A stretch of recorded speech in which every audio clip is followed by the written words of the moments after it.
You are now tuned into Then Radio. If you enjoy our videos, we ask that you consider joining our Patreon to support our channel. Don't forget to like and subscribe so that you never miss a new video. We hope you enjoyed today's episode, and as always, thank you for watching.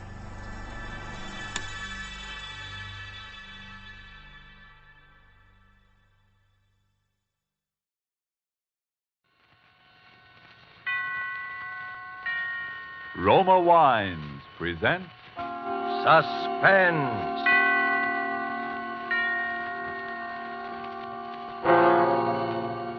Roma Wines, made in California for enjoyment throughout the world. Salud. Your health, senor. Roma Wines toast the world. The wine for your table is Roma Wine, made in California for enjoyment throughout the world. This is the man in black, here for the Roma Wine Company of Fresno, California, to introduce this weekly half hour of Suspense. Tonight in Hollywood, Roma brings you the young American actor whose sensational rise to stardom has been unparalleled in recent seasons, Mr. Alan Ladd. The suspense play which stars Alan Ladd and which is produced and directed by William Spear is called The One-Way Ride to Nowhere. So with this play, and with the performance of Mr. Ladd as an adventurous young man named Tom Dwyer, Roma Wines again hope to keep you in suspense.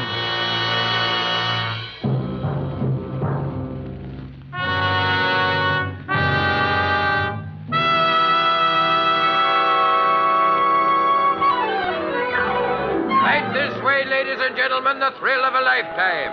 It's safe and sensational, and the price is only a dime. A dime, 10 cents for the fastest and the fanciest ride in Ocean City. It's not a roller coaster, ladies and gentlemen. It's an experience. We give you the breathtaking dip over Moonlight Bay. We give you the Tunnel of Love. And it's the longest and highest and the very finest scenic railway in the world. How many good looking?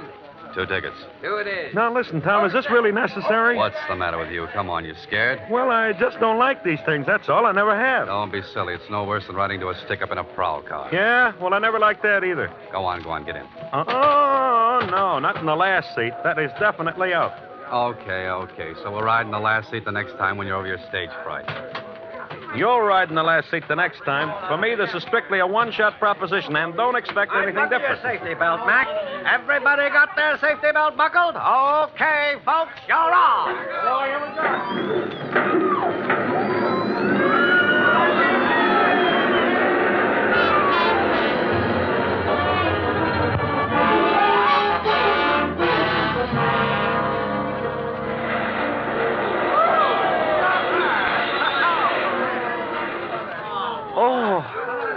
Hey, Tom, are we still alive? Well, can't you tell? All right, folks, who's going to ride again? What do you say, Benny? Want to try it again? Are you crazy? Come on.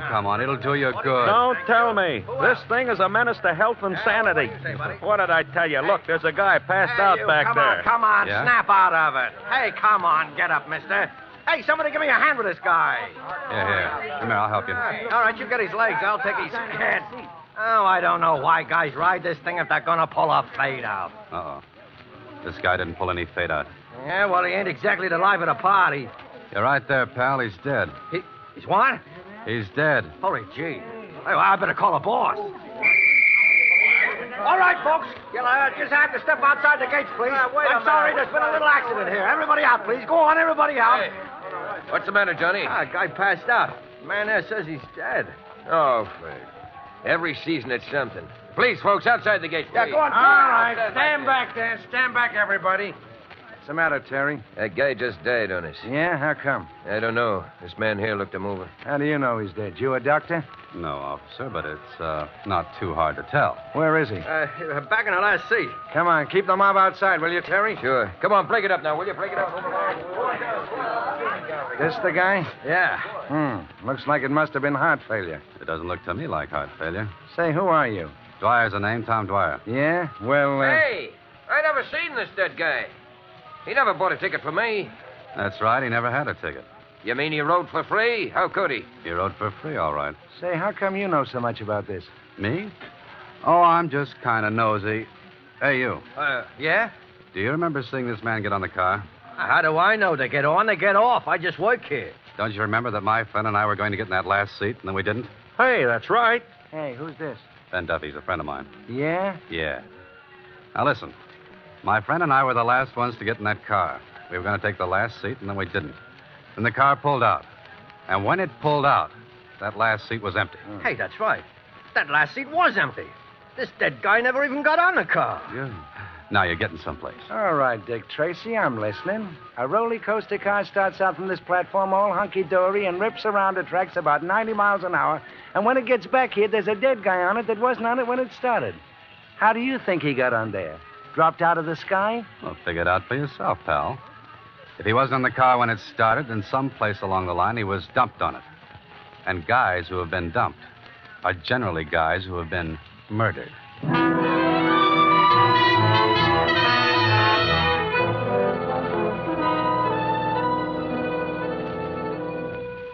Murder is a rude and terrible customer, always.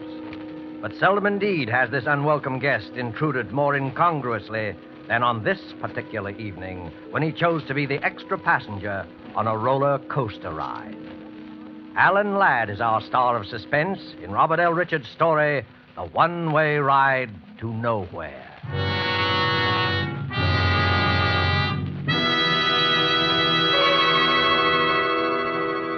You have heard the prologue for tonight's tale of suspense. Before we return to Ocean City, the scene of our drama, let's take you for a moment to a pleasant spot to the south. Where are we now? Along the Caribbean, looking into a smart cafe. Capitan! Capitan! Si, senor. You have a fine port wine? I should like something special. Perhaps you, Si, senor. Imported from California. A wine excellent. Roma, California port. It's true that in many countries of the world, distinguished Roma wines are imported. Red wines, white wines, dessert wines, sparkling wines. Prized and enjoyed by wine lovers of these countries as rare delights. In many parts of the world, it's been discovered that our own California's sun and soil, plus the skill of Roma's vintners, are to be thanked for some of the truly fine wines. Yet to Americans, Roma wines cost little, for we pay no excessive import duty or shipping costs. Yes, you can serve Roma wines often and proudly to your most knowing, most critical guest. For Roma wine is America's largest selling wine. And at only a few cents a glass, why not let Roma wines add their delight to your family meals and your family's enjoyment? Buy wine tomorrow and specify Roma, R-O-M-A, made in California for enjoyment throughout the world.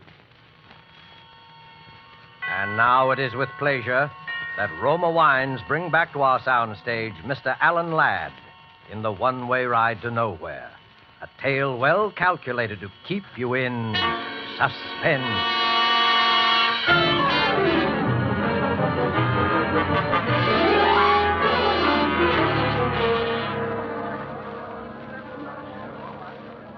Hey, Tom, where you been? We're all supposed to be waiting in here for the chief of police. Been making a phone call, that's all. Anybody I know? Jefferson Hotel. Do you know him? Huh? Hey, what's this all about? Oh, about $400,000 and a lot of people's lives. Uh-oh. Here comes the chief now. All right, quiet, everybody. Chief Haynes wants to say something to you. A man died under peculiar circumstances on the Ocean City roller coaster tonight. And all of you here were either on the car in which the body was found or in the immediate vicinity, like on the platform. Now, cause of death has not yet been determined, but all of you might be needed as witnesses, so we want to know where to get a hold of you. Have all these people been identified and left locations where they can be reached? Yes, sir. Well, then that's all. You can go now. Chief Haynes, Well, I'd like to ask a couple of questions. are these the two fellows you told me about, Johnson? Yes, sir. You're a pretty inquisitive young fellow, aren't you? Well, that's my business. By the way, Chief Haynes, haven't we met somewhere before? Not that I know of. What do you want to ask about? Well, for one thing, you said just now that the cause of death had not yet been determined. That's right. The man was blue in the face and apoplectic, but there were no marks of violence on the body. The coroner's working on it now. Maybe the coroner should look at the man's neck. At what? At his neck. Listen, you're no doctor, and neither am I. The coroner of this city knows his business. Okay, Haynes, okay. I just thought I might save him a little time. Well, you're wasting my time. If you think I'm going to give you an inside track so that you can go to this poor man's family with some sales talk that you can help him get some kind of a legal action. Oh, he's got a family, has he? Yeah, he's got a family. Now get out of here. Mm-hmm. And his name is Richard Elliston Brighton, and he's a professor of psychology, and he comes from Chicago, right? So you went through his pockets before my men got there. Now, did I say that? Listen to me, young fella. You know entirely too much about this case for your own good. You're from Chicago, too, aren't you? That's right. What are you doing here? On a vacation, visiting my friend here. Well, you better take it. Oh, hello, Doc. What about it? Murder. He was strangled. Strangled? Mm-hmm. When we got a good look at him, we found a thin red mark around his neck. He was strangled with something like picture wire. Now, isn't that a funny way for a middle-aged professor to be knocked off? Yeah, funny way for anybody to be knocked off. And isn't it a funny thing for a professor of psychology with a family and all to be way out here all alone, so far from home, hanging around an amusement park? No funnier than what you're doing hanging around here. And that's quite a coincidence, by the way, Mr. Tom Dwyer of Chicago. Chicago's a big place, Chief Haynes. Lots of people live there. Say, Chief, while I think of it, here's the stuff we took out of his pockets. And nothing much, wallet and a few things, and... dropped something there. I got it. Hand that over, Dwyer. Well. A souvenir postcard. Sheila Kennedy, Ocean City. Hey, she's quite a cutie, too. I said hand it over. It's material evidence. Sure. Here you are. One of the local tent show girls, I take it? Know anything about her, Chief? Now, listen, Dwyer. I got enough on you already to hold you on suspicion. Take my advice and keep your nose out of this. Come on, Tom. This isn't doing you any good. Yeah, that's right, Ben. And anyway, we got a date with a lady.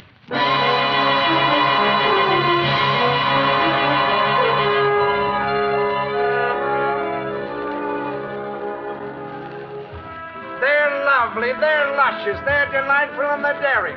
The most gorgeous girls. Hey, Bud, can we go in now? Yeah, what did she say? What's that? I said, can we go in now? Oh, yeah. Okay, fellas, down there, the second door. I told her about you, and she says it's okay. Thanks. Make it snappy. She goes out in a couple of minutes. They're lovely, they're luscious. Room of her own. Sheila must be all right. Hey, I thought you said this was business. It is. Wait out here, will you, Ben? Oh, so when it's dames, I wait outside. I said this was business. Who is... I don't know you. Well, maybe we've both been missing something. How did you know I came from Chicago? You'd never have got in if you hadn't pulled that. It was a good guess, wasn't it? Well, I don't know you, and I don't want to know you, so beat it. Now, look, Sheila. I didn't come here to cause you any trouble. My name's Tom Dwyer, and Are you going to leave, or do I call the bouncer? Sheila, a man was murdered in the amusement park tonight. Murdered? Well, hadn't you heard? Everybody has, but I didn't know it was... He was from Chicago, too. And, Sheila, he had your picture in his pocket. My picture? That's right. So what? There must be 50,000 old goats from one end of this country to the other with my picture in their pockets. They sell them at the show. How do you know how old he was? I don't. I was only... Professor Brighton didn't come around in the last 2 or 3 days to talk to you about anything, did he, Sheila? No. I don't even know what you're talking about. You got no right to question me. You know what I think, Sheila? I don't know, and I don't care. I think you're in a tough spot, and you'd like to be out of it. Only you don't know quite how. Well, what if I am? Well, maybe I can help you. Nobody can help me. This is murder, Sheila. That's not so good. What's your angle in all this? I wouldn't kid you. I'm a private detective. I make my living in things like this. Aside from that, and as a general rule, I just don't like murder. Listen, mister, what'd you say your name was? Dwyer. Tom to you. All right. I don't know why, but you seem like a nice guy. I am. Wait till you know me better. Might have been nice at that, but keep out of this. It's for your own good. You'll get nothing but grief. Oh, what kind of grief? The worst kind there is. You saw what happened to the professor. Poor guy. Get out of the amusement park. Get out of Ocean City and stay out. Thanks, Sheila. Maybe you're right. I know I'm right. But I'm in kind of deep already. Is there anything particular I should look out for? Come on, Sheila, you're on. Okay. Listen, Tom, just remember, that roller coaster isn't the only one-way ride to nowhere around here. One-way ride to nowhere.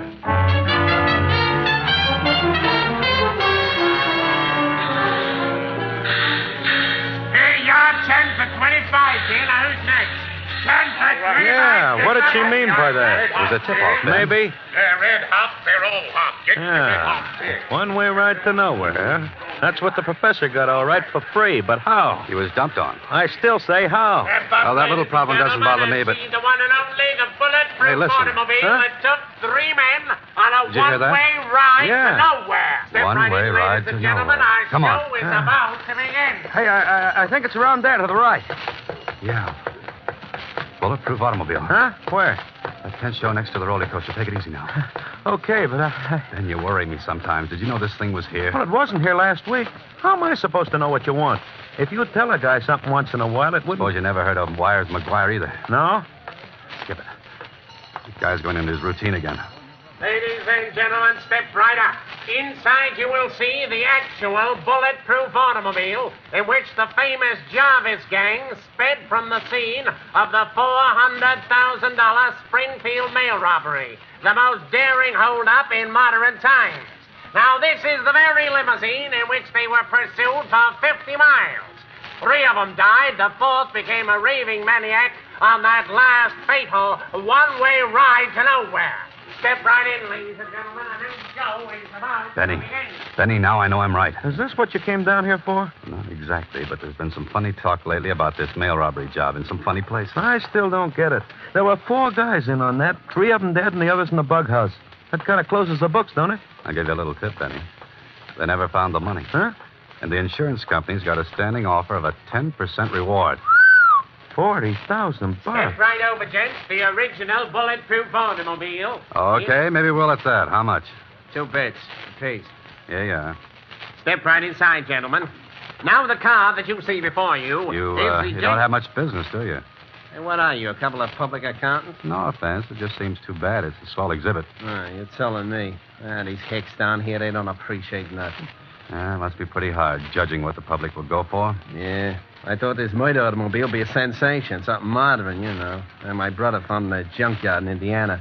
Cops must have sold it at auction or something. Look, would you really like to get rid of this heap? Like to? Don't worry, I already have. Yeah? Listen, brother, the minute I found out that I had a turkey, I went out and found me a sucker, but quick. Well, how did you find it? Well, I didn't exactly find him. He come by, you see. He's making some sort of a collection for some cops museum. Capone's bulletproof car, Dillinger's artillery. You know, I got my price, though. Oh, no, isn't that too bad, Benny? Hmm? Oh, yeah, sure it is. What's too bad about it? Well, to tell you the truth, we're making sort of a collection ourselves for a big New York exhibitor. And Sure. I thought maybe we could do a little business. Oh, I'm sorry, mister. I just closed the deal tonight. If you'd only come around just a couple hours sooner, you... Well, do you suppose this man you sold the car to would be interested in selling at the right price? I don't know. It'd cost you plenty, though. Confidentially, he paid me $1,000 cash. Well, where could we find this guy? Well, he should be here any minute. He's going to pick up the papers and things. Hey, you want to come out and back and wait from there? I was just going to knock off anyway. Well, thanks. I know, but he's not the You know, I had a hunch maybe I should have held on. How's a guy supposed to know in this crazy business? Here you are. Well, quite a cozy little place you got here. That's all right. Sit down, make yourself at home. Hey, what's that? Huh? Oh, them roller coasters. The tunnel goes right under the floor here. It's enough to drive you nuts. Yeah, I can imagine. That door over there must open up right where the tunnel comes out, huh? I guess it does at that. I never looked. It's all nailed up. Hey, there used to be another wing on this building in the old days, wasn't there? That was the door to it. It might have been. Yeah, I guess it was. Say, does this Mr. The guy I sold the car to, McGuire. McGuire. Yeah. Oh, does he have sort of a business manager with him or anybody like that? Well, he's had a couple of guys with him once in a while. I really didn't pay no attention. I suppose he's been hanging around here fairly steady the last few days, huh? Well, in and out, you know. He ought to be here anyway. Oh, here he is now. What's the matter? Yet I don't. Hello, Mr. McGuire. We was just talking about you. Yeah? Who was? Me and these two gentlemen. They wanted to see you about... Was this the guy that came to see you, Sheila? I don't know. Sure I am, Sheila. Come on, tell him. Well, I guess that's him. Okay. You can run along to the hotel, honey. Ed, listen, please Do don't. like I tell you. Harry, you stay here with me. Okay, Ed. I got all your papers and things, Mr. McGuire. Everything's here in this envelope. Thanks. And what you two fellas want to see me about? Just a little business proposition. My name's Tom Dwyer, and this is Ben Duffy. Hiya, Mr. Ed McGuire. McGuire. Pleased to meet you. You can beat it now, Ferrera. We'll take care of everything. Okay. Well, so long. So long. Watch the door, Harry. Now, what's your proposition? Well, I understand you bought Ferrara's car. That's right. You interested in used cars? Some used car. How interested? Enough to make an offer. Your friend here in on the deal? No, he just came along for the ride. Well, I got a partner. Well, where do we find him? We don't. He'd have to come here. And we'd have to send somebody after him. Somebody like your friend. Okay. Now, listen, Tom, I don't... What's his name and how does my friend find him? Name is Johnson. George Johnson. He's at 2854 Drexel Boulevard. Just tell him I sent you. Tom, I don't think I ought to leave. Take it easy. And while you're out, I wish you'd do something for me. First. What? Pick up my mail. It won't be out of your way. Your mail? Yeah, that's right. Do that first. I'm expecting a very important special delivery, and I want you to stop by the Jefferson Hotel, where I'm staying. And ask for a bellhop named Ted Martin. He takes care of all my stuff. The Jefferson? That's right. And be sure to see Ted Martin. He's the only one who can help you, so ask the clerk for him. Hurry back, please. Ted Martin and Jefferson. Well, okay. You want me to go, Ed? No, you stay here. Now that he's out of the way, what do you know? Enough? You're a pretty bright boy, aren't you? You gonna talk? Why not? I know, for instance, why he bought that car. I think he knows too much. Let me handle this. Keep talking, bright boy. Well, after that Springfield nail job, nobody ever found the money. $400,000 is a lot of lettuce. And you think it's still somewhere in that car. Did you figure it out all by yourself, or did you get a tip when you were in the federal pen, along with Duke Jarvis? You know any more cute answers, bright boy? Sure. I come from Chicago. I know that around there you got a nickname, and they call you Wires. I told you knew too much. Mm-hmm. On account you got a reputation of being very handy at disposing of troublesome guys with a length of picture wire twisted around the neck. Have you any idea what you've just talked yourself in for, bright boy? I know what I'll talk you in for if you don't play ball. Well, now, what do you think of that? I think we're wasting time. Listen, McGuire.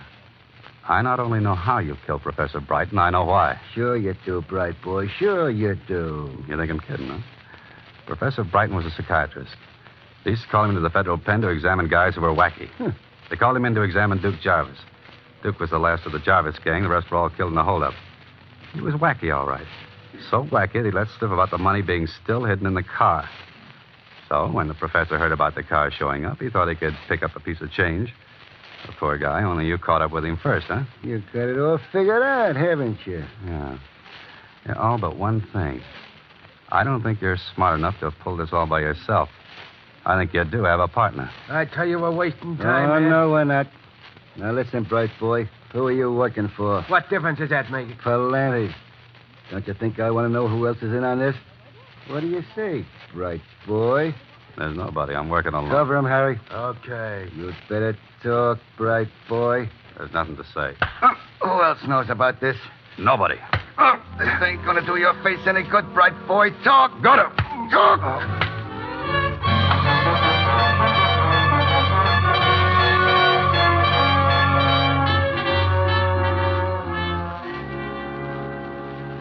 Watch him, Harry. I think he's coming out of it again. Yeah, this ain't getting us no place. Suppose his pal comes back. He'll never come back.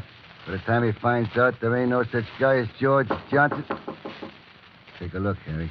It's me. Yeah, it's Chief Haynes, Ed. Okay, open up. Hey, I thought I told you. How did he get here? He walked in. He knows plenty. How much? The works. We've been trying to sweat out of him who he's working for. Haynes. I know where I've seen you before. Your picture. You were a guard at the federal pen when Jarvis and McGuire were there. That's how you heard about the money. When McGuire came down here, he had to play ball because you were chief of police here. He's got to go, McGuire. Sure, I know. So we give him the business and dump him out of the side store there into the roller coaster like we did the prop. Are you crazy? You can't get away with two jobs like that the same night. So what do we do? Anything. Dump him in the bay. Make it look like an accident. Anything. Hey, there's an idea. And don't try to get fancy about it this time. But you just gave me quite an idea, Haynes. Quite a good idea.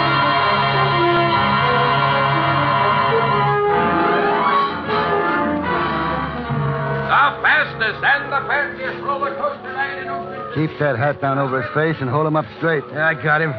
What seat do we want? What's the difference? Car's almost empty anyway. Get him in. Take the middle one. All right. Buckle your safety belts. Keep that belt loose. Okay, everybody, you're off. Here we go.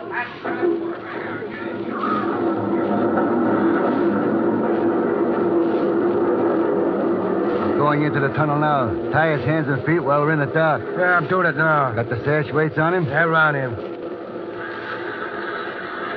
We're out now. Watch him. Hey, what was that? What's the difference? Hang on, and we're starting up.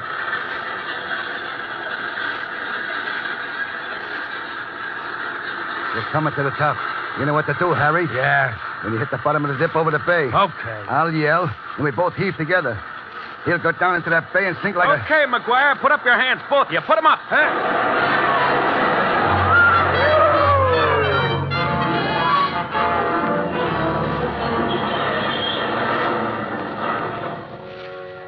Ben, you made it. Tommy, you okay? Yeah, sure. What do you think you're doing here? The federal pinch, McGuire. I'm Ted Martin, Department of Justice.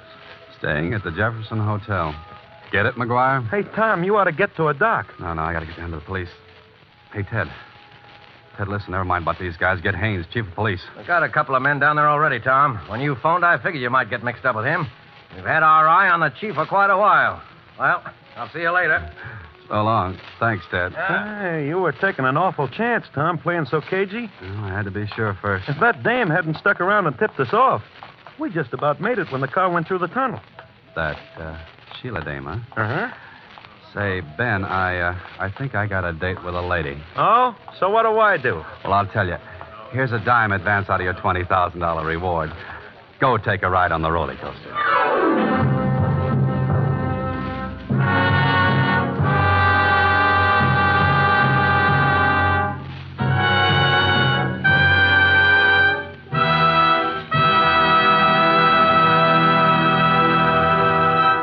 And so closes The One-Way Ride to Nowhere, starring Alan Ladd.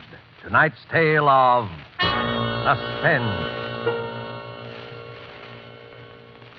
In just a moment, we'll hear again from Mr. Ladd. First, though, may I pass along this thought. Spotted about the globe, wherever wine grapes grow, there are a few wineries whose products are made for world enjoyment. Among such wineries, right here in California, are those of Roma. And we who live in America have the pleasure of enjoying Roma wine at exceptionally low cost. For we buy it free of duty and free of excessive shipping costs. Try, for instance, Roma California Sherry. Here is the queen of appetizer wines. And not only that, a wine so delicious, it is suitable to serve at any time, cool or chilled. But no matter what your preference may be, you will find a Roma wine costing far less than you would expect to pay for such distinguished wine. So, if you have not already tried Roma wines, tomorrow make your first purchase. Select the type of wine you love best. Then you, too, will know why Roma wines have a universal appeal. Why they are America's largest selling wine. But remember, before you buy wine, buy war bonds and stamps. This is Alan Ladd. I can't tell you I enjoyed working on Suspense this evening. And next week, I know you'll want to be listening, as I certainly will, to Lucille Ball and a very exciting story called Dime a Dance. Good night. Thank you, Mr. Ladd. Alan Ladd is currently working in the Paramount picture And Now Tomorrow. Don't forget, then, next Thursday, same time, for Lucille Ball in Suspense. Presented by Roma Wine. R-O-M-A. Made in California for enjoyment throughout the world.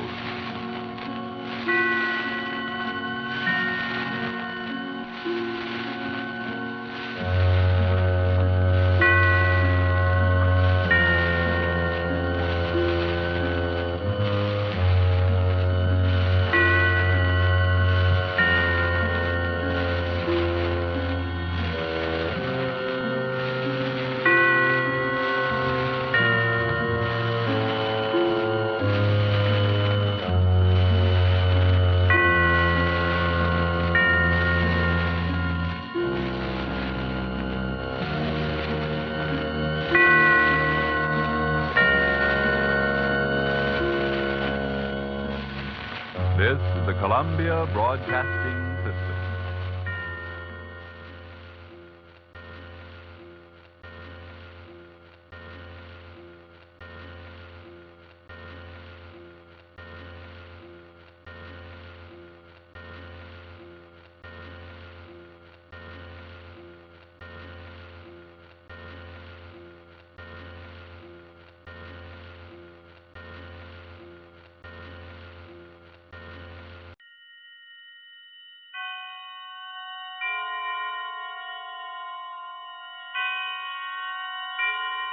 Roma Wines present Suspense.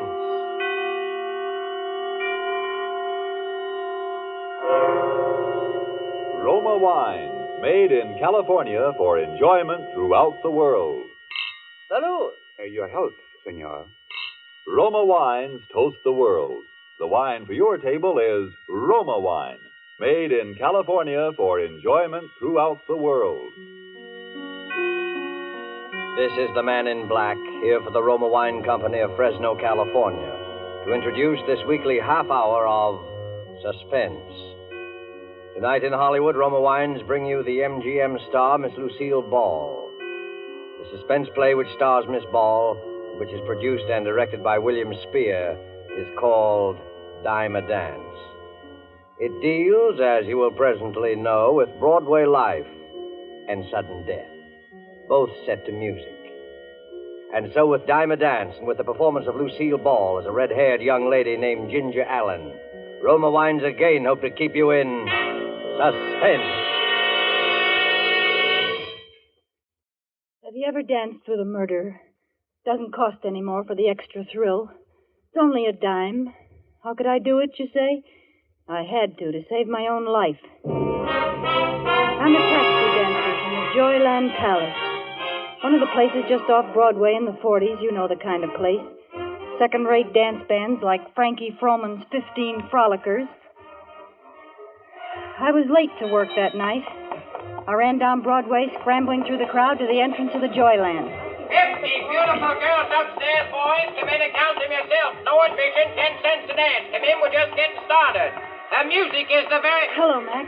Hey, Ginger, you better step on him. Marina's looking for you. You're late. He's burning. I know it. Has Julie come in yet? Not yet. 50 beautiful girls waiting to dance. We just step right in. No admission, please. Walk right up there. Well, good evening. So you finally decided to come, did you? Hiya, Marino. Sorry I'm late. Yeah, you ought to be. And so should Julie. All the cash customers are waiting. I sent out the girls before all of you are here, and you say I'm playing favorites. Well, blame it on Julie. She gave me a stand-up tonight. All right, so I'll blame it on Julie. Where is she? Isn't she here? No, and she ain't home neither, because I phoned her there 15 minutes ago. Thought she was with you. And I thought she was here. Hey, if this is no gag, what happened to her? Well, that's what I'm beginning to wonder. Go on in and get your stuff on. Julie'll be all right. Yeah, maybe she slipped in while you were busy counting tickets or something. See you right away, Marino. Thanks for being late and being teacher's pet. We've been entertained by Mom here while waiting for you. All right, lay off. Mom, throw me that foot powder. Looks like a heavy night out there. My feet still hurt from last night. Here you are, dearie. That's the way I am, girlies. What I like every once in a while is a good, juicy murder. Nice kid. Old enough to be murdered herself. Throw me that dress, would you, Madame Defarge, the green one. Is Julie here? Not unless she's hiding in the closet, honey. Do any of you know where she is? You asking us? Ain't she your buddy? Maybe they had a fight. Well, did any of you hear from her? Why not ask Marino? He's been hanging around her. Now, that southern girl, Sally, she used to work in a joint like this one further uptown. There was a murder for you. Come on, hurry it up in there. Out on the floor and step on it. She just never showed up to work one night. Who didn't? That southern girl, Sally. Then they found her. That was about 3 years ago. Oh, what a sight she was when the police discovered the body. Oh, cut it out, Mom. Then there was the Robinson gal out in Brooklyn, stabbed to death. They found a phonograph and records by a body didn't even belong to her. The murderer brought his own music. Oh, she was a dance hall pony, too. Maybe some guy has it in for you girls. Pleasant character. Well, maybe one fella kills the both of them. Maybe there's a dance hall killer still at large getting ready for his next victim. Now, what do you think I pay you girls for anyway? I often wonder. Joe Marino, think we're giving a free show in here? You couldn't interest anybody in that chassis of yours, even with a set of dishes thrown in. All right, all of you, file out. I got something to tell Ginger. Come on, get out. Ginger, what I wanted to see you I about. know, Marino. I put you in a spot. I'll be dressed in a minute, and if you'll ward off those garlic eaters tonight, I'll work twice as hard and make it up to you, honest. No, I'm in no spot, Ginger. But you are. Marino, what's the matter? What's happened? The police want to see you, Ginger. Police? What for? I didn't do anything. I'm sorry, Ginger, but Something's happened to Julie. that's what the police want to see you by. Julie's dead. Dead? Murdered.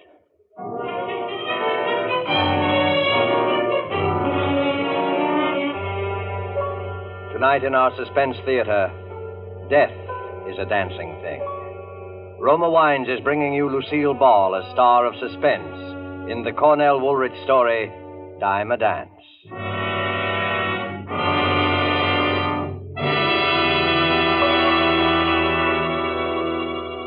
You have heard the prologue for tonight's tale of suspense. Before we return to the scene of our drama, let me say just this. Few spots on the globe boast the unique and perfect combination of nature's gifts, which makes possible truly good wine. Wine which the whole world can enjoy. But wine experts will tell you that among those fortunate spots, none can surpass the vineyards of our own California. From these renowned California vineyards come Roma wines. Wines so perfect in flavor, so delightful, that they are enjoyed in many countries of the world. To us in America, Roma wines are an everyday treat, for we may buy them at an astonishingly low price, since we pay no import duties or expensive shipping costs. Do you enjoy a delicious tangy sherry? Tomorrow treat yourself to a glass of Roma California sherry. We're sure you will agree you've never tasted finer. With your first sip, you'll understand why Roma wines are America's largest selling wines. Tomorrow, ask your dealer for your favorite type of Roma wine, made in California for enjoyment throughout the world. And now it is with pleasure that Roma Wines bring back to our soundstage Miss Lucille Ball in Dime a Dance, a tale well calculated to keep you in suspense.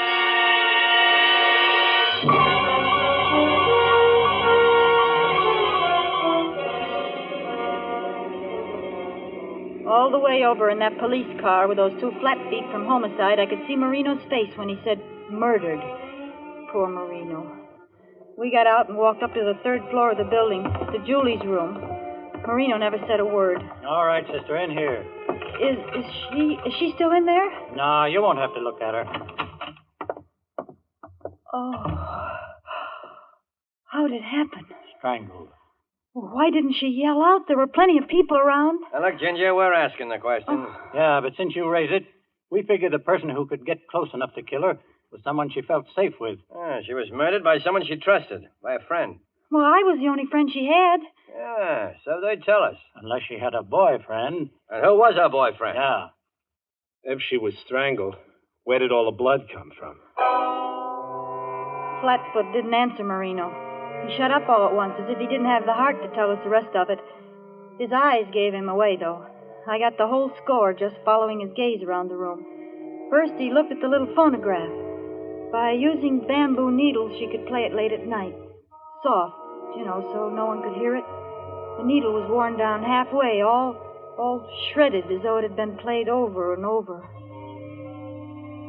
Then his eyes wandered to a flat piece of paper that had 8 or 10 shiny new dimes on it. Some had little brown flecks on them. Then his eyes went down to the rug. It was all pleated up in places, especially along the edges, as though something heavy, something lifeless had been dragged back and forth over it. You mean he danced with her after he killed her? Gave her a dime a dance even then? Now, will you tell us? Who was her boyfriend? Play that record. Maybe she'll remember some guy they both knew who was kept on the piece. It was the only one he played.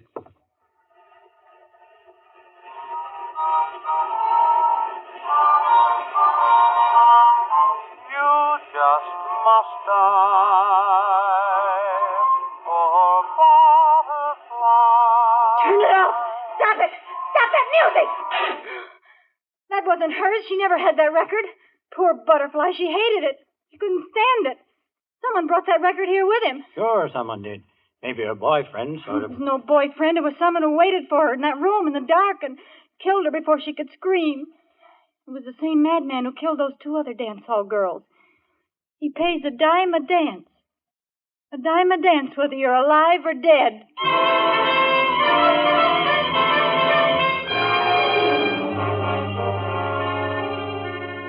Back at the grind. The flat feet let me go. Nobody told me anything. Sometime when you have nothing better to do, you try dancing with a couple of 100 guys a night, asking yourself each time one of them wraps his arms around you, is this the killer? Has he a knife in his hand behind my back? Say, can I see you a minute? Got a ticket? Yeah, but I don't want to dance, Ginger. I want to talk. Well, it's your dime. Say, how do you know my name? What, just happened to? Who are you, anyway? Recognize those 2 guys leaning against the wall? The 2 flat feet? And I'm the 3rd. Nick's the name. What about about her boyfriend? Relax. We have proof it wasn't her boyfriend and wasn't you. Oh, then you expect him to show up again after what he's done already, huh? We just got the report on those other 2 girls. They were killed by a maniac who played poor butterfly. Also, the fingerprints in all 3 cases match. He'll keep it up until we get him. How do you know what he looks like? We don't. We only know he isn't through yet. That's why I was assigned to protect you. Protect me? Yep. Keep my eye on you all night while you work and then take you home right to your door. Marino knows about the other 2 dicks, but no one knows about me. Fact is, headquarters told me not to tell even you. Then why did you? I just saw how touchy you are. I don't want you to misunderstand my intentions. Well, what if someone asks me who you are? Say I'm your new boyfriend. Oh, don't get smart. I never had a boyfriend. Good, now you've got one. Oh, 35 girls on this musical chain gang. Why do you pick on me? Because we found out one more thing about the killer's habits. The 2 girls that were murdered before Julie both had red hair. Julie had red hair. Yeah. And so have you, baby.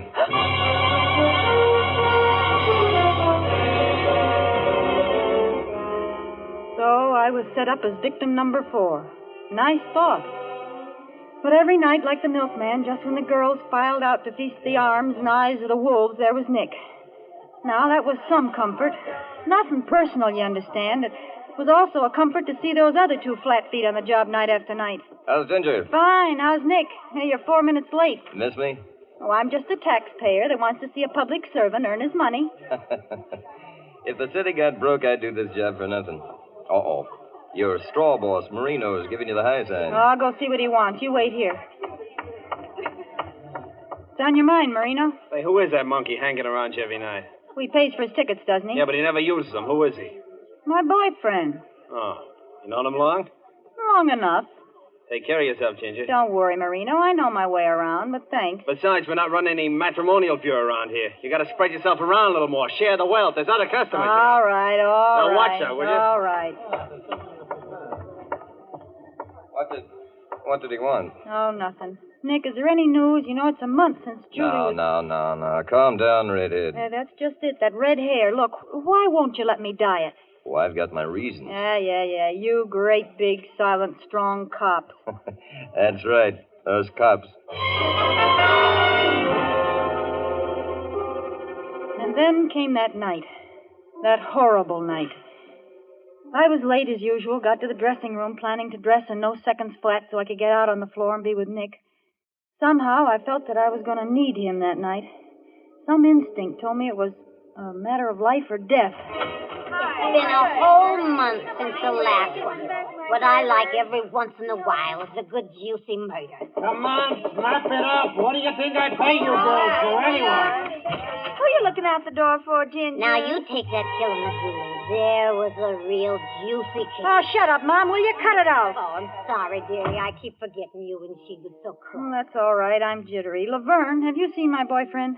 Not tonight. Maybe he got bored. Billy, have you seen Nick? You know, the tall, handsome... Not tonight, Redhead. I guess he's giving you the air. Come on up. What am I paying you for? Come on. What's the matter, Ginger? You look like you've seen a ghost. What are you looking for out there? What's so fascinating about the clock? Marino, they're not there. Where are those 2 flat feet? How'd you know about that? Never mind that now. Where are they? Called off. Called off? That sounds screwy to me, but police headquarters figures they frightened off whoever they was looking for. But that's crazy. I'm going to phone... That won't do no good. I told him that anybody would wait till it cooled off before trying again. Now is when we should have protection. Well, come on, get out on the floor. Come on, Ollie, out on the floor. All right, I'll be out in a second. Really, I will, Marino. Laverne. Yes, honey? As soon as Nick comes in, tell him to come right here. Tell him to tap on the door, will you? Sure enough, sugar. Hey, what are you looking at me like that for, Ginger? Look, Mom, I got to talk to you. I can't go out there on the floor. I'm scared. But what are you staring holes in me for? Mom, you and I were here in this room the last night Julie was alive. The night she must have been killed, remember? You poor kid. I always Look, liked we Julie. got to remember. We've just got to. There was someone dancing with Julie that night. Some rum-dum. Julie said something about him. I can't remember what it was she said. Oh, you mean the one that hurt her hand? That's it. That's it. Hurt her hand. Bent her wrist back when they were dancing. Yeah, that's the guy. She said it was almost like as if he got a kick out of hurting her. Yeah. Seeing her squirm. Yeah, I know. What else? What else? Well, Julie called him a cement mixer. Oh, now we're getting somewhere, Mom. Think hard. Oh, he had Julie crazy, dancing like a slap-happy pug. I remember her describing it. He'd take 3 little steps to the right as if he was getting ready for a standing broad jump. That was it. Remember how Julie said she felt like screaming, for Pete's sake, if you're gonna jump, jump. Yeah, 3 steps to the right, and if you're gonna jump, jump. Hey, what are you doing, Ginger? Some detective work? Getting some clues? You know who we're talking about, Mom? The killer. Yeah. Oh! If he enjoyed hurting her like that when she was still alive, he'd enjoyed dancing with her after she was dead. Oh, he's worse than prune face. Why, that... There's someone I gotta tell this to right away. Oh, where the... Nick! See you later, Mom. Hey, how's Ginger? Oh, Nick. How's Nick? Are you trembling? Sure, it's me. Why not? I thought you were called off the case. We were. Then what are you doing here? Habit. Do you mind? No, you dumb ape. I don't mind. Boy, how I don't mind. And, as long as it isn't duty anymore, do you mind if I do something to you that I've wanted to do for days? Well, it depends. I want to take you in my arms. All right, take me in your arms and dance. Anyway, for the time being. I'm a rotten dancer. You're telling me. Nick, we gotta talk. I just found out something about the killer that you ought to know. Later. I paid Marino for all the dances to the end. We can leave whenever you want. After this song, they play Dinah, and then comes the break. We can leave then. What makes you so sure? Well, the band always plays the song in the same order. Then they can sleep while they work. I tell time by 'em. Limehouse Blues means it's 10:45. Lady Was a Tramp means 11:15. Dinah means 11:30. Never changes except when there's a request number. You know, I like everything about you. I like everything about you but your dancing. Let up on my hand, will you? You're bending it upside down. It hurts my wrist. I told you I was a rotten dancer. Well, for Pete's sake, don't dance like you were priming for a standing broad jump. If you're going to jump, jump. That's not Dinah. No, certainly isn't. It's a request number. Who requested it? I did.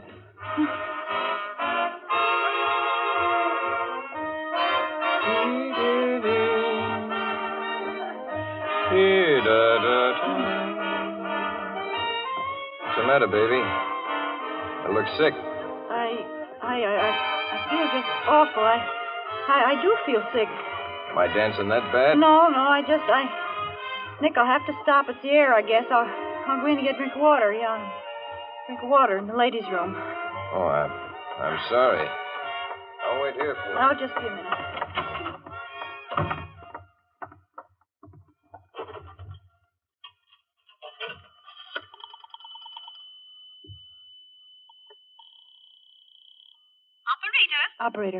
Operator, give me the police department, homicide squad. Police department, homicide, right away. Homicide. Hello, homicide. This is Ginger Allen at Joyland. The third man you assigned to our place is Third man? What third man? Nick Ballister, the one you assigned to protect me. We have no Nick Ballister, and there was no man assigned by us to protect you. It's the killer. He's taking me out with him. I don't know where to. Look, I'll leave a trail of ticket stubs. Please come quick. Ginger. Goodbye, Katie. Sorry you couldn't work tonight. I'll fix it with Marino.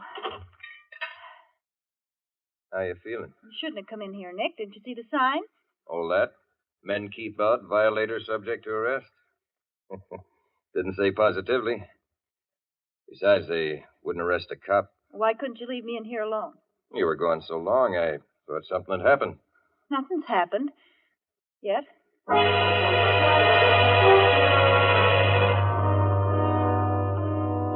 Don't ask me how, but I kept up a patter while we walked. All my brains were in my right hand to clutch those ticket stubs in my coat pocket. I kept dropping those stubs, making sure he didn't see. I tried to stay on the bright streets, but he led me to the lonely ones. The one we were on now was like a graveyard. No lights, no people. Suddenly, I felt my blood run cold. My fingers in that right-hand pocket fished around like a drowning man clutching for straws. The last ticket stub was gone. Ginger. Yes, Nick? I'm hungry. Would you like some chop suey? Like it? Oh, I'd love it.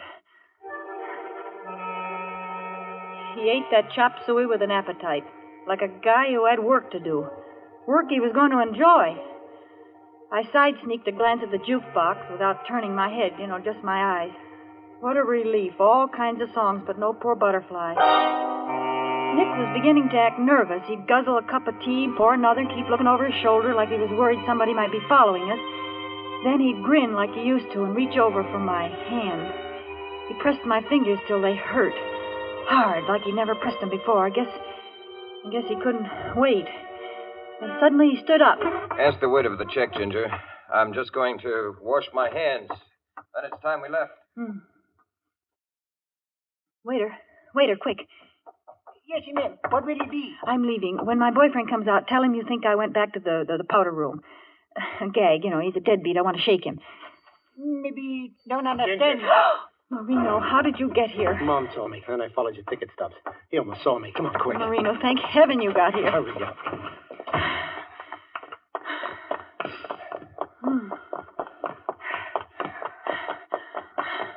Marino, I can't run anymore. I won't last the block. You won't have to. There's a vacant house in the middle of the block. Here, inside. Fast. I think I see him coming. It's all dark in here. Well, no one lives here, that's why. Here, I'll light this searchlight. Yeah. There's a stairway leading upstairs. Oh. Go ahead. Now, watch it. Now, don't trip. Them stairs is broken. Yeah. Now, through this door. Oh. Here's a candle and a match. There. Now we can see each other and wait. Do you think we're safe? We'll know in a few minutes. Oh, Marino. Ginger? Oh, Tim. Shh, put out that candle. Now hide back there. I'll take care of him.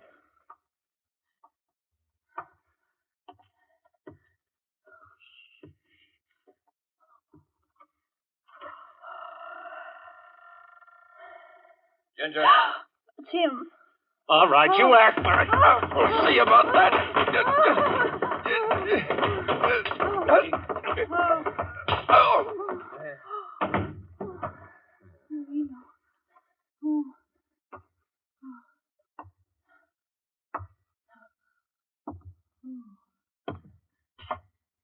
Who is it?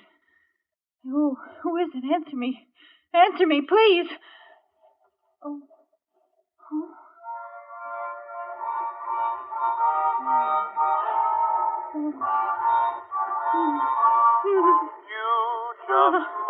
Oh, my God. Oh, go on. Kill me. Get it over with. Oh, why did you stop the music? We danced from the beginning of the record. Marino. Yeah, Muriel. You think you could hide from me with different names and different faces? Marino. Why do you call me Muriel? What are you doing? I'm Ginger, don't you remember? I'm Ginger Allen. Each time you tell me a different name, Muriel. But you can't get away by changing names. Marino. The first time you changed your name was when you married me before I left for Europe with that operetta company. You remember? The orchestra played Poor Butterfly when you promised to love me forever. Help me. Somebody help me. Yeah, well, the next time you changed your name was when you thought I was dead. Lived on my insurance and married another man. Oh, please. No matter how many times you change your name, Muriel, I'll find you.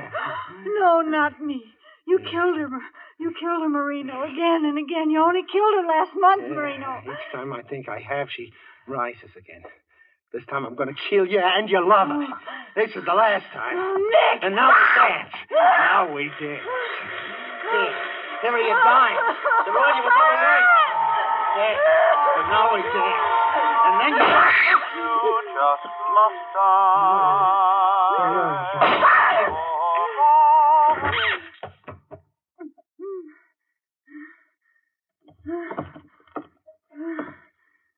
How's Ginger? Oh, Nick. Oh, Nick. I thought he killed you. I got an awfully hard head. Police will be here in just a minute. Oh, Nick. How do you fit into this? Headquarters never heard of you. They were instructed to say that in case you called. Well, what was the idea of scaring me to death? Well, I figured Marina would follow Ginger and her boyfriend once he thought the police were off the case, and when he did, I had to have you thinking I was the killer, so you'd run off with him willingly. Why, you no good. It was the only way to find his hideout and the evidence we need. The phonograph, the record, and the attempted murder. At my expense, you big piece of... another thing. How'd you know about dancing like a broad jumper and turning up my wrist? Oh, I listened outside the door to you and Mom talking about that in the dressing room tonight. Oh. Gave me a couple of neat pointers. Yeah. I put them together with poor Butterfly so I could scare the daylights out of you. Well, you did, too. I ought to ring your... Oh, calm down. No wife of mine is going to have a red-headed temper. Wife of yours. You'll do anything to learn how to dance, won't you? Yeah, it looks that way. No wonder you didn't want me to dye my hair. You wanted that nice, premature gray color.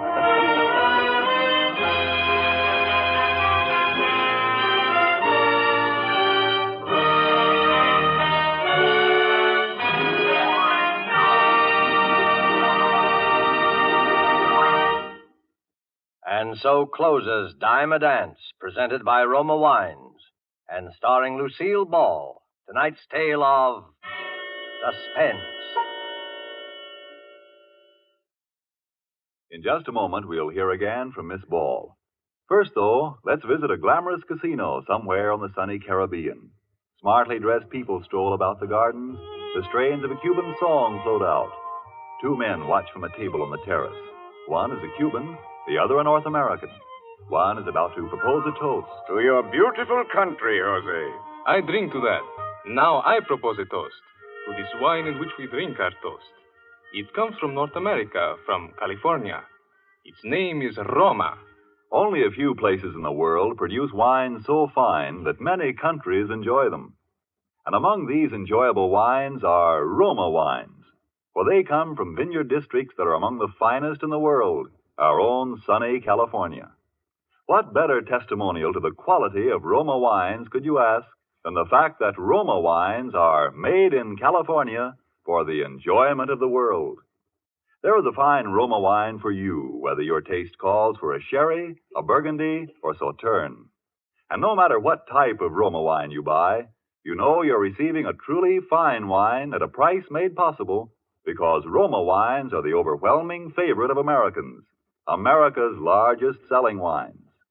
Ask your dealer to show you his assortment of Roma wines tomorrow and choose your favorite. Roma, R-O-M-A, Roma wines, made in California for enjoyment throughout the world.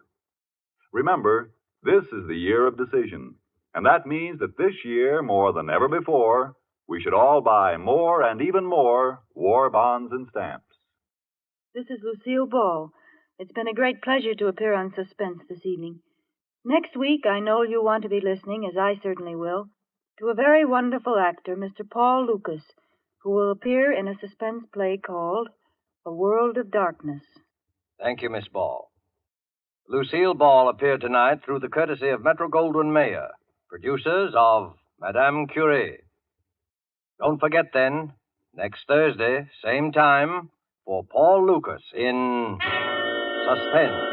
Presented by Roma Wines, R-O-M-A, made in California for enjoyment throughout the world.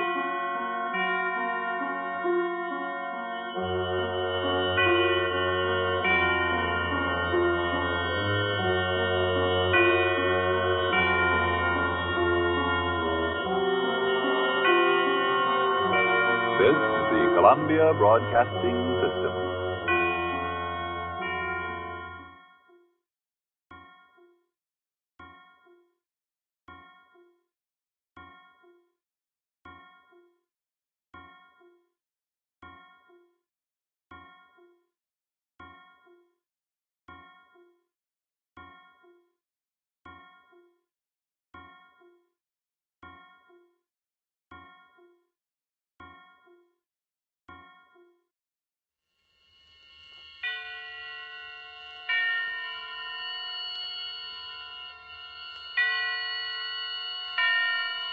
Roma Wines present Suspense.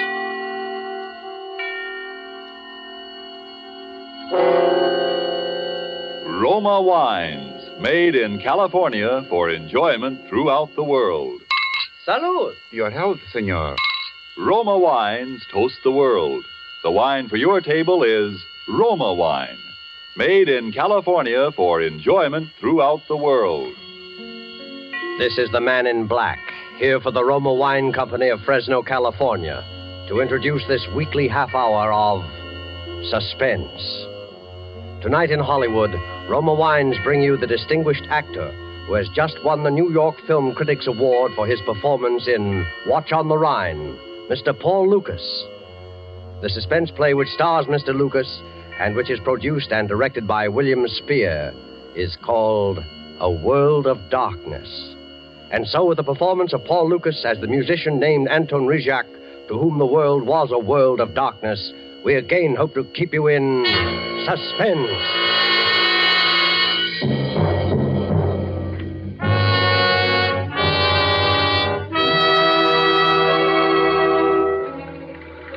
All patrol cars in J area, J for Johnson. All patrol cars in J area go to 325 West 52nd, 325 West 52, a theatrical rooming house, homicide. This is homicide. A young woman, stabbed. That is all.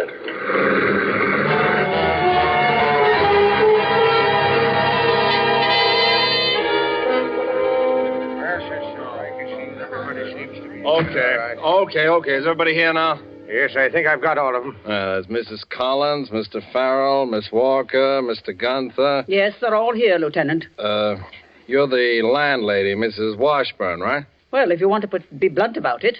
I'm afraid I'm a blunt man. Maybe it's the business I'm in. Last night, a girl was killed in this house. According to the coroner, it happened about 2 a.m. She was killed in a particularly cold-blooded manner, stabbed.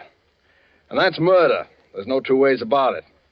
Now, you're intelligent people. You're all connected with the theater. No, not all. Franz is my sort of caretaker, handyman. Yes, handyman, but not to do with that theater, that place of sin and abomination. Don't mind him. Franz has always been a little prejudiced. I know when the sword of righteousness is ready to strike.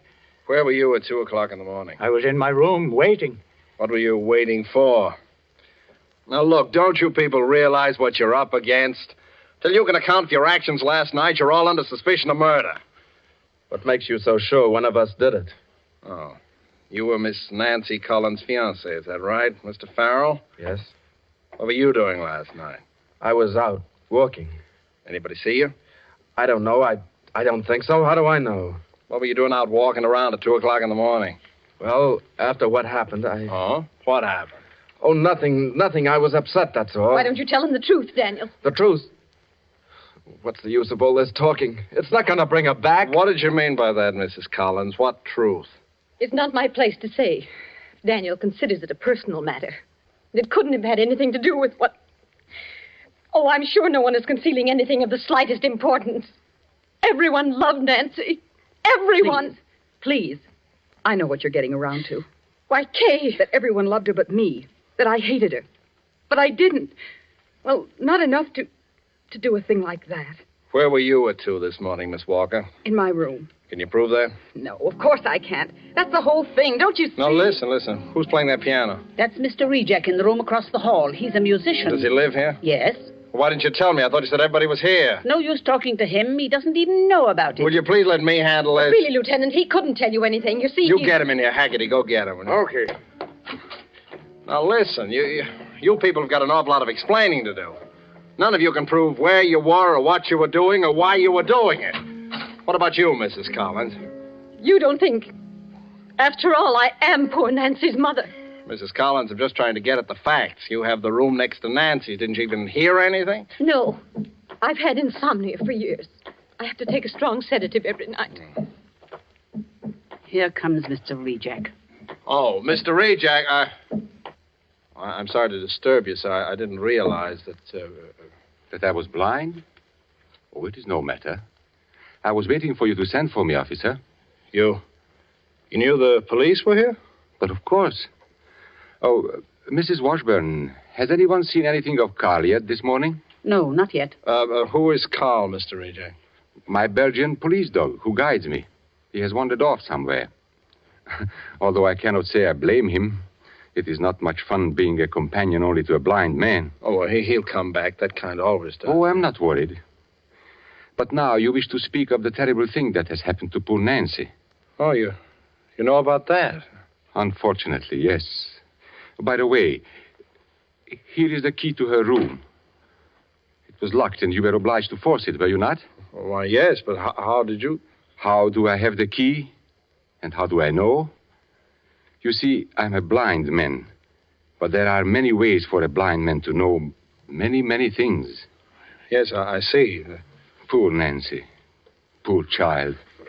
How much do you know about that? Quite a bit, I'm afraid. I know how she was killed. I know why she was killed.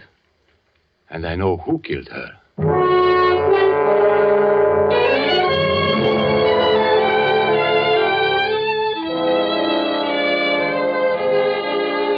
Tonight in our Suspense Theater, murder was unseen in the dark, but the crime was witnessed by a single human being with the eyes of night.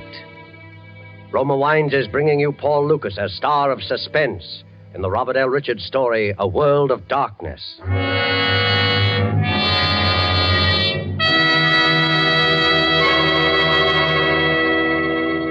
You have heard the prologue for tonight's tale of Suspense. Before we return to the scene of our drama, let me take a moment to offer a practical reminder.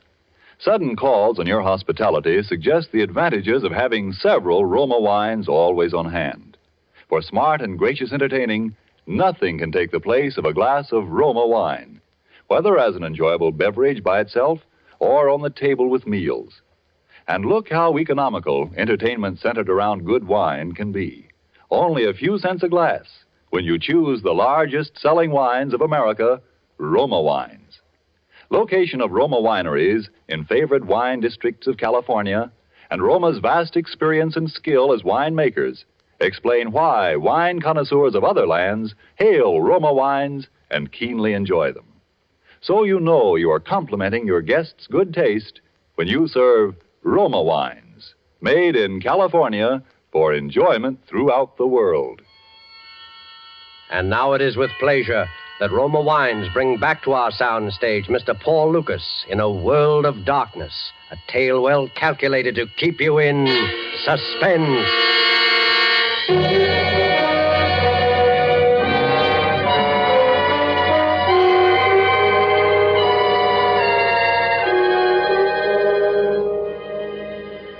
You think it is a great affliction to be blind. Yes, in a way it is. If he yields to it, it can make a man bitter and distort his mind. But if he struggles against it, there are merciful compensations.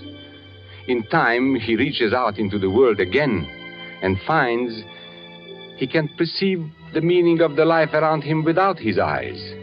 A world of darkness becomes to him a place of utmost sensitivity to other things, to touch, to smell, but above all, to sound. The ticking of a watch, the rustle of clothing, the sound of breathing, or even the beat of a heart. I have only to focus my attention on a sound so distant or so slight as to be utterly imperceptible to anyone else. And to me, it is magnified and amplified 100 times. Last night, though sitting in my room and confined in my eternal darkness, I heard what I could not see. And I was witness to a murder.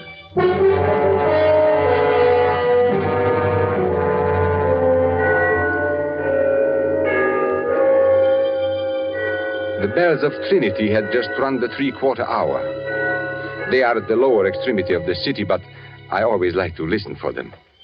It was 1:45 midnight. I was about to go back to my piano.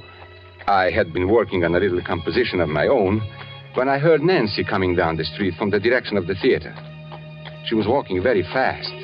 It was clear to me that she was disturbed about something, so I knew she would want to see me. I waited for her knock.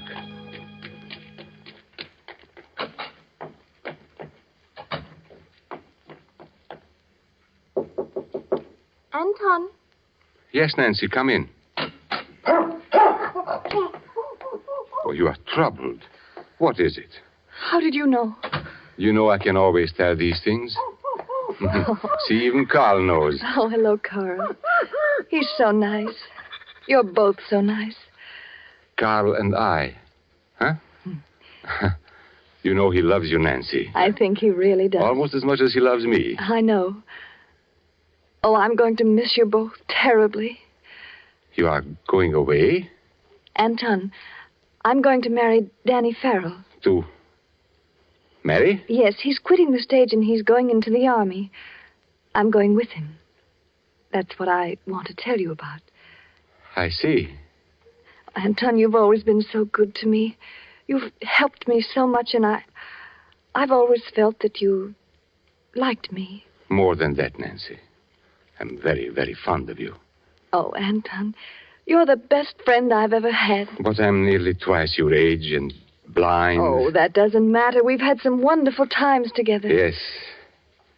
And now you wish to talk to me because you are still not sure you have made the right decision, hmm? Yes. Now, to leave the stage now, just when you are having the first time such a wonderful success. Oh, it isn't that. I've always hated the stage. Hated it. Now, Nancy, now. You have a very great talent. You can't have a talent for anything you don't like. And you can't like anything you've had crammed down your throat ever since you were barely able to talk. Oh, it's your mother. She's counted on it all these years. She sacrificed everything for my career. Oh, Mother loves me in her way, but sometimes she's so strange. When I told her about Danny tonight, I thought she was going to have a stroke or something. I've seen her angry before, but never like this. Oh, it will pass. Anton, for a minute she looked insane. I was frightened, really frightened. Listen. What?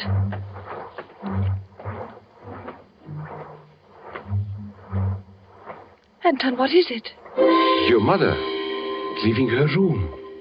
She will be coming down here to look for you. How do you know? The rustle of her satin robe. I hear it often. Perhaps we better not speak any more just now of your little trouble. Oh, I shouldn't have bothered you. I know it must seem childish and silly to you. No, Nancy. It is not for me. But perhaps your mother will not like it that you confide in others. But how could you know that Nancy? You see? She is coming. Nancy? Yes, Mother? Oh, there you are.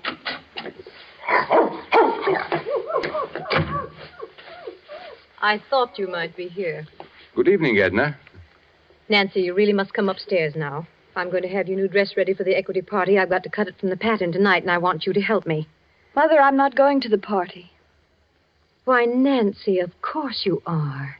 It's very important. Mother, do we have to go through it all again? Nancy, dear, I'm sorry I lost my temper this evening. I know this seems like the only thing in the world that matters just now, love and all. But you simply can't walk out of the lead in a hit play and ever expect to be successful. I don't want to be successful. Can't you get that through your head? After I've slaved and skimped and planned all these years. You'll be all right, Mother. There'll be enough. I'll be all right. I'm not thinking of myself. I've never had a chance to think of myself. Only last week I drew every penny of my own savings and took it out in an insurance policy on you. $100,000. So that you'd have something for your old age. You shouldn't have done that, Mother. And now you want to throw away everything I've done for that harebrained boy. But, Edna, if Nancy is in love... You keep out of this. Mother, please. Oh, I've watched you too, Anton Rejack. But I knew she wouldn't have anything to do with a blind man. Mother. You couldn't see her. But you could touch her, couldn't you? You could be in love with her. Well, I hope you see now what a fool you've made of yourself. You fool. You blind fool. Fool. Down, Carl. Quiet. He struck me. I'm sorry. You deserved it, Mother. I think you'd better go now, Edna. Nancy, I want you to come upstairs right away. We're going to cut out your new dress tonight. Oh, Anton, Forgive me. No, it is nothing. I'm sorry I did what I did, but I was afraid she would become hysterical. Anton, I didn't know. Believe me, I didn't know. No, I did nothing. You had better go up to her now. Yes. Oh, I'm afraid. Oh, but there is nothing to be afraid of. Yes. But I'm afraid.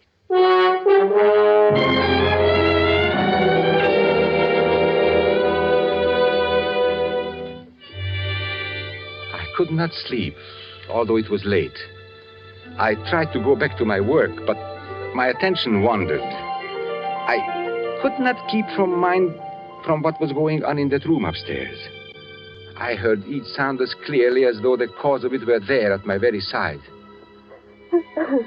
Nancy was weeping, and against the sound of her tears, like an inexorable counterpoint, the scissors, deliberate mechanical snipping and crunching of heavy dressmaker's shears, cutting material on a table. Then there was an interruption. Footsteps running up the stairs. The footsteps of Danny Farrell. I knew what would happen then. Mrs. Collins, you've got to listen. So I did not want to listen. Out of here. Nancy, But for a moment I did. Danny, I don't know what to do. Well, it's about time you found out, isn't it? I shut my mind to it. I didn't want to hear anymore. There was to be another quarrel, another agonizing scene. And then presently I heard the steps again. Slow and heavy this time, coming down the stairs. They went towards the front door instead of to his own room. He was going out. I did not know what he might do. I went to my own door, and as casually as I could, I opened it. Oh, hello, Anton. Why, hello, Danny. Were you going out? For a little walk. It's late. I guess it is. I'm sorry, Danny. You know about it, do you? Yes, Nancy told me tonight. There was a scene with her mother again. But it will come out all right. Oh, no, it won't. Why? Nancy's changed her mind. Or rather, her mother's changed it for her. Oh, the poor child. Anton, Nancy's a lovely girl. She's the loveliest girl in the world. But she's weak. Oh, but we are all weak in one way or another. But she doesn't know what she does to people. She doesn't know the torture she puts people through. No. And I can't stand it any longer. If I can't have Nancy, I'll do something. Danny, now, it will be all right. It can't be all right. How do I know it won't go on like this after we're married? Oh, I'm crazy, I suppose, but I know how these things are. Two young people in love cannot be kept apart by anyone or anything in this earth. No, Anton. I thought it over and over every way there is. It won't work. Oh, come in. Anton, Oh. I didn't know you were here, Danny. Okay. I just heard the news. Over at the theater. Congratulations. Thanks. I suppose I had to say that. You know I don't mean it, Danny. Please, Kay, I don't think you love her, Danny. I don't see how you could. Kay, I don't want to talk about it tonight. Are you afraid to talk to me, Danny? Are you? I'm sorry, Kay. Good night, Anton. Danny. Danny, listen to me. Danny! Oh, let him go. He's upset tonight. He's upset. He's upset. Kay, stop it. Get hold of yourself. I love him. I love him. I can't let him go. Oh, but you must, don't you see? He's going to be married. Before she came along, he couldn't even think of anyone but me. Well, she planned it very nicely. Just the way she's planned everything else. She doesn't care how many lives she wrecks, including his. But it won't be so easy this time. Kay, you are talking foolishness. Listen, Anton. Before I'd let her get away with this, I'd kill her. So help me, I'd kill her.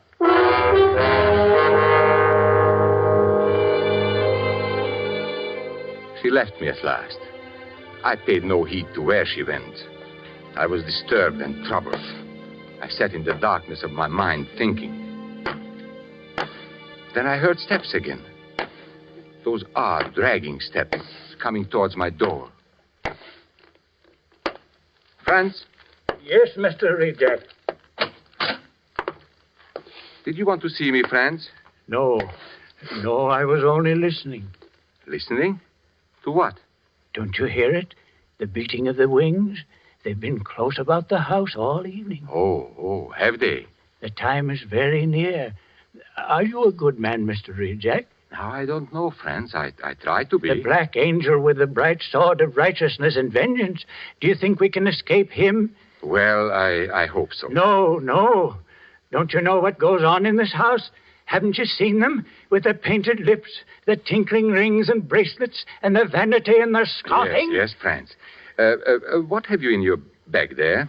Oh, yes, my tools. Always I work day and night. There's a dripping faucet up in Miss Collins' room. I have to fix it. Dripping faucet? Oh, yes.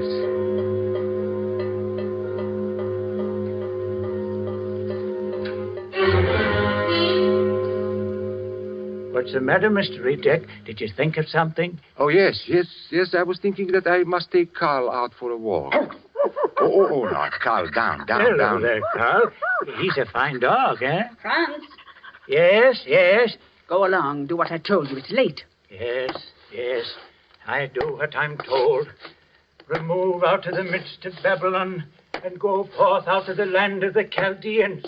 For this city will I humble to the dust, and this house will I make a place of weeping and desolation.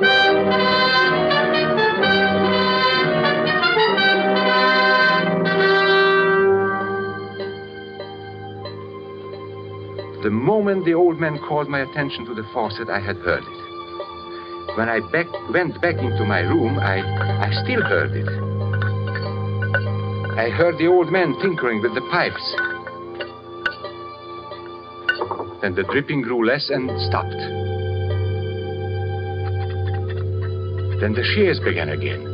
Those long, sharp scissors cutting the dress. I forced myself to return to my work, and for a while I heard nothing more.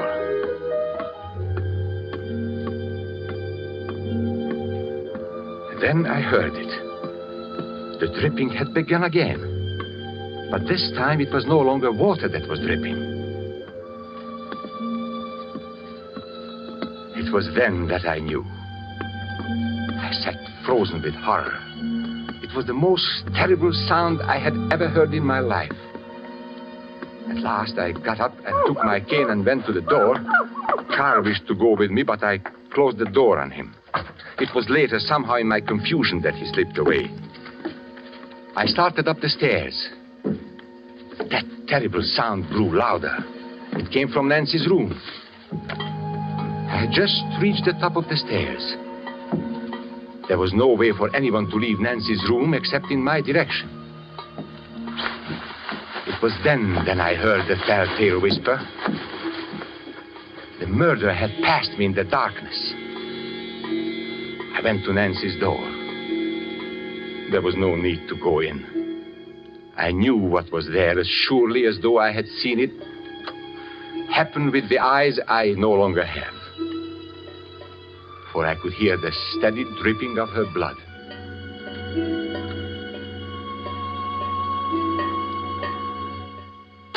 I closed the door and locked it.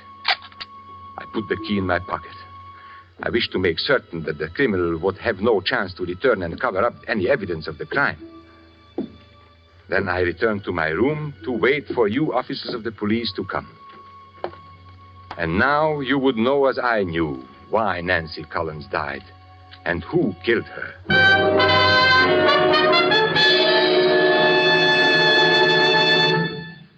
Well, do all you people here confirm what Mr. Rejack says about your movements last night? Wait. What did you mean about the telltale whisper? Oh, what is the use of any longer pretending, Edna? You killed her. Now you must pay for it. No. Now, doubtless you have already found her fingerprints on the scissors with which Nancy has stabbed. Oh, naturally, they were Mrs. Collins' scissors anyway. And I have a suspicion that you will find the insurance policy she took out on her daughter's life only last week that makes Edna Collins the beneficiary in the event of Nancy's death. No, I didn't do it. You better take her along, Haggerty. All right, come on, man. No, please, wait a minute. Maybe I've been selfish, but I loved her. He's lying because he hates me for what I said. No, please! Well, Mr. Rejack, I guess several people owe you their thanks for this. And you owe me nothing. If it could only bring her back to life. Come in. We found Mr. Rejack's dog, ma'am, down in the cellar. Been there all night. Here, Carl. Carl, my poor old Carl. Here, Carl. Carl, what's the matter now?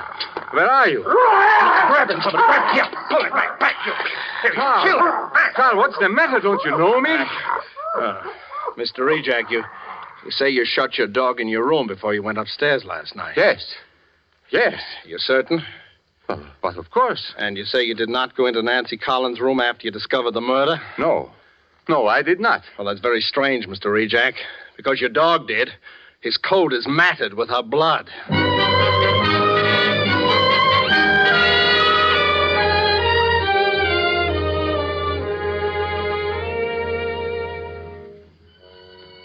I realize now that the dog must have followed me.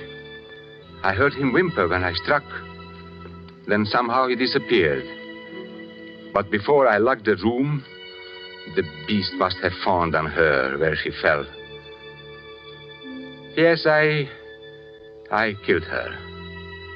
It is no matter now. She will marry no one now, nor will I. Yet it is true I heard those things. Yes, most of them. You would be amazed what I can hear. Now, even from where I sit, I can hear the men at work at the place where they will take me, although that place is many miles away. They are hammering on the scaffolding in preparation for me. And now they are clambering up on the platform. And now they are about to test that ingenious device that will snuff out my life. Listen. They spring the trap.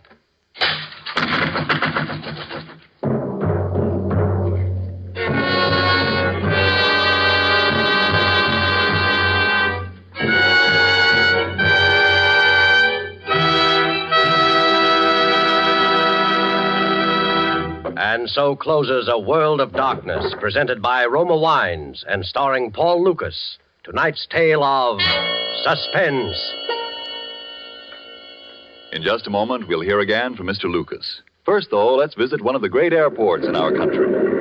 The afternoon clipper has just landed in the USA. A North American and his newly arrived visitor from south of the border are about to take a table at an airport cafe.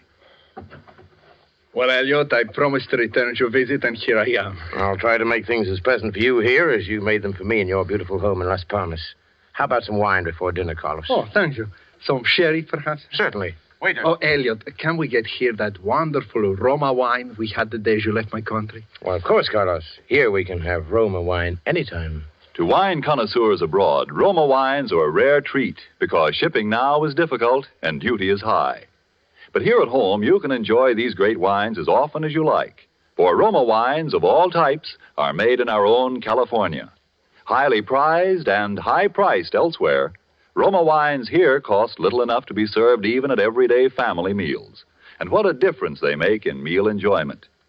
Why don't you surprise your family tomorrow with delicious Roma California sherry? You never tasted finer.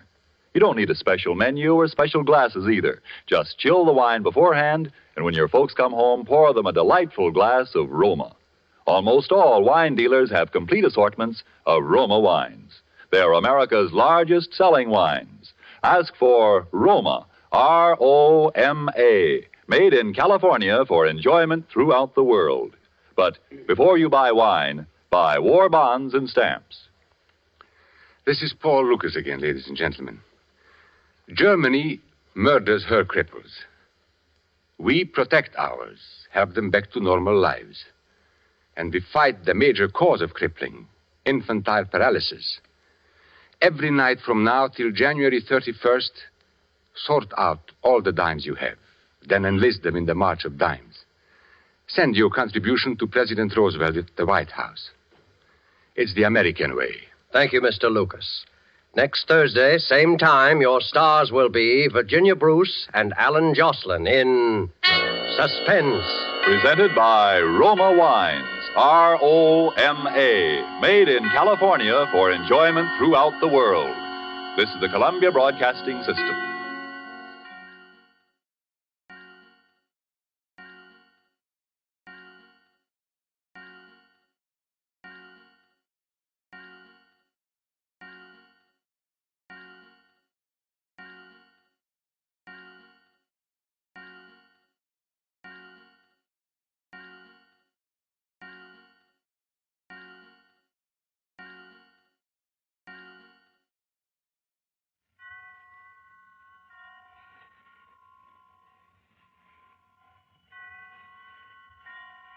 Roma Wine presents Suspense.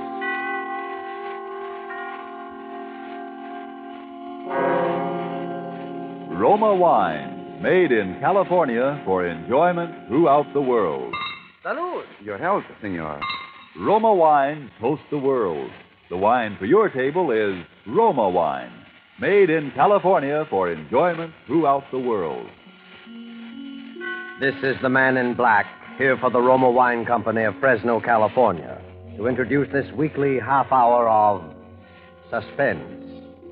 Tonight, Roma Wines bring you two of Hollywood's favorite screen stars, Miss Virginia Bruce and Mr. Alan Jocelyn, with the noted character actor George Zucco.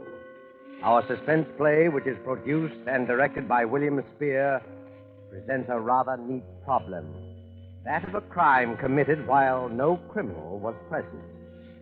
And so, with a locked room, and with the performance of Virginia Bruce as an exceedingly bright young lady named Iris Lane, of Alan Jocelyn as an exceedingly shy young man named Harold Mills, and of George Zucco as the exceedingly polished Dr. Woodhall, we again hope to keep you in suspense.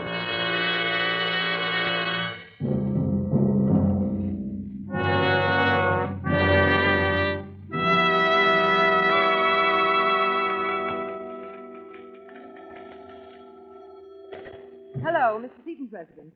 Who's calling? No, Mr. Seaton is not in. No, there will not be any statement for the papers. Harold, will you get that? Hello, no, I can't tell you anything about it. Residence? No. No, there will be absolutely no statement. Here we go again. If you wish, only Hello, you're Mr. wasting Seaton's your residence. time. Look, I told Very you this well. morning there wouldn't be any statement for the Goodbye. newspapers. No, not tomorrow either. Dear.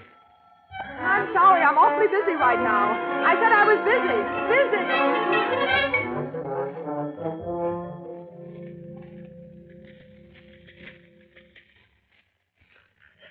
Phew, what a day.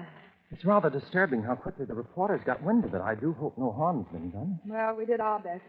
It's too big a deal to keep secret anyway. There are always rumors, and it's the business of newspapers to pick up rumors. Dear me, I wonder how he's going to take it. The old man? He probably won't be tickled pink. You know how he is. I know I'll be relieved when he has it on the lock and key, my word. Oh, good evening, Mr. Seaton. Evening, Harold. Miss Lane, you two still working? No, we thought we'd stick around till you got here. Oh, I'm sorry I was so late. The newspapers have been calling, Mr. Seaton. The newspapers? How in blazes We did told they... them there wouldn't be any statement. Oh, I should hope not. Now, how do you suppose... Then it's not finished? Oh, no, the deal's closed. I have it with me, as a matter of fact. With you, sir? You've been carrying it around in your pocket? You see why I don't feel so good about the newspapers. But at least I got it home all right.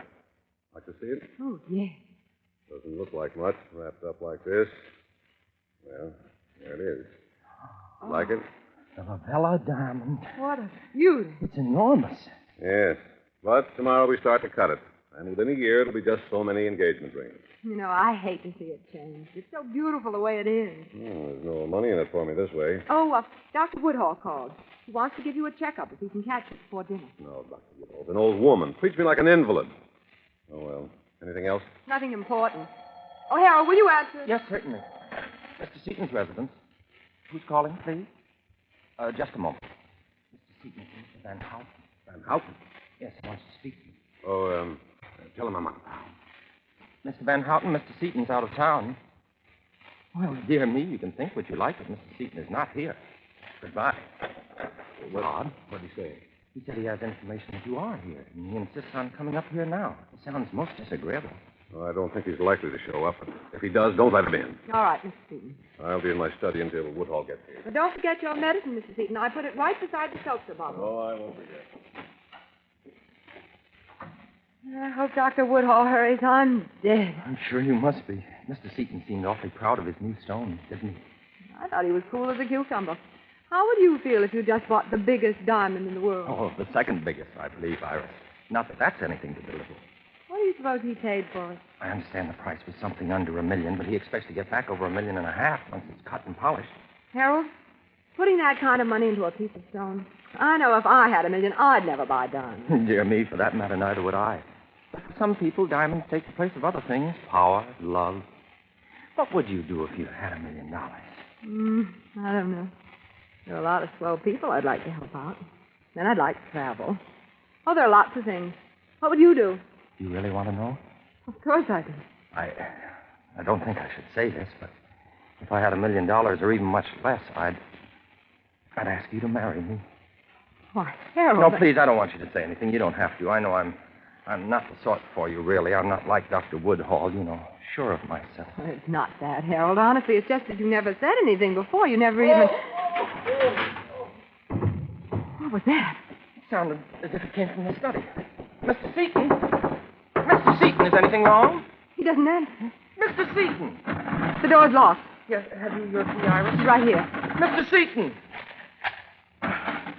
Mr. Seaton? Why, where is he? There he is on the floor. What happened to him? Is he sick? Wait, I'll see. Oh, goodness. Put him on the couch. Just a minute, Iris. I don't think you'd better look. He's badly injured. Injured? But how? It's his head. Get a doctor, will you? A doctor? Someone's tried to kill him. Hurry. To kill him? All right. Try Dr. Woodall. Maybe he hasn't left. I will. Operator, get me granite, 69700. Well, good evening, Iris. Oh, Dr. Woodall. Never mind, operator. Come on, doctor. I was just calling you. Is something wrong? It's Mr. Seaton. He's hurt. Someone tried to... Harold, Dr. Woodall was just coming in. Oh, my goodness, I'm so glad you're here, Doctor. What's the matter with Seaton? I think someone tried to kill him. It's his head. You can see the blood. I found this under him. What's that? There seems to be a piece of broom handle filled with lead. Evidently, he was struck with it. Concussion. Nasty. Still some pulse. I just had him in my bag. Here you are. And you'd better call the police. The police? Certainly. This is attempted murder. Oh, dear. Good evening. Did I hear somebody say murder? Who are you? My name is Van Houten. I telephoned a little while ago. How did you get in? Well, I rang, no one answered, so I walked in. I wish to speak with Mr. Seaton, but I see that perhaps I'm a little too late, eh? Perhaps you knew you'd be a little too late, Mr. Van Houten. Harold, I think we'd better leave that to the police. Will you call them? I can't figure out how it happened. Harold, you and I have been outside that door all day. I know there wasn't anyone in this room. Iris, it must have been the windows. What do you mean the windows? No one could climb. You see, look, there's a ladder still there. And it took us some time to open the door. There is a ladder. Oh, yes, a very convenient ladder. Don't you see? It still couldn't have happened. What do you mean? Someone came through the window, hit Mr. Seaton, and escaped the same way. But it couldn't have happened that way. Look, the windows are locked. Both of them on the inside. And Harold and I were outside the only door. The windows are locked? Dear me. That means Mr. Seaton was alone. Alone in a locked room.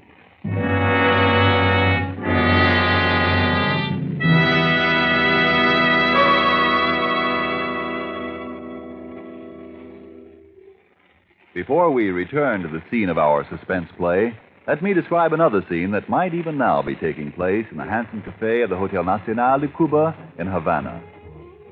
An American visitor has remarked to his Cuban host what great enjoyment the gay Cuban music and the dancing gives him. Gracefully, the Cuban host returns the compliment, saying, "But your United States makes us a gift that brings great pleasure on many occasions. This superb wine from the choice wine districts of your California, this fine Roma wine. Yes, for a wine to give great enjoyment, it must have greatness of character. And it's this that has spread the fame of Roma wines to other lands. Why otherwise would these countries import Roma wines to be enjoyed as a rare luxury? How fortunate, then, are you who can enjoy any of the Roma wines, many different delicious wine types, whenever you choose, without additional charge for import duty, with no high shipping costs added to your small cost for Roma wine. Yet here is a quality so high it has won international recognition. Quality coupled with cost so modest that Roma wines are America's largest selling wines. Why not make your own taste test of these good Roma wines and discover for yourself the fine wine qualities acclaimed by wine experts of many lands? I'll spell out the name for you. R-O-M-A, Roma wines, made in California for enjoyment throughout the world. And now it is with pleasure that we bring back to our soundstage Virginia Bruce and Alan Jocelyn with George Zucco in The Locked Room. A tale well calculated to keep you in suspense.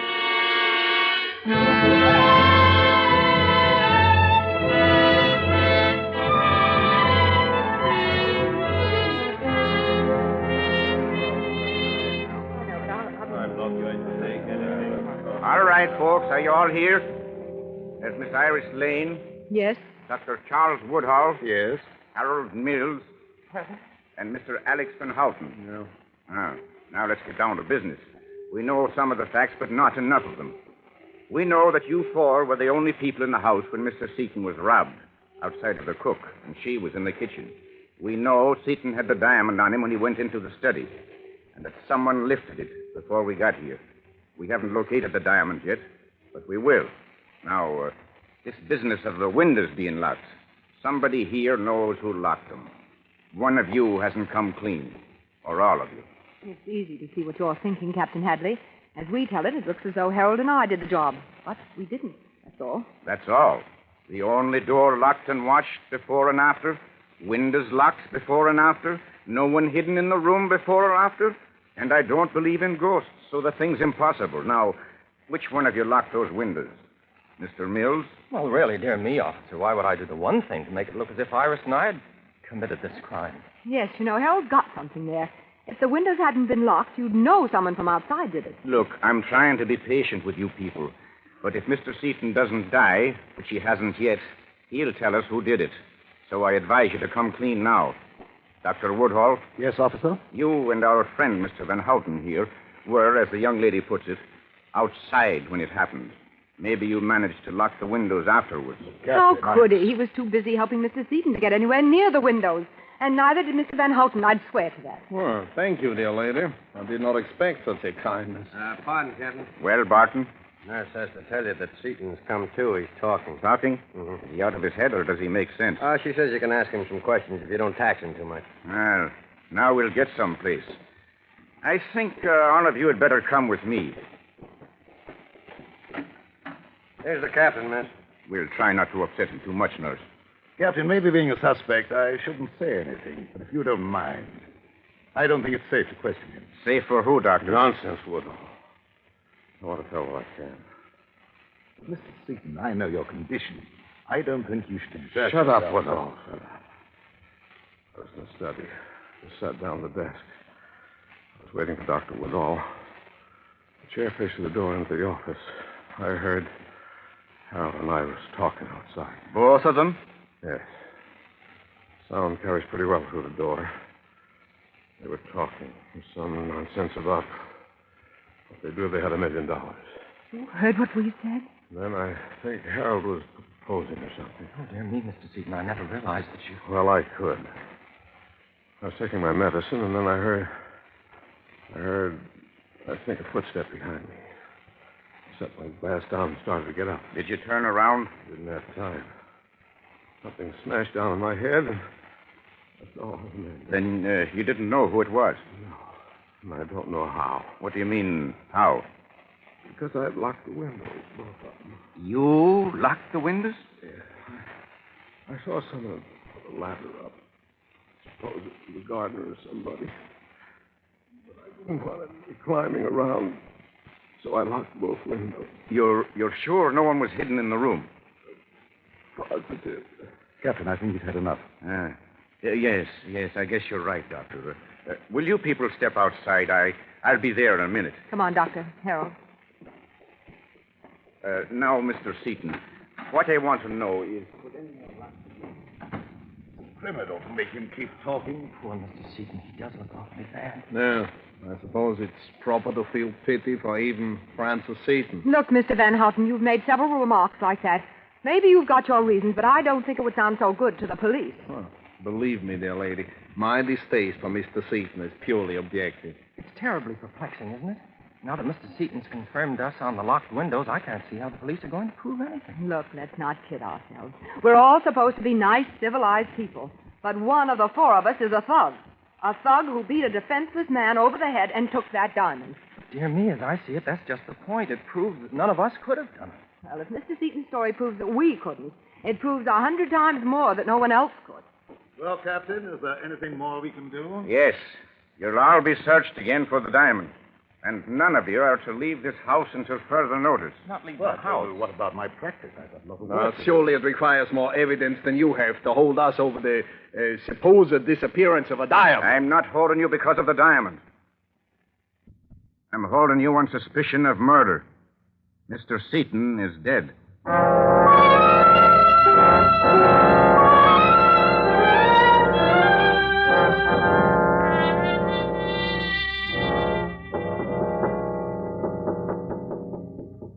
Who's there? Can I come in, Iris? Oh, Dr. Woodhall. What do you want? I'll only be a minute. Well, all right. I hate to disturb you, but I'm really worried. You are? Iris, why don't you try to get out of here? Out of here? Why on earth should I? Don't you realize you're suspected of murder? You could hide somewhere until this has all been cleaned up. Are you crazy? Sure, I'm suspected, Doctor, but no more than you. How's it going to look if I suddenly disappear? Yes, I suppose you're right. If I could only keep you out of this. I'm so worried I don't think straight. You have a cigarette, Iris? Yes, look in that box on the table. Oh, watch out, there's a lamp cord. Oh, I'm sorry. That was clumsy of me. Oh, don't let it worry you. It's no heirloom. What's that? What? Iris, look. Where did you get that? The diamond. Where did you get it? That was on the floor. On the floor? Iris, didn't the police search in here? How did it get on the floor? I suppose it must have been in the lamp. Yes. See? This part lifts out. It must have been an oil lamp. Apparently. May I have it, please? The diamond? It was found here. What do you want to do with it? I want it. Iris, it's not safe. Sure, I know. Give it to me. Well. Thanks. Are you going to give it to Captain Hadley? Why? I don't think it'd be wise. Not yet. You're not afraid of something, are you? Iris, suppose they didn't believe you. Suppose they think that you... Well, I'll think about it. Dr. Woodhall, will you do me a favor? Certainly, if I can. Well, will you meet me here in exactly 10 minutes? You are coming downstairs. Oh, sure, but I've got a couple of things to do. I won't be long. Well, perhaps I should wait. Oh, please, you don't have to do that. Well, all right, but be careful. Careful. I mean, don't let anyone know you have the diamond, because... No, I know. Yes, because whoever killed Seaton for it would kill me, too. I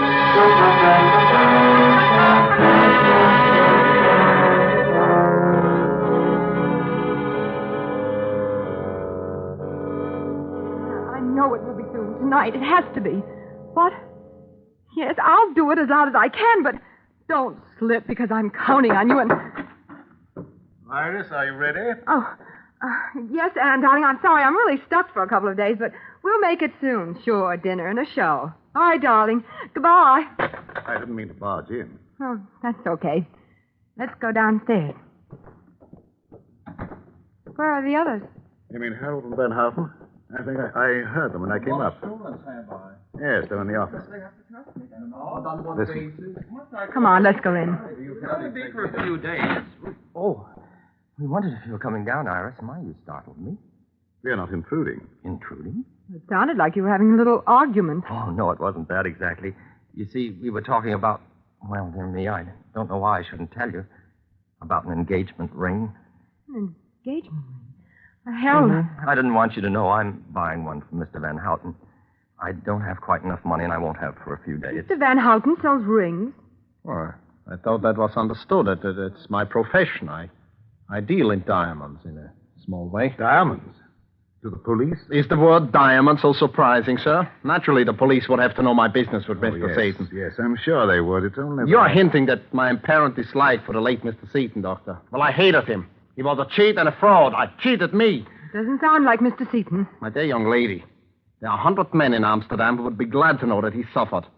But as you know, such dislike was not the motive for his murder. Well, really, now, there's no need to be huffy, Mr. Van Houten. Well. Dear me, we all know what the motive was. I guess it was motive enough for any one of us. Yes. Look, let's face it. One of us killed Seaton, that's true, but 3 of us didn't. And yet we're all suspected. I think if the 4 of us let down our hair, maybe we can figure this thing out. Iris, I think that sounds very reasonable. If Iris needs advice or help... Maybe I do with that. I've found the diamond. Dear me, found it. You Found it where? In my room.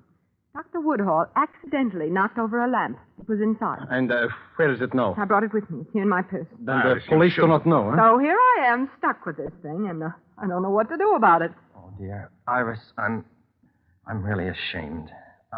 I don't know how to tell you. Ashamed of what? Well, I couldn't tell the police. At least I thought I shouldn't. You see, Mr. Seaton told me in confidence. But now that we've agreed to be frank and honest... What are you driving at? I don't know why Mr. Seaton was killed. Maybe none of us will ever know that. But it wasn't because of the diamond. I knew that all along. You see, that isn't the real diamond at all. Preposterous. You expect us to believe that? Miss Lane, let me see that diamond, please. Sure, you're the expert in the crowd. Take a look. But I'll hold on to it, though. I don't care what Mr. Van Houten says. Mr. Seaton told me it was a replica he brought home. I don't know why. This is ridiculous. Why would anyone want to plant a false diamond in Iris's room? What about it, Mr. Van Houten? It's incredible. What? Well, even without my glass, I can see that this is false. There are no planes of cleavage. A very shoddy piece of work. Phony? I don't get it. Why was he killed then? Well, you see how I've been racking my brains. Here, Mr. Van Houten, maybe we'd better put it in the safe. I might as well keep it.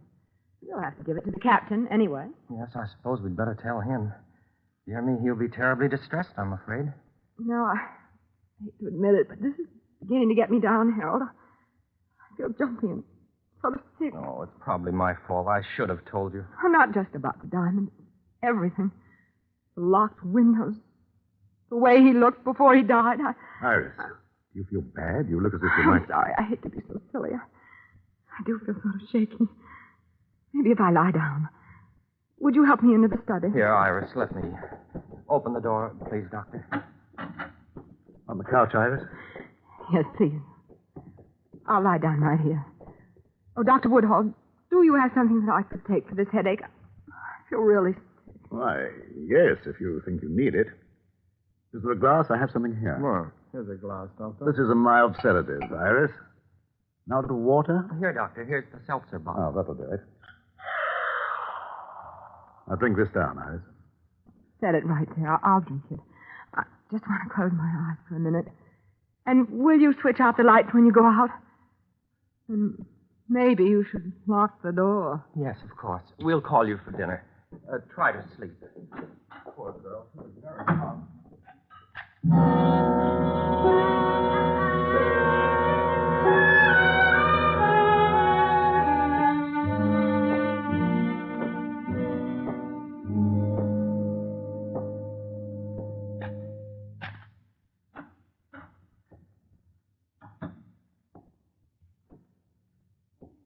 Who is it? Oh, so you are awake, eh? Van Houten. Where's the diamond? Diamond? Give it to me. Well? But you said it was false. We are not so easily fooled. We know what goes on. We? Who do you mean? Never mind. Give me the diamond. And if I don't? You know what will happen if you don't. Hey, who's there? What are you doing? Van Houten, what is it?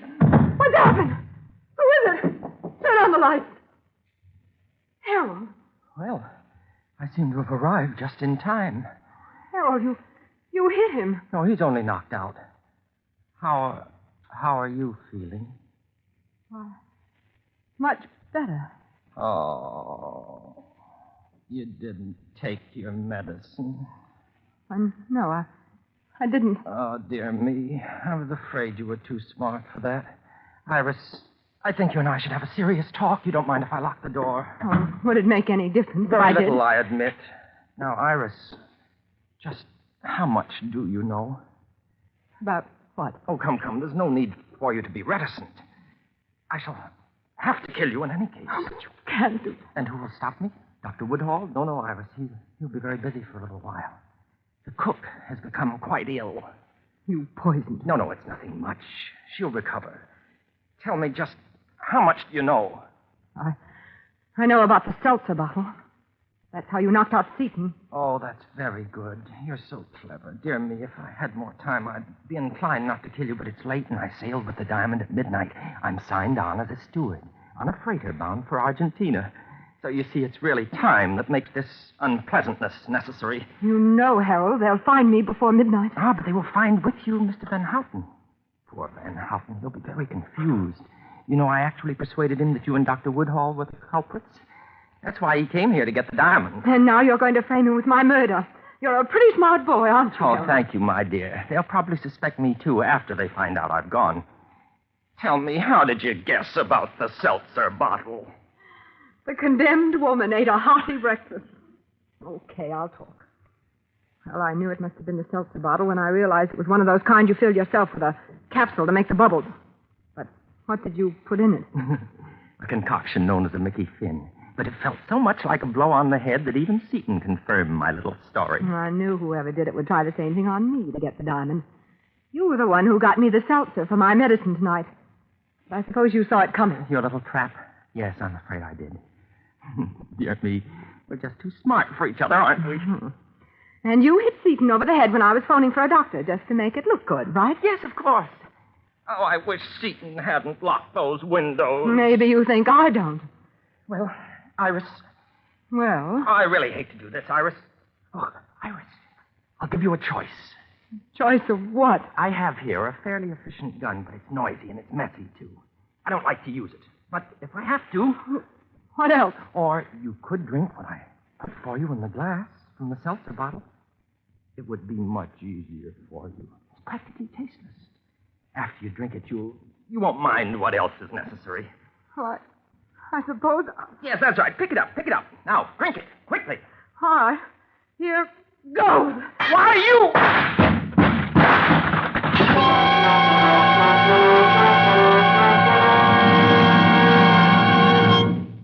Nice timing, Captain Hadley.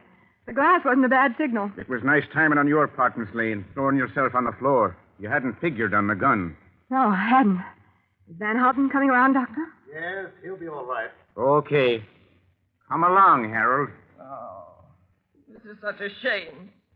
Iris, before I go, I'd like to tell you how sorry I am. Sorry? Yes, about that proposal. Even if it was an alibi, I almost meant it. Dear me, it looks now as though I shall never marry. Yes, dear me. It certainly does.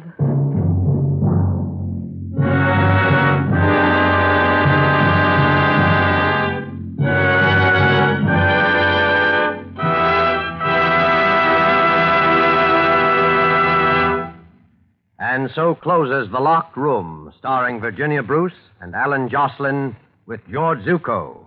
Tonight's tale of suspense. Mr. Jocelyn appeared by courtesy of 20th Century Fox. Before we tell you about next week's stars and story, Roma Wine, sponsor of these weekly suspense dramas, brings you one of tonight's stars, Miss Virginia Bruce, with a message of real importance.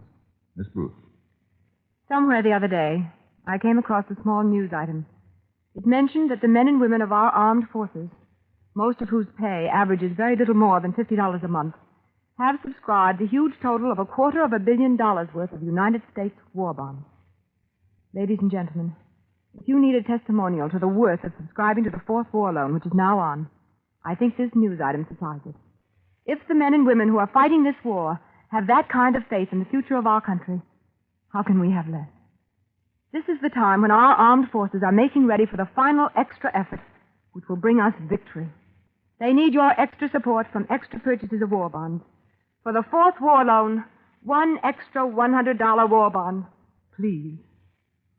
Next Thursday, same time, Roma Wines will bring you two distinguished actresses, Miss Ida Lupino and Miss Agnes Moorehead. Don't forget, then, next Thursday, for Ida Lupino and Agnes Moorehead in Suspense. Presented by Roma Wine. R-O-M-A.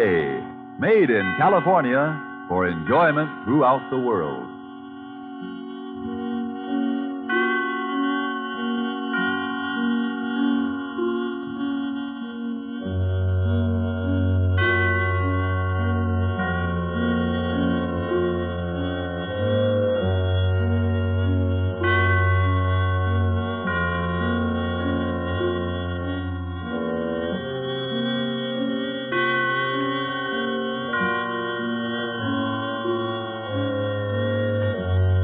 This is the Columbia Broadcasting System.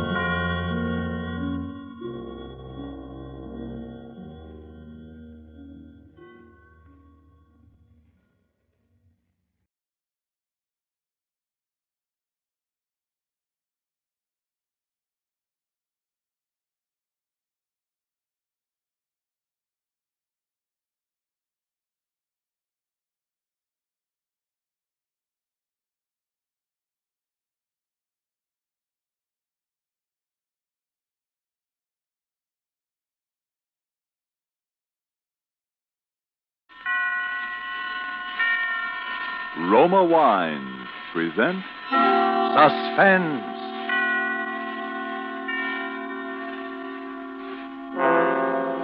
Roma Wines, made in California for enjoyment throughout the world.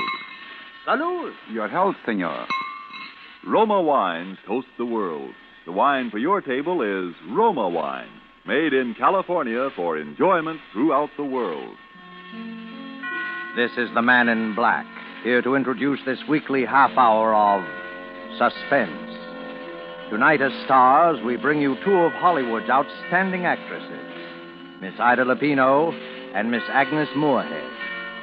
And so, with the remarkable tale of the sisters, and with the performances of Ida Lupino as Lydia Haskell and Agnes Moorehead as Ellie, Roma Wines again hope to keep you in suspense.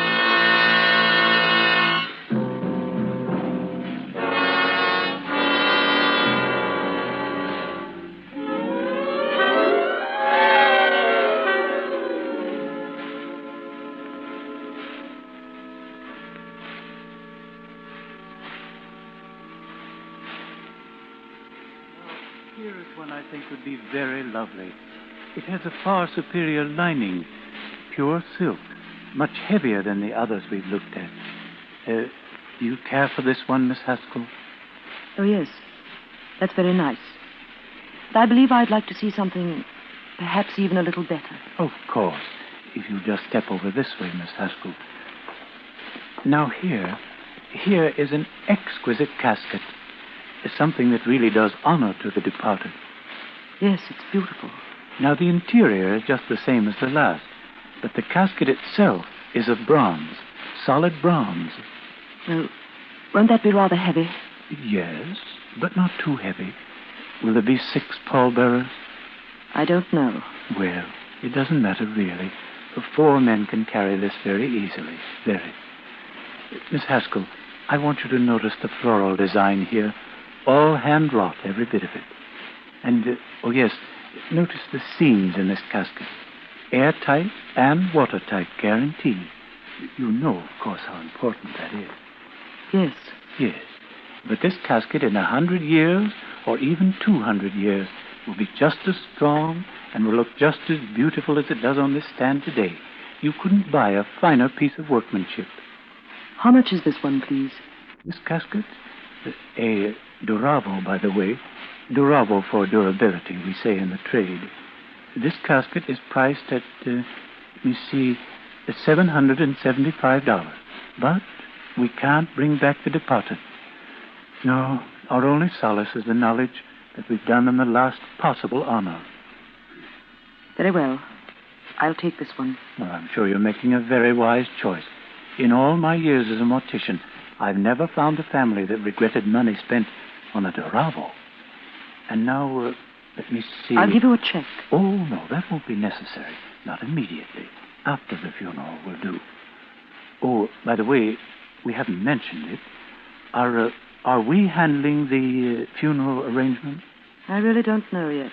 Oh, well, you want the casket delivered somewhere? No. I'd like you to hold it for a while, please. Hold it?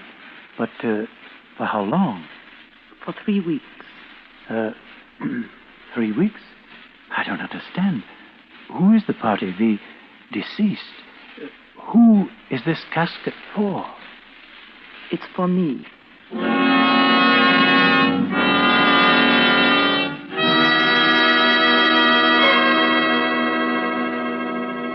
You have heard the prologue to this evening's suspense play, The Sisters.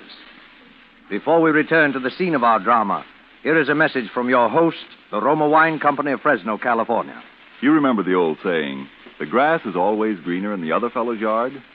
You might agree with the truth of that statement if you happen to overhear a conversation that might easily be taking place at this moment in the smart and festive Club Montmartre in Havana, Cuba. An American has just complimented his Cuban friend on the fine quality of Havana tobacco.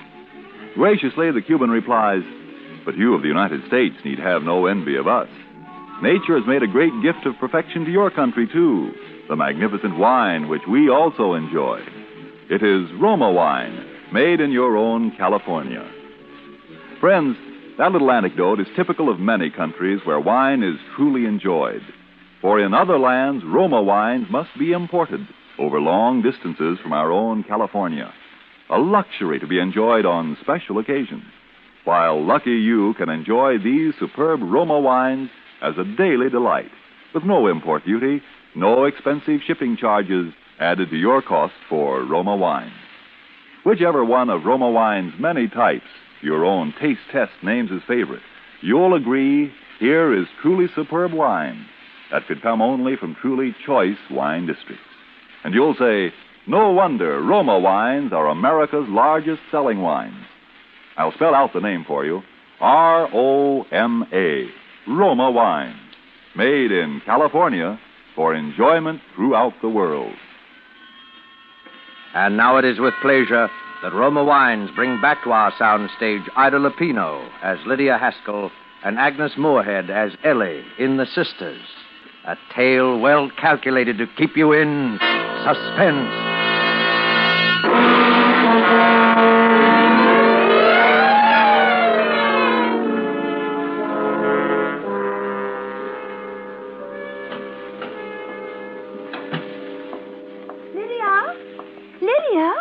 I heard you come in. Where have you been, Lydia? You've been gone all afternoon. I've been shopping. What did you buy? Did you get the ribbons I asked for? No, I didn't have time. Oh, I wanted some new ribbons. My others are all worn out. See, Lydia? Ellie, I wish you'd stop putting ribbons in your hair like a schoolgirl. You're almost 40 years old. I know, Lydia. I know. Well, then try to act like it. Hand me my sewing and light the lamp. It's getting dark. Oh, I wonder why we have to grow old. Wouldn't it be wonderful if we had always stayed young like we used to be? Oh, Lydia, remember when Mother used to send us to school with our ribbons matching and our dresses matching, and at the end of the day, no one would even guess we were sisters because I was always so mussed and you were always so clean?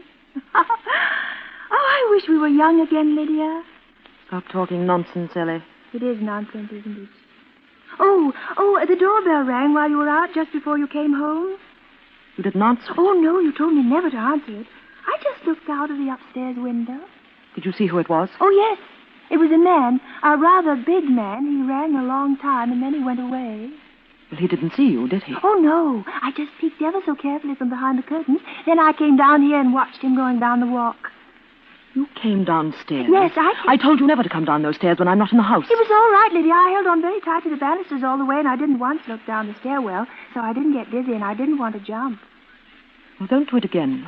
It was just that I was lonely. I didn't think you were ever coming home. Lydia, you didn't tell me what you bought. Oh, a Duravo. What's that? What's a Duravo? Don't ask so many questions, Ellie. All right. Lydia, I think I'll sew, too. I could fix up one of these old ribbons. May I, Lydia? Yes, so. It'd be good for you. Thank you.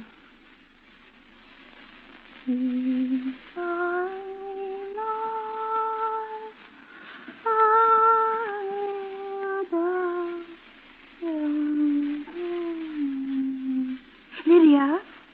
Yes? Lydia, could I go shopping someday? Don't be a fool, Ellie. I'm sorry. I just thought...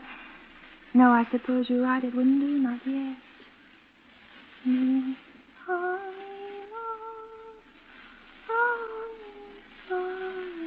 There wasn't any mail today. Wasn't there? No, I thought perhaps there'd be a letter from David. It's been such a long time since he's written, hasn't it? I haven't noticed. Oh, yes, he used to write every week on Tuesday.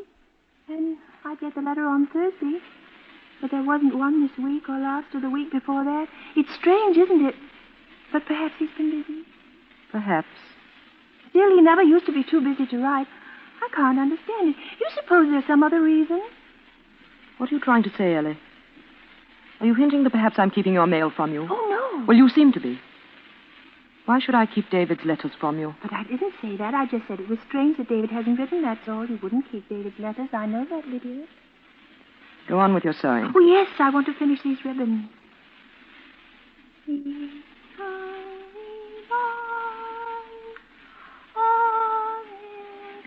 Stop singing that. Stop it. Well, Lydia, it's a hymn. I've always sung. I don't care. I said stop. Or learn something else. That's all you sing, day and night, day and night. The same tune, over and over and over. Now stop it. Lydia, sometimes you frighten me. The way you look at me. You make me think that perhaps I'm not getting well. Perhaps I'm still crazy. I'm not. I'm not still crazy, am I, Lydia? I'm not, am I?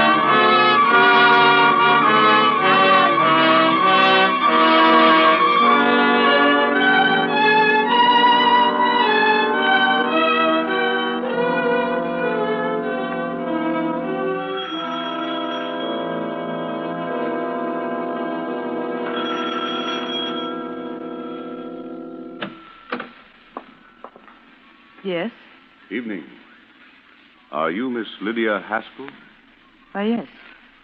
Well, can I speak to you for a minute? I was here this afternoon, but there was no one home. What is it, please? Well, we had a call from Doan Brothers, the undertakers. I'm from the police department. Really? Well, I don't see what the police could want with me. Come in if you wish. Thanks. Sit down. Thank you. There's nothing we want, Miss Haskell, except it's sort of unusual for a woman to order a casket for herself. Unusual? I've heard of many cases of that kind. People who are alone in the world and have no one else to look after things. Sure, I know. Only it's a little more unusual when you can name the date. The undertaker said you wanted the casket held for 3 weeks. Why 3 weeks? Must be some reason for it. Yes, there is. I'm going to die. I shall die in 3 weeks, or perhaps even before. There's no doubt of it in my mind, and that's why I ordered the casket. You may call it a premonition if you want. Maybe I could also call it suicide. That's why I'm here, Miss Haskell. I don't know whether you know it, but suicide is a crime in the eyes of the state. For which there is no punishment. Not if it's successful, no. But there is prevention. You see, I know I'm going to die. I feel it. But I have no intention of taking my own life. There's no need to do so. Mm-hmm. Miss Haskell, this premonition, as you call it, have you any idea what brought it on? No. You've been speaking to anyone? No fortune tellers or anything like that? No. Well, what makes you so sure? How do you know you can trust this premonition? You're not an old woman. I'd say you're in pretty good health.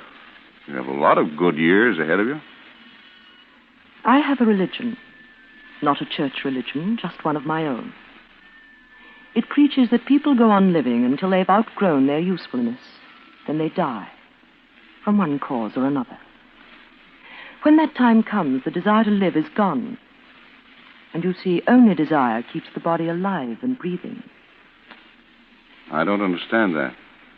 No, I'm sorry. Miss Haskell, you live alone here? Yes. No relatives? No housekeeper? I live alone here. Pretty large house for a person living alone. Yes. There are 3 floors and far too many rooms. But it's on the outskirts of town, and it's quiet. And it gives me the privacy I've been looking for. A privacy which you are invading for the first time since I moved here 5 years ago. Sorry, Miss Haskell. I'm only doing my job. I was told to look you up and find out why you bought that casket. Then I think we may assume your job is over. I guess so. But the office might ask me to drop back once in a while, just to keep in touch. I won't be at home. Why? You don't go out very much. The folks in the town say they don't even see you more than once a week, maybe. When you come, I won't be at home. All right. Sorry to bother you. Good night. Good night. Miss Haskell, how are you going to die? I don't know. Nor do I consider it important. Why should you? Good night.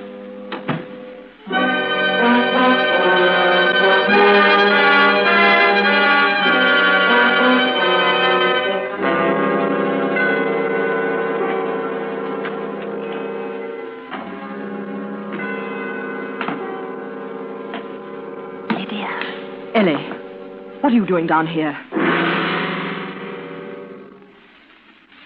What are you doing sitting on the steps in the dark? Lydia. Haven't I told you never to come down here at night? Lydia. Or what do you want? I heard that man was here. Lydia, why did you buy the casket? Why are you going to die? You mustn't, Lydia. You mustn't die. I'd be alone if you died, and you know what would happen? They'd send me away like they did once before. The people in the town would come and find me living here, and they'd send me away. Go up to bed, Ellie, and go to sleep. How can I sleep? Oh, Lydia, you won't die. Promise me you won't.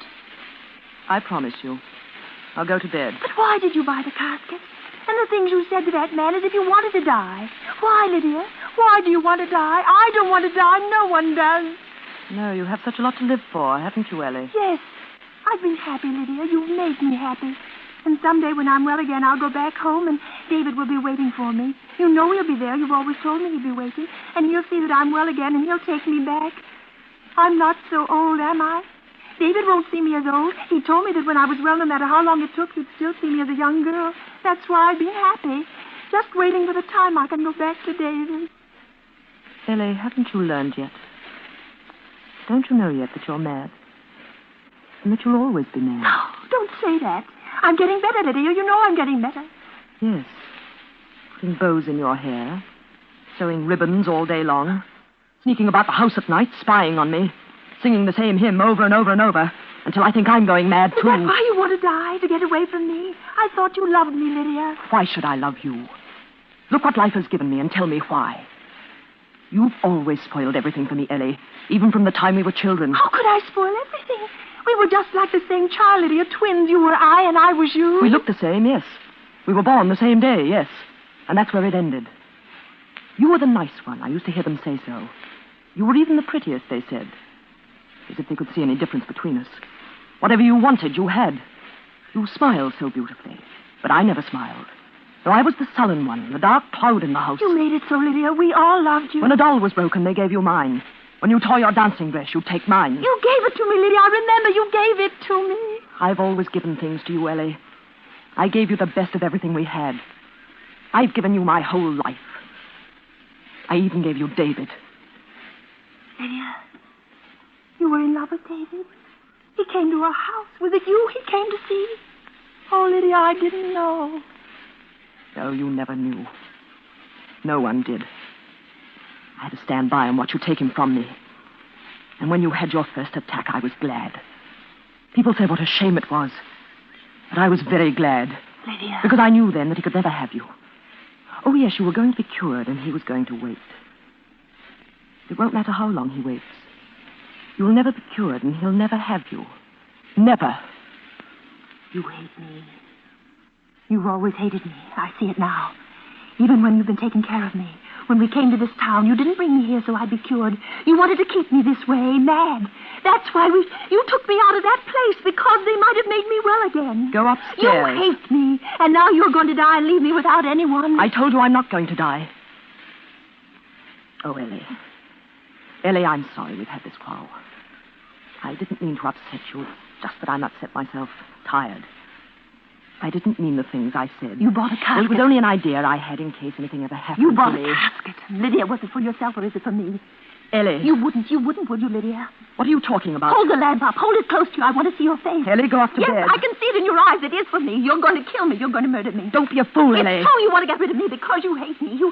Oh, now I see. I see you love David. You're going to kill me, and they'll come and find me and bury me, and they'll think it's you. Be quiet. They'll think it's you who is dead because no one knows I'm living here, and then you'll go away. You'll go back to David, and you'll say that Lydia has died, and he'll think you're me, and that you're well again, and he'll marry you. You'll have him. You'll be Ellie. You'll have David in my place. Ellie, stop it. Did you hear what I said? Be quiet. Be quiet.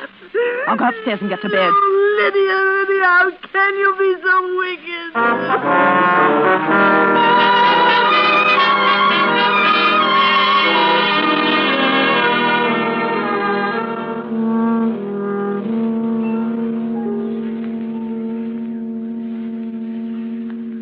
Ellie.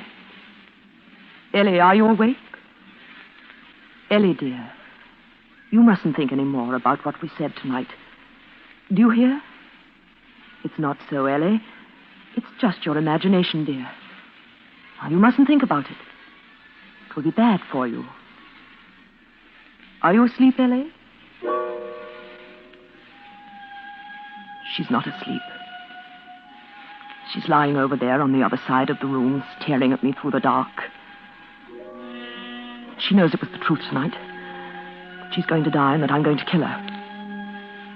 That quarrel. I shouldn't have let her know. I lost my temper. Stupid. I must think clearly. How am I going to kill her? It mustn't look like murder, because they'll suspect things then. No, it must be suicide. But how? When? It'll have to be soon, now that she knows.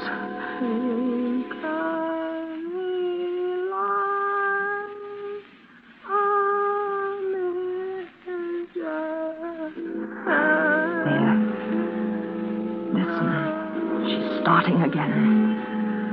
She's singing that hymn again. That hymn. I must be calm. Mustn't get excited. Must think clearly. How am I going to kill her? I wish it were over. I could go back then. Back to David. How quickly she saw through that, but I'd go back in her place. He'll never suspect. Because I'll be Ellie to him. Ellie, cured and happy again. I'll learn to smile. First she must die. How?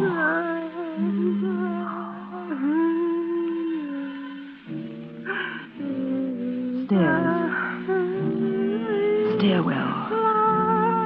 She gets dizzy if she looks down into the stairwell. Yes, it could be so easy. In a day or two, that policeman will come back to the house.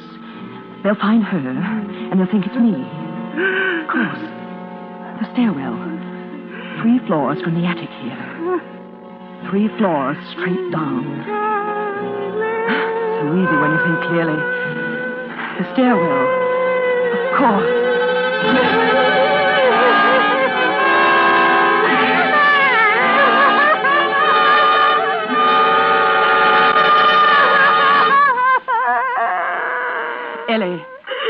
Ellie, dear. Ellie, you mustn't cry anymore. Do you hear me? Are you afraid of the dark? Well, I'll light the lamp for you, dear. There. That's better, isn't it? Why, you're shivering. Are you cold? Well, come along, put your wrapper on. We'll go down to the parlor and light a fire. And I'll make you a nice cup of hot milk. Come along, Ellie. No. Oh, Ellie, stop acting like this. Now come, dear. Here's your wrapper. Put it around your shoulders. That's the girl. Get up now. I'll carry the lamp. Give me your hand, dear. Oh, you're as cold as ice. Now be careful. Walk slowly. There we are. Now hold on to the banisters, dear. That's right. I'll hold the lamp up high so that you can see better. I'm afraid. The stairwell. It's right here, dear. You see. I'm afraid. Oh, Ellie. Ellie, you must get over that fear. Look, Ellie. Just look down. There's nothing to frighten you. Look down the stairwell, Ellie. No. I'm holding you, dear. Just lean over and look down. You can see all the way. No, don't make me look. Don't make me. You see? Nothing, is it? Nothing at all. No. Are you dizzy, dear? I'm holding you. Let me go. I can't stand it. Come closer, dear. No. Closer, Ellie. No. Lean over. No. Just look at her. Do you hear, Ellie? Let me get back. Look, Ellie. No. Look down. No. Now, Ellie. No, now, Ellie. Lean over. Look down, Ellie. Look down.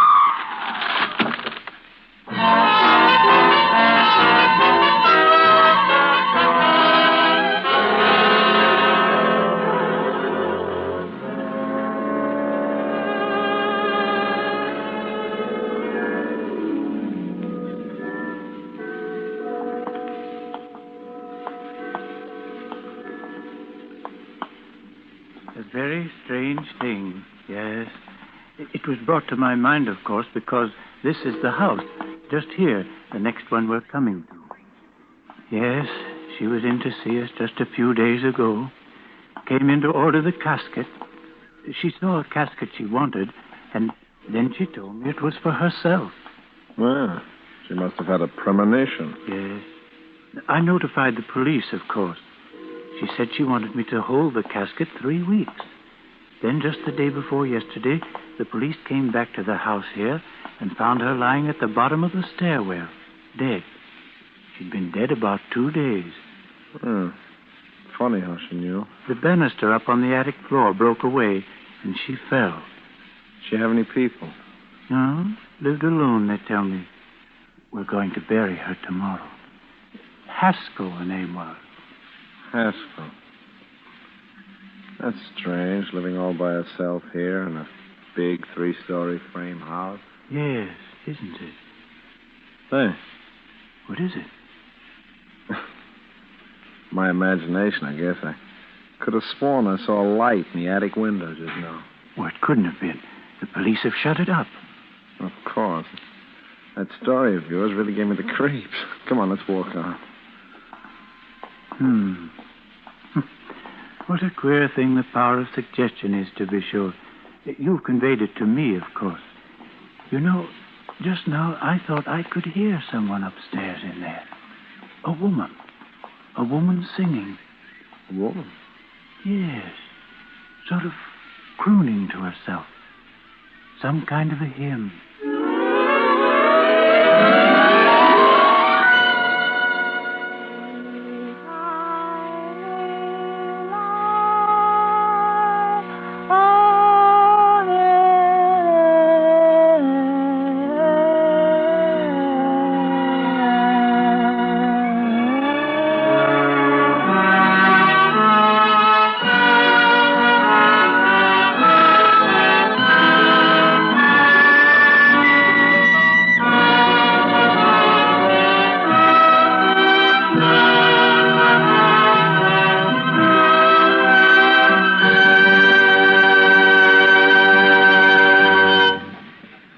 And so closes The Sisters, presented by Roma Wines, and starring Ida Lupino and Agnes Moorehead. Tonight's tale of suspense. In just a moment, we'll hear again from Miss Lupino. In the meantime, here is a true-life suspense drama. Your guests raise their wine glasses to their lips. Your reputation as a host hangs in the balance. Will they approve the wine of your selection?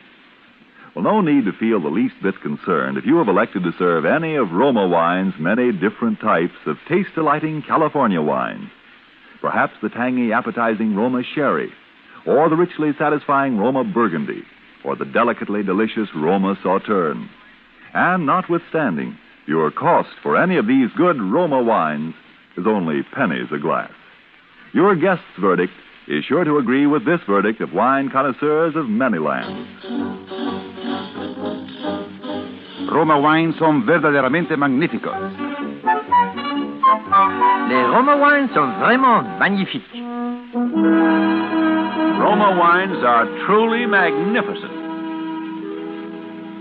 Let me repeat the name, please. R-O-M-A. Roma wine. Made in California for enjoyment throughout the world. This is Ida Lupino.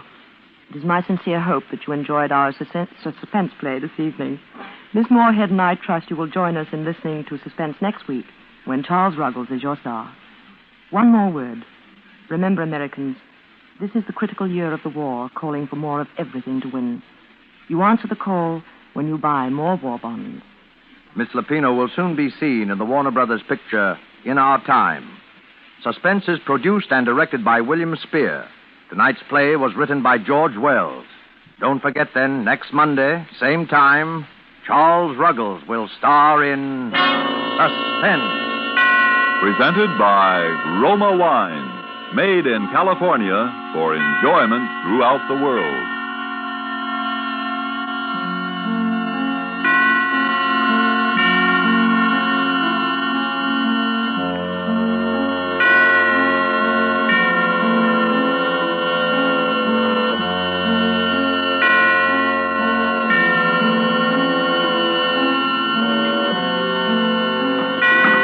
This is CBS, the Columbia Broadcasting System.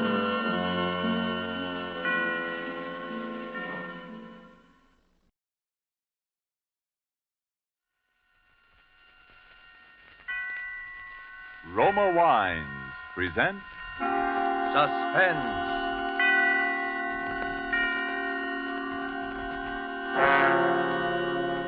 Roma Wines, made in California for enjoyment throughout the world. Salud. Your health, senor. Roma Wines toast the world. The wine for your table is Roma Wine, made in California for enjoyment throughout the world.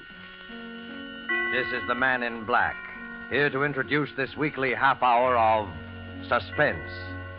Tonight from Hollywood, we bring you in a dramatic role and in a character different from those you are accustomed to seeing him portray, Mr. Charles Ruggles. But before we raise the curtain on this evening's suspense play, here is a message from your host, the Roma Wine Company of Fresno, California. Distance lends enchantment, says the old proverb, and it seems borne out in this little episode that we might see taking place at the smart and handsome Pan American Club, Havana, Cuba. An American visitor is amazed that his Cuban host can picture the marvelous climate and rich, fruitful soil of California without ever having been there. But the Cuban responds, "One sip alone of wonderful Roma wine tells me all that. Only true perfection of climate and soil could produce the perfection of your splendid California wine, Roma wine." That's so. And as Roma wines become available to wine connoisseurs of more and more lands, the chorus of praise grows for the truly superb quality of these good Roma wines. No wonder, then, these wine experts of other lands are so eager to import Roma wines, no matter what the distances from our own California. And no wonder, too, that these taste-delighting Roma wines, with no import duty to pay and without expensive shipping charges added to their cost here, are America's largest selling wines. With such richly rewarding enjoyment within your reach, why not get acquainted with your favorites among Roma wine's many different delightful wine types? Remember the name, R-O-M-A, Roma Wines, made in California for enjoyment throughout the world.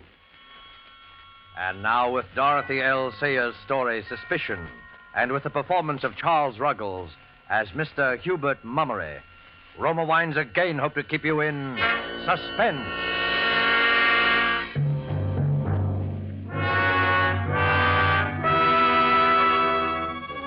Mr. Mummery took the morning train down to business, as he always did. He opened the door of his office, much as he always opened it, and saw his partner, Brooks, sitting at his desk as he always sat. And the world seemed perfectly orderly and dependable and sane. And then it began, very simply. Out of a few chance remarks, the terror took shape and grew until it was a black mountain of fear and suspicion. Morning, Mummery.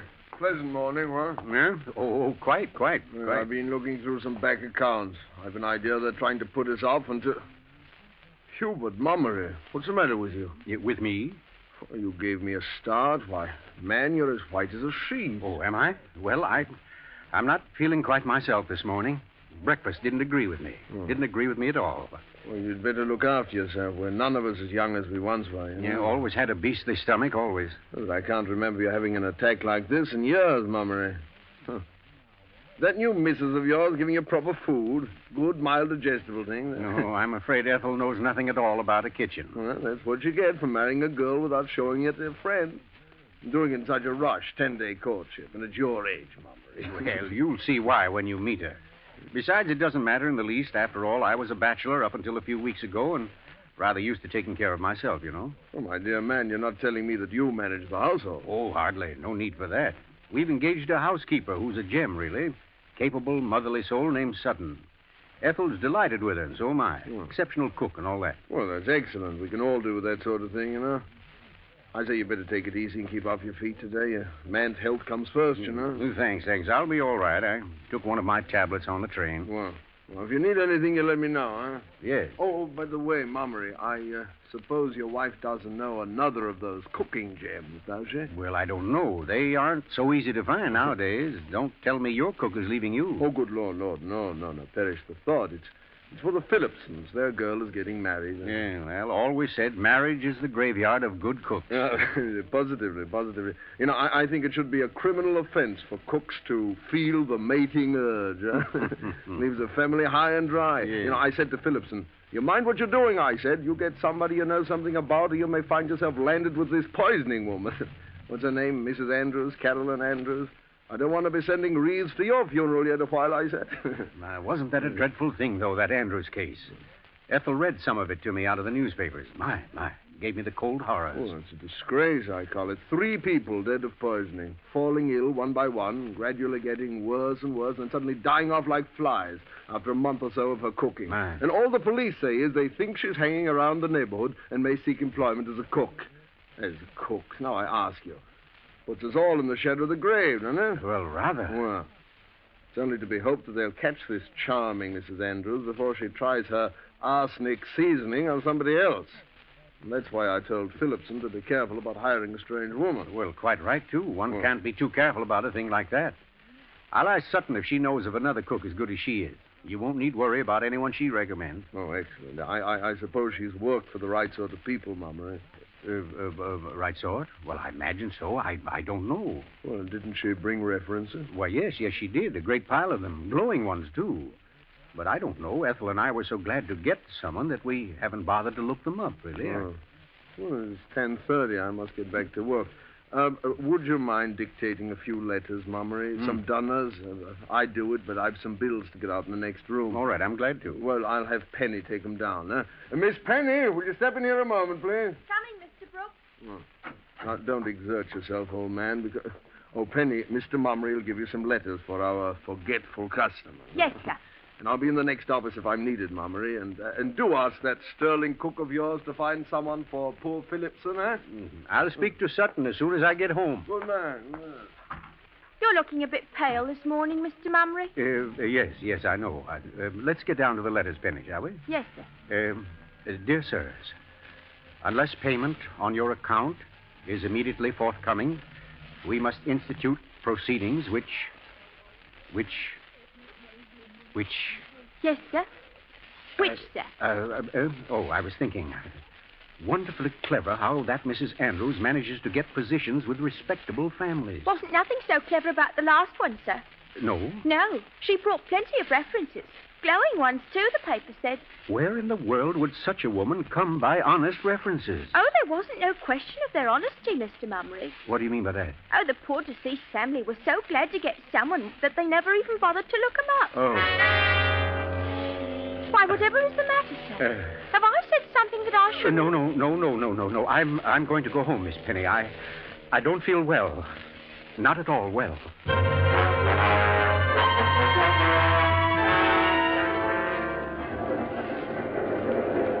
On the homeward-bound train, Mr. Mummery's mind kept up a continual flow of discomforting thoughts.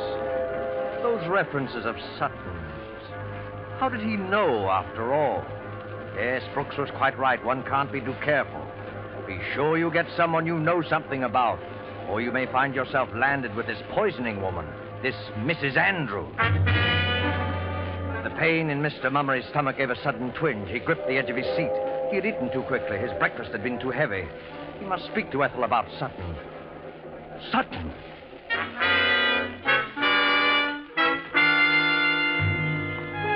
As he walked up the quiet street of the remote little country town, the well-known familiar landmarks looked somehow strange and menacing. He reached the house, walked up the path, and then something drew him round toward the back. Somehow, despite himself, he found himself opening the screen door of Sutton's kitchen.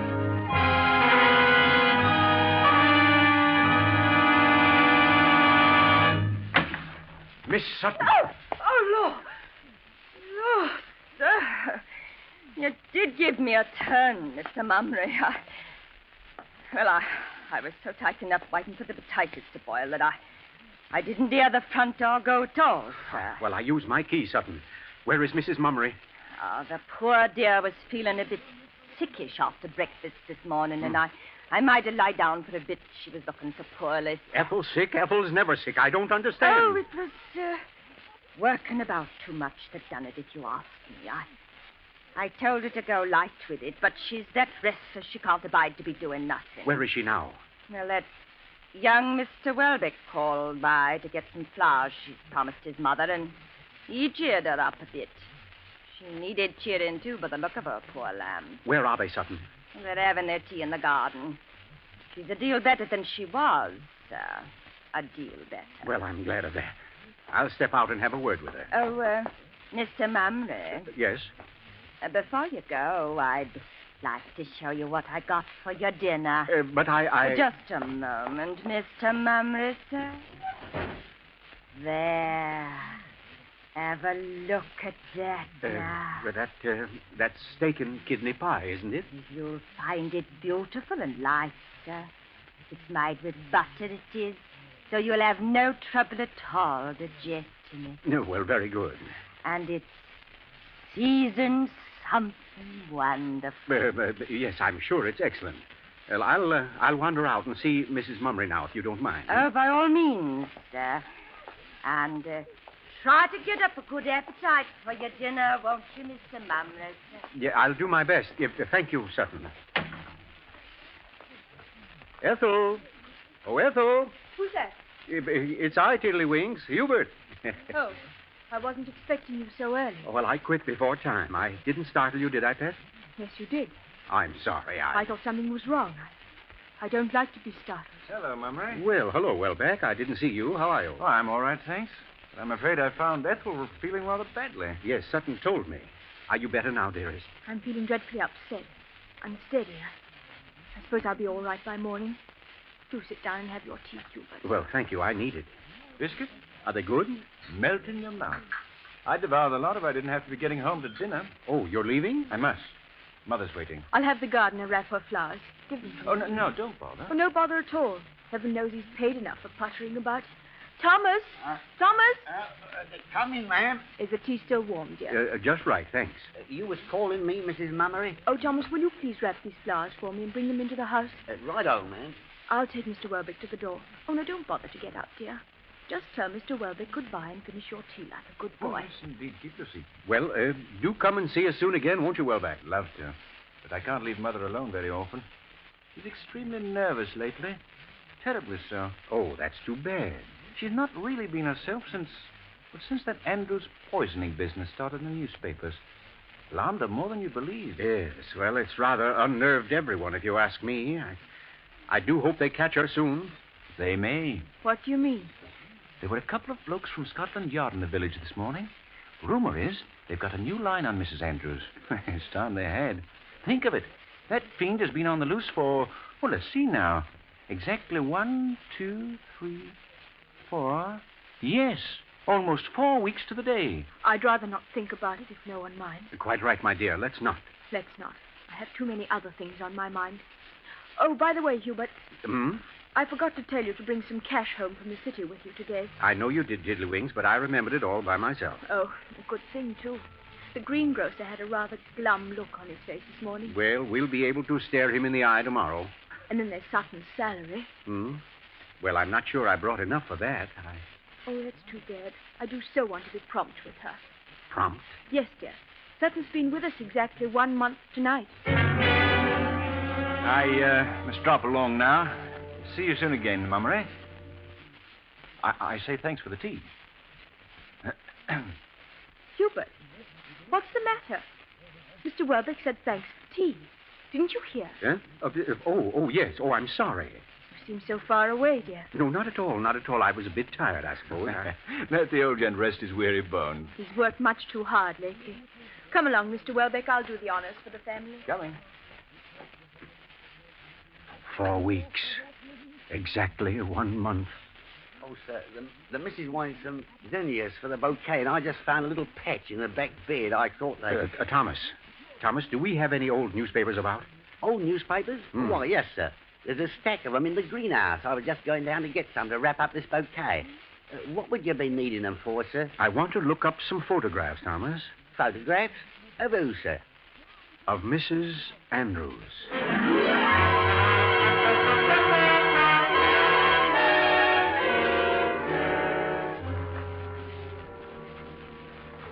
Here they be, sir. They go back about 20 days, these do. I always takes them out of the kitchen when the cook has finished with them. I see. Now, let's have them, Thomas. Now then. June 15th, June 5th.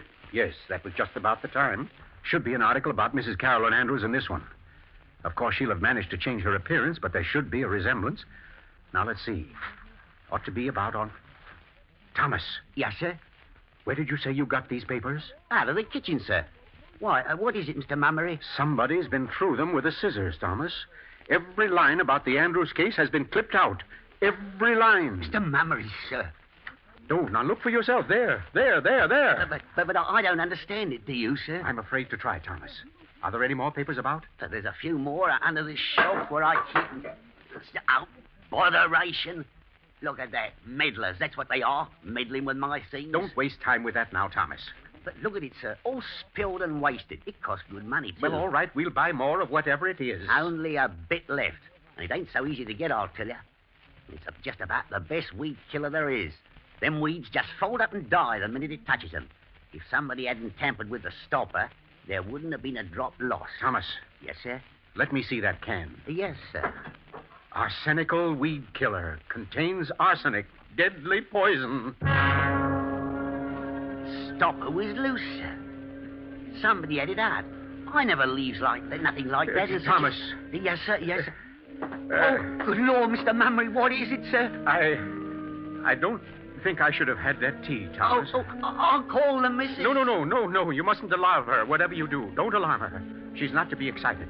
But get to the phone and call Dr. Maysby. I'm ill, Thomas. Tell him I'm terribly ill.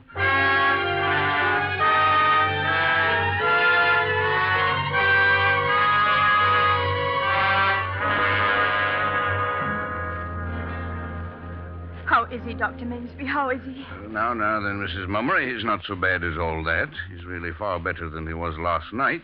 Decidedly. Yes, the patient is somewhat improved, aren't you, Mummery? Well, I'm feeling quite all right, Ethel. I shouldn't be surprised if I lived after all. My poor darling, you gave me such a fright. Did I? Little wonder. Symptoms were rather alarming. Whatever on earth could it have been, Dr. Maysby? He was suffering so dreadfully last night. Of course, those powders you gave him quieted him a bit, but he did seem to be in such agony. Well, I really can't say precisely what it was. I could pretend to know, but frankly, I don't, Mrs. Mummery. I haven't the proper equipment here for a real diagnosis, but I'd venture an old-fashioned, non-scientific guess that it was a touch of common garden ptomaine. Yes, that's what it was, Ethel. I'm sure of it. Tomorrow or next day, when he's quite well, mind you, I'd like to have him come down to the office in Berwick for a thorough examination. Do you hear that, dear? You must make him promise to come, Doctor. He's so very careless about himself. He'll come. This episode gave him a bit of a start, I think. Nothing like a touch of ptomaine to make a man health conscious, eh, Mummery? Well, you're right, Doctor. You'll see me very soon, I promise. Excellent. And until then, you just continue the powders I gave you, one every hour. Yes, Doctor. And no solid foods. Have that cook of yours make you a nice, strong broth of some kind. What? And above all, stay in bed for the next 24 hours. I'll see to that, Dr. Maysby. I'm depending on you, Mrs. Mummery. And now, if you'll tell me where you put my hat... Oh, I'll get it for you. Oh, you needn't trouble. If you'll just tell me no where... trouble at all. It's out on the stand porch. So, Mummery, do try to take better care of yourself from now on, huh? We'll need to make Ethel a widow before her time. Well, I'll do my best not to. Dr. Maysby. What's that, Mummery? Listen to me. I haven't time to explain now. What are you talking about? Keep your voice down, man. I don't want to frighten Ethel, but there's something very strange going on in this house. You are delirious. I may need your help soon. I'll phone you sometime today as soon as I can do it without alarming Ethel. Oh, she wouldn't be able to sleep for weeks if she had any inkling of what's going on. You aren't imagining things, are you? No, listen, Maysby. Last night, before I took sick, I found... I beg pardon, sir. Well, Sutton? Yes, Sutton, what is it? Mrs. Mummery sent me to tell you that your chauffeur's brought the car round, sir. Oh, yes, sure, good. I'll be getting along now, I think. Oh, sir. If I'm not being too inquisitive, sir, how is the patient this morning? Why, he's much better, Sutton, but he had a rather grim session of it just the same. Oh, that's dreadful, ain't it, sir? We'll have to take better care of him, won't we, sir? Much better care.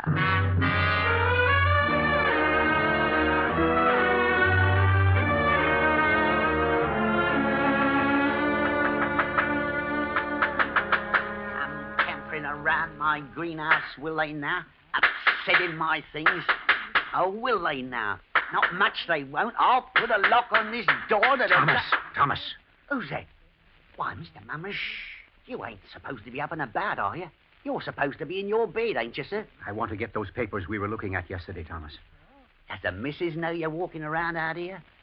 Sir, I'll be bound the missus We'll don't... keep this a secret from the missus, Thomas. You'll get your death, Mr. Mummery. If I lie upstairs in bed all day, the whole Mummery family will get its death. Now, where are those papers? Well, they're just inside the door there, where you left them, sir. Just inside the door. Ah. Now, let's see. Now, where was it? Right about there, sir. No, it wasn't. In a little further. Now to your left. Ah. All right. There they are, sir. Well, if they are, I've been struck blind. There's nothing here but the stone floor and a box of tulip bulbs. You must be wrong, sir. All right, well, come and look and see here. Yes, sir. Mr. Mummery. Well, they're gone. What do you know? I'm not at all sure what I know, but I'm going to find out. You come with me, Thomas. You ought to be in your bed, sir. All right, I ought to be in my bed, sir. Come along, will you? Yes, sir. Where is Sutton? I don't know, sir. Oh, yes, on second thought, I do know. I saw her going down to the greengrocer's to pay the bill. When she passed me, I heard her muttering something about not wanting anybody to come prying about her kitchen. The missus is particular. Yeah, doesn't want us in the kitchen, huh? No, I guess not. Well, that's where we're going right now. I don't think she'd like it, No, sir. I'm sure she wouldn't, Thomas. Come along in. All right, sir, if you say to, sir. Now, let's see, where could they be? You ain't expecting to find them papers in here, are you, sir? I was, Thomas. Is it possible that I'm mistaken? No, I'm not. Now, where could... The stove. That's where they'd be. That's just where the... Uh-huh, just as I thought. Have a look inside, Thomas. There they are, or what's left of them. Somebody kindled quite a little blaze with your old newspapers, wouldn't you say? Lord, sir, you should have been a detective. Yes, I always rather thought so myself. Well, the papers are done for. By Jove, she's a clever one, all right. Doesn't miss a trick. We're dealing with a very cautious, very thorough woman, Thomas. And I shouldn't be a bit surprised if... Well, are you listening to me? Thomas, what are you staring at? Mr. Mummery, what's that on the windowsill? On the The weed killer. The arsenical weed killer. It's found its way into the kitchen. The stopper's off again, ain't it, sir? Right, the stopper's off and it's nearly empty. Thomas, what's in that pot on the stove? I don't know, sir. Well, look and see. Yes, sir. It's chicken broth, sir. Real strong chicken broth. Good. Here. Now take this empty medicine bottle and get as much broth into it as it'll hold. What for, sir? Just do it, Thomas, please. Yes, sir. That's fine. Now then, get the car out of the garage. Where are we going, sir? We're going to Berwich. But, Mr. Mummery, the doctor We're going to see the doctor, Thomas, before we're all beyond his help.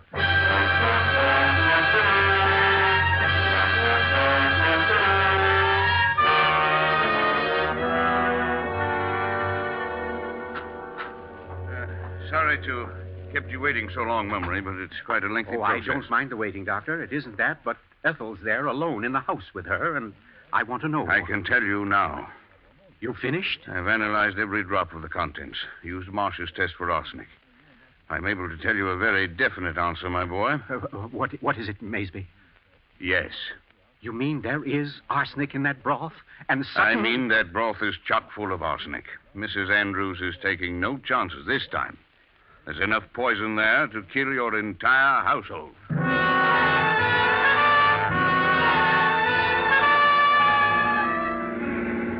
Oh, Mr. Mummery, look, you're hitting 70, you are. It ain't safe at all, sir. I've got to get home. Lord knows what's happening there. Oh, Mr. Mummery. Shut up. Ethel is poisoned, dying, dead. Ethel is poisoned, dying, dead. I patched the front right tire myself, sir, and it's fearful weak it is. Sutton, Mrs. Andrews, Sutton, Mrs. Andrews, Sutton, Mrs. Andrews, Sutton, Mrs. Andrews. Oh, thank the Lord, there's the house. What's that car doing in front of it? What's it doing there? I don't know, sir. It's happened already. The doctor's there. It's happened already. The doctor's there. It's happened already. There's the two doctor's men there. standing out in front of the house, Mr. Mummery.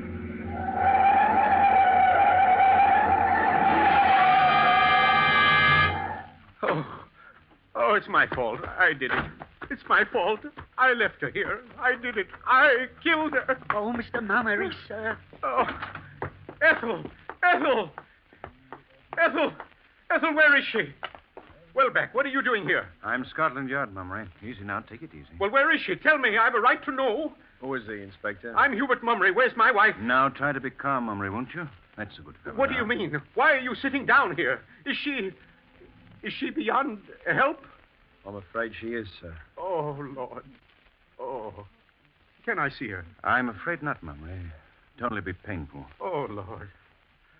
But that Mrs. Andrews, though, you've got her. She didn't get away. No, we've got Mrs. Andrews right enough. Oh, Ethel. You see, officer, we've only been married 10 weeks. 10 weeks yesterday. Sutton. Sutton. Yes, Mr. Mummery. I'm very sorry about things. Sorry for you, sir. Sorry for me. That's good. Well, it's too late now. Well, take her away.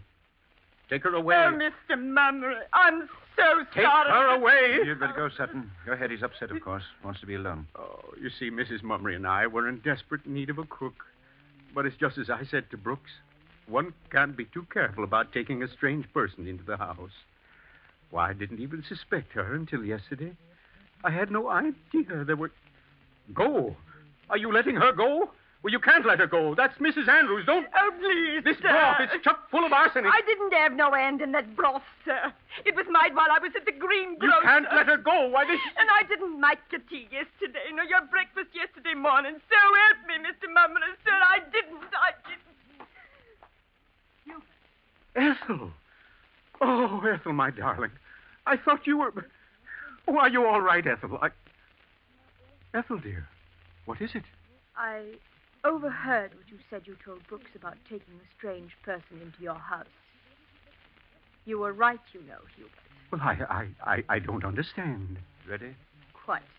Come along, then. Ethel. Well, not Ethel, really, sir. Carolyn would be more like it. Yes. And by the way, you're forgetting a rather important little formality, aren't you? Eh? Oh, yes. Sorry, Mummery. Carolyn Andrews, I arrest you for murder in the name of the king.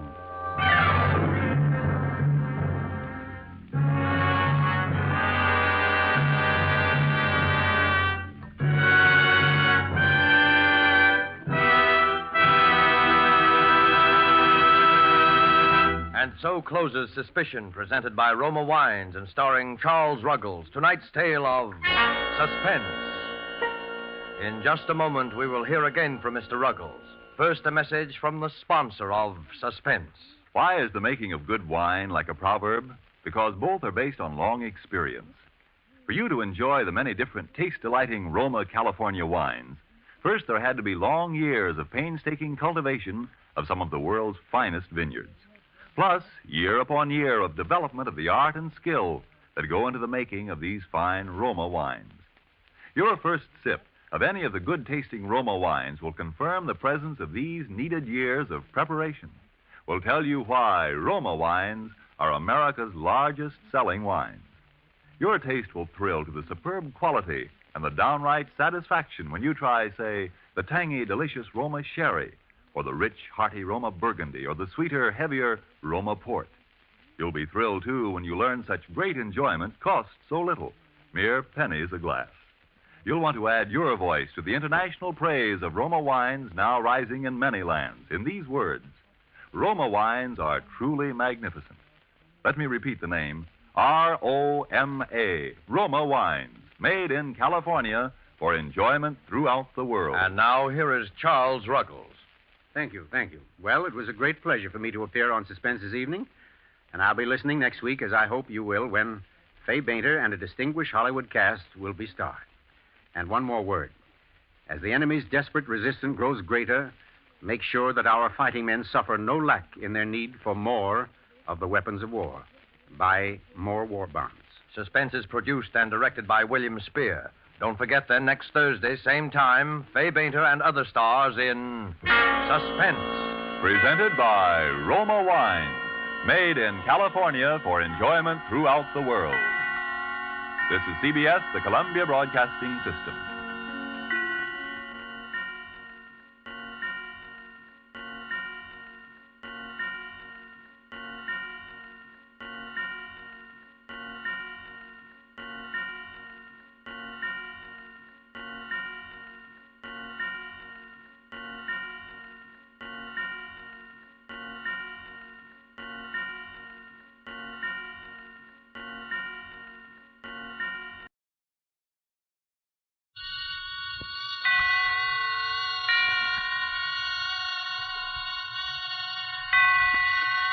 Roma Wines present Suspense. Roma Wines, made in California for enjoyment throughout the world. Salud. Your health, senor. Roma Wines toast the world. The wine for your table is Roma Wine, made in California for enjoyment throughout the world. This is the Man in Black, here for the Roma Wine Company of Fresno, California, to introduce this weekly half hour of Suspense. Tonight from Hollywood, Roma Wines bring you Miss Fay Bainter, Mr. Ralph Morgan, and Mr. Dane Clark in a suspense play dealing with a mother and a son and a lodger who kept an appointment with death. And so, with Life Ends at Midnight, and with the performances of Fay Bainter as Mrs. Bates, of Dane Clark as her son Walter, and of Ralph Morgan as Mr. Chalmers, we again hope to keep you in suspense.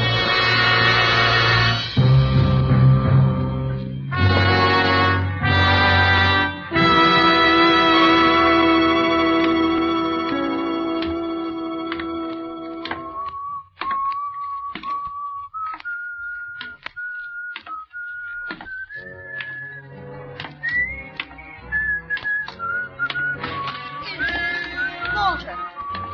Walter! Is that you, Walter? That's right, Mom. It's your little sonny boy, Walter. You still remember my whistle, eh? Oh, yes, But what I didn't know. Never know when I'll turn up, eh, Mom? What's the matter? Do we have to stand here in the hall? Oh, no. Come in. It's just...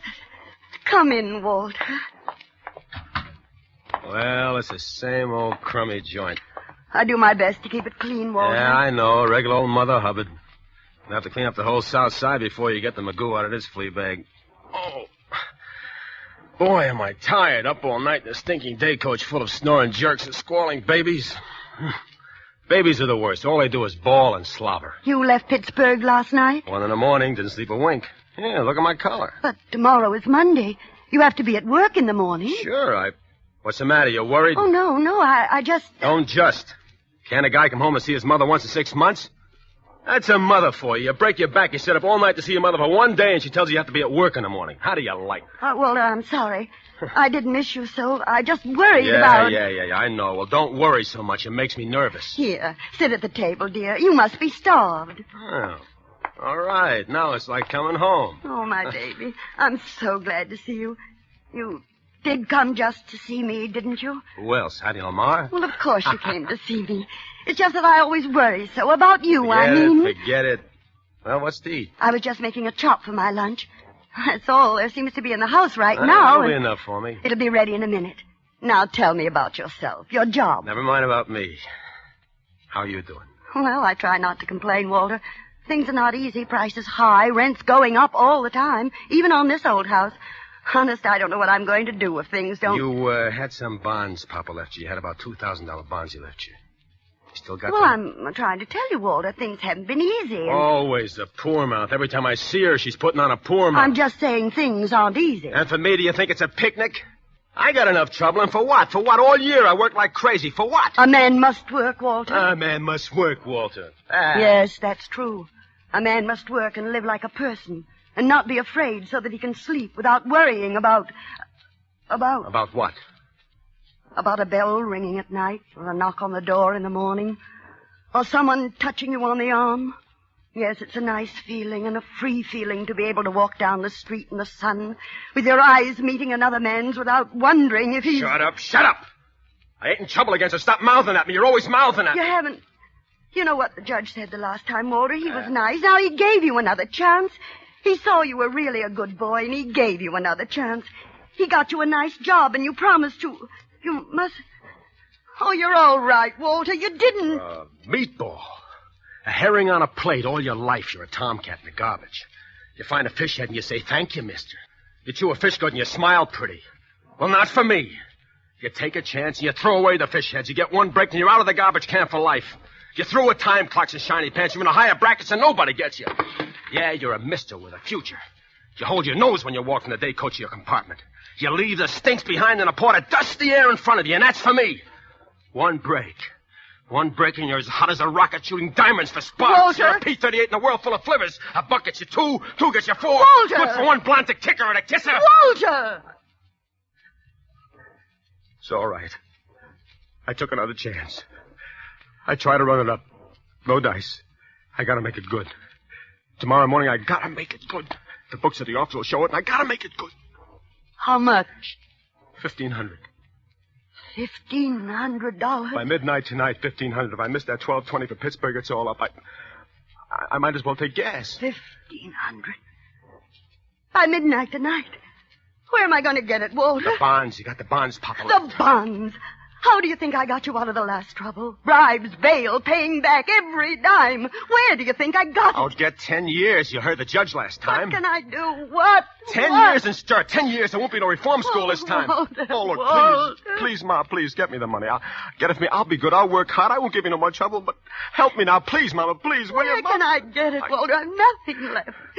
Nothing. I don't care where you get it. It's your fault, and you gotta help me. I only wanted to help you, Yes, and now I'm in a... Yes. It is my fault. I've always protected you, but I can't protect you anymore. I'll give you the few dollars I have. Go away. It'll be enough to help you run away. That's all I can do. You're holding out on me. You're worrying about your old age. You're making yourself a cushy little...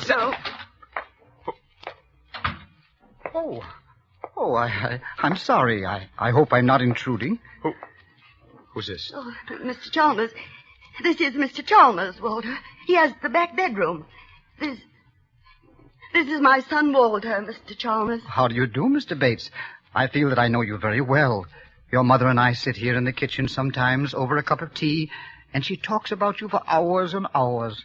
Yes, I can see why Mother is so proud of you. How do you do, Mr. Bates? Yes, you're a fine-looking young man.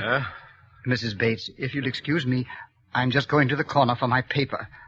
I think that little man with the tiny mustache, you know who I mean, the insurance agent, I think he might call again to collect. Please tell him to go away. You will do that for me, Mrs. Bates. Yes, Mr. Chalmers. Thank you, Mrs. Bates. Tell him not to come back any more. I don't want to pay any more on the policy. You remember I told you my nephew was very sick in Spokane? Yes, Mr. Chalmers. Well, the poor young man passed away, yes. I was going to leave him a few dollars when I died. But now, well, I have no one left at all. And, well, $1 a week. You'll tell that to the little man with the tiny mustache? Yes, Mr. Chalmers. Thank you, Mrs. Bates. Good day, Mr. Bates. Walter, I have $40 in the house for the rent. You can take that. Drop me a card when you get settled someplace. Let me know where you are. I'll send you some more as soon as I can get it. Maybe later I'll be able to straighten it out. Maybe later I'll be able to speak to your boss. I'll promise to pay back every dime, but you must go away. You must. Tell me something about Mr. Chalmers. He interests me very strangely. Walter. Don't be so nervous, Ma.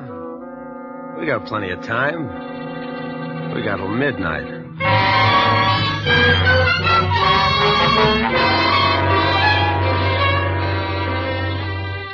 Tonight for Suspense, Roma Wines bring you as stars Fay Bainter, Ralph Morgan, and Dane Clark. You have heard them in the prologue to our suspense play this evening, Robert Tallman's story, Life Ends at Midnight.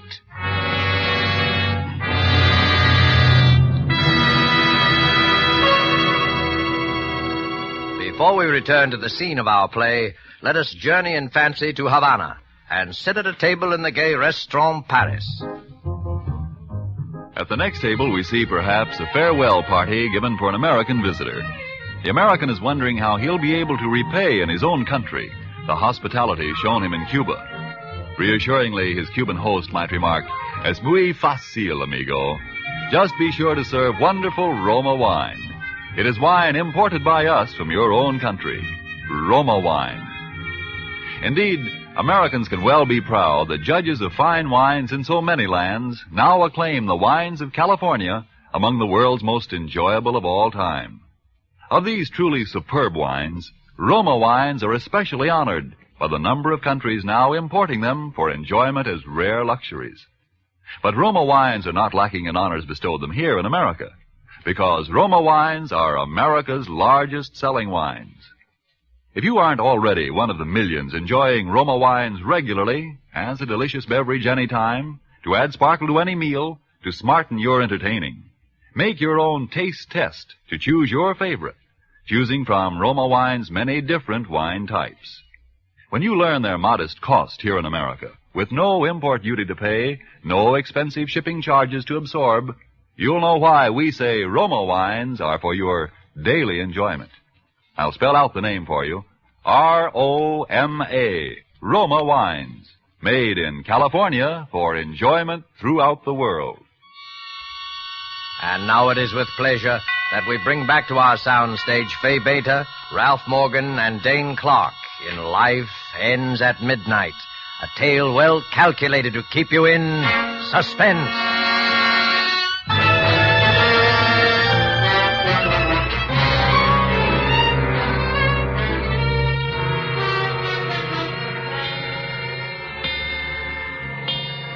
Yes, I do think I'll have another cup if you don't mind, Mrs. Bates. Now, Mr. Chalmers, suppose you look at it this way. You've been paying $1 a week for how many years now? I'd say 20 years would be a conservative estimate. All right, 20 years. Now, let's see, that's $50 a year. Say that's $1,000 you paid in, no? Yes, $1,000. This coffee cake, Mrs. Bates, is excellent. You like it? I made it yesterday when Forget the coffee cake. Now, let's figure percentage. How many more years do you figure to live? Walter. Oh, that's all right, Mrs. Bates. After all, I'm an old man, and at my age, one rather, comes to terms with death. It's like the end of a long, busy day. Life ends at midnight, and a new day begins. Yes, Walter, I think you're on the verge of making a very profound observation. Ah, you see? My policy is for $2,500. And in the days that are left to me, I certainly will not be required to pay in as much as I have already paid out. That's the exact point. And if you drop it now, will you get anything back? No. You got a straight life with no cash-in value. If you drop the policy now, the insurance company is the winner. But say you live another couple of years. You pay a couple of hundred more. And you leave the $2,500 to somebody. Now, which is a smart thing? I leave it to you. Yes, I should like to think that when I'm gone, I've left something behind for someone. Mr. Chalmers? Oh, yes, I'll always remember him for this. It's nice to live on in somebody's memory for a little while after we're dead. But A, I have no one in this world. And B, I must be very, very frank and tell you that I can no longer afford to pay even the $1 a week. You see, I live on a That's a problem of the most minor importance. For anybody who invests in you now, $1 a week would be gilt-edged. I mean, for instance, take my mother here. Now, suppose you made her the beneficiary. Now, suppose she continued to pay the $1 a week. Who can lose on such a deal? Who can lose? Nobody. You get the point? Oh, no, I couldn't. Why, it's... Why not? It's simple, huh? No, Mr. Chalmers, no, you mustn't. Let Mr. Chalmers decide. Huh, Mr. Chalmers? It makes good sense, no? It makes everybody happy, no? But we're practically strangers. We just... What do you mean, strangers? Who's a stranger in this world? We're just little people trying to make each other happy. Huh, Mr. Chalmers? Now, Mr. Chalmers here can die feeling he didn't waste $1 a week for 20 years, and he'll know he'll live in your memory. That's what he wants. Now, why shouldn't he have it? Ain't every man entitled to at least live in somebody's memory? Yes, but Mr. Chalmers doesn't have to do that. I'll think about him anyway. I promise I will. He don't have... Let him say something. You're always mounting. Now, what do you say, Mr. Chalmers? Oh, that must be the little man with the tiny mustache. I'll tell him I'm keeping the policy and changing the beneficiary. Oh, could you let me have the loan of $1, Mr. Bates?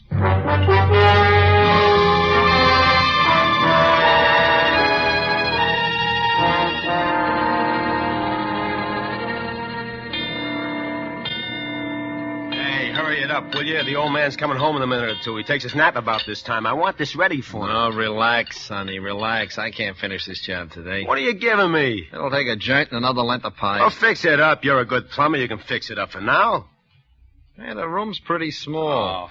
Why do you want the heater so close to the bed for? Like I told you, he's got rheumatism. He needs plenty of heat. Well, I can run a rubber extension, but with gas, I don't like it. Okay, so with gas, you don't like it, but with gas, we gotta run this heater. The old man's got rheumatics. He can take plenty of gas. Huh? The heat, I mean. He needs plenty. What are you doing now? Tighten this charge. Look, it's tight enough. Here's your $3 and... Okay, you're the boss. Bring your tools the next time. I won't be any next time, Sonny. What are you giving me now? You can get somebody else to do your dirty work after this. So long, Skippy. Skippy? Well, come on, Skippy. Pull yourself together. We got work to do.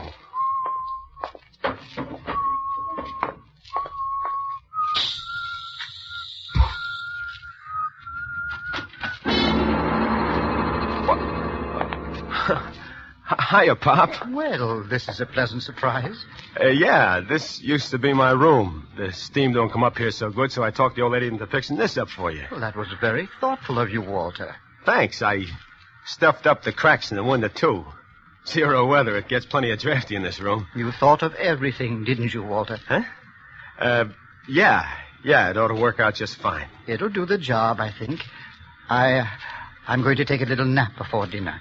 Do you think the heater... Just leave it on. I'll look in after a bit to see if it's okay. Well, now, you needn't go to all that trouble. No, it's no trouble at all, Mr. Chalmers. When I do a thing, I like to do it right.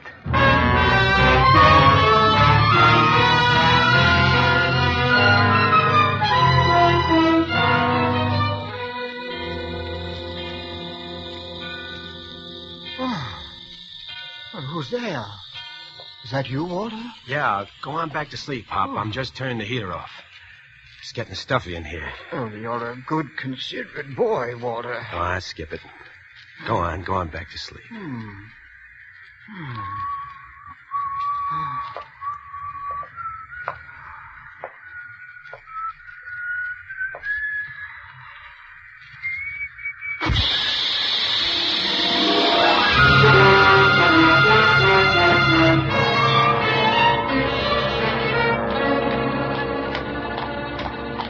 Please don't walk so fast, Walter. My feet are hurting me again. You can buy new shoes tomorrow. I'd like to know what with. Maybe you'll have dough tomorrow. Maybe we'll both have some dough. If a miracle happened.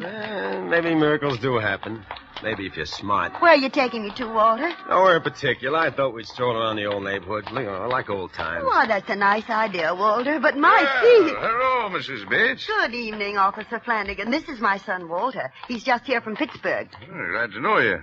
How's business, Copper? Oh, much the same. Vagrancy, petty larceny, once in a while, suicide. Suicide? Yeah, that's what they start out to do, but it's harder to get bumped off than most people think. Huh? Case just last week over in the next precinct. Dame turned on the gas in her room and lay down on the bed. What happened? Nothing. They always bungle somewhere. Amateurs. Gas petered out. She forgot to put a quarter in the meter.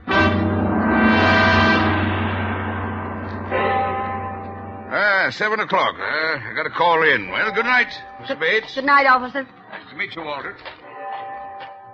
Ma, Yes, Walter. when did you put a quarter in the meter at home? Why, I don't remember. Goodness, I'd better get some change. Never mind the change. Come on. Walter, why did you ask about the gas meter? What do you think? Walter, you didn't. That isn't why you put the heater in, Mr. Chalmers. What do you think? I don't think anything. I just pray that quarter ran out Save your before... prayers. Because if that didn't work, I'll try another way. Either that old cluck is dead before midnight or I spend 10 years in stir. He's going to be dead before midnight, see? And if you try to make any trouble, you'll be pushing daisies right along with him.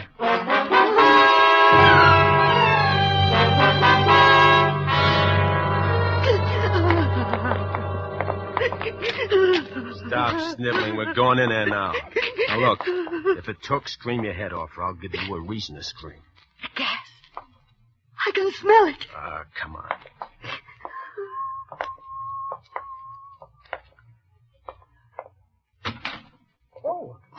Oh, well, good evening, Walter. Mrs. Bates.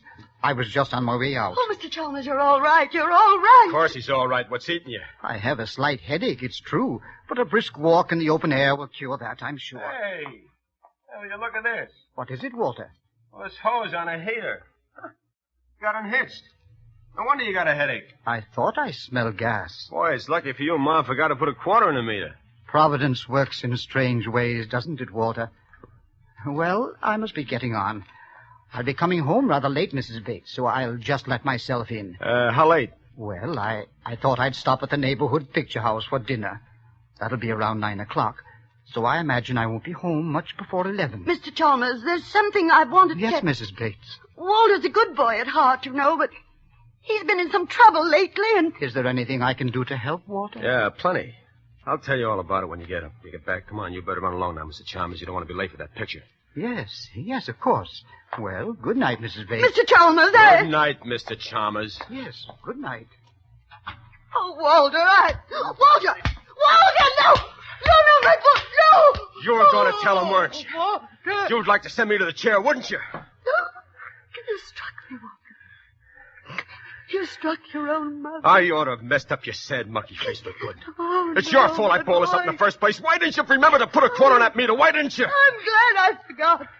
He wouldn't be alive. I shouldn't have messed around with gas, trying to spare your feelings, making you look like an accident. Oh, no. The thanks I get for it. She wants to blab the whole thing, turn me in, my own mother. No, Walter, no, that's not true. Why, you... Don't strike me again, Walter. I can't stand it. Okay. Maybe now you'll cooperate. Now, look, let's put it this way.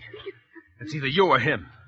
If it's you, I don't care whether they get me or not. Are you listening? Oh, yes, Walter. Okay, now, like I said, I got very little time to get this thing done. I ought to have done it neat and clean in the first place, like I said. He's old and weak. You just push him over on a bed, hold a pillow over his face for a few minutes, and the job's done. Nobody will ask any questions, a guy that old. Walter, for the last time, I'm begging. Okay, make sure it's for the last time. Remember, it's you or him, like I said. What are you going to do? Now, look. I'll be waiting in his room when he comes home. I'm shot anyway, so I'll lay down and get 40 winks. You wait up for him. Tell him I've left to catch a train. That's in case he suspects anything. When he comes to his room, I'll take care of the rest of it. How do you know I won't warn him? Because it's him or you, like I told you. I don't think you'll warn Mr. Chalmers. And don't try to stall him when he comes in.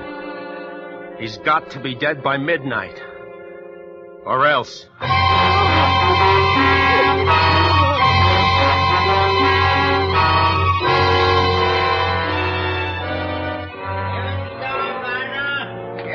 Paper here. Evening, Mr. Chalmers. Evening, Joe. I'll have the late edition of the Daily News as usual. Oh, I saved one out for you, Mr. Chalmers. Thank you. Good night, Joe. Good night. Oh, by the way, Joe, I almost forgot. Can you give me the change of $1? Oh, sure, Mr. Chalmers. Yes, here you are. 50, 75, 85, 90, and $1. Well, thank you. I just happened to think of something I need change for. A little good deed for a friend of mine.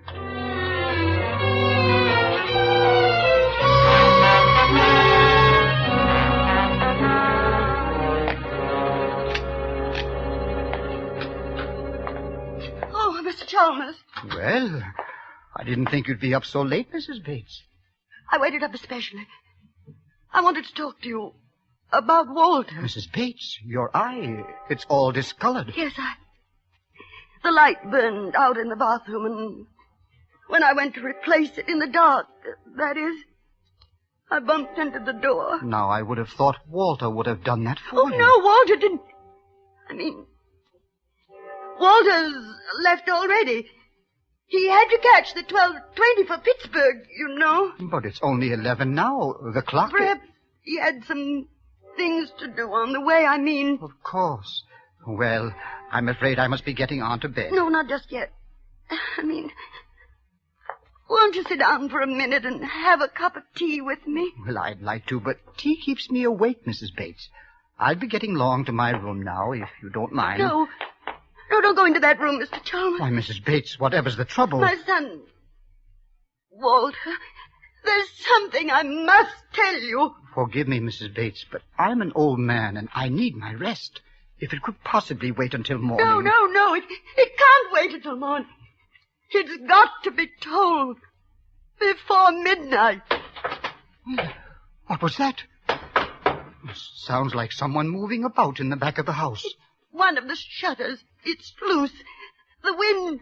Oh, you were saying, Mrs. Bates? Nothing. I can't tell you after all. I'm afraid. I'm afraid to tell it. Afraid. There, Mrs. Bates. Perhaps in the morning. Try to get some rest. You're going in there now? I think that will be the best thing to do all the way around. Don't you, Mrs. Bates? Good night. No. No, wait. Mrs. Bates, What is it, Mrs. Bates? That smell. Gas. Walter. Walter! Walter!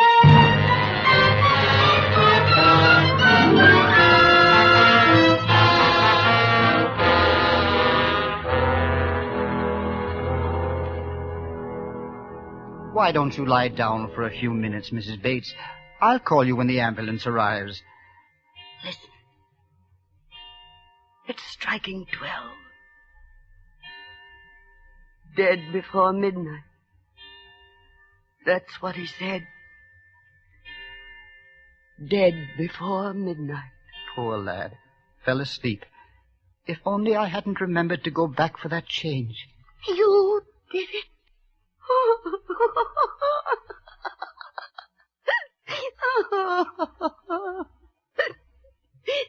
You put the quarter in the meter. That's what turned on the gas that killed him. Well, you mentioned the gas having gone off and forgetting to put a quarter in the meter. So on the way to the picture house, I just went around to the back entry and dropped the coin. I suppose I should have remembered about the connection being loose on the heater in my room. But I wanted to surprise you with my good deed. I didn't mean to do anything wrong, Mrs. Bates. Truly I didn't. No. You didn't do anything wrong, Mr. Chalmers. You didn't do anything wrong.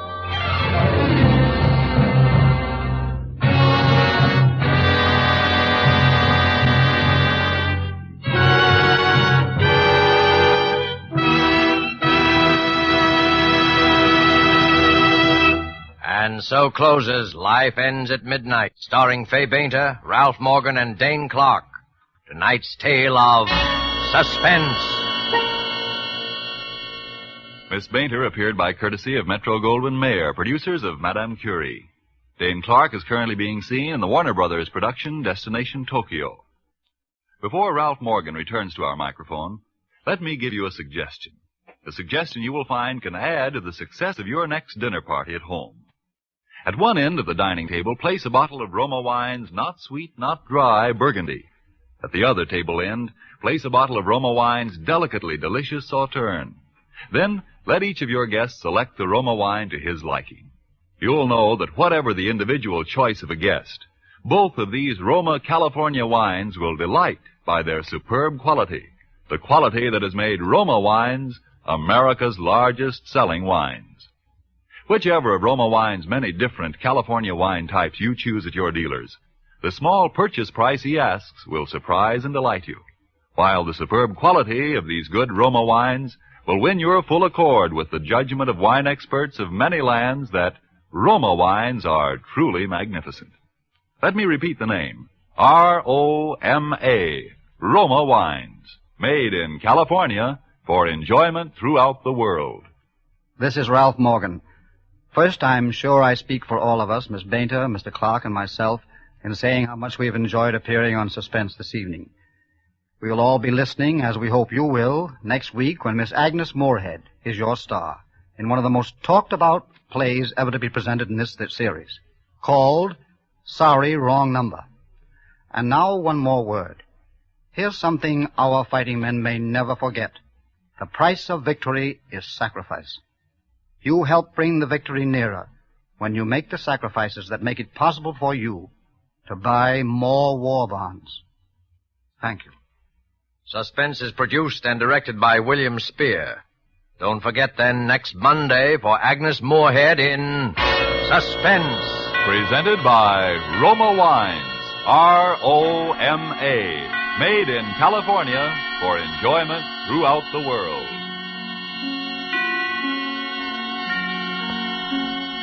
This is CBS, the Columbia Broadcasting System.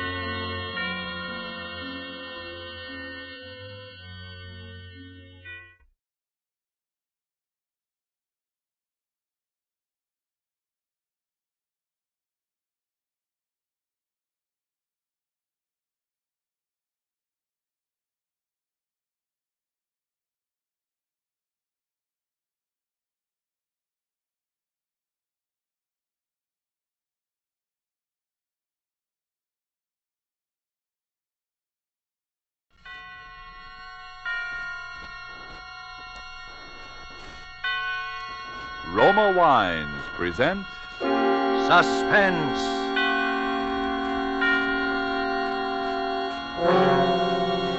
Roma Wines, made in California for enjoyment throughout the world. Salud. Your health, senor. Roma Wines toast the world. The wine for your table is Roma Wine, made in California for enjoyment throughout the world. This is the Man in Black, here to introduce this weekly half hour of Suspense.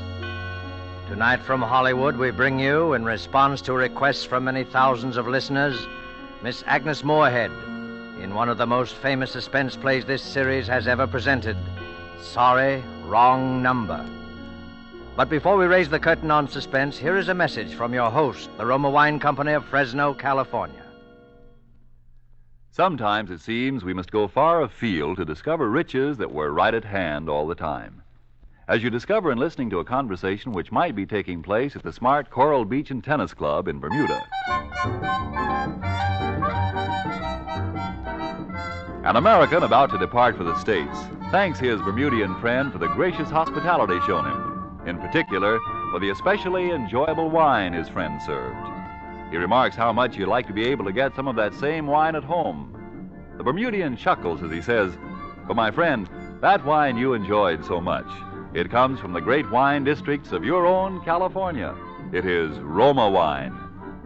Yes, friends, many Americans are still not aware that Roma wines are so highly rated in many foreign lands that at every opportunity they are imported to be enjoyed as rare luxuries.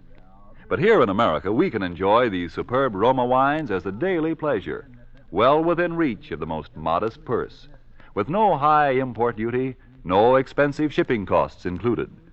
That's why Roma wines cost you so little.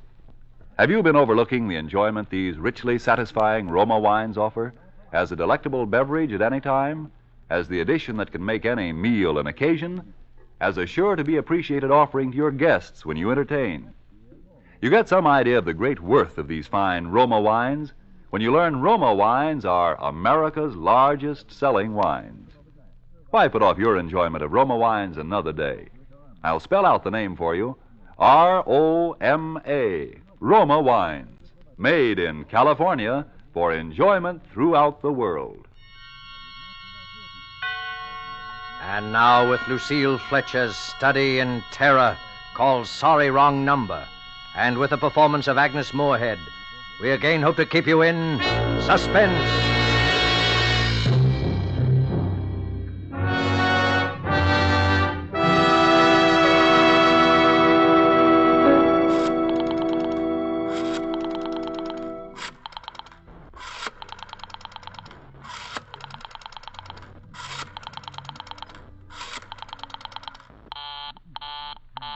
Oh, dear.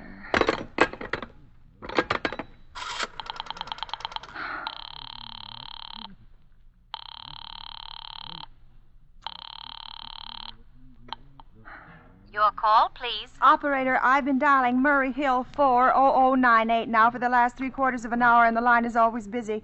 I don't see how it could be busy that long. Will you try it for me, please? I will be glad to try that number for you. One moment, please. I don't see how it could be busy all this time. It's my husband's office. He's working late tonight, and I'm all alone here in the house. My health is very poor, and I've been feeling so nervous all day. Ringing Murray Hill 40098.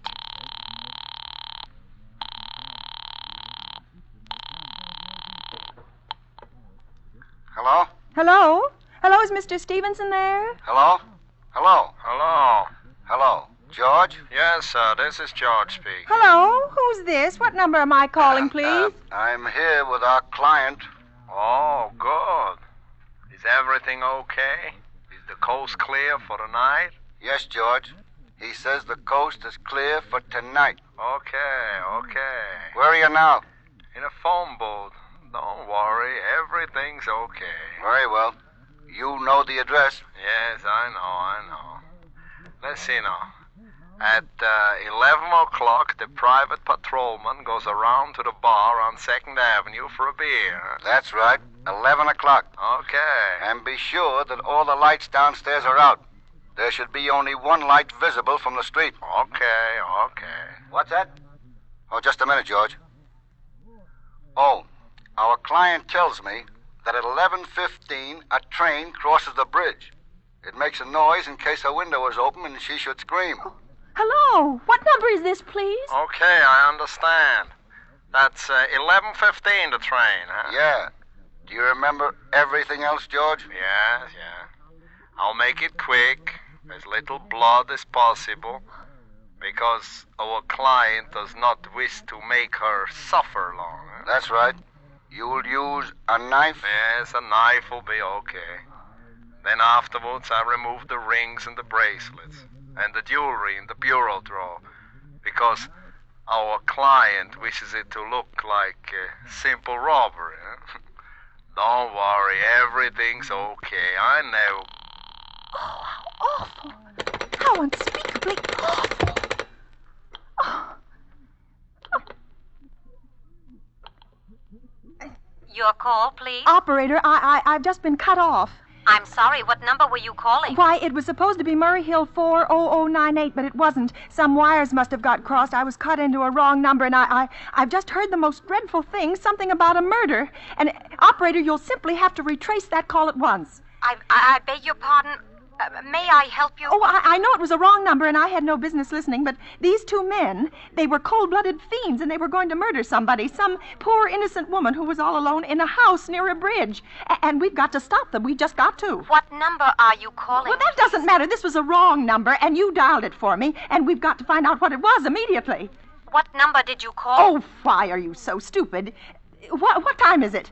You mean to tell me you can't find out what that number was just now? I'll connect you with the chief operator. Oh, I think it's perfectly shameful. Now, look, it was obviously a case of some little slip of the finger. I told you to try Murray Hill 40098 for me. You dialed it, but your finger must have slipped, and I was connected with some other number, and I could hear them, but they couldn't hear me. Now, I simply fail to see why you couldn't make that same mistake again on purpose. Why you couldn't try to dial Murray Hill 40098 in the same sort of careless way. Murray Hill 40098. I will try to get it for you. Well, thank you.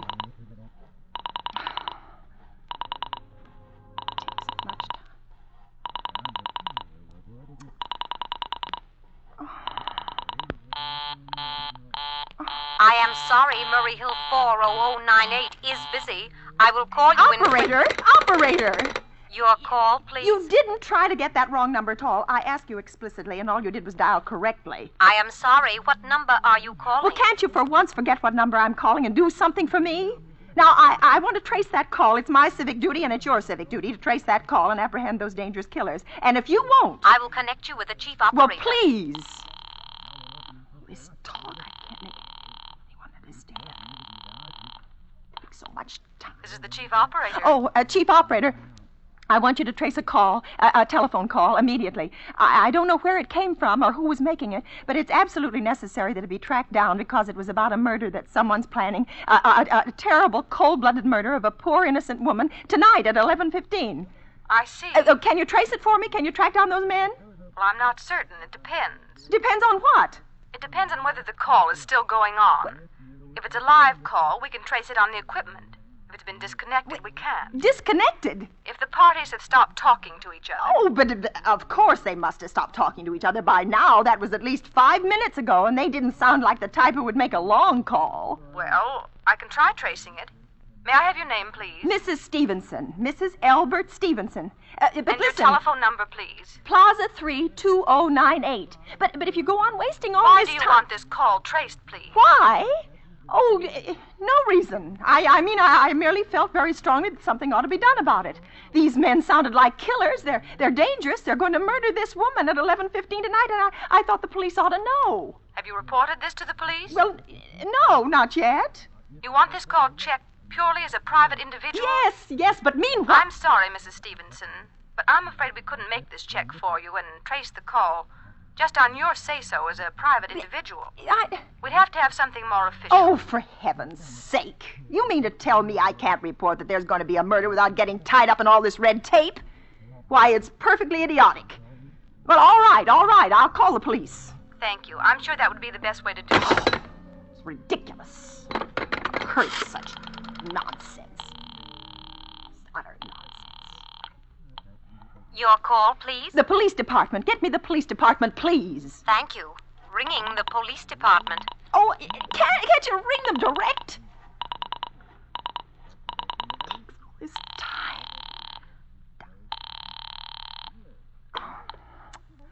Police station, precinct 43, Sergeant Martin speaking. Police department, this is Mrs. Stevenson, Mrs. Elbert Smythe Stevenson of 53 North Sutton Place. I'm calling up to report a murder. Huh? I mean, the murder hasn't been committed yet, but I just overheard plans for it over the telephone, over a wrong number that the operator gave me. I've been trying to trace down the call myself, but everybody is so stupid, and I guess in the end you're the only people who could do anything. Yes, ma'am. It was a perfectly definite murder. I heard their plans distinctly. 2 men were talking, and they were going to murder some woman at 11:15 tonight. She lived in a house near a bridge. Are you listening to me? Yes, And there was a private patrolman on the street. He was going to go around for a beer on 2nd Avenue. And there was some third man, a client, who was paying to have this poor woman murdered. They were going to take her rings and bracelets and use a knife. Well, it's unnerved me dreadfully, and I'm not well. Yeah. Yes, I see. Well, when was all this, ma'am? About 8 minutes ago. Oh, then you can do something you do understand. What's your name, ma'am? Mrs. Stevenson, Mrs. Elbert Stevenson. And your address? 53 North Sutton Place. That's near a bridge, the Queensboro Bridge, you know. And we have a private patrolman on our street, and 2nd Avenue is the next... And what was that number you were calling? Murray Hill 40098. But that wasn't the number I overheard. I mean, Murray Hill 40098 is my husband's office. He's working late tonight, and I was trying to reach him to ask him to come home. Yeah. I'm an invalid, you know, and it's the maid's night off, and I hate to be alone, even though he says I'm perfectly safe as long as I have the telephone right beside my bed. Well, we'll look into it, Miss Stevenson, and see if we can check it with the telephone company. But the telephone company said they couldn't check the call if the parties had stopped talking. I've already taken care of that. Oh, you have? Yes, and personally, I feel you ought to do something far more immediate and drastic than just check the call. What good does checking the call do if they stop talking? By the time you track it down, they'll already have committed the murder. Well, we'll take care of it, don't you worry. I'd say the whole thing calls for a search, a complete and thorough search of the whole city. I'm very near the bridge, and I'm not far from 2nd Avenue, and I know I'd feel a whole lot better if you sent around a radio car to this neighborhood at once. Well, what makes you think the murder is going to be committed in your neighborhood, ma'am? Well, I don't know. Only the coincidence is so horrible. 2nd Avenue, the patrolman, the bridge. Yeah, well, 2nd Avenue, you know, is a very long street, ma'am, and you know how many bridges there are in the city of New York alone. Not to mention Brooklyn, Staten Island, and Queens, and the Bronx. I know all that. How do you know there isn't some little house on Staten Island, on some little 2nd Avenue you never heard about? How do you know they were even talking about New York at all? But I heard the call on the New York dialing system. Well, maybe it was a long-distance call you overheard. No. You know, telephones are funny things. Now, look, lady, why don't you look at it this way? Supposing you hadn't broken in on that telephone call. Supposing you got your husband the way you always do. You wouldn't be so upset, would you? Well, I suppose not, only it sounded so inhuman, so cold-blooded. Well, a lot of murders are plotted in this city every day, ma'am. We manage to prevent almost all of them, but a clue this kind is so vague. Isn't much more use to us than no clue at all. But surely you can... Unless, of course, you have some reason for thinking this call was phony and that someone may be planning to murder you. Me? Oh, no. No, I hardly think so. I mean, why should anybody? Well, I'm alone all day and night. I see nobody except my maid Eloise. She's a big 200-pounder. Yeah. She's too lazy to bring up my breakfast tray, and the only other person is my husband Albert. He's crazy about me. He adores me. He waits on me hand and foot and has scarcely left my side since I took sick 12 years ago. Yeah, well, then there's nothing for you to worry about. And now if you'll just leave the rest of this to us, we'll take care of it. But what will you do? It's so late. It's nearly 11 now. We'll take care of it, lady. Well, will you broadcast it all over the city and send out squads and warn your radio cars to watch out, especially in suspicious neighborhoods like mine? Lady, I said we'd take care of it. Now, I've got a couple of other matters here on my desk that require immediate attention. So good night, ma'am. Thank you. Oh, you idiot. Oh. No, why did I hang up the phone like that? Now he'll think I am a fool. Oh, why doesn't Albert come home? Why doesn't he? The operator again. Oh. Your call, please. Operator, for heaven's sake, will you ring that Murray Hill 40098 number again? I can't think what's keeping him so long. I will try it for you. Got me so nervous.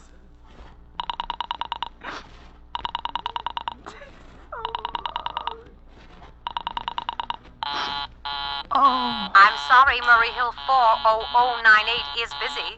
I will call I can hear it. You don't have to tell me. I know it's busy. Oh.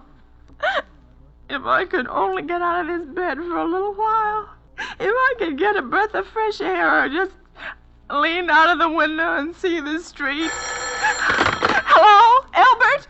Hello? Hello? Oh, what's the matter with his phone? Hello? Hello? Hello? Hello? Oh, for heaven's sake, who is this? Hello? Hello? Hello? What are they trying to do to me? Oh. Answer somebody. Answer somebody.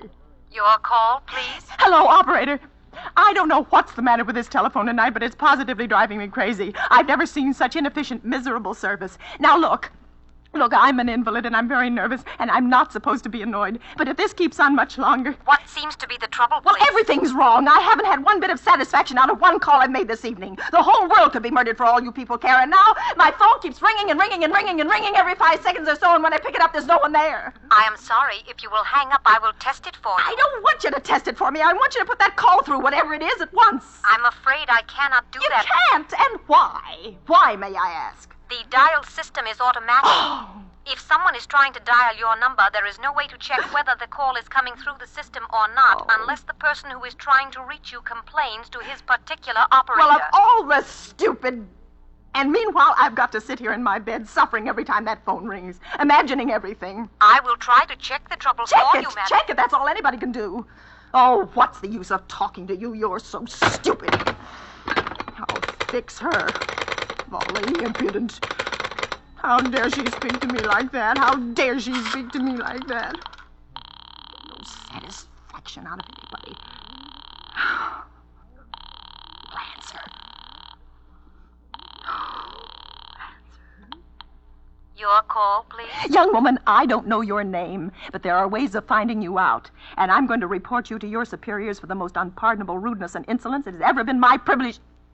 Give me the business office at once. You may dial that number direct. Dial it direct? I'll do no such thing. I don't even know the number. The number is in the directory, or you may secure it by dialing Listen here, you... Oh, what's the use? Oh, for heaven's sake, I'm going out of my mind, Hello, stop ringing, do you hear? Answer me, who is this? You realize you're driving me crazy? Who's calling me? What are you doing it for? Now stop it, I say. Hello, if you don't stop ringing, I'm going to call the police, do you hear? The police! Oh, if Albert would only come home. Oh, let it ring. Let it go on ringing. It's a trick of some kind. I won't answer it. Even if it goes on ringing all night, I won't answer it.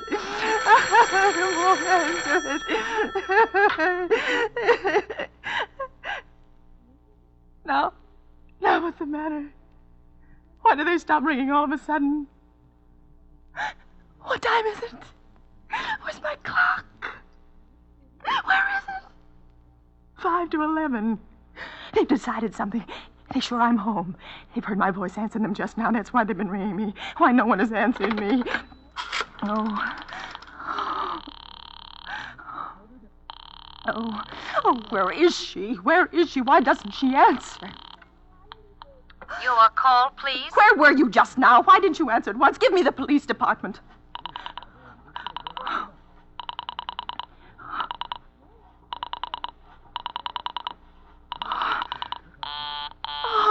I'm sorry, the line is busy. I will call you. Busy? But that's impossible. The police department can't be busy. There must be other lines available. The line is busy. I will try to get them for you later. No, I've got to speak to the them now. It may be too late. I've got to talk to someone. What number do you wish to speak to? I don't know, but there must be someone to protect people beside the police department. A detective agency. You will find agencies listed in the classified directory. I don't have a classified. I mean, I'm too nervous to look it up, and I don't know how to use the book. I will connect you with information. Perhaps she will be able to help you. No. Oh, you're being spiteful, aren't you? You don't care, do you, what happens to me? I could die, and you wouldn't care. Oh, stop it! Stop it! I can't stand anymore. Hello, what do you want? Stop ringing, will you? Stop it! Hello? Is this Plaza 32099? Yes. Yes, I'm sorry. This is Plaza 32099. This is Western Union. I have a telegram here for Mrs. Albert Stevenson. Is there anyone there to receive the message? I am Mrs. Stevenson. The telegram is as follows. Mrs. Albert Stevenson, 53 North Sutton Place, New York, New York. Darling, terribly sorry. Tried to get you for last hour, but line busy. Leaving for Boston, 11 p.m. tonight on urgent business. Back tomorrow afternoon. Keep happy. Love, signed Albert. Oh, no. Do you wish us to deliver a copy of the message? No. No, thank you. Thank you, madam. Good night. Good night. No. Oh, no, I don't believe it. He couldn't do it. He couldn't do it. Not when he knows I'll be all alone. It's some trick. It's some trick, some fiendish trick. I know it. Your call, please. Operator, try that Murray Hill 40098 number for me just once more, please. You may dial that number direct. Oh.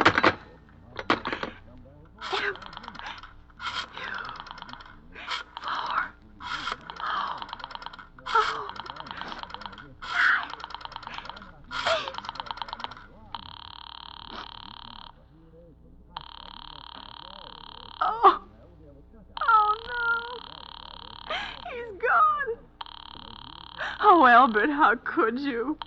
How could you? Oh, but I can't be alone tonight. I can't. If I'm alone one more second, I'll go mad.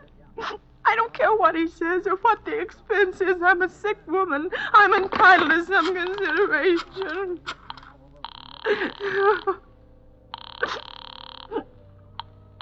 This is information. May I help you?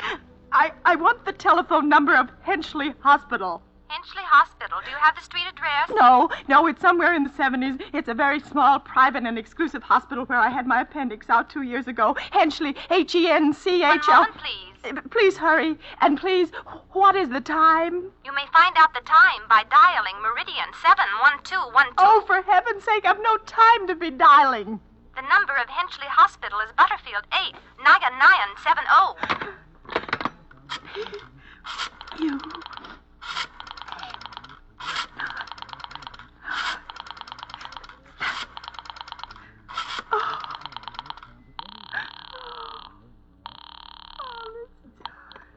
Henchley Hospital, good evening. Nurses' registry. Who was it you wished to speak to, please? I want the nurses' registry at once. I want a trained nurse. I want to hire her immediately for the night. I see.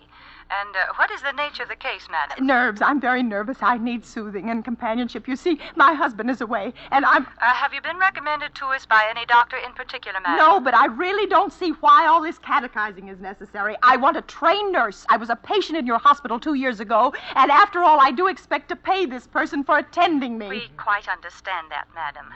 But these are war times, you know. Registered nurses are very scarce just now, and our superintendent has asked us to send people out only on cases where the physician in charge feels it is absolutely necessary. Well, it is absolutely necessary. I'm a sick woman. I'm very upset, very. I'm alone in this house, and I'm an invalid, and tonight I overheard a telephone conversation that upset me dreadfully. A woman's going to be killed when a train... In fact, if someone doesn't come at once, I'm afraid I'll go out of my mind. I see. Well, I'll speak to Miss Phillips as soon as she comes in.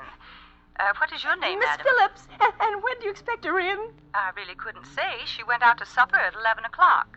11 o'clock? Oh, it's not 11 yet. Oh, my clock has stopped. I thought it was running down. What time is it? Just 15 minutes past 11. What was that? What was what, madam? That clicked just now.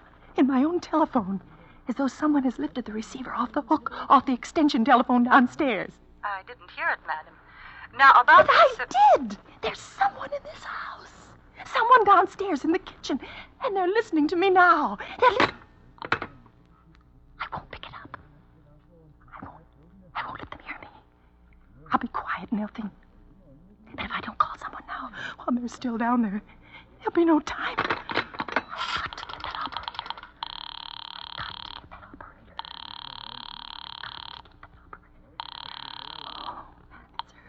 Your call, please. Operator, I'm in desperate trouble. I'm sorry, I cannot hear you.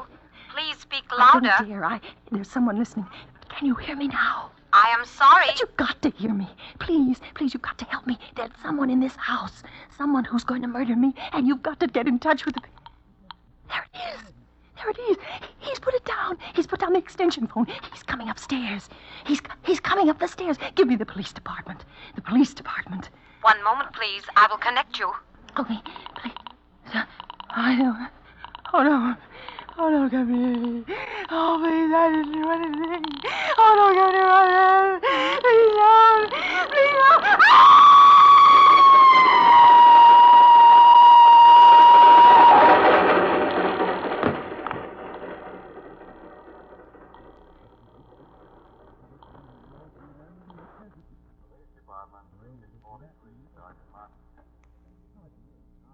Department, Precinct 43, Sergeant Martin speaking. Police Department, Precinct 43, Sergeant Martin speaking.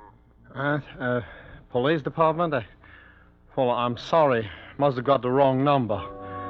Don't worry. Everything's okay.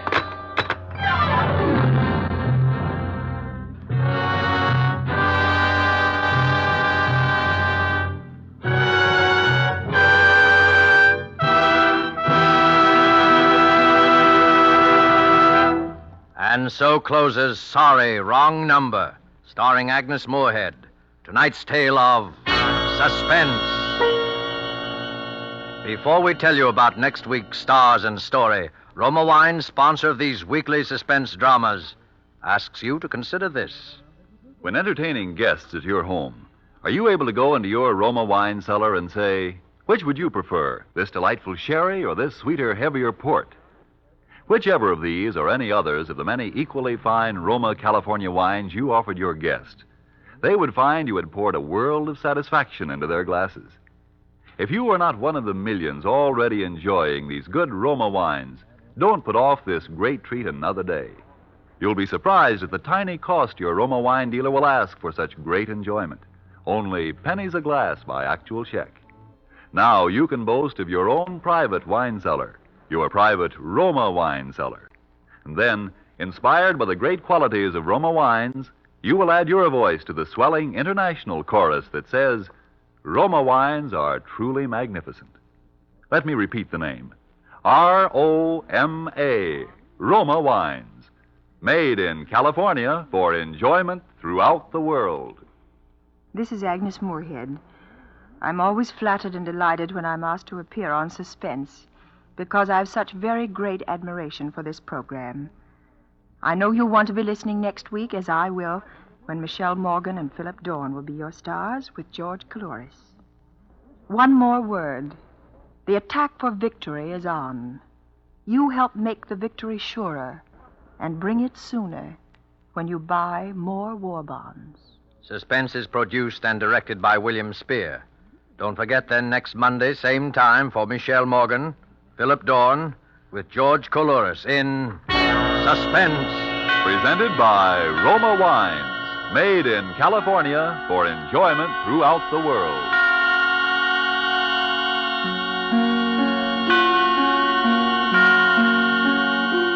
This is CBS, the Columbia Broadcasting System.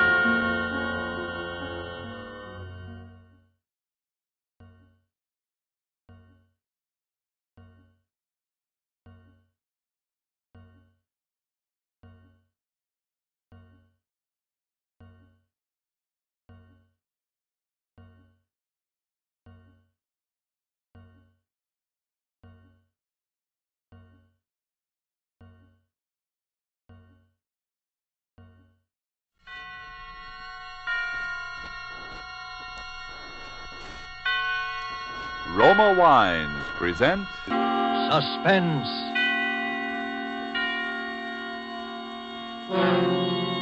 Roma Wines, made in California for enjoyment throughout the world. Salud. Your health, senor. Roma Wines toast the world. The wine for your table is Roma Wine, made in California for enjoyment throughout the world. This is the Man in Black, here for the Roma Wine Company of Fresno, California, to introduce this weekly half hour of Suspense. Tonight from Hollywood, Roma Wines bring you Miss Michelle Morgan, Mr. Philip Dorn, and Mr. George Coulouris in a suspense play dealing with a painting of a beautiful woman, and with a lover and a husband, and with an assassination for which only the death of one of these three could atone. And so with Portrait Without a Face, and with the performances of Michelle Morgan as Colette, of Philip Dorn as the artist Paul Degel, and of George Coulouris as Charles Garveau, we again hope to keep you in suspense.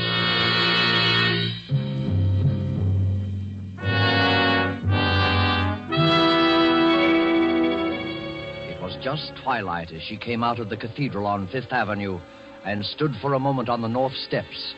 She looked across 51st Street at the discreet gray building with a discreet bronze sign saying Fernet Gallery of Modern Art. A richly dressed couple came out of the gallery, and the doorman called a taxi. Surely it was safe now. The crowds must be gone. She hurried across the street.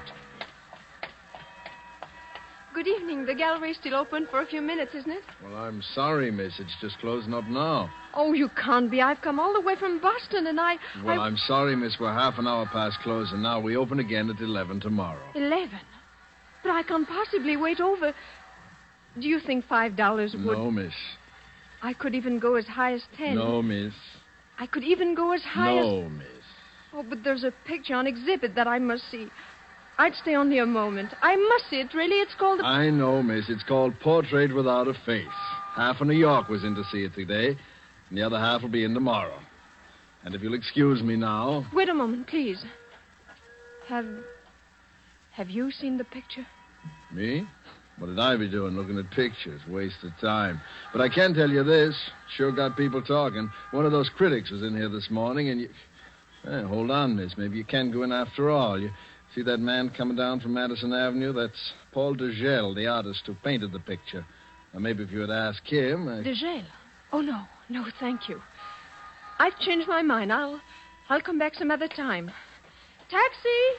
Taxi! Some women like to drive you crazy.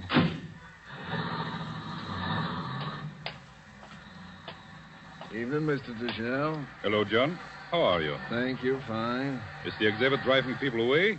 That woman seemed to be in an awful hurry. Huh? She was trying to get in, sir. In fact, she offered me $5 What?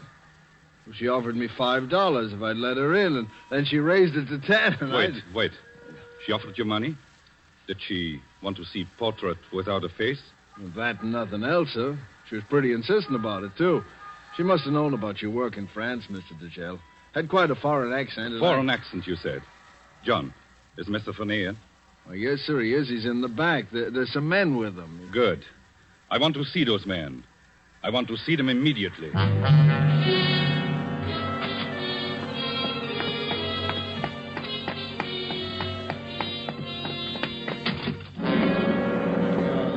Gentlemen. Paul. Gentlemen, the woman we were looking for was here tonight. Really? Paul. Yes, I'm sure of it. I missed her only by a moment. With every brush stroke I made on this canvas, I knew I was bringing her into our hands. I knew she would have to see that portrait. She had to know how much I knew. I know, gentlemen, she will be back. Paul? Yes, Henry? Will you still have the courage to finish the job when the time comes? When the time comes, I'll kill with as little conscience as I would shoot down the Nazis who have taken France. That portrait is without a face, gentlemen, because I couldn't see her face. But she will return and supply that feature. Then we will know her for what she is. She will be back. I'll stake my life on it.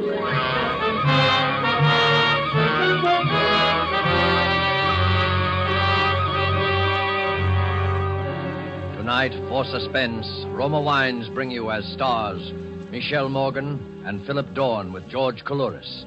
You have heard them in the prologue of Louis Pelletier's story, Portrait Without a Face, which is tonight's adventure in Suspense.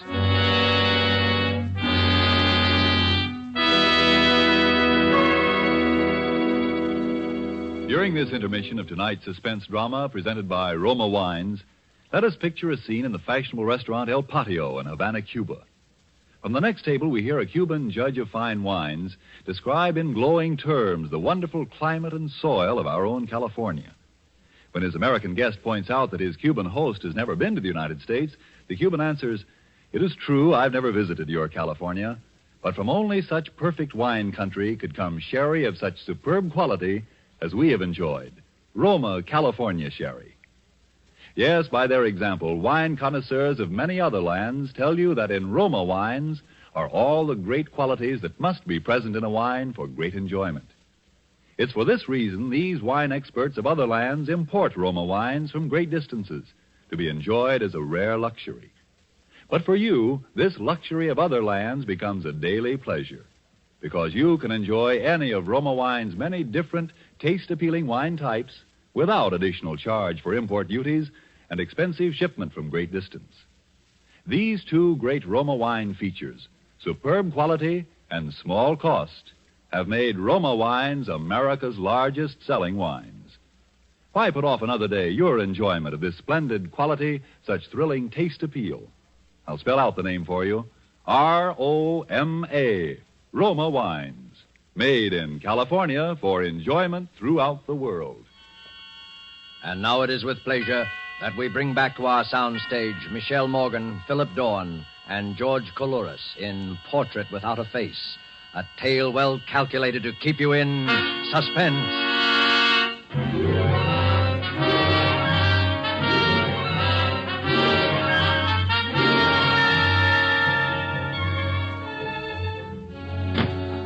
Where have you been, Colette?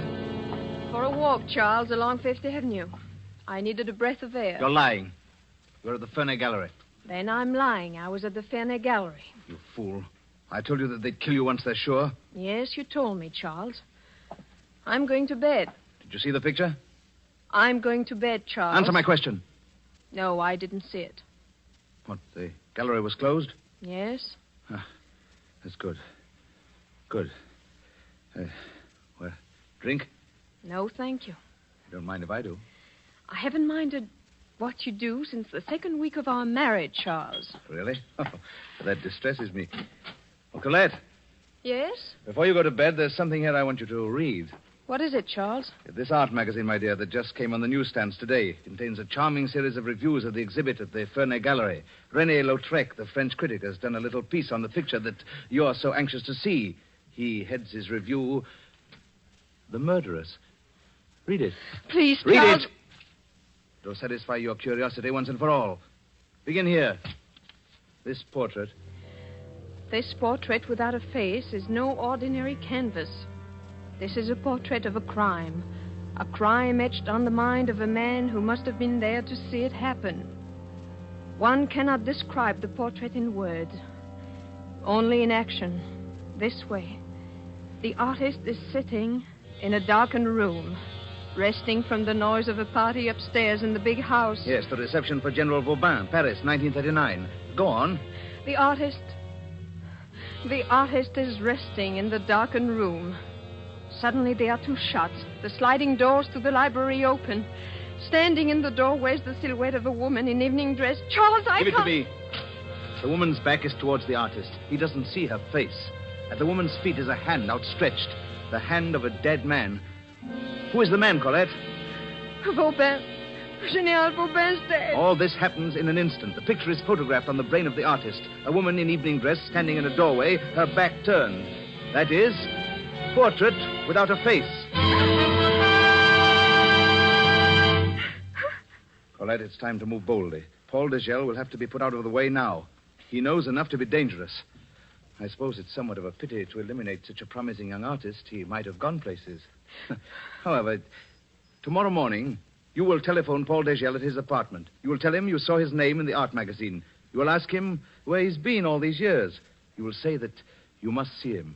Your voice, and it will tremble just a little, will convey a message he's been waiting to hear all these years. You love him. After all these years, you still love him.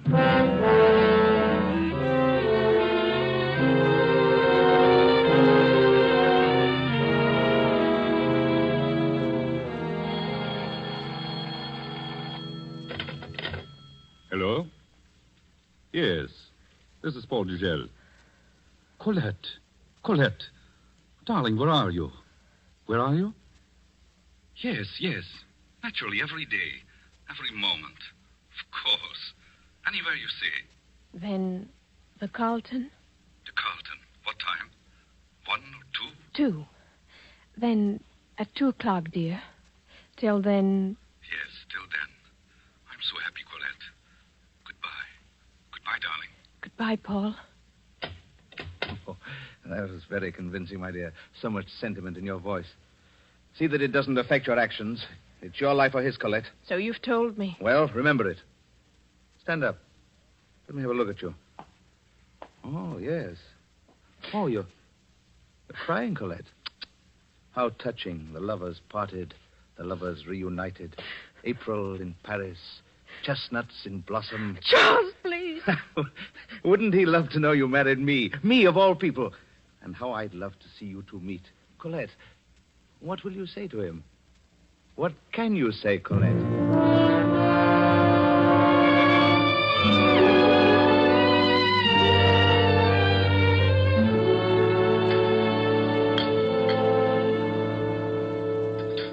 What can I say, Paul? Nothing for a moment. Just let me look at you. Will Monsieur order now? No, not yet. Not just yet. Yes, wait. Bring us 2 sherries, will you? Thank you, Monsieur. I'm changed, Paul. You can see that. A little. A deepness around the eyes, perhaps. You've been unhappy, Colette. Yes. I wrote to you almost every day for a year. I couldn't answer, Paul. Colette, why did you run away? Oh, you mustn't ask me. Was there anyone... No one in my heart. No one ever to fill your place. I thought when you didn't come back that... Oh, darling. You were right to think anything of me. I thought of Charles Gaveau. I remembered how insane he was about you. Please, Paul, don't talk about Charles. I thought if you ever married Gaveau, then... I'm sorry.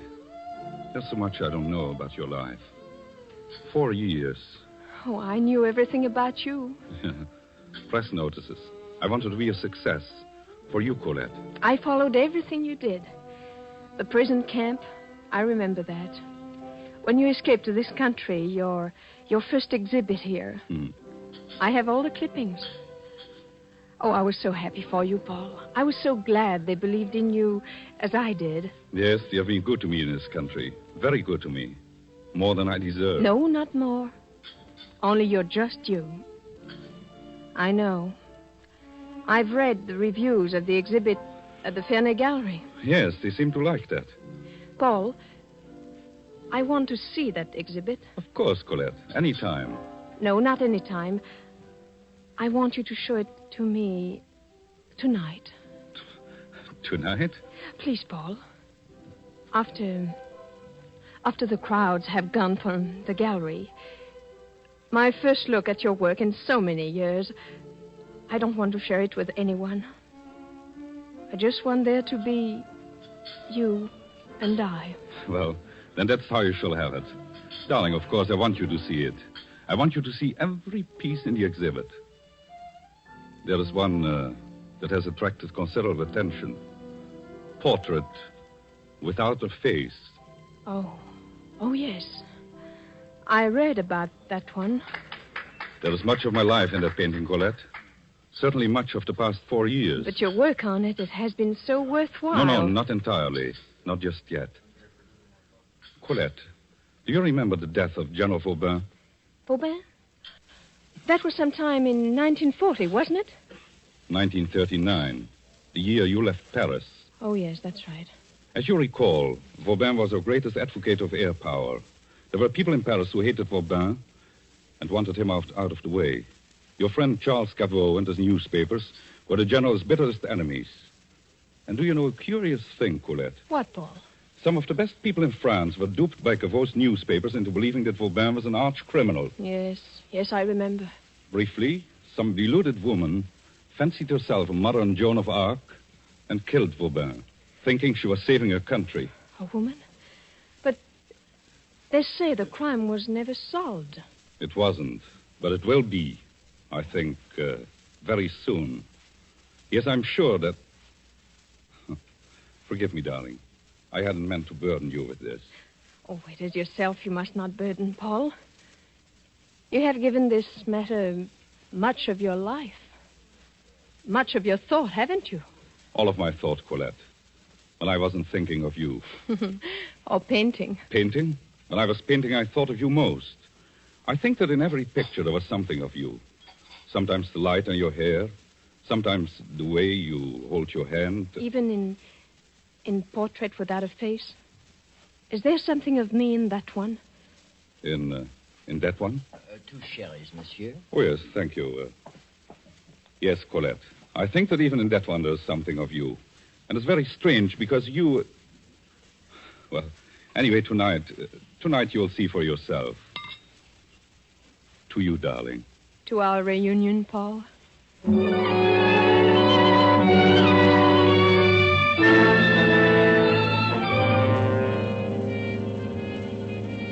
To our reunion. That's what she said, gentlemen. To our reunion. You are sure, Paul, that she does not suspect? Positive. She is utterly convinced that I am as blindly infatuated with her as ever.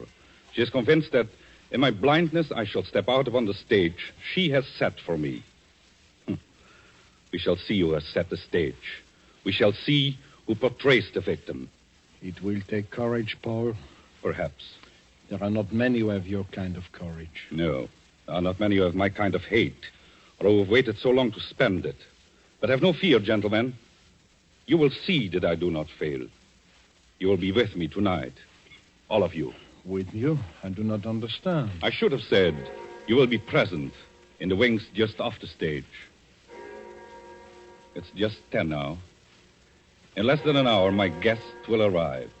Before long, he will come into this room to see the portrait. The room will be quite dark. You will be in the background. There will be no way to recognize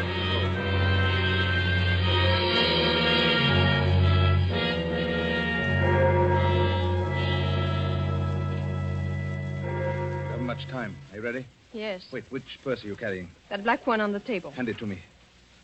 Good. Just the right size. Oh, don't look so wide-eyed and innocent. You've seen a pistol loaded before? Charles, couldn't we? Perhaps it would be best for me to have a look in on you and Degel this evening. Oh, please, Charles. How do I know that you'll do what you're told? Well, you said it was his life or mine. But you're a sentimental fool. You might... I'll do what I'm told. Very well. Remember, I'll be waiting across the street on the cathedral steps. I'll give you till 11 o'clock. If you're not out at 11... I'll be out. Yes. Yes, you'd better be. Ready to fire. Here's your purse. The pistol, you see? On top. Watch out when you pay the cab fare. Yes, Charles. I'll be waiting for you on the cathedral steps. And you have till 11 o'clock.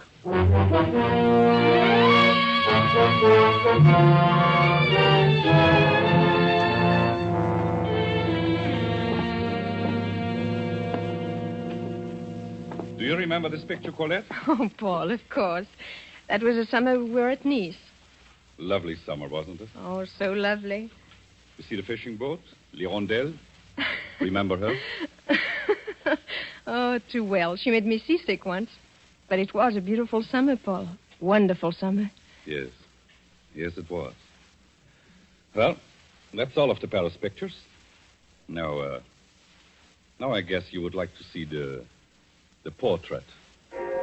Yes. Now I'd like to see it. It's in the next room. They have given it a room by itself. Oh. Take my hand, Colette. I've kept the lights out in there. I want you to sit on the bench, then I'll turn the lights on. And you will see the picture as I saw it. I mean, in my mind's eye. Yes, Paul. This way. No, careful. 2 steps down.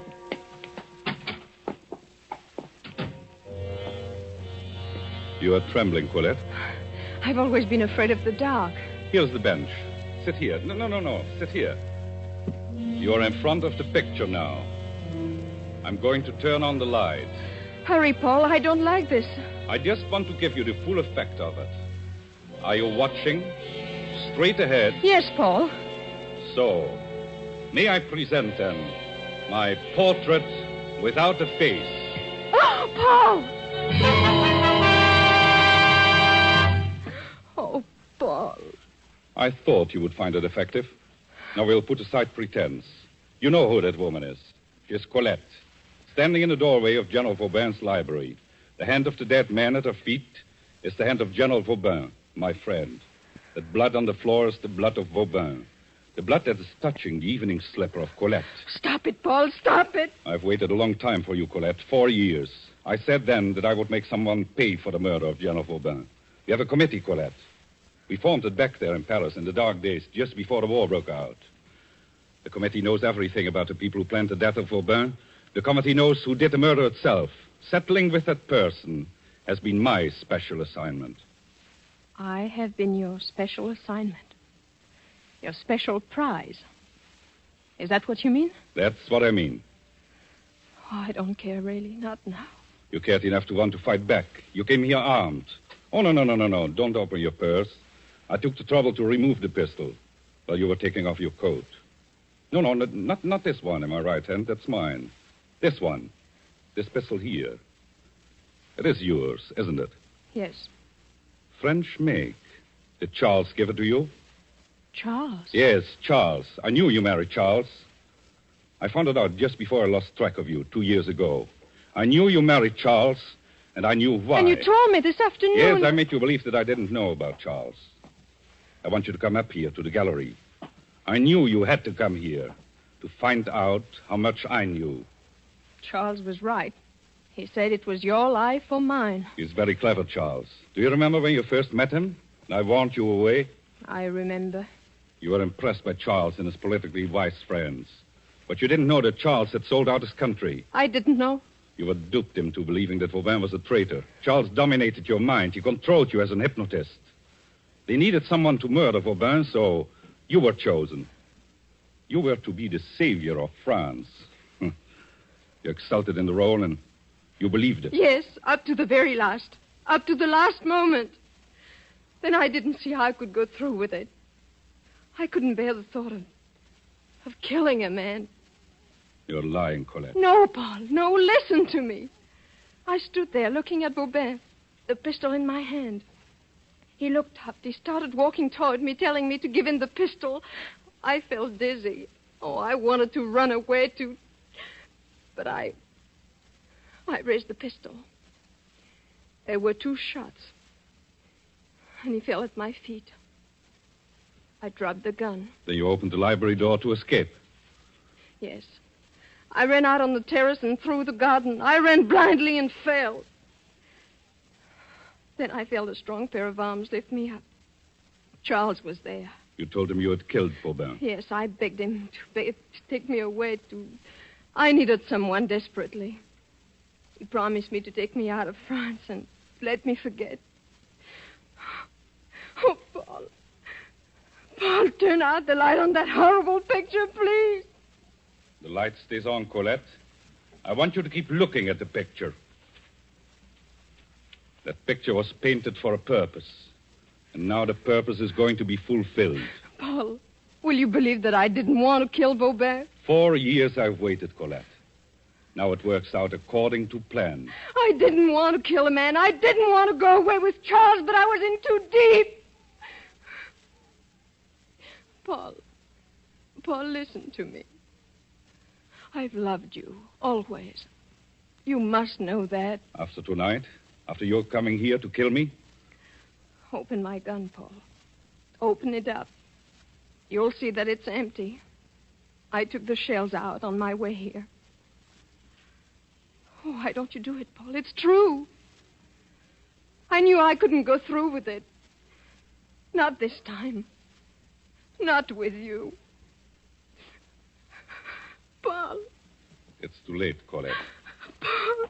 Keep sitting on that bench, Colette. Keep looking at the picture. Don't move. I won't. I won't, but you must believe me. Paul!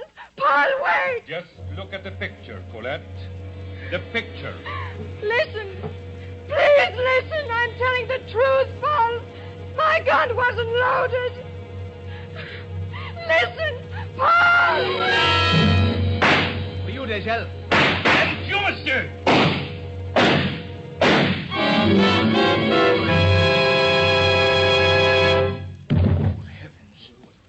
He's all right. Paul, are you all right? Oh. Yes.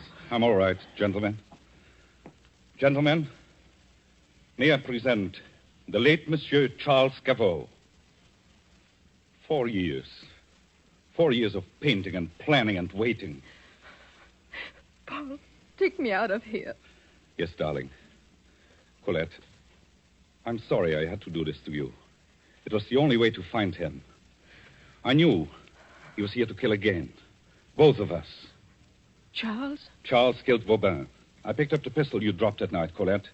It had never been fired. Charles was never certain you would have the nerve to go through with it. At the last moment, he took a hand himself. The shots that killed Vauban were fired from the terrace. In your terror, you believed that you did it. Charles let you believe it all these years. Oh, Paul. I knew he would follow you here tonight. I left the door open for him. He came downstairs when we entered his room. He could hear us talking. I wanted him to hear. I needed time, Colette. Colette, I'm sorry. That was the only way to meet him face to face. Oh, Paul. Don't ever leave me. Never, never leave me. Never, Colette. We are together now. For always. But before we go, there's one thing left. You see this knife? For us, that is the end of Portrait Without a Face.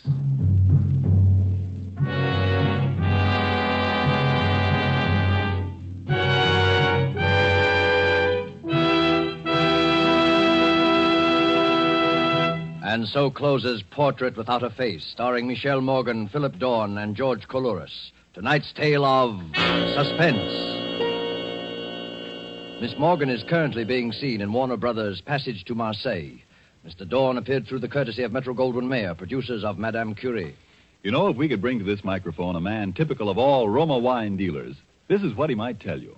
I sell a lot of the good Roma wines. They are, you know, America's largest selling wines. My Roma wine customers, I've noticed, are sociable people who enjoy entertaining friends. Talking with me, they give a lot of credit for the success of their entertaining to the enjoyable Roma wines they serve. They're thrifty people, too, these buyers of Roma wines. What else could offer so much enjoyment for so little cost? Only pennies a glass by actual check. Now, that doesn't leave much for me to add, except this, perhaps. If you are not already one of the millions enjoying Roma wines regularly, make your own taste test of any of Roma wine's many different taste-delighting California wine types, such as the delicious, tangy Roma Sherry, or the hearty Roma Burgundy, or the sweeter, heavier Roma Port, and discover for yourself why Roma wines are winning international praise, voiced in this phrase, Roma wines are truly magnificent. Let me repeat the name, R-O-M-A, Roma wines, made in California for enjoyment throughout the world. Suspense is produced and directed by William Spear. Don't forget, then, next Thursday for Alan Ladd in Suspense. Presented by Roma Wines, R-O-M-A, made in California for enjoyment throughout the world.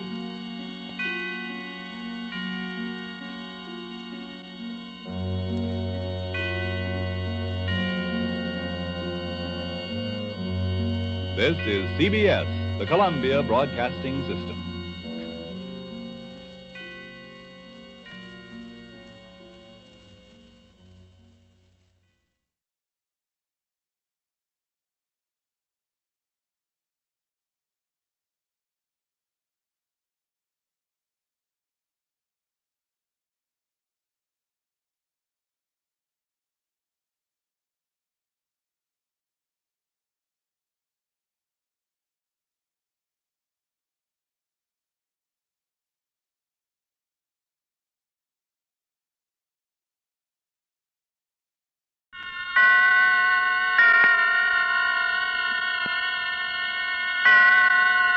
Roma Wines present Suspense.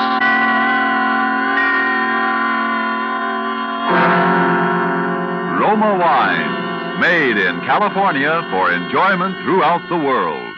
Salud. Your health, senor. Roma Wines toast the world. The wine for your table is Roma Wine, made in California for enjoyment throughout the world. This is the Man in Black, here to introduce this weekly half hour of Suspense. Tonight from Hollywood, we bring you as star Mr. Alan Ladd. In the character Mr. Ladd assumes with us tonight, he reveals the thoughts and through them the dramatic story of a young man on trial for the crime of murder. But before we take you to the scene of our drama, let's imagine ourselves for a moment in flower-garlanded Bermuda. We are seated on the terrace of the exclusive Coral Beach and Tennis Club. At the next table, a party of Bermudians and Americans are taking turns, each paying compliments to the delights of the other's native land. An American has just praised the famed Easter lilies of Bermuda. Then a Bermudian tops him with something like this. Among great American delights, he says, one of my favorites is right here on our table. It's this splendid wine we're all enjoying. Bermuda imports it from the justly renowned wine districts of California. It is your internationally esteemed Roma wine. Yes, and Americans themselves have certainly not overlooked the great and enjoyable qualities of these fine Roma wines. Proof is, Roma wines are America's largest selling wines. Such outstanding popularity must mean here are wines that are more taste-delighting, more satisfying in their richness and fine wine quality. Yet with all that as your reward for specifying Roma wines, you'll be amazed and delighted to hear your dealer say Roma wines cost only pennies a glass. That's because here in America, you pay no high import duty or long voyage shipping charges for these fine Roma California wines. So why put off this taste treat another day? Be sure to ask for R-O-M-A, Roma wines, made in California for enjoyment throughout the world. And now with the defense rests, and with the performance of our star Alan Ladd as defendant Robert Tasker, supported by John McIntyre as the noted criminal lawyer Max Krager, we again hope to keep you in suspense.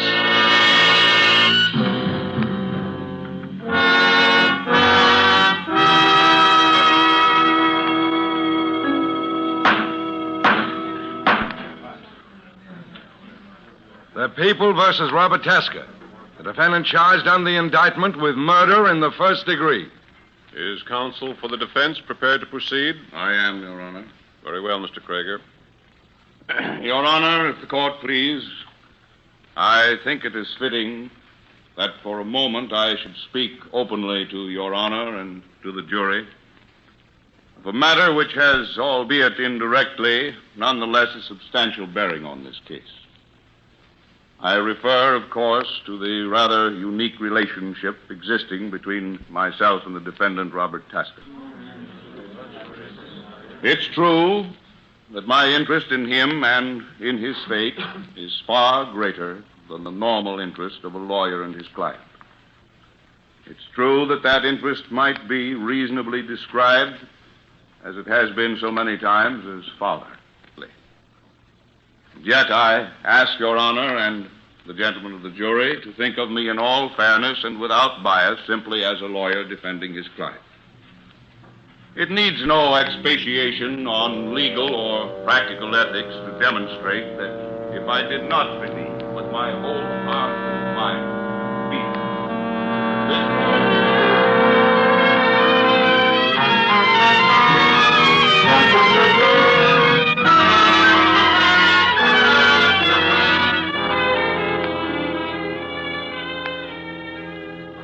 My name is Robert Tasker. I am sitting in a courtroom on trial for murder. As Mr. Krager, my lawyer, stands there now, telling the judge and the jury about me and about him, I can't help thinking that if it weren't for him, I wouldn't be here today. And thinking what irony it is, too. Because Mr. Krager is the only friend I've ever had in the world. I am an ex-con. My sentence was for 10 years. After I'd been there about a year, I began to write just short stories, little things. I had lots of time. Finally, I sent one to a magazine, and they published it. Mr. Krager happened to read it. He wrote to me. Then he came to see me. He remembered my case. He said he'd try to help me. Then one day, I was called to the warden's office.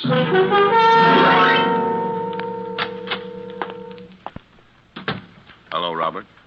Hello, Mr. Krager. Robert, I've got some good news for you. I've got your parole. You're free. Well, you happy? Sure, it's just that I still don't quite believe it. It's official, Tasker. Here are your papers. Papers. That'll make everything easy, won't it? Passport to a brilliant future. Ex-con. Robert, I know it's going to be a little hard to adjust at first, but there's a job in my office that Thanks, Mr. Krager, but I don't want charity even from you. It isn't charity, Robert. I need a clerk in my office, or I wouldn't have offered you the job. You don't have to stay if you don't want to, but you'll be doing me a favor if you try it. Well, I guess I owe you at least one favor. No, Tasker. Goodbye and good luck. Just remember that what's happened up here is water over the dam. Don't hold any grudges. I don't hold any grudges. There's one man I hate, that's all. A man you hate, Robert? What's the use of kidding about it? His name is Arthur Hines, and I hate him. Simple as that. Well, forget it, son. Hines was DA then. He was just doing a job, that's all. He had nothing against you. He was doing a job, all right. Robert, you mustn't feel that way. You'll get along with Hines, all right? Get along with him? In the office. Oh, didn't I tell you? Arthur Hines is my new partner. Well, it certainly threw me for a second to hear I was going to be working side by side with that. Well, I figured they were right, and I shouldn't hold grudges, and I made up my mind to play ball. The work wasn't hard, and I was able to do some writing on the side. Mr. Krager always encouraged me in that. And Peggy helped me a lot, too. She helped me to believe in myself. All that time, I never saw Mr. Hines. He was out of town or something. And then one day he came back. I was nervous at the idea of seeing him, but I thought I was all over my resentment then. He was in his office with someone. He had come in the private entrance. I was out in the anteroom with Peggy by the switchboard when I heard the commotion. No, don't you understand the English language? No. You're a liar. Now you get out of here. Get out. Don't give me that, Hines. You've either got it or you know who has. I don't know anything about it. I don't want to know. Don't you think I got enough trouble nowadays keeping mugs like you out of the pen without being defensed for what you stole? Now you get out of my office and stay out. Okay, but I'll be back. $50,000 is a lot of money. Huh. What do you want? Why, Robert works here, Mr. Hines. my name's Robert Tasker. Did Mr. Krager tell you about me? I knew I'd seen you before. You're that punk kid I sent up to San Quentin. Was for 10 years. What do you mean you're working here? Well, Mr. Krager got me out. He gave me a job. Job of what? Snooping outside my office? Oh, I wasn't. Don't talk back to me, you dirty little jail rat. Why, you... Robert, don't. Let me go. Well, what's the trouble here? Robert. Let me go. Stop it. Calm down, calm down. What's the matter? What's the idea of bringing this kid into the office, Max? Isn't it bad enough to have to work with criminals all day without... Robert's not a criminal. He's here because I want him to be here. Because I believe in him and trust him. Oh, yeah? You don't still have anything against Robert, do you? I just don't like anybody hanging around outside my door when I'm having a private conference, that's all. All right. Now, look. Robert Tasker is one of the finest, most gifted young people I've ever known. I want him to get along here. And I want him to get along with you, too, Arthur. See? Me, I can get along with anybody. Well, I gotta be in court. Wait a minute. Now, shake hands, both of you, will you? Well, anything to keep peace in the family. That's fine. Everything forgotten. Start off on a clean slate, right? Sure. Well, I'll see you later in the afternoon, Max. Oh, Robert, come into my office for a minute, will you? Sure. My boy, I'm terribly sorry. I don't know how to begin to apologize. Oh, why should you apologize? Oh, it was all my fault. I don't know how I could have been stupid enough not to tell him beforehand, for both your sakes. I know, but I just don't like him, and he doesn't like me. No, Robert, you're wrong there. It's just that things have been happening lately to upset him, like this fellow Marvin and his $50,000. You know about that? Well, Robert, you know we have to deal with some peculiar people in this business. There's a poor fellow who's been in prison himself for the last 5 years. He had quite a lot of money when he went in. Oh, he stole it, I guess. Oh, he thinks Hines hijacked it on him, huh? If he ever really had it. He says he left it with a pal of his. Later, the pal was killed in a gunfight. Gallucci, you remember the case. Yeah, I remember something about it. Anyway, just before he died, he told somebody he'd left the money with Hines. That's how the story goes. But you know how these things travel on the grapevine. It's all nonsense, of course. That guy meant business just the same. That probably explains the whole thing. Hines is a little scared. But don't let it worry you, Robert. You will stay, won't you? Believe me, it's for the best. Well, I've got to trust somebody, I guess. Well, trust me, Robert. I've never given you a bum steer, have I? No. Okay. That's the spirit. And any other little troubles, you just bring them to me, see? Thanks. Well, I guess I'd better relieve Peggy on the board. Keep your chin up, kid. Sure. Sorry I kept you waiting, Peggy. That's all right. Hey, Peggy, what's the matter? Shh, please. Don't say anything. But, Peggy, what is it? Robert, I'm scared. Of what, Hines? Don't be silly. No, it's not him. Well, what is it? Robert, I shouldn't, but I've got to tell someone. Well, sure you have. Come on, take it easy now. What is it? Well, I've never told anyone before. Neither Mr. Hines nor Mr. Krager know. I'd die if they did. You wouldn't tell anyone, would you? Of course I won't. Come on, spill it. You saw that man who was in here, who was arguing with Mr. Hines about the $50,000. Yeah. Well, it's true. There is $50,000 somewhere. Yeah? Well, how do you know all this? I know, and I'm scared. Robert, he's a killer. That guy? Well, I wouldn't be surprised, but how do you know? Because he's my own brother.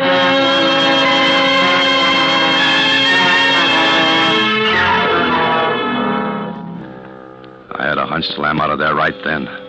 I knew something was going to happen.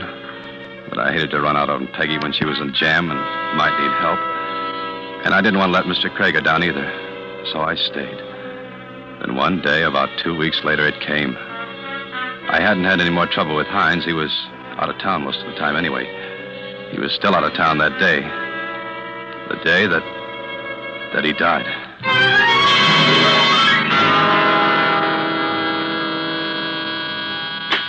Krager and Hines. I'm sorry he's out of town. You might try later this afternoon. Yes, I'll tell Mr. Hines. Say, Peggy. Uh-huh. Do you know when Mr. Krager will be in? No, he didn't say. He's still over in the court on... Harry. Where is he? Who? You know who, Hines. Oh, Harry, I told you not to come. I begged you not to. Sure. Always a little pal. Always a little... Hey, wait a minute. What does this guy know? I told him that you were my brother. But nobody else knows, Harry. Yeah, sure. Okay. What do I care? I only care about one thing. Harry, you promised you wouldn't come up here. Where's Hines? I don't know. He's out. Well, then I'll wait till he comes back. Harry, you must... I'm staying. I'll get it out of him. Harry, your sister said you should leave. Keep out of this, punk. I don't like that word, pal. Robert, listen. Will you watch the board for a few minutes? Sure. It's lunchtime anyway. Harry, I've got some things I want to talk over with you, privately. Yeah? What things? About Hines and... you know. Come on, we'll go downstairs to the grill in the lobby. You wouldn't be trying to ease me out of here, would you? No, honest. I've got to talk to you, Harry. Come on. Okay, and listen, pal. Yeah? If Mr. Hines comes in, you tell him I was here. And tell him he better come across or else. Is that all? That's enough, isn't it? He'll know what I mean. Plenty. Sure.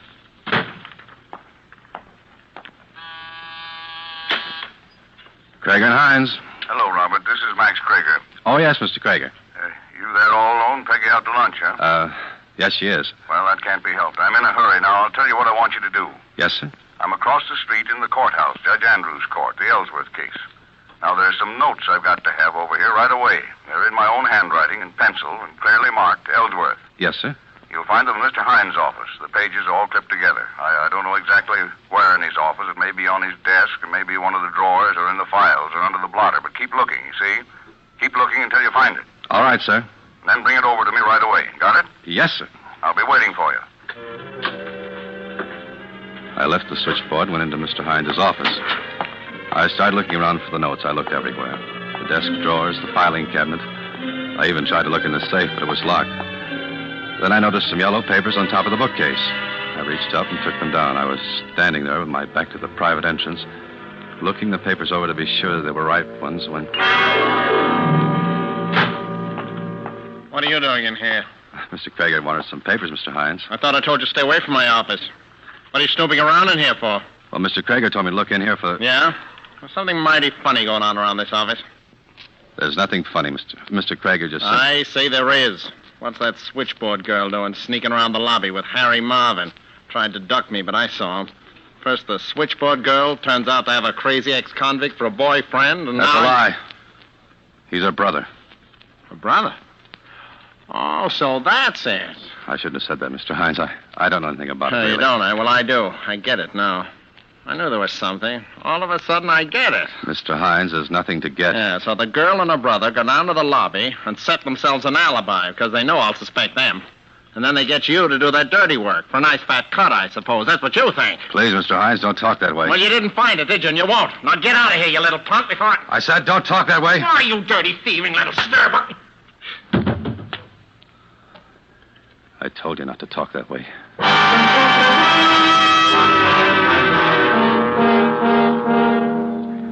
He fell and just lay there. For a minute, I didn't know what to do. And I knew I'd have to tell Mr. Krager. I knew I was all washed up there anyway. I couldn't very well expect even a man like Mr. Krager to choose between his law partner and me. And I couldn't stay in the same office with Mr. Hines after what had happened. But somehow I wanted to tell Mr. Krager myself before anyone else did. I went out to the switchboard and dialed the courthouse number.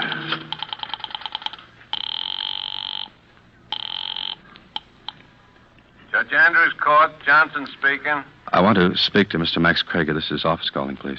Well, I don't see him around here right now. The court's in recess. I know, but try to locate him, will you? It's important. Okay, hold the line. I sat there waiting for them to find Mr. Krager. And all of a sudden, I remembered the papers he wanted. I cut off the call on the switchboard. I had to take the papers over to him anyway, and I thought I might as well go over and give him the papers and tell him what had happened and get it over with. I was starting for the front door of the office. Then I heard a sound from Mr. Hines' office behind me. At first, I thought he was just coming to, and I kept going. Then something sort of clicked in my mind, and I stopped. The sound hadn't seemed quite right for a man just coming to. I listened, but I didn't hear anything more. And that didn't seem quite natural either. I went back and opened the door to Mr. Hines' office. He was lying there just as I'd left him, and yet there was something different. I went over and looked at him more closely. His face was a terrible gray. I touched his wrist, feeling for his pulse. The next thing I knew, I was down on my knees, tearing open his collar, but even then I knew it wasn't any use. Mr. Hines was dead.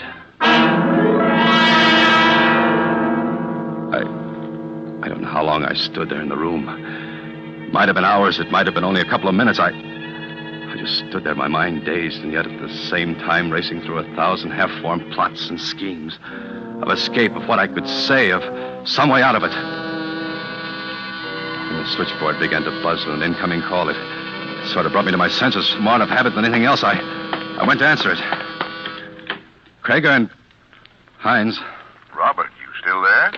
Mr. Krager, Where are those notes? Haven't you found them yet? Yes, I found them all right. Well, bring them over here. I need them right away. Mr. Krager, Robert, what's the matter with you?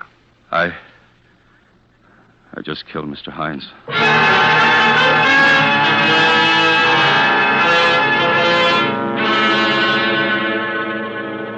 You're just making it hard for yourself, Tasker. I've told you what happened. In a pig's eye you have. Well, I don't have to talk if I don't want to. Oh, no? I'm waiting for Mr. Krager. I told you that. Krager, what do you think he's going to do for you? I don't know. Well, I do. He's going to see that you burn. That's what he's going to do for you. Maybe. What do you expect? You kill a man's law partner right in his own office. You think he's going to help you? Are you crazy? Well, he told him he'd come down. Sure, of course he'll come down to give evidence against you.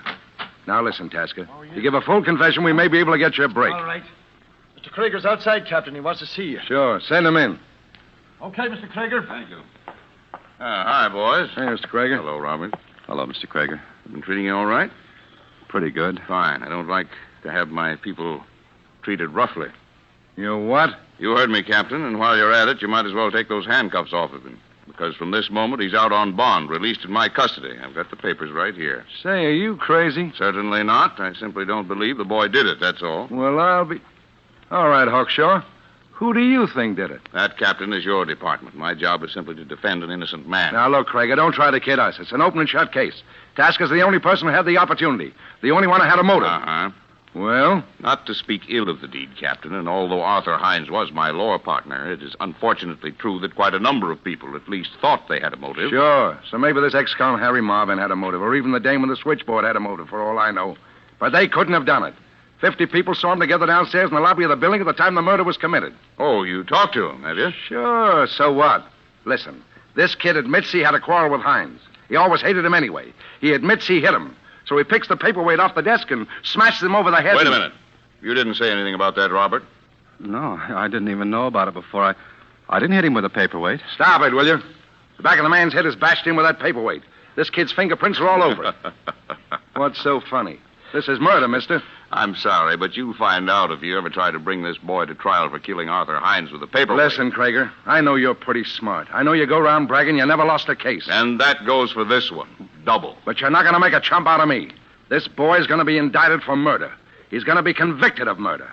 And he's going to burn for murder.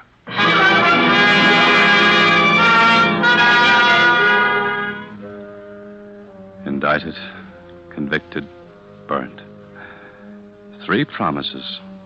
And the first one's already happened. The second one, well, even I can see we don't stand much chance. And the third one, well, I just try not to think about it. There's Mr. Krager up before that jury, acting as though it was an absolute certainty that I'd be cleared, pleading for me as though I were the only guy in the world. Because, well, that's the kind of a man he is.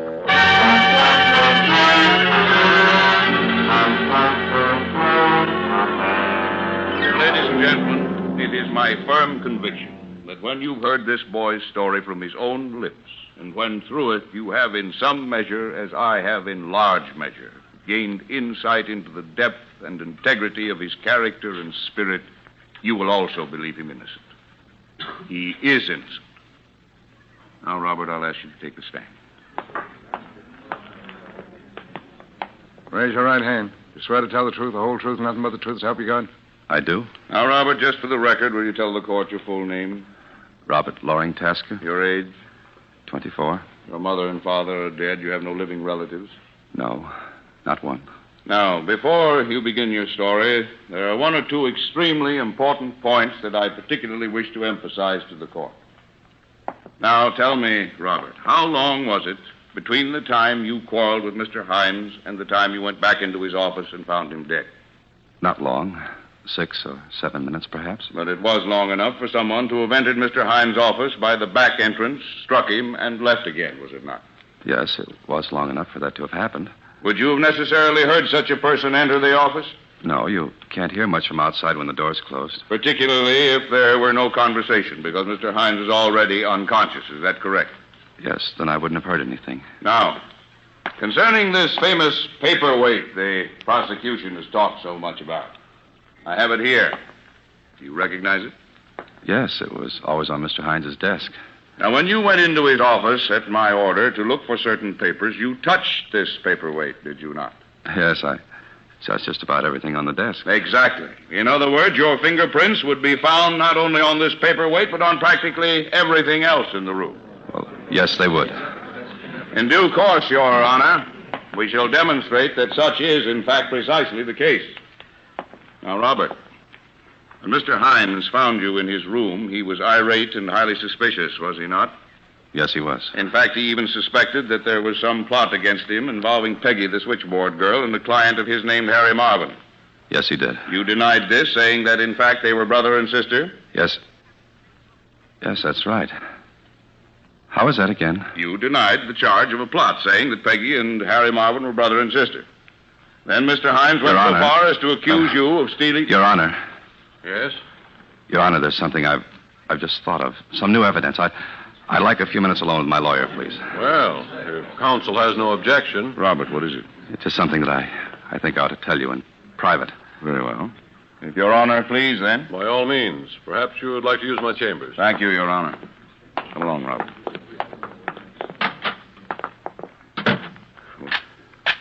Well, you didn't have to lock the door, Robert. I wanted to be private. All right. But, Robert, you mustn't worry like this. Let me do the worrying. They can't convict you if there's a reasonable doubt. That's the law, and there is a reasonable doubt. Somebody did come in and hit Hines in those 6 or 7 minutes. It must have been that way. Yeah, I know. Of course you do. We've been over the whole thing. Now, let's go back into that courtroom. Mr. Krager, there's something I haven't told you. Something you haven't told me? What? Oh, it's a little thing, but it's kind of important because it's something I never told anyone. Well, what is it? I never told anyone that Peggy was Harry Marvin's sister, except Mr. Hines, by mistake. And he's dead. Well, now, Robert, don't you think that's a little trivial to be... No, because you know about it. You just said so in the courtroom. Well, There's only one way you could have found out. You must have been in your office when I had the fight with Hines and heard me tell him. Robert, that's ridiculous. Oh, no, it isn't, because you're right. Somebody did come in those 6 or 7 minutes and kill Hines. You did. You're crazy. Yes, it must have been for that $50,000 you hijacked the hijacker. And you knew they'd pin it on me with my record. Maybe that's why you got me out of the pen in the first place. It is, isn't it? Well, I'm not going to stay here and listen to any such Oh, nonsense. yes, you are, because I'm going to get the truth out of you right now. You planned it that way, didn't you? You sent me into Hines' office that day, and you probably sent him. And you figured you were such a hot lawyer that might even get me off with 20 years or so. To ease your dirty conscience, didn't you? Talk, Krager. You won't get anywhere using violence with me. No? Talk! Now, wait a minute. Even if I did confess, it wouldn't hold up as evidence. Talk! Listen. Don't! Listen, we'll postpone the trial. I can get you out of the country. I'll give you money. That's all I wanted to know. Talk! No, don't! You did it, didn't you? You killed him! That's where you were when I phoned you at court, and they could find you, weren't you? You were killing Hines, weren't you? Yes, I did it. I killed him. Okay. I guess we can unlock the door now. What's going on? Grab him. He's crazy. He attacked me. So I gather. He even accused me of murder. Yes, I heard him. Tell me, Krager, where were you when this boy phoned you here at court? When they couldn't find you? Yeah, why? As a matter of fact, I was right here, right in this very room. I had some work to do. I wanted privacy. Your court was in recess. You were out of town. Yes, I know. But there's something you don't know. Hey, what? On the day of the murder, the floor of this room was being repainted. And the paint, Mr. Krager, was quite wet. Your Honor, the defense rests.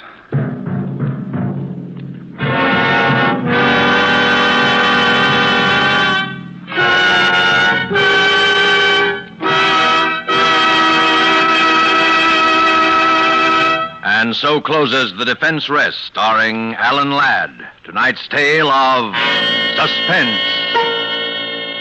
Alan Ladd appeared through the courtesy of Paramount Pictures, producers of Lady in the Dark. John McIntyre played lawyer Max Krager. Before Mr. Ladd returns to our microphone, here is a definition of yourself that may interest you. Connoisseur, one competent to act as a critical judge of an art or in a matter of taste. That's what Webster says. So that makes you a wine connoisseur, because certainly you are competent to act as a critical judge of a wine's taste. Matter of fact, all you have to know to be a true wine connoisseur in the opinion of your friends and guests is a single word. Roma. R-O-M-A.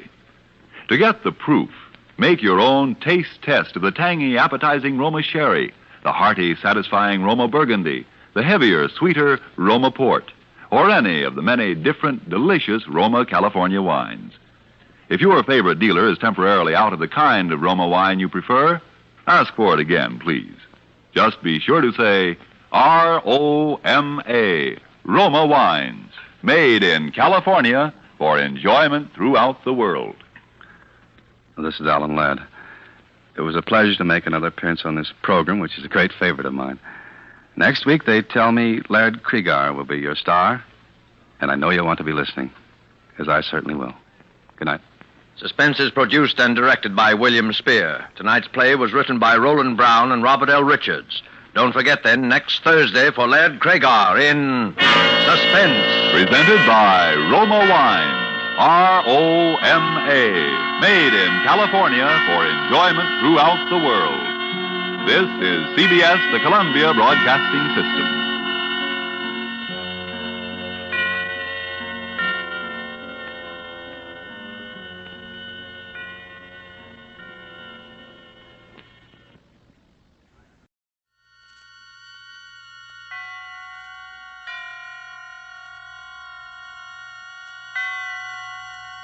Roma Wines present Suspense.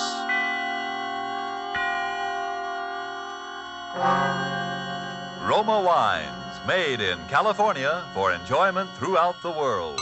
Salud. Your health, senor. Roma Wines toast the world. The wine for your table is Roma Wine, made in California for enjoyment throughout the world. This is the Man in Black, here for the Roma Wine Company of Fresno, California, to introduce this weekly half hour of Suspense. Tonight from Hollywood, Roma Wines bring you Mr. Laird Krieger in a suspense play dealing with a maniacal hatred and with the mental drug of hypnotics. And so with narrative about Clarence and with the performance of Laird Krieger, supported by Hans Conried as Bill, from whom we hear the narrative, we again hope to keep you in suspense.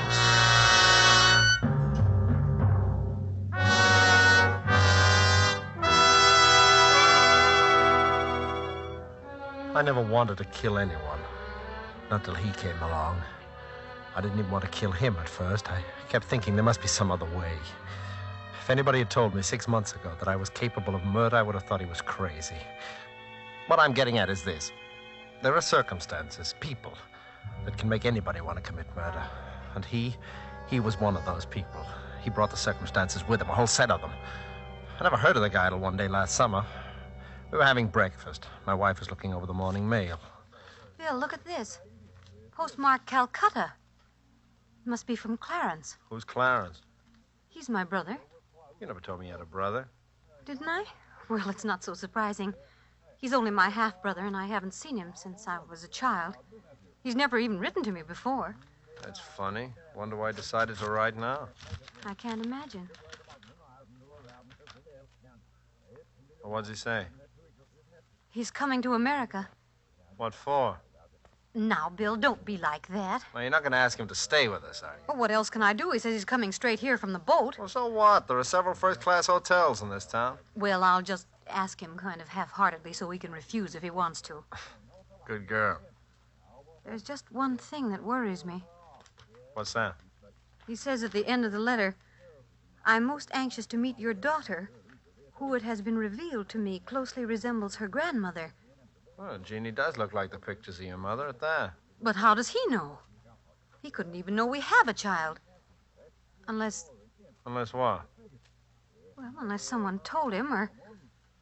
unless it was revealed to him in some mysterious way. I didn't like that. I didn't like it at all. If there's anything I hate, it's a fake. And if that guy with his wing collar and his high-toned accent didn't look like a fake, then nobody ever did. But he wasn't a fake. He didn't arrive at our house. He seemed to materialize in the middle of the living room. Well, Lillian, don't you recognize me? Why, yes, Clarence. How are you, Clarence? This is Bill, my husband. I know. I hope you'll forgive my rather unconventional entrance. As your doorbell is out of order, I didn't bother to push the button. Oh, hello. I didn't know the doorbell was out of order, Lillian. Neither did I. Well, won't you sit down, Clarence? Oh, yes, thank you. Have a good trip? Excellent. But let's not dwell on the past. I have plans, Lillian. First of all, I intend to settle here in this town, permanently. How nice. I intend to resume my career in America where it left off 15 years ago. Oh. Your wife's look of distress, William, is owing to an unfortunate incident that occurred 15 years ago and made it expedient for me to leave the country for a while. It was all a misunderstanding, Bill. I don't quite know what you're talking about. She's told you nothing about me? How strange. Well, only that you're a doctor and that... Doctor? What an inadequate word. It suggests a little man you call in when the baby gets whooping cough, doesn't it? Well, what's the matter with the little man I call in when the baby gets whooping cough? Well, he is, shall we say, limited. Yes, that's the kindly word for it. The mind, William, the human mind, with all its strange powers for good and evil. That is my province. Clarence was a mental scientist. He had a small private hospital and... Oh, how drab. How unendurably drab you make it sound, Lillian. I penetrated deep into the mysteries of the human mind. And then I discovered a psychic power transcending the mere gray matter of the human brain. Clarence became interested in the occult. You mean that Indian faker stuff, going into trances and stuff like that? How crudely you put it, William. I'm sorry. Go on with your story. Well- I'll go on with it for you.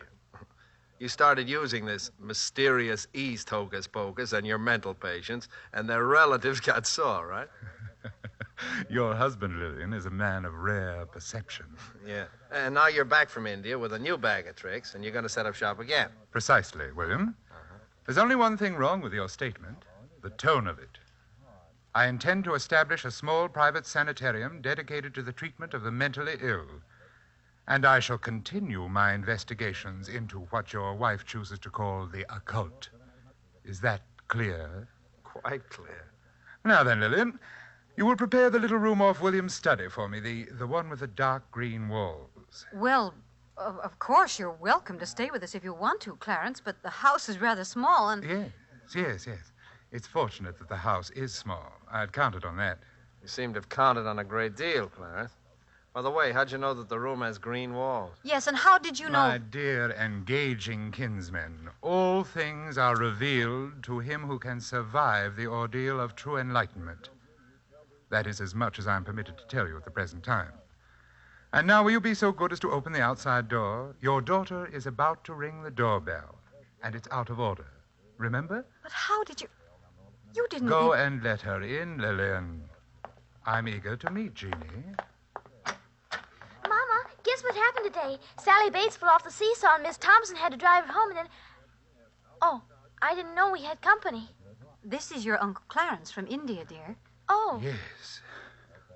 She is the very image of her grandmother.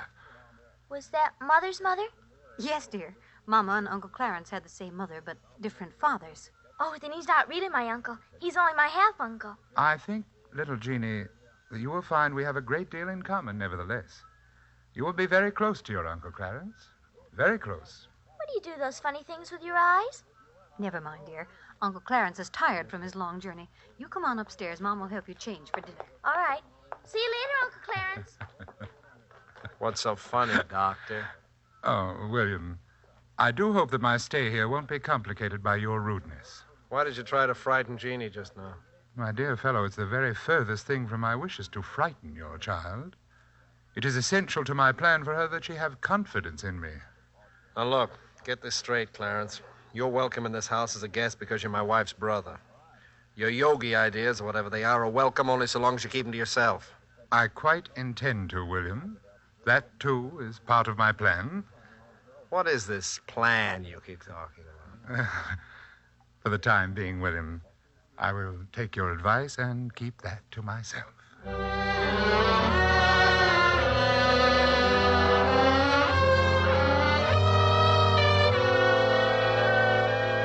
Tonight for Suspense, Roma Wines bring you as star Mr. Laird Cregar, whom you have heard in the prologue to Narrative About Clarence by Dwight Hauser and Robert Tallman. Tonight's adventure in Suspense.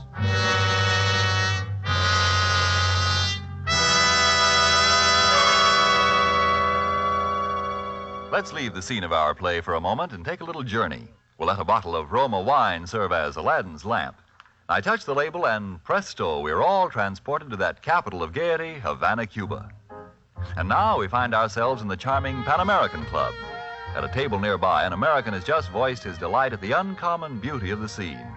Then his Cuban companion responds, "You in America also have much that is uncommon to boast of, such as this marvelous tasting wine we are enjoying this minute. To enjoy uncommon fine quality, Cuba imports this wine from your own distant California. It is your superb Roma wine.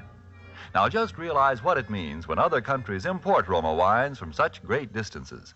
Such international esteem must mean that Roma wines are truly magnificent in quality. And then consider this. You here in America need pay no high import duty, no expensive shipping charges. For these fine Roma wines come from Roma's own wineries in the heart of the rich California wine grape districts. Because so many Americans do realize this good fortune, Roma wines are America's largest selling wines. So why deny yourself this taste delight? Try an inexpensive bottle of tangy, appetizing Roma sherry, or the hearty Roma Burgundy, or any of the marvelously enjoyable Roma wines. But remember, these days your favorite dealer may be temporarily out of the type you prefer. Then please try again. Ask for R-O-M-A, Roma Wines, made in California for enjoyment throughout the world. And now it is with pleasure that we bring back to our soundstage our star, Laird Cregar, with Hans Conried in Narrative About Clarence, a tale well calculated to keep you in suspense.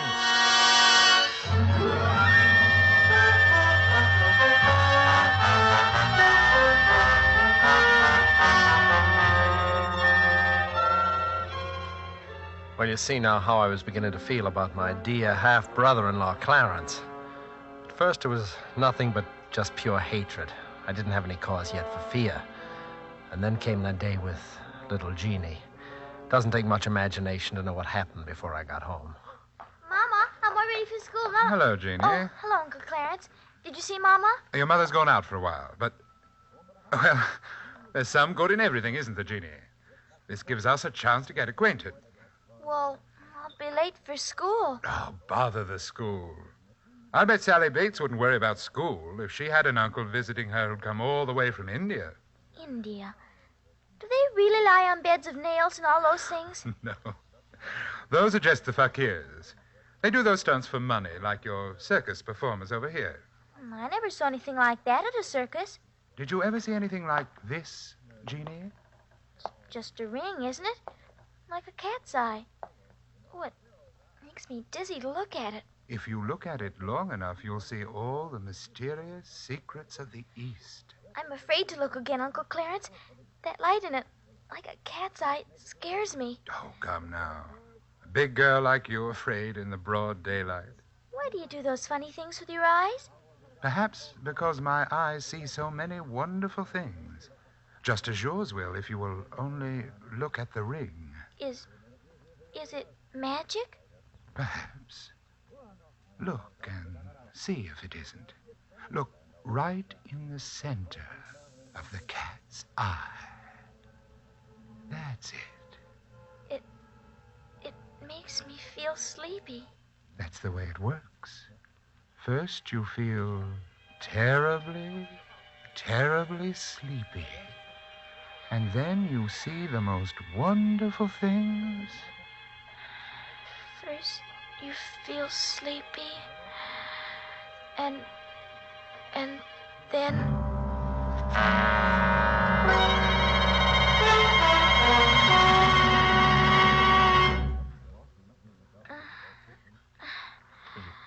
What's the matter with her? First, you feel She's coming around now. and then you see... She's coming around her. Jeannie, what's happened to you? You needn't shout, Mother. I can hear you quite well.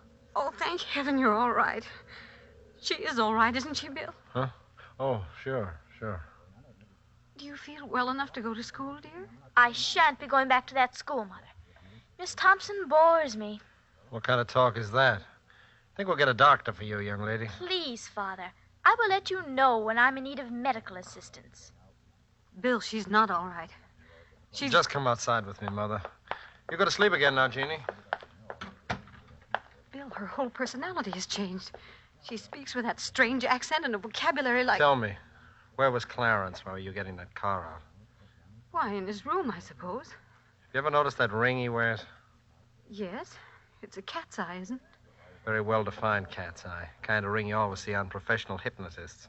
It's dead easy to hypnotize a child, you know. But why would he want to hypnotize Jeannie? I don't know. All I'm interested in is getting him out of this house as soon as possible. I'm going in there and give him his walking papers right now. That won't be necessary, William. Clarence, we didn't hear you come in. Obviously not. William, I believe I remarked to you on a previous occasion that I hoped my stay here would not be complicated by your rudeness. It won't be, Clarence. Your stay here is at an end. Lillian, I want to talk with you alone. You can say anything you have to say to me in front of my husband, Clarence. I dare say. It is my wish, however, to speak with you alone. I've had enough. I'm sorry, Lillian. I don't care whether he's your brother or not. I'm telling him to get out of here and get out now. I'll call a taxi while you're packing, Clarence. The irate brother-in-law. What a tiresome exhibition. I'm surprised at a woman of your intelligence becoming involved with such a boor, Lillian. All right, you asked. No, don't do it, Bill. Clarence just doesn't understand. He's been away for so long. I'm sick of hearing your excuses for him. The time's come for a showdown. No, William. The time has not come for a showdown. Not for a while yet. I will let you know when that time comes. You'll let me know? Bill, please. Let me explain to Clarence alone if he likes. I won't leave you alone with him. Oh, don't be melodramatic, William. I'll kill you, so help me. Bill, please, please. All right, I'm sorry. I'll give you 10 minutes, Clarence, no more. 10 minutes will be ample. I think Lillian and I can come to an excellent understanding in 10 minutes. Those 10 minutes seemed like an eternity. I could hear Lillian's voice, speaking very quietly as if reasoning with him, and his hateful, velvety accents replying. And then quite suddenly there seemed to be only one voice, Clarence's. I looked at my watch. The 10 minutes were up. The door opened. Clarence stood there in the doorway, and he was laughing. What have you done to her? What have you done? Lillian was lying on the sofa, unconscious. Her eyes were rolled back hideously so that only the whites of them showed. She's not dead, William. Only thinking over our conversation. Bring her out of it, you hear me? Bring her out of it, or I'll... What will you do, William? I'll kill you! You're not hurting me, William. You're hurting her. What? Look at her. See how she writhes in agony. See how she clutches her throat. You win, Clarence. Of course. How could you hope, with your poor, undeveloped Occidental mind, to match wits against me, who have penetrated the deepest mysteries of the occult? Mysteries of the occult? You're nothing but a cheap hypnotist. Any vaudeville mind reader could do the things you do if he was sufficiently lacking in human decency. Be careful, William. I shouldn't like to have to punish you for your rudeness. What do you want of us? I'll give you anything I own if you'll just take it and go away. It's not so easy as all that, William. Because, you see, I want the lives of your wife and child.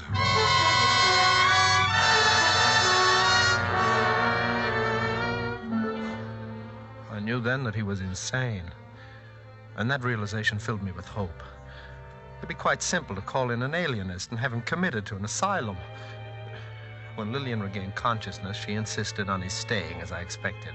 I humored her along, knowing she was acting on his hypnotic suggestions. I was reasonably certain he would do nothing violent that night. His was the slow, sadistic way of murder. When daylight came, I stole quietly out of the house. I dared not risk calling the asylum on our telephone for fear of being overheard. My wife and daughter were still peacefully sleeping when I returned. And now I slept too.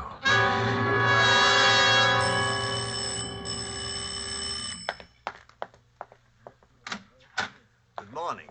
I'm Dr. Miller of the State Institute. Yes, I know. Come in, please, Doctor. Are you the person who put in the call about... Yes, it would be better not to speak too loudly, Dr. Miller. We might be overheard, and that might cause difficulties. Oh, yes, I see.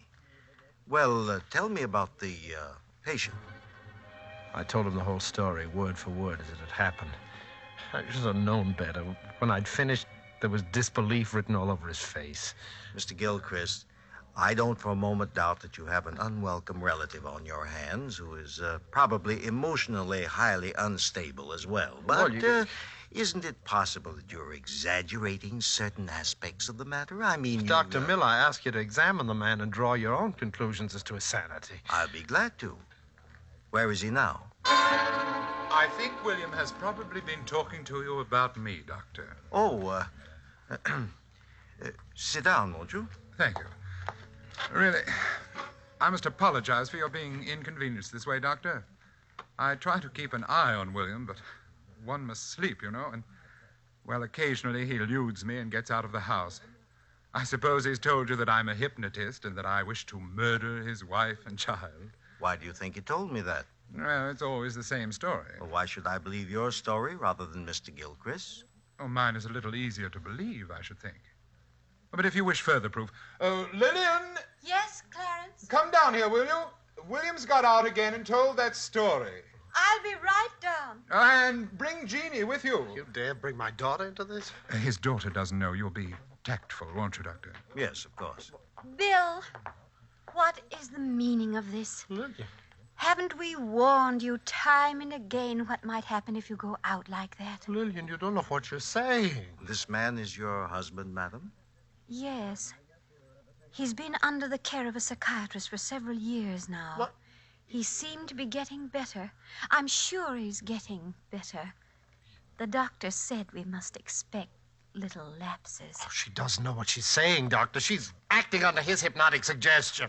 And this young lady? He hypnotized her, too. Is that true? I don't know what that means, hypnotize. Daddy's always saying it, but he never says what it means. Well, this seems to clear up the situation pretty thoroughly. If you have any further trouble, Mr. Gilchrist, let me know. You think I'm crazy? No, I don't. I'm sure that your wife is quite right, Mr. Gilchrist. You're getting better every day.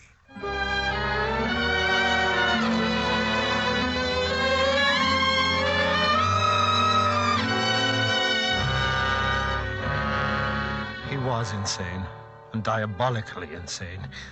I had to face the unalterable fact. There was only one way to cope with him, and that was to kill him. But I had to do it while my wife and daughter were out of the house. I couldn't risk facing him with a gun. I didn't trust myself not to fall under his hypnotic spell. The way I decided on was, well, it was the best way I could think of. When I'd finished my preparations, I waited for Clarence. Good evening, William. Clarence, for the last time... William, I'm very tired, and I have a very busy day ahead of me tomorrow. I have no wish to repeat that very tiresome conversation with which you invariably begin, Clarence, for the last time. This is the last time, Clarence. Tonight, nothing will stop me. Tonight, I am going to kill you. Please, don't make another unnecessary scene, William. You know that trying to hurt me only hurts your wife. Oh, she's no longer hypnotized, Clarence. You stayed away too long. She and Jeannie are safely out of your reach now. What makes you so sure of that? Are you sure of anything anymore? Dr. Miller thought you were insane. Are you quite sure you're not? I'm crazy enough to know that I've got to kill you. Well, do it quietly, William. I'm going straight to bed and to sleep, and I don't want to be disturbed. Good night. Just a minute, Clarence. Yes? Maybe you'll win again. I don't know, but just in case you don't. Yes? Tell me, why do you say you want to kill my wife and child? Because my mother meant more to me than anything in the world. She died in giving birth to this silly, shallow person you call your wife. I have hated her since the day she was born. And I hate the child because, having no right to life, she commits the sacrilege of inheriting my mother's beauty. They must both be destroyed, the murderer and the imposter. You are mad. Madder than I ever dreamed you were. Am I? Did I really say what you think you just heard me say? Or is it only part of your insanity? Think it over, William. Good night.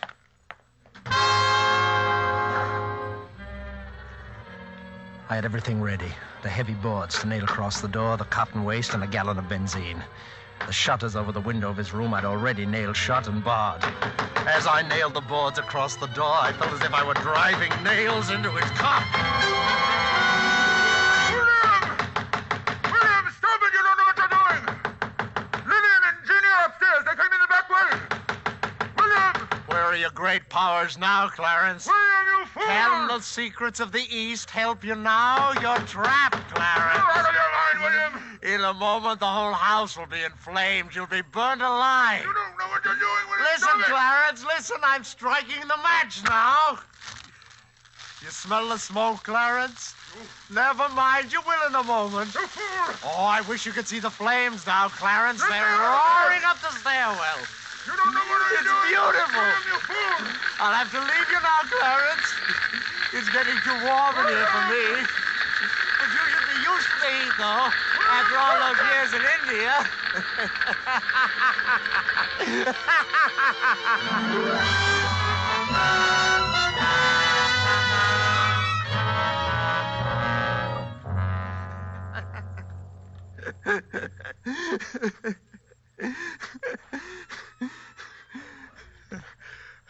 And I laughed.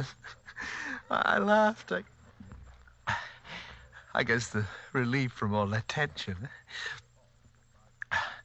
Well, that's the story, Doctor. Then I must have fainted or something from the smoke. I don't remember anything after that till I woke up in this place. And what about your wife and daughter? Oh, that's just it. I haven't seen them since that afternoon, and that's why I've got to get out of here. I've got to find them. Can't you understand that? Yes, I can understand that very well. Oh, will you talk to someone, the head of this place, and tell him that and let me out? I shouldn't be locked up here in an institution. Yes, I'll talk to him, Bill. That's a promise. I'll do it right now. Goodbye. Goodbye, Doctor. Pardon me, the head's office, Dr. Dr. Crossman. You'll find him right through there. Thank you. Oh, pardon me, Dr. Crossman? Yes? Oh, how do you do, sir? Have you found my little sanitarium interesting? Yes, indeed. By the way, most unusual case. I've just been talking to... Yes, I know. To poor William. Bill, that is, number 27. Yes, but... I'm sorry that you had to be inconvenienced that way, sir.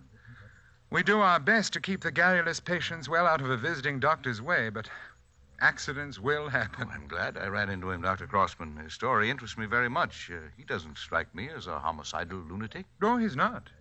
This idea of his that he committed a murder is simply a fantasy. Are you absolutely sure of that? Of course. Because, well, you see, I am Clarence, the wicked brother-in-law in his story. You? He began to develop these extraordinary symptoms during my stay at his home when I first returned from India. Parts of his story, you see, are quite accurate. I see. It's a pity, of course. He was doing quite nicely under treatment until his wife and child were burned to death so tragically in the fire that destroyed their home. I'm afraid that event, on top of his previous delusions, unhinged him for good. And where were you during the fire, Dr. Crossman? Oh, I dined out that evening. When I returned, it was all over. Well, I certainly shall write this case up as one of the most interesting I've ever run across. Oh, must you, Doctor?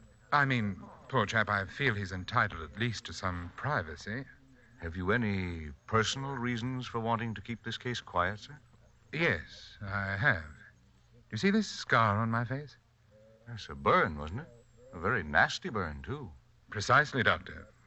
And a very nasty coincidence.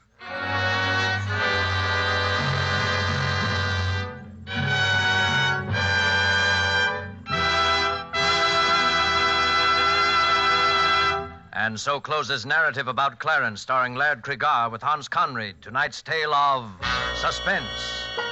Laird Cregar is currently being seen in the 20th Century Fox production, The Lodger. We sincerely hope you enjoyed the performance of Mr. Cregar and that of the whole cast tonight in our Roma suspense play.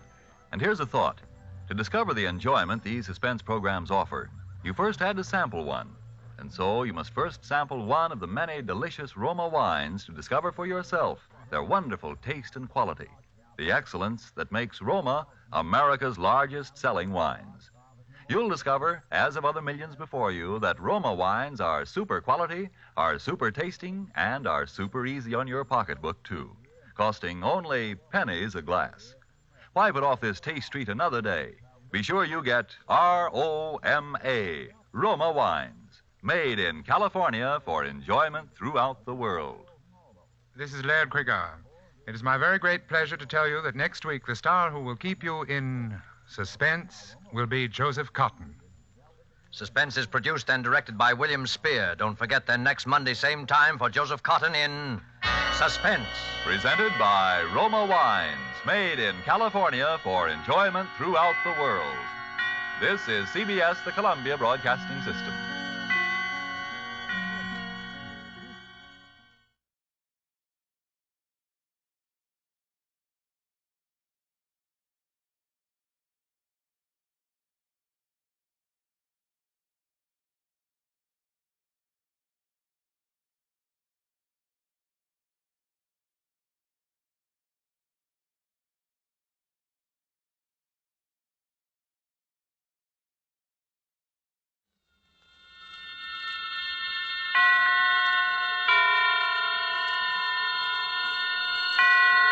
Roma Wines presents Suspense.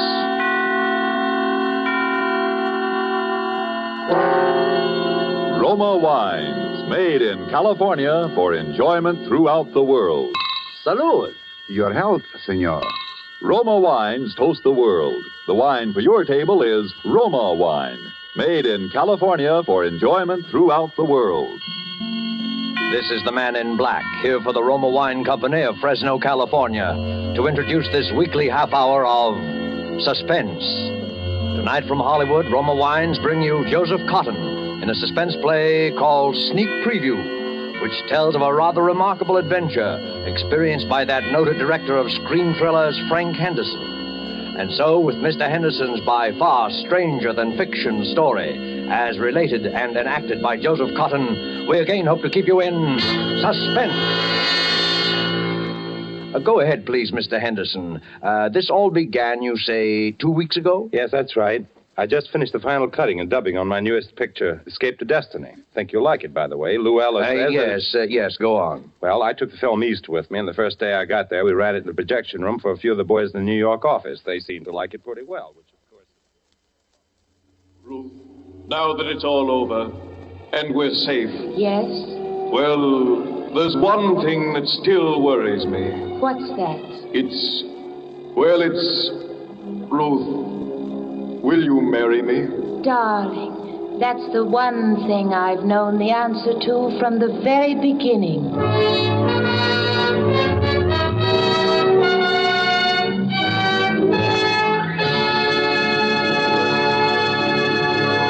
Well, boys, there it is. Frank, it is but terrific. It's the best picture you've ever made. Oh, it's great. Hitchcock will absolutely quit. No kidding. You really think so? I do, Frank, honestly. I think it even tops Perilous Journey. Definitely. And it's solid box office, Frank. Solid. Well, it's all yours, boys. I can't think of anything more to do to it.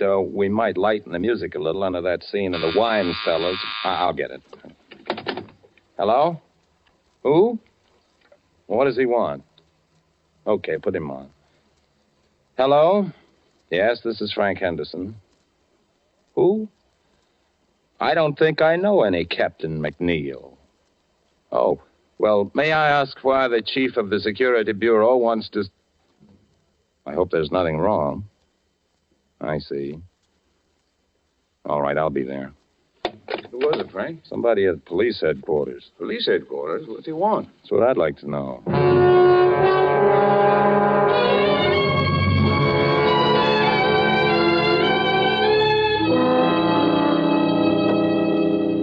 Well, Mr. Henderson, my secretary tells me you were a little mystified. Well, a little, I guess. You never heard of any Captain McNeil? Oh, no. It was just that I didn't think to connect you with the Captain McNeil. Very nicely put, Mr. Henderson. Very nicely put. But you don't need to explain. There aren't so many people as you'd think who'd ever heard of any Captain McNeil.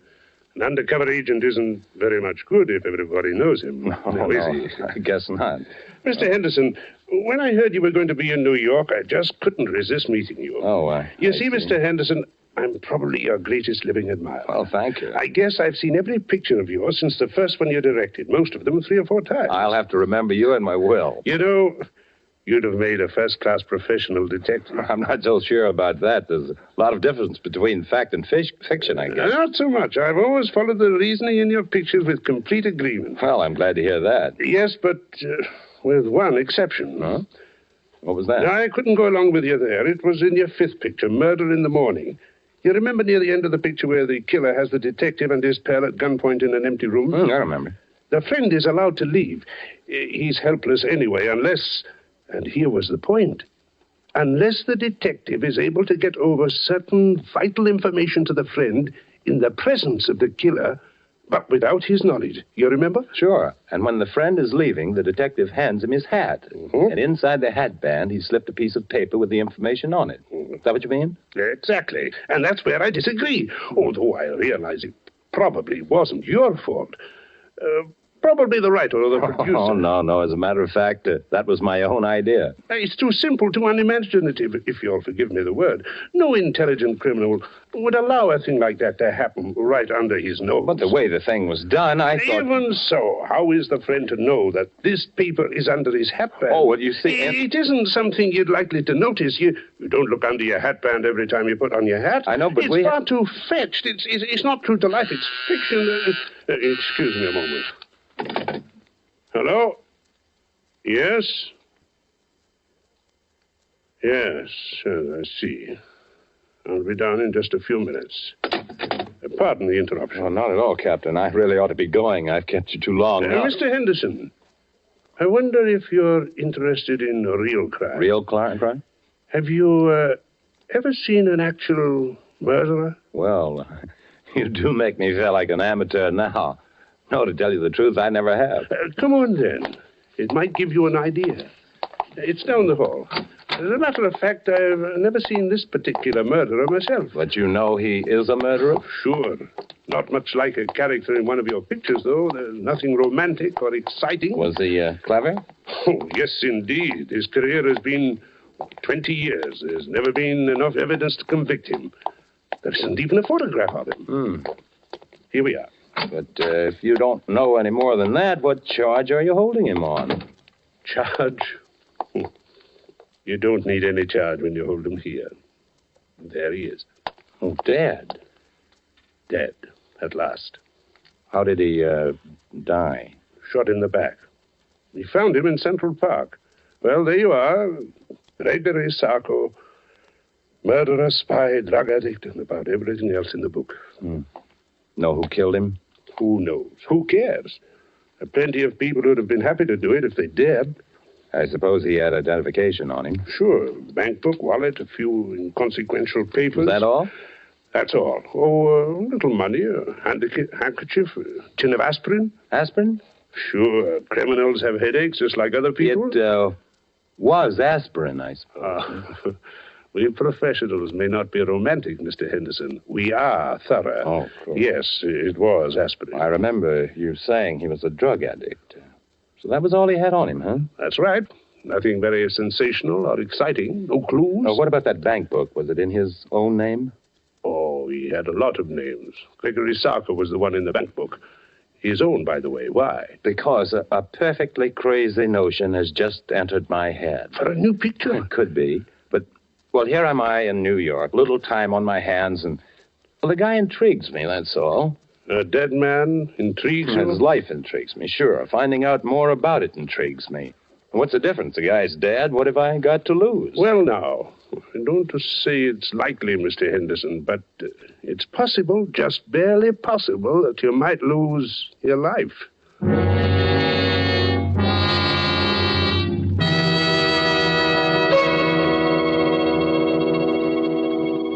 To change from a mood of suspense to one of carefree gaiety, let us wish ourselves away to Havana, Cuba, seated at a table in the fashionable Hotel de Nacional de Cuba.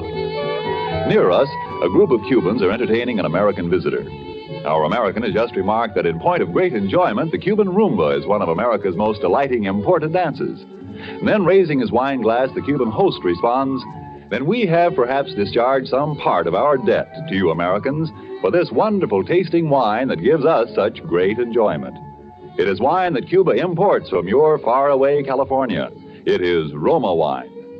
Americans didn't have to wait for wine connoisseurs of other lands to discover the greatness of California's wine districts, the superb quality of Roma California wines. So many millions made this discovery for themselves that Roma wines have long been America's largest selling wines. But these millions discovered something more. In Roma wines, they discovered an easy, inexpensive way to increase the delights of daily living.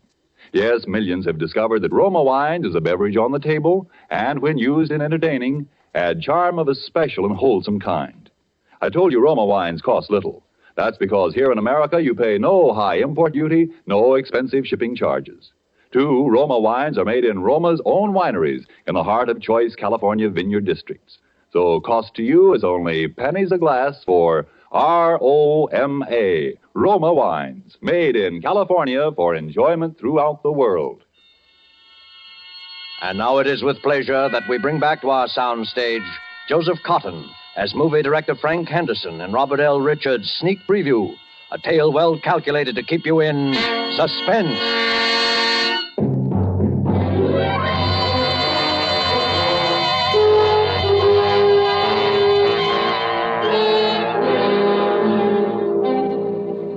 I'm not an adventurous or even a particularly courageous man, and yet suddenly I found myself engaged in what might possibly, as the captain had said, be a fairly dangerous occupation. I pored for hours over Captain McNeil's file on Sarko, even persisting in the face of a sudden and somewhat mysterious reluctance on the part of the captain to have me do so.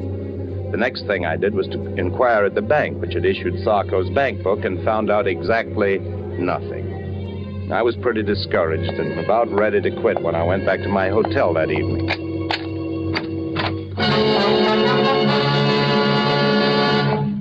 Would you mind closing the door, please?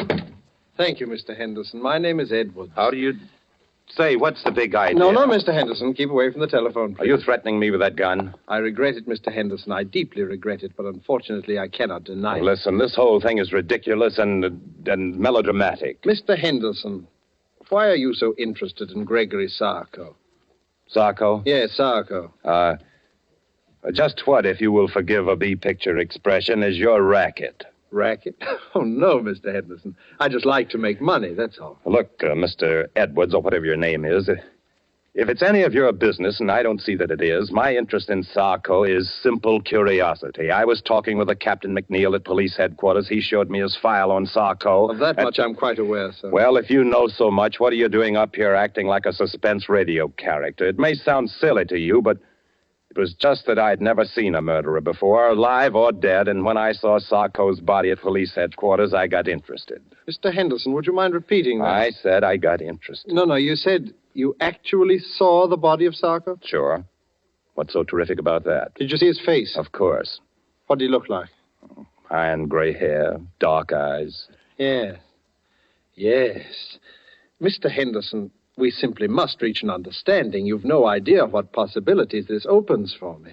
Well, I'm no mind reader. Mr. Henderson, may I have your word that you will do nothing unreasonable if I put away this gun? Okay. Thank you. I must administer my eye drops. My eyes are very bad. Perhaps you've noticed.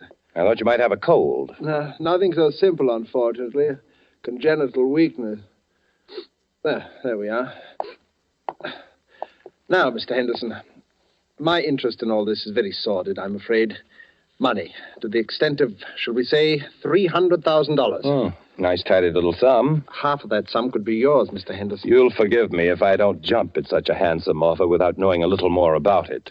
I might have realized, I suppose, that mere lucre was not paramount to one of your position. Let's leave paramount out of this. Yes. But, Mr. Henderson, it so happens that I can put you in the way of quite a bit of rather special information about Sarko. I shall write several of them down for you here. That's just fine. Write several of what down? Names, addresses, places where you can discover what you want to know. Okay, what's the catch? Mr. Henderson, you must trust me. What do you want? I want very little. But when you've seen these people, and when what they tell you suggests that there is still more to know, come to see me. I've written that address down, too.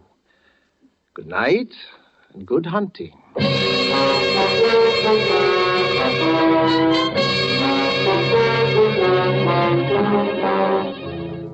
Well, by this time I was so obsessed with the thing that I actually set out to follow the itinerary of the rather sinister Mr. Edwards to the very letter.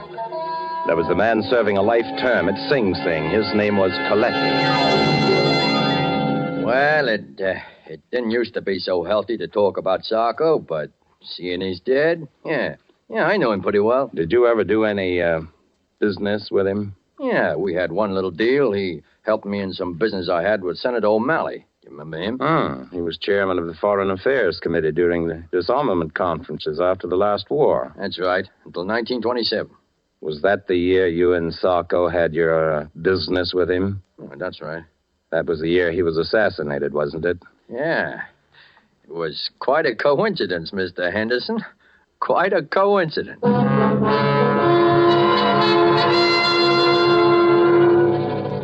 Sarko, huh? I just hope he didn't die easy. I don't think he did from the looks of him. Maybe there is some justice after all. Are you quite sure he was a drug addict? Huh. How do you think I first learned to take this stuff? At the convent?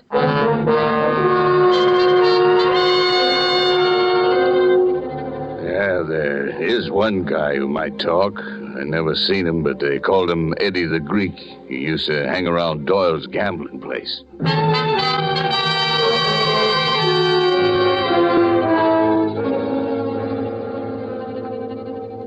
Oh, you see, Mr. Henderson, it all turned out rather well from your point of view, didn't it? In a way. But there are a few little pieces of the picture still missing, eh? You see, that's why I dared hope that you'd come back to see me. That's fine. What about Eddie the Greek? Oh, yes, Eddie the Greek. I hope it won't be too great a shock if I have the strong impression that Eddie the Greek is one of your pseudonyms, Mr. Edwards. Oh, very good, Mr. Henderson, very good indeed. Yes, I have been called that on occasion. Then what's the idea of the wild goose chase? You're supposed to know more about Sarko than anybody. All in good time, Mr. Henderson, all in good time. At the moment, there is a rather more pressing matter. No, is there? Oh, yes. There is the little matter of the $300,000. Look, I'm in a business where they pay pretty good dough, but nobody can earn $300,000 just overnight and be on the level. But, my dear Mr. Henderson, there is no question of earning. Okay. You tell me. Well, it's really quite simple, Mr. Henderson. With the information you possess, together with the information I possess, there is a very liberal and sensible gentleman of my acquaintance who will give us $300,000. Blackmail, huh? Oh, but what possible objection can you have to the transfer of $300,000 from the pocket of one scoundrel to the pocket of another? None, I guess, except that I just don't want to have any part of it. Oh? Not even if it meant your coming into the possession of the final, and I might say the most sensational part of your missing information about Sarko? How do I know you can supply it? Oh, I have something here at my desk which I think you might consider sufficient proof. Oh, yes, here it is. A photograph. But before you look at the face, read the writing across the bottom, please. To my good friend Gregory Sarko from Count Orlando Monticero. He's a quite famous Spanish gentleman, except that lately he's been engaged in some really very subversive activity in South America. Another face, please. But it's Sarko. Rather, shall we say, it is the man whose body you saw at police headquarters. But are you positive? Of course I am. Would you be so good as to write a few words to that effect across the face of the picture? Why? Because I must be sure. And even on our brief acquaintance, Mr. Henderson, I know that you would not write anything above your signature that was not absolutely true. Sure, if it'll make you feel any better, it is true. Here. So, now you see it, Mr. Henderson. You saw this body, you alone. Except for one or two police officers with whom I confess it is a little difficult for me to deal. And the body is not that of Sarko. And the real Sarko? Is alive and quite well, I'm happy to say, and here in New York. How could I meet him? Oh, you will meet him, Mr. Henderson, when he pays us the $300,000. By this time, I had to go through with it. I could see the whole thing on film. What a thriller. I left everything in the hands of Mr. Edwards. A meeting was arranged, a hotel room, the hour 8:30. And there we waited for the man I'd traced all over the underworld of New York. The murderer, spy, dope peddler, Gregory Sarko. Not nervous, are you, Mr. Henderson? Aren't you? A little. Yes, I must confess. Our visitor this evening is not what you might call an easygoing man. But we will not be murdered. No, we will not even be followed, at least not successfully. Where do you go from here? To my little apartment where you met me. It's the safest place in all New York. You don't mind if I catch up on my notes while we wait? Your notes? My private file on Sarko. Oh, of course. You know, Mr. Henderson, sometimes I fear that you might think that I've not been quite as candid with you in this matter as I might. Well, there are one or two little things, aren't there? Your own connection with Sarko, for instance. Naturally, but I honestly believe that once you just... Will you stand by the door, please, Mr. Henderson? Open it when I give you the word. Do you have to point that gun? There will be no shooting. This gun is just in case. You may open the door now, Mr. Henderson. Come in. Good evening, gentlemen. Captain McNeil. Surprised to see me? Naturally he is. when an appointment has been carefully arranged for Mr. Henderson to meet the arch-criminal Sarko, and when that arch-criminal turns out to be none other than the illustrious Captain McNeil, naturally. Oh, I sort of wondered how you managed to get yourself a part in this little drama, Mr. Henderson. Now I know. Well, would you mind awfully explaining it to me? If I were to tell you that I am not Sarko, but rather that your confederate, Mr. Edwards, is Sarko, would that help? Oh, I'm truly sorry, Mr. Henderson. It seems my fate to be forced from one deception to another. Then you are Sarko. In a word, yes. You see, Captain McNeil would scarcely have acceded to my request if he'd not feared that a third and highly respectable party were also privy to our little secret. After all, there would be ways of dealing with Sarko, but a well-known motion picture director, that would be another story. By the way, Captain, did you bring the money, please? I did. How convenient to deal with a police officer who also happens to have a large private fortune. Don't you want to count it? Oh, I can see it's close enough. Listen, Mr. Edwards, if you think you're going to get me to play cat's paw for you, you're... Mr. Henderson, you forget that I have your signature on the photograph of that man whom the good Captain McNeil mistakenly killed. You see where you fit into the picture now, Mr. Henderson? And not a very pretty picture either.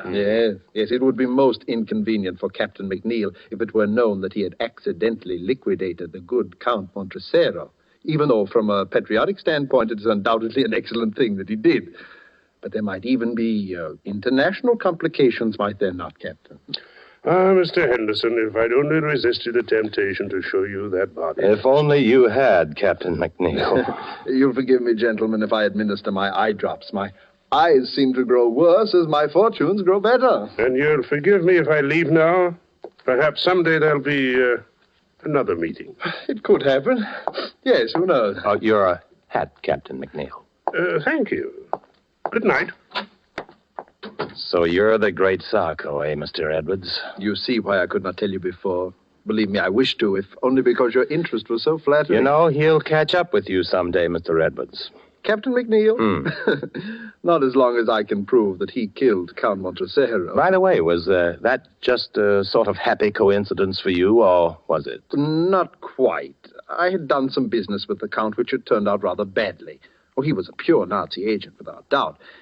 In any event, I was in difficulties with the fellow, and I persuaded him that he could secure some very valuable information if he would appear in New York as Sarko, which he was unwise enough to do. And then you tipped off Captain McNeil that Sarko was in town. You're a pretty clever boy, aren't you, Mr. Edwards? Thank you, Mr. Henderson, thank you. And now may I suggest that we return to my little flat? We? Under the circumstances, Mr. Henderson, I believe it would be safer for both of us.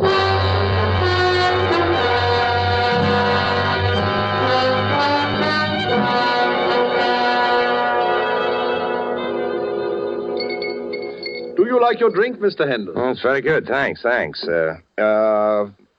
Edwards, I do wish you'd put that gun away. Oh, yes, the gun. Mr. Henderson, I've been trying to think of a way out of this dilemma all evening. I would have liked to spare you this last little deception. What little deception? I'm going to have to kill you. Oh. I am sincerely sorry. You've been a most pleasant companion, but knowing as much about me as you do... May I finish my drink, please? Oh, but certainly. And now, if you'll excuse me for a moment, my eye drops are in my coat in the hall. Oh, by the way, it's useless to try to escape, Mr. Henderson. This is the only way out, and the windows are barred with steel shutters. Thank you for the information. Edwards!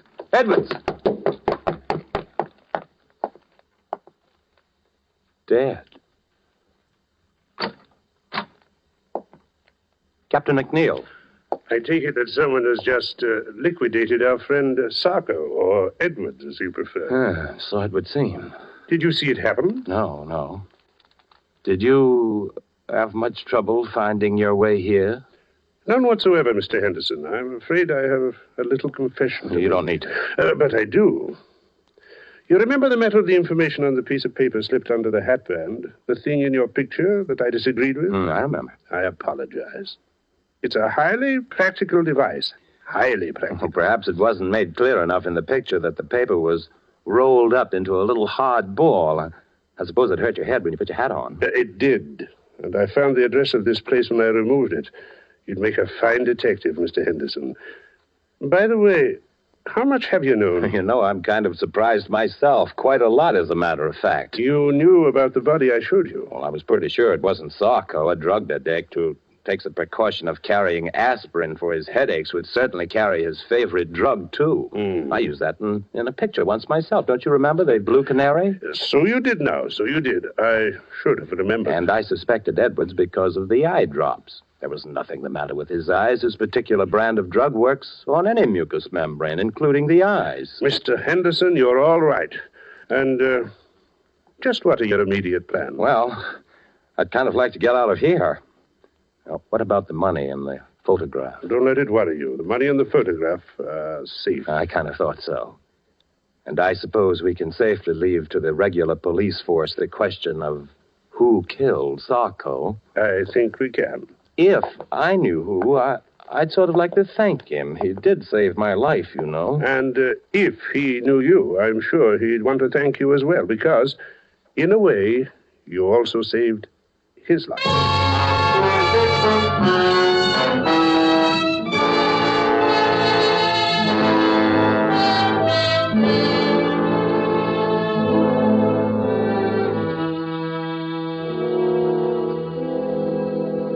Well, that's about all there is to the story. Pretty exciting stuff. Be good material for one of your pictures, I'd think, Mr. Henderson. Yeah, sure it would, sure.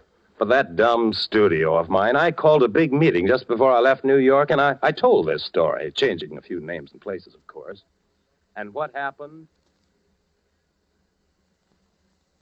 I don't know, Frank. It's a good story, but I don't know. What's the matter? I think it would make a swell picture. Public would never go for it, Frank. It's too crazy. It's unbelievable. No, I wouldn't buy it. You're entirely right, LG.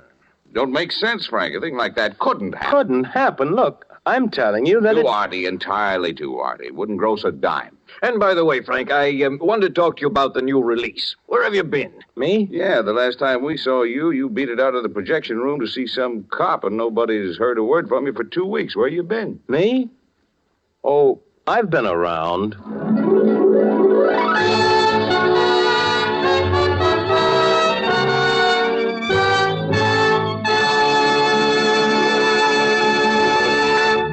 And so closes Sneak Preview, starring Joseph Cotton, tonight's tale of Suspense.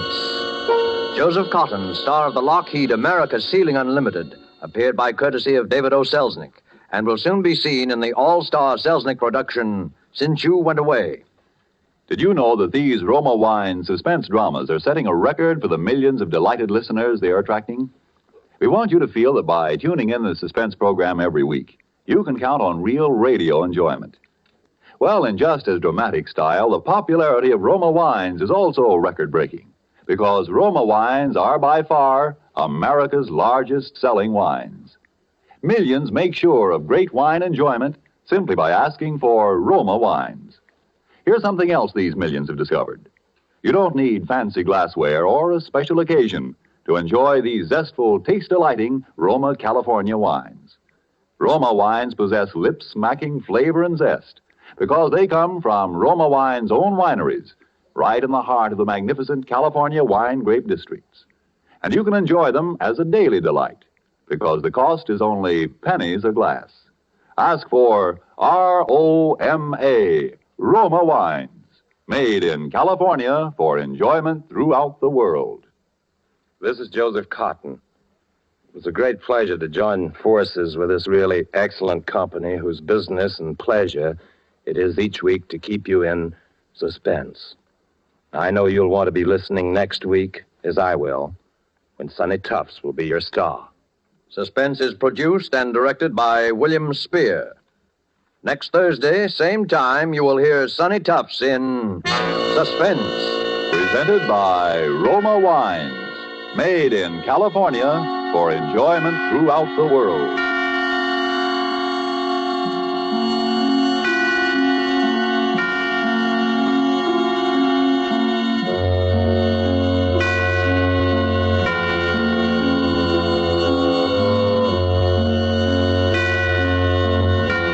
This is CBS, the Columbia Broadcasting System.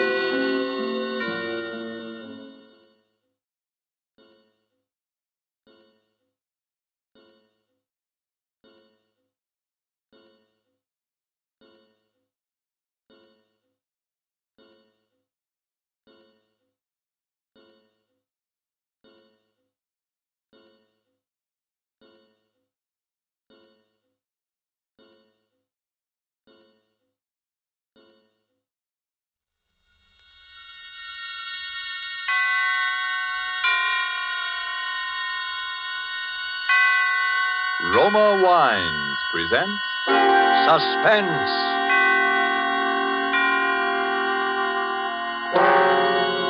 Roma Wines, made in California for enjoyment throughout the world. Salud. Your health, senor. Roma Wines toast the world. The wine for your table is Roma Wine, made in California for enjoyment throughout the world. This is the man in black, here for the Roma Wine Company of Fresno, California, to introduce this weekly half hour of Suspense. Tonight from Hollywood, Roma Wines bring you Mr. Sonny Tufts in a suspense play that tells of a murder in Boston and of perilous adventure in Vermont's snow-covered hills. And so with Cat and Mouse, and with the performance of Sonny Tufts as John Guthrie, an engineer, we again hope to keep you in suspense.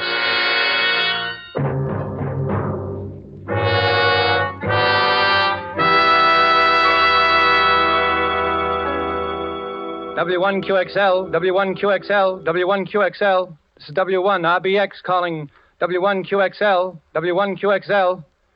This is WIR, Montcar, Vermont, calling and standing by. W1RBX, W1RBX.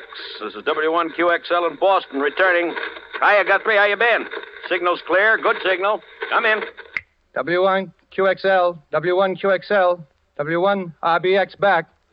Hello, Lockwood. I'm fine. Signal's good up here. I got lots to tell you. Been trying to get in touch with you for the last couple of hours. Where you been? Out to dinner with Valentine? Go ahead.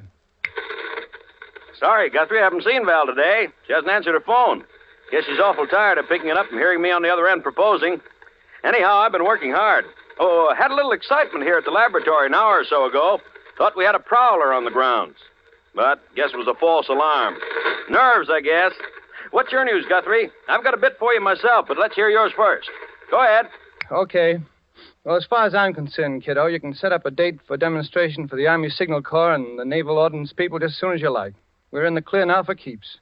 I got the last bug out of the screen this morning, and it ought to make the prettiest little image you ever saw. And if the brass hats put the steam on, I don't see why it shouldn't be in there fighting in a couple of months. Now, let's hear about you. Go ahead. Boy, that sounds great. Hold it, Guthrie. Something going on here. Keep listening. I'll be back in a second. Who is it? Who's out there? Who's there? Get out from there or I'll shoot. Come out. Stop. Stop. What is it, Lockwood? Howard, what's the shooting? Is that you coughing? Lockwood, is that you? Go ahead. Hello. Hello, Guthrie. I saw him that time. Almost got him with my rifle. Wonder what that guy can want. Well, I know one thing he's got, and that's a sore throat. Boy, did you hear that cough? Go ahead. I'm worried, Lockwood. Somebody must be getting wise to what we've got. We'd better arrange for more protection around the lab. Well, you've heard my say of it. How are you getting on with the blueprints? Go ahead.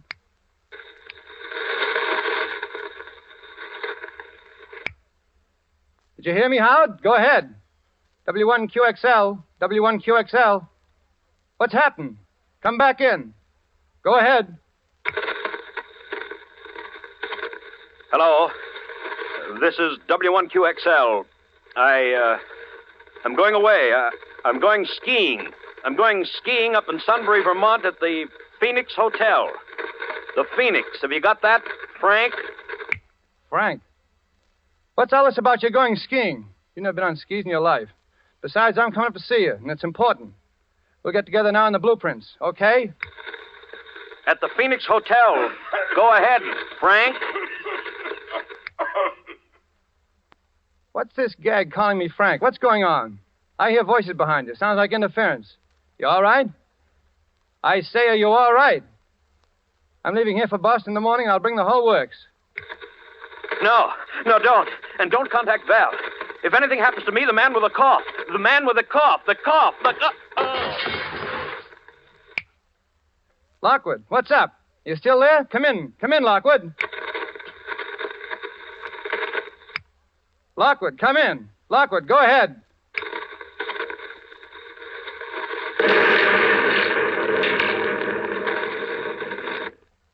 W1QXL, W1QXL. This is W1RBX calling. Go ahead. W1QXL, W1QXL. This is W1RBX. Go ahead.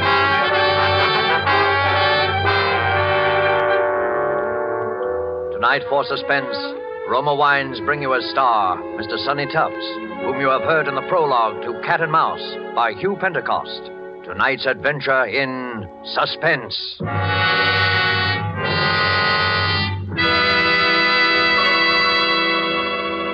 While the play's scene changes, let me describe another scene that might even now be taking place in the handsome cafe of the Hotel Nacional de Cuba in Havana.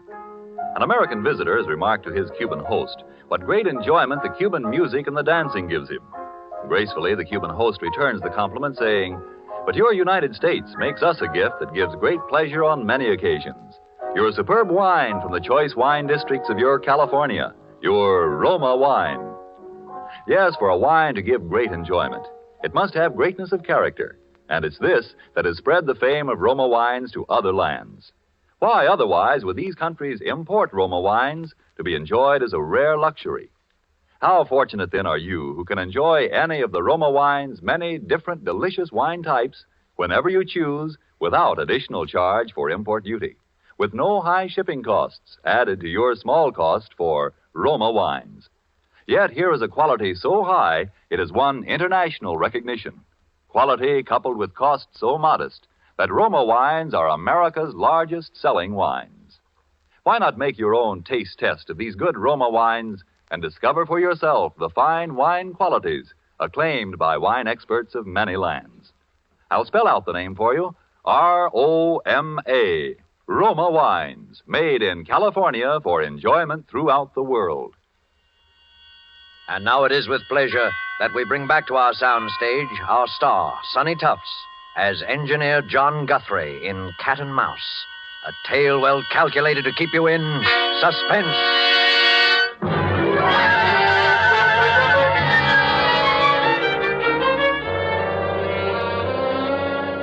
Well, that's about all the facts we know, Miss Ames. Yes? The bruises on Mr. Lockwood's head were a little hard to explain, as you pointed out. It was the explosion that killed him. That seems to be fairly... Dr. Vaughn, yes, the explosion may have been what actually was the final cause of his death. I take a doctor's word like you for that. But those marks and bruises, suppose he'd been beaten, hit over the head in order to make him... In order to make him what? But I can't say any more, Dr. Vaughn. I don't know quite what I'm talking about anyhow, I guess. You see, Howard had been experimenting with something. He had a collaborator. Collaborator? Yes, I don't know who. Howard would never... Well, he used to talk with this other man on shortwave. They both had shortwave sets. Radio hams, you call them. Those amateur radio operators. Yes. Well, I must go. Oh, let me help you with your coat, Dr. Vaughn. Oh, thank you. I must say that after talking to you, I'm partly convinced, Miss Ames, but murder's a pretty difficult thing to prove, especially in this case, and... Oh, excuse me. I'll be going, then. Hello? Yes? Who? Mr. Guthrie. Well... Oh, I see. Well, if you his friend, Where? In the drugstore? Yes, I'll wait. Just come right up to apartment 15E. Yes. Goodbye. Thank you again for your trouble, Dr. Vaughn. Well, please feel that you can call... Oh, I'll get you some water. No, don't bother. Too many cigars. Bad larynx. I'm awfully sorry. I'll say goodbye. Sure you're all right? No, it's perfect. Don't worry. I'll keep in touch with you, Miss Ames. Yes. Well, goodbye now.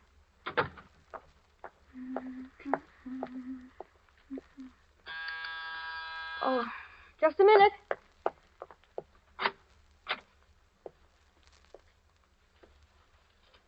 Hello. You must be Valentine Ames. Yes, I am. I'd recognize you anywhere. Well, are you Mr. Guthrie? Just throw your things in that chair there. You're just as I pictured you. Lockwood spoke of you so often. Howard spoke of me? Do Well, you? You were engaged to be married, weren't you? No, I was fond of him, but never he- that way. He told me, that is, he said... Then you were his collaborator. Oh, please, Mr. Guthrie, you can trust me. I need help. They all say his death was an accident. The coroner, the newspapers, the police. But I know it wasn't. How do they say it happened? An explosion in his laboratory. Chemicals he was using in his experiments. Nonsense. Explosion. There wasn't anything more explosive in Lockwood's lab than a package of matches. Then you were his collaborator. Oh, please trust me.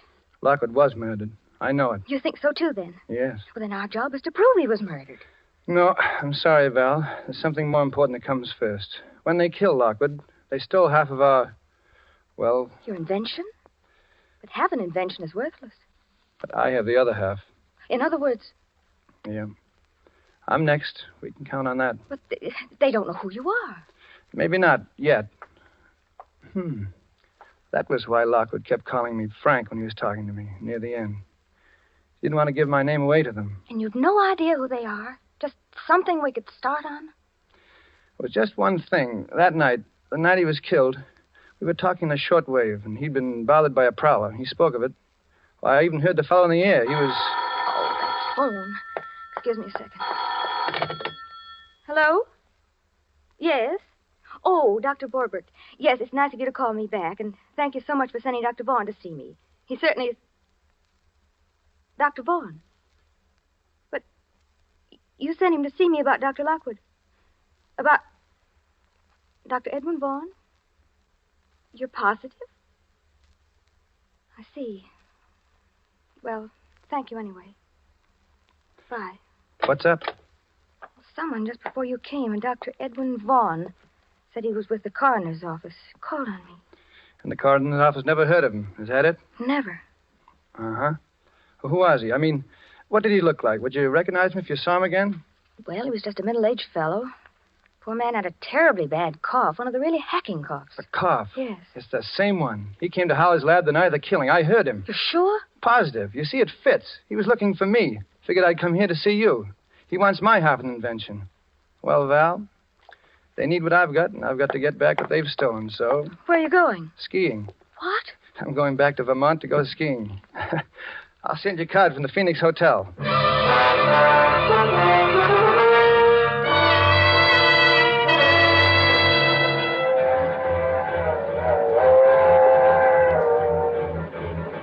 Next up is Sunbury, Vermont.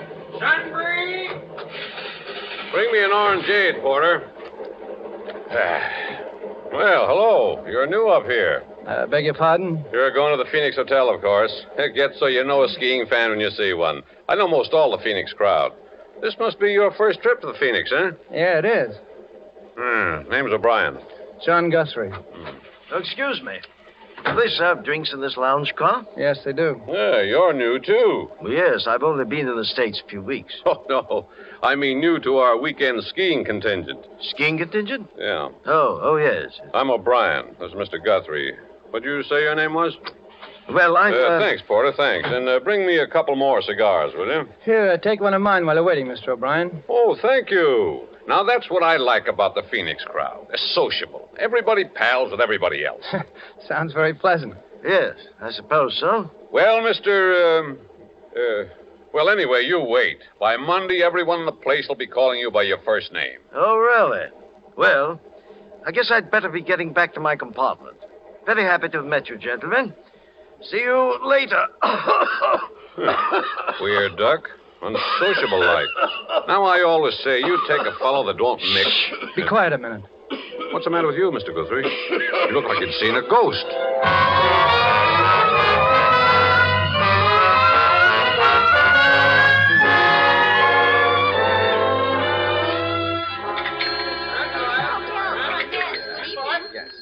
Good evening, Mr. Guthrie. I trust you're feeling refreshed now, sir. Yeah, 3 hours sleep and a long walk was just what I needed. Any messages for me? No, sir.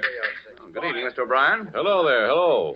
Ah, there you are. I've been looking for you everywhere. Want to introduce you around to some of the folks here. Well, thanks, Mr. O'Brien. I would kind of like to get acquainted. Why, sure. Be sociable. You see the old lady in the wheelchair? That's Mrs. Garvey. Mrs. Garvey, eh? Yeah. They're new here, too. Legs paralyzed, poor soul. Always sits and knits. The husky man's her husband. Well, hello there, folks. Hello, Irishman. Ah, feels good here. So you're our newcomer. Only one of them, yeah. And this sweet soul, Mr. Guthrie, is Mrs. Garvey. Excuse my not shaking hands. I'm all tied up in this ball of wool. When you can't walk, you compensate by keeping the hands over busy. Well, it's very considerate of you to make me feel at home here, Mrs. Garvey and Mr. Garvey. Surprised a strong young man like you isn't in the army. Really, Daddy, you have to excuse him, Mr. Guthrie. Nosy and fresh. Well, there's no harm done. See, I'm an engineer, and they've deferred me. Theory is I'm doing my share as is, I suppose. Yeah. I'm a promoter myself. Here, Daddy. Hold out your hands. That's it. Now, don't wiggle or my wool will slip. And I'm not in the army because I'm too old. Took advantage of the over 38 law. I'm 59. He's a card, isn't he? Sure is. Just what is a promoter, Mr. Garvey? Careful, Daddy. Those knitting needles almost stuck you then. They're special needles, Mr. Guthrie. Sharp. Why, they could cut ice or pierce wood. Or kill a man. Yes. Yes, I'll be careful, Mother. So you're an engineer, Mr. Guthrie. I knew an engineer. Fine boy. Oh, I remember him. He was a dear boy. Anybody I know? No. I thought I'd try to get him to come up here. Was working on an experiment I was very much interested in. He wouldn't do business with me, though. Yeah? Now, bring your hands together, Daddy. That's a good boy. Fine. Daddy has such big, strong hands, yet they're so gentle. Well, the boy's dead now. Met with an accident, I think. Really? What did you say his name was? Howard Lockwood. Yes, Lockwood. He had a collaborator I've been trying to locate. He and I could really have a long talk. Say, by the way, Guthrie, have you seen that bird, the unsociable one we came up in the train with? No, I haven't. He's probably a big businessman. He seems so nervous. I tell you, it doesn't pay. Be sociable. Business can always wait. Definitely. When I see how little you fellas get out of life, I thank heavens I have the sense to retire. How long have you been retired, Mr. O'Brien? Be 4 years in June. You were in business for yourself? No, I was a professional man. Oh, I see. Medicine? No, detective. I was with the FBI.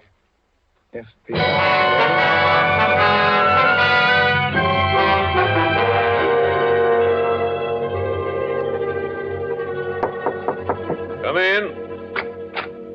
Well, Guthrie, come in. Feel just like a nice sociable talk. Sit down. Mr. O'Brien, I'm in trouble and I need expert help, and you were an FBI man. You can help me. Uh-oh. I was afraid of that. I'm sorry, Guthrie. I'm retired. Too old for the game. You get a hold of the Boston office. They'll get someone up to help you in a jiffy. Call Jack Porter. He's in charge now. They'll mention my name. But there's no time now. You see, Boston is 6 hours from here. I need help right now. Oh, take it easy, boy. Relax. I suppose you're another engineer with some gadget that's going to win the war. That's a familiar one. Mr. O'Brien, this is serious. There's a murder in this hotel, and if I don't get him, he'll get me. Now, take it easy. If you'll just give me a hand. You know, I felt there was something going on here this weekend. Things weren't sociable like they usually are. Mm-hmm. What have you noticed? Well, nothing in particular. Just people seemed to act funny. You take that Garvey and his old wife, and that bird with a cough that came up on the train with us. What's he up to, eating his meals in his room? Look, will you help me, Mr. O'Brien? I do have an invention, as it happens, and... Oh, excuse me a minute. Hello? Mr. Guthrie? Yes, he's here. The gentleman in 421. Right now. Very well. Goodbye. It's for you. Party in 421 wants you to step in and see him. That's him. That fake Dr. Vaughn. Well, this is it. And you refuse to help. Oh, now, look, I'd like to, I guess, but after all... All right, O'Brien, but look, just this. 421 is right down the hall. And if I'm not back in 10 minutes, will you knock on the door? Oh, that much I'll do for you. Val. Valentine, what are you doing here? We agreed that you... Oh, John. Open your door quickly before we're seen together.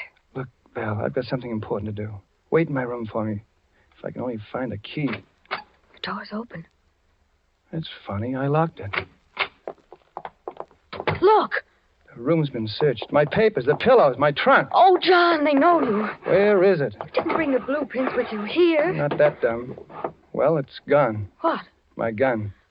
Oh, John, I'm afraid. I feel as if I'd known you for a long time. My dear. Val, you know I love you, don't you? John, we shouldn't talk about that now. But, you see, I've been in love with what I think you are. I've only known you for 2 days, and... What are you trying to ask me, John? Why you came when we agreed that you shouldn't. Because I was afraid that you... And why I find you hiding near my door and find the door unlocked when I had locked it only 10 minutes ago, and then I come into my room and I find this. Oh, John, don't. Please don't. I came because I wanted to help you. I felt that if you were in danger, it wasn't right for me to stay home, safe, not knowing. Yeah. I'm sorry, Val. I trust you. Look, stay here. I'm going down the hall. Somebody's waiting. Oh, don't go, John. Don't, please. I'm afraid for you. You got a gun, Val? Yes, I thought I might need it.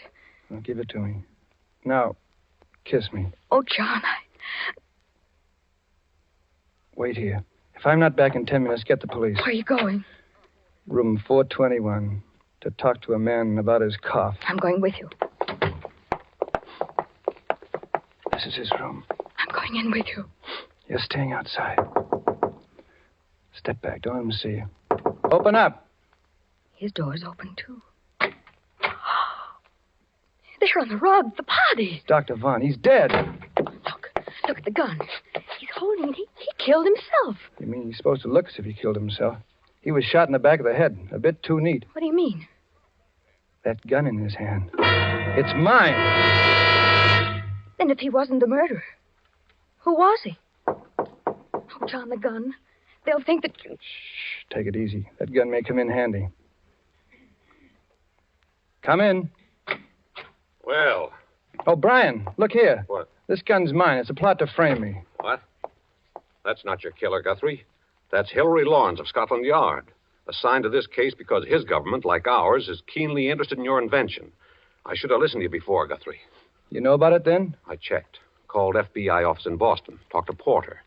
Yes, your Dr. Vaughan was Hilary Lawrence of Scotland Yard. He was the one you heard in Lockwood's lab the night he was killed. He must have got a little too close in the tail of the real killers. Mr. Garvey was... Well, I really don't know enough to talk. I better shut my big mouth. But I think I know. You know the killer? No, but I have no proof. Without proof, Guthrie, you'll be held for the murder of Lawrence. That's obvious. We've got to get our other evidence before someone finds the body. Yeah. You know, there must be a hideout around here they operate from. There's a cabin about a mile to the left from the top of the ski jump. I saw it one day when I got lost. I've got a funny hunch it might be the place. If we can get there and find something involving them before the hotel people find this body and arrest you, we'll be... Well, what are we waiting for? Come on, let's go. Come on back to my room, Val. See you downstairs in 5 minutes, O'Brien. If we don't find proof, John, what then? Then we get murdered or get held for murder.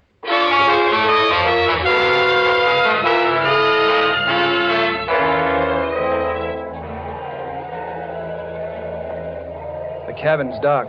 Yeah, one of these keys must fit. Ah, that one does it. Softly now. Mr. Guthrie, I'll take Miss Ames's gun. You're too impulsive. Thanks. Well, there's no one here. Draw the shade, please. I'd better keep a lookout on the road. Someone may come. That's a good idea. Now, this is what I call a real sociable evening. Look, a note. And it's addressed to me. Well, we're in the right place then. Read it. Guthrie, 200,000 in cash for your blueprints, and you can get the cash first, wherever you designate, with no questions asked as to what government gets them. Why those... Calmly, my boy. You don't have the prints here, do you? No, they're in a safety vault, and my name is San Francisco. What's that there, that panel? It's a radio rig, sending and receiving. Someone's coming. Who? Quick, turn up that light. Sneak a look, John, here, through the window. It's Garvey, and he's alone. Alone? Are you sure? Where'd he put that wife of his? Take another look. He's alone, all right. I knew she was a phony. She does too much knitting. I wonder where she is. All right, Miss Ames, out you go, quickly. Get to the foot of the road before he does. Uh-huh. It's your car, understand? Yes. You're lost, looking for a way back to the Phoenix. Delay him from coming in here. Right. I'll go outside. You search the place, O'Brien, with Val. No, let the girl go. Her best weapon is her charm. Hurry now. Stall him as long as you can. Good luck. Don't worry. I can see them from here. Look at it. Shortwave. Yeah. With this outfit, Garvey could hear Lockwood and me talking over our work. Yeah. Pretty clever operator, I'd say. Can you see Val? Yeah. She's getting near him now. Brave girl, that one. The best. There she is. He's seen her. Let me have a look. See them? Over my finger, between that row of trees. Yeah, she's talking to Garvey now. She'll stall him. Yeah. Hey, come on, O'Brien. Let's start searching this place. Wait a minute. Look, they're coming this way. The two of them. Well, I should have known. Val? Oh, no, it can't be. Sorry, Guthrie, but you're seeing right. The girl's with Garvey. But she loves me. I know it. She's honest. I swear it. They're coming up the path. You stand behind the door. I'll stand up on the balcony and cover them from behind with a gun. You all set, Guthrie? All set. You spring out on them as they close the door, and I'll cover you from here. Val, Garvey, duck. He's got the gun. Above. Oh, my arm. O'Brien. All of you reach. Don't stoop for that gun, Guthrie. Up with your arms. The three of you are going to join the late Mr. Lockwood. The girl and Mr. Garvey of the FBI who poked his nose in the book too far. You're out of your mind, O'Brien. What will you get by killing us? I've got the information you want, and if I'm dead, you'll never get it. I'm fighting for my life now, not your invention. With you three out of the way, I've got a chance. A fire in this lovely cabin will do the job nicely. Now get into that closet, all of you. Get started. You're missing one, O'Brien. My wife. I'm not worrying about that. Drop your gun, Mr. O'Brien. That point you feel in your back is my knitting needle. Drop it. Remember, it can crack ice, pierce wood, or kill a man. Okay, Mrs. Garvey. Certainly nice to see you again. Nice job, Guthrie. You tipped us off just in time. Sit down, Mother. You look tired. You must be standing behind the kitchen door for an hour. Look here. Just be quiet, Mr. O'Brien. Formerly of the FBI. Kicked out for improper conduct, he was. The service has had its eye on you ever since, my friend. Yeah, you see, you made a slight error, O'Brien, when you said you'd call the porter of the Boston FBI office. The outgoing lines from the hotel have been out of order since 5 o'clock. Oh, your arm, Daddy. Here, let me bandage it. You better get going and have it looked after. Oh, it's bleeding. I think I'm going to faint. Faint ahead, Val. I got a pair of arms that aren't doing a thing.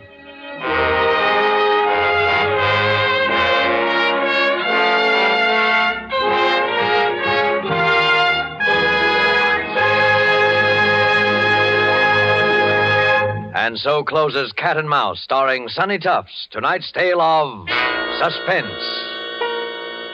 Mr. Tufts appeared through the courtesy of Paramount Pictures and will soon be seen in the Paramount picture, I Love a Soldier. Few spots on the globe boast the unique and perfect combination of nature's gifts, which makes possible truly good wine.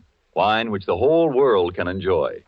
But wine experts will tell you that among these fortunate spots, none can surpass the vineyards of our own California. From these renowned California vineyards come Roma wines. Wines so perfect in flavor, so delightful, that they are enjoyed in many countries of the world. To us in America, Roma wines are an everyday treat, for we may buy them at an astonishingly low price, since we pay no import duties or expensive shipping costs. Do you enjoy a delicious tangy sherry?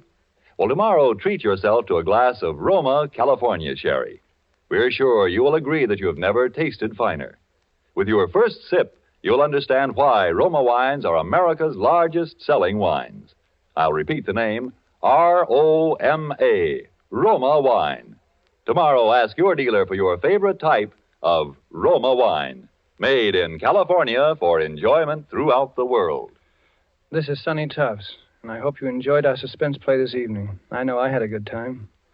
I'm looking forward to next week's show, and I know you must be, when that remarkable actress, the Academy Award winner, Madame Katina Paxinu, will be the star of Suspense. Suspense is produced and directed by William Spear. Next Thursday, same time, you will hear Katina Paxinu in Suspense.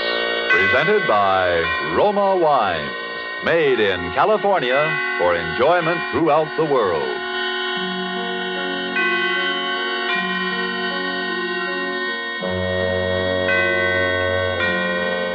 This is CBS, the Columbia Broadcasting System.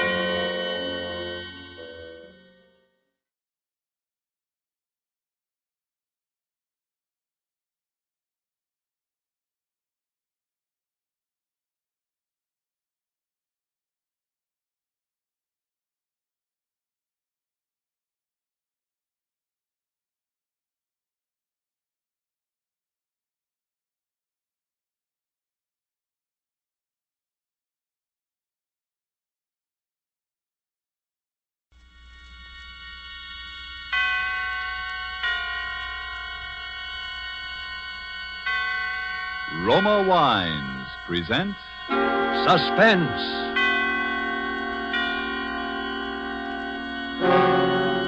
Roma Wines, made in California for enjoyment throughout the world. Salud. Your health, senor. Roma Wines toast the world. The wine for your table is Roma Wine, made in California for enjoyment throughout the world. This is the man in black, here for the Roma Wine Company of Fresno, California, to introduce this weekly half hour of Suspense.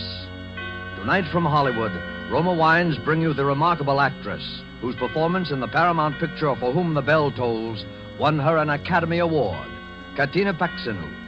And so, with The Woman in Red, and with the performance of Madame Paxinu, we again hope to keep you in suspense.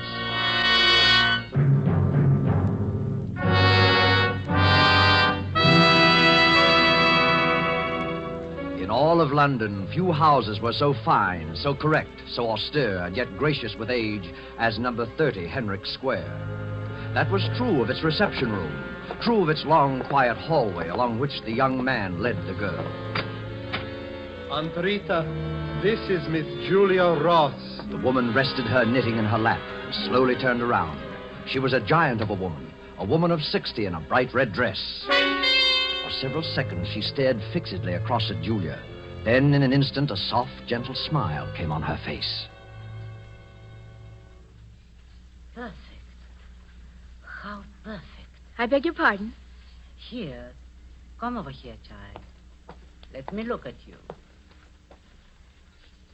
That's it. Over there, child. Sit there on the divan. And Carl, I think I shall have my milk now. Yes. And Miss Ross will have some with me. Will you? Won't you, Miss Ross? Some milk? Oh, but I never... Some warm milk and a biscuit. Of course you will. I always find it very sustaining. Carl, you heard the young lady. And stop staring at her. You've seen a pretty girl before. Was I staring? Excuse me, Miss Ross. Hurry now, like a nice boy. Is he your secretary? Let us say that he has been substituting until I found someone like you.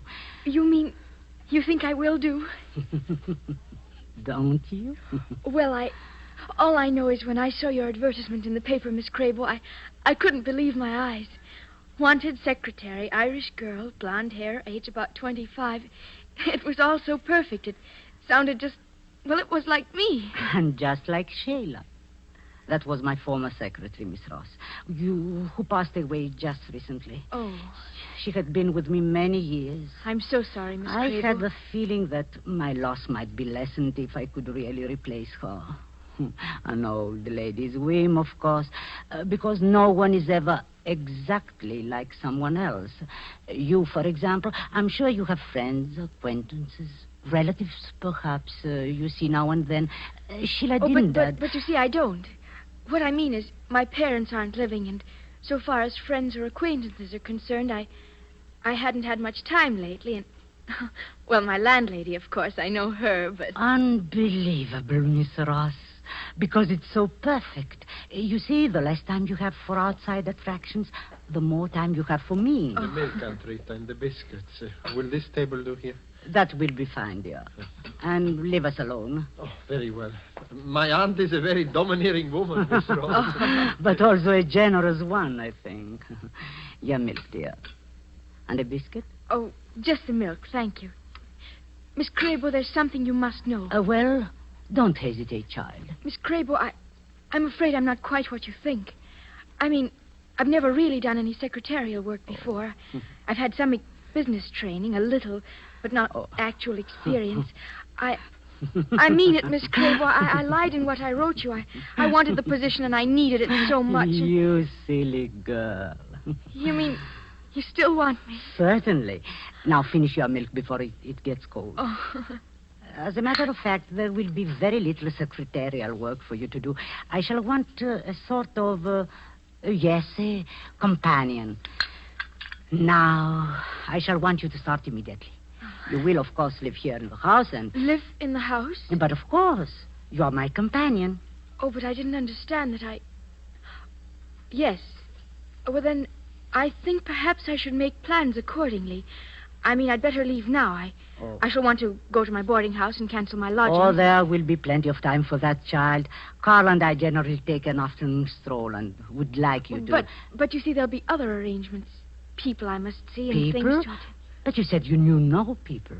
Oh, yes. Well, Miss Crabo, I have no qualifications for this position. Oh. Why, child? What's the matter? I don't know. Suddenly, I feel so drowsy. Well, then, I would just lie back on the divan. But there's no reason for it. Oh, but there is, child. You are weary from the strain, the uncertainty, the ceaseless search for work in a strange and friendless city. The milk. There was something in it. So you relax. Your nerves, they go to sleep. Yes. Sleep. Carl. Oh, Carl. Yes, Aunt Rita? Have you finished the note, dear? Yes, only this moment. Well, don't just stand there. Let me see it. Aunt Rita, please. She's so harmless. And so perfect. And now read me the note. To Department KL, Sudden Development. Leaving at once for Dublin, Ireland. Will communicate in 10 days. 10 days, Carl? We won't need so much time. Make that 5. Just as you say, Aunt Rita. Then sign it Sheila Campbell and post it to British Intelligence.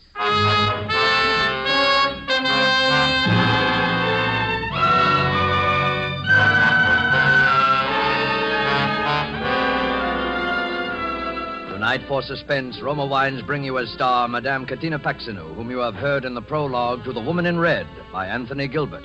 Tonight's adventure in Suspense.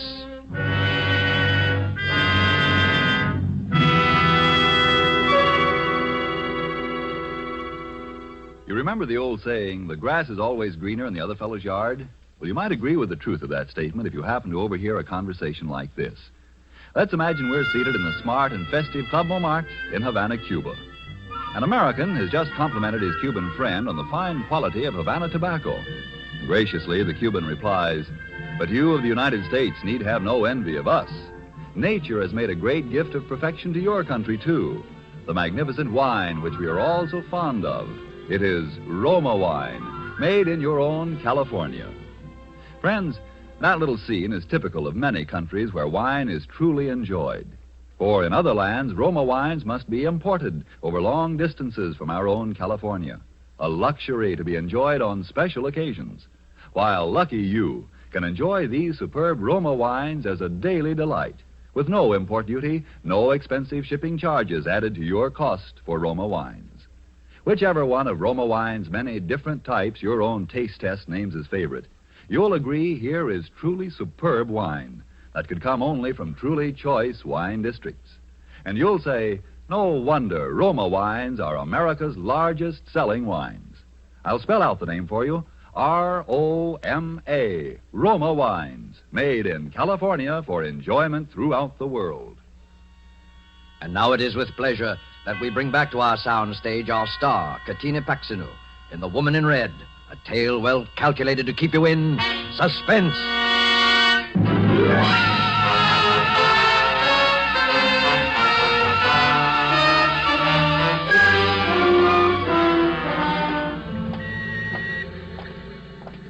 Feeling better, Julia, after your little nap? No, I don't feel better. Well, the walk and a little something to eat will do wonders for you. There is a little tea shop up here. I don't want anything to eat. And please don't hold on to my arm like that. Oh, now, child, is that a way to talk? You seemed a bit shaky, that's all. Here we are. Carl, you wait with Julia. Oh. I'll just look in first to see that it's not too crowded.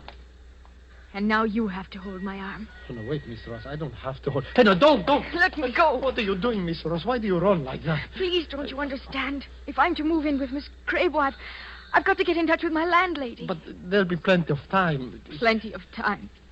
What do you want with me? Why are you both... Oh, Carl. Oh, yes, Aunt Rita? Come along, you two. No. Please, you're making yourself worried about nothing. My aunt, it's just that she's a peculiar woman. Hurry, children. Then remember that I am here. I have already ordered for us. Oh, fine, Aunt Rita. Our table, this is it? Yes, sir. You're in the corner. Miss Crago. Thank you, Mr. James.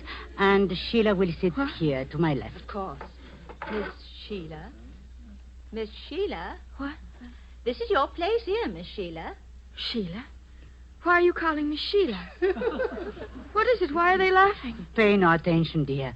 Just sit down, please. This woman called me Sheila. You both did. My name is... I know, dear. It is Julia.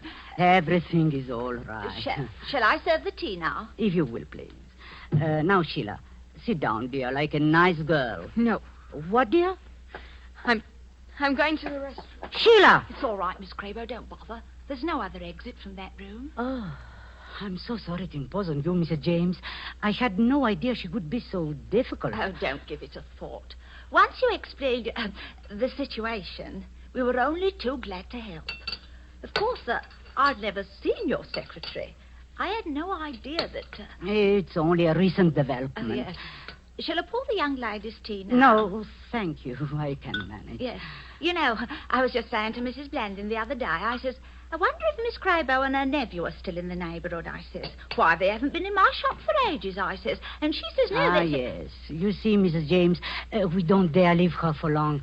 For her own protection, that is. Her protection? Yes, we are a little worried about suicide. Oh, yes. Aunt Rita, Sheila's coming. Well, just call me in case I can help. Thank you. Oh, here you are, dear. Carl, help Sheila into her chair. Oh, yes. Sheila? Thank you, Carl. Relax now, dear, and drink your tea. It's all ready for you. My tea in this cup? No, I won't drink it. You won't drink it? Sheila, what? You're pouring it into your saucer. Dear, everybody's staring at you, laughing at you. There's nothing for them to laugh at. I simply prefer to pour my own cup of tea. And that's exactly what I shall do. But dear, you don't think I... Do you really believe that I put something in that first cup of tea? Yes. Yes, I do. You did it before, and there's no reason to think you wouldn't do it again. Sheila! Very well, then. Drink your tea. Only hurry. I don't think I can endure much more. Never mind. I shall hurry. I'm just as eager to leave as you. And I'm going straight to the police. Oh, now, you're not starting that again. Are you insane?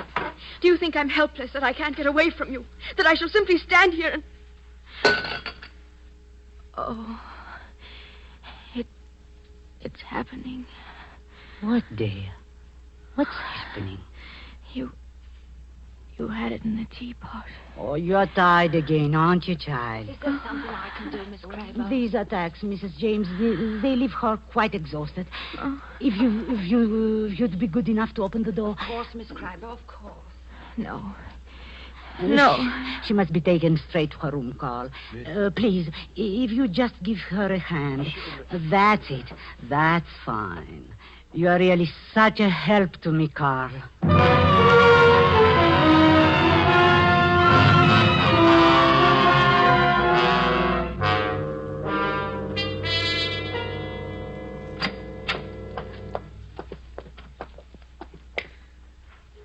Here we are, Sheila.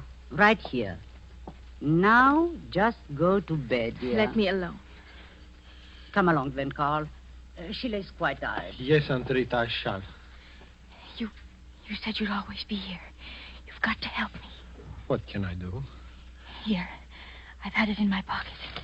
A note. Are you coming, dear? Right away, Aunt Rita. It's to my landlady. I wrote it in the restroom at the tea shop. Here, mail it to her. It's my only chance. But I can't keep this. Oh, Carl! She's coming. Yes, Aunt Rita. You can do it. You've got to do it. Good night, Sheila. How very slow you are, Carl. Was I so very long? You like her, I can see that. A letter, I imagine. She gave you a letter to post? A letter? Oh, no, I was just locking the door. Ah, yes, of course. Perhaps I have letters on my mind, dear. After that episode with Sheila. The first Sheila Campbell, that is. Dear, hand me my knitting. Please. That's a nice boy. Do you know, I'm continually amazed at the stupidity of these English. Can you imagine that girl, that supposedly trained agent, dropping that note? And addressed, mind you, to the British intelligence. It was very alert of you, Carl, finding it. Thank you. If you excuse me, I'm rather tired. Yes, this espionage, it's not a restful service. Sometimes I wonder if Berlin really appreciates the risk we have taken. Yes, the girl had to be disposed of. There was no doubt of it. That was her report on us. All the facts... Aunt Rita, we've gone over this 1,000 times. I'm tired. Yes. You were right in realizing what had to be done. It was just that you acted too... Please, Aunt Rita, explain too all hastily, that. too thoughtfully, too violently. I couldn't help it, I tell you. She rushed into the telephone room out there. I ran after her, and that stupid catch lock pinned us in. She went to pieces, pounding on the door, screaming, tearing at me. I didn't know what I was doing. There was that bookend, the big one. I lost my head, that's all. It's all your fault. Why didn't you lock the door? Where were you? I simply want you to remember that every incident counts. Because of you, we cannot produce Sheila Campbell's remains. And we certainly can't allow the police to tear up the cellar to find them. Because of you, we shall have to produce a substitute body. A substitute Sheila Campbell, who will satisfy the authorities completely. We have her, and I don't intend to lose her. The note, please. The note? The one that girl just gave you to mail. I don't know what you're talking about. All I know is you don't have to use this girl. You could get somebody else, somebody just as good. She's not right for it. Not right for it. A girl who denies her identity, who shrieks of drug drinks, persecution. She is ideal. The police will accept her as a suicide without giving it a second thought. Yes, if they knew she was really insane, but she isn't. Don't you see? She isn't. She isn't. Just ask those people at this tea shop and that foolish Mrs. James. She will tell you. She will tell the whole neighborhood. Oh, Mrs. James, a few neighborhood gossips. They aren't enough. You have to have someone professional, an authority. Listen to me. Our note to British intelligence will divert them for just 5 days. Within that time, Julia Ross must commit suicide. And we will see that she does. No, I won't. I won't go through with it, I tell you. I see. What a pity it would be if the police learned who was the last person seen with the first Sheila Campbell. You wouldn't turn me over. This espionage, Carl, it's a very demanding trade. The note, please. Thank you. Thank you, dear. I knew it was an oversight.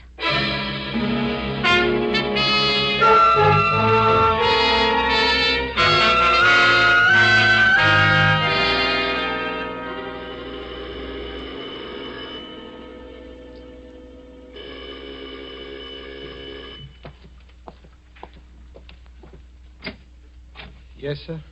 Could you tell me if a Miss Crable lives here? Why, yes, this is her home, but she's rather busy upstairs, however. Carl. Yes, Aunt Rita? Was that someone at the door? I thought... Oh. How do you do, Miss Crable? My name is Turner, Dr. Turner. Dr. Turner? Yes, I happened to drop into the tea shop yesterday, Mrs. James' shop, you know, and she told me about your situation. Yes? Well, I thought I might be of some service. My field, you see, is psychiatry. Yes. Yes, I see. Oh, how very thoughtful, Doctor. Please, won't you come right up? Thank you. Miss Campbell's room is up in this floor, Doctor. I thought you might as well see her at once. I know how busy you must be. Yes. Well, the case has been quite difficult, Miss Crable. In many ways, yes, Dr. Turner. Naturally, I feel that someday, with professional guidance and with those things, I can give her patience, understanding. Mm-hmm. I can bring her out of the darkness. Until then, here we are. Sheila. Sheila, dear. That is Dr. Turner. Step right in, Doctor. He's coming to visit you, dear. How are you, Sheila? How do you feel? Doctor, I rather think my presence will interfere. Mrs. James has undoubtedly explained. If you don't mind. Yes. That might be best. Won't you talk to me? It's all right, Sheila. Believe me, I'm a doctor. You're no doctor. Now, Sheila. Don't call me Sheila. You're here to help her. Help her keep me prisoner here in this house. Stop Help her it. drive me out of my mind. Help her. Yes, help her to murder me. Sheila, pull yourself together. She's told you can't everything. afford to act like this. Told you how to act. You must try to Why don't you leave me alone? Why don't you go away? Oh, excuse me, Dr. Turner, but I became a little bit uneasy. Yes, I can understand. Well, Doctor? Yes, it's persecution mania, clearly enough. She has all the symptoms. The deep melancholia, the stubborn, hysterical insistence that she's about to be done away with. Yes?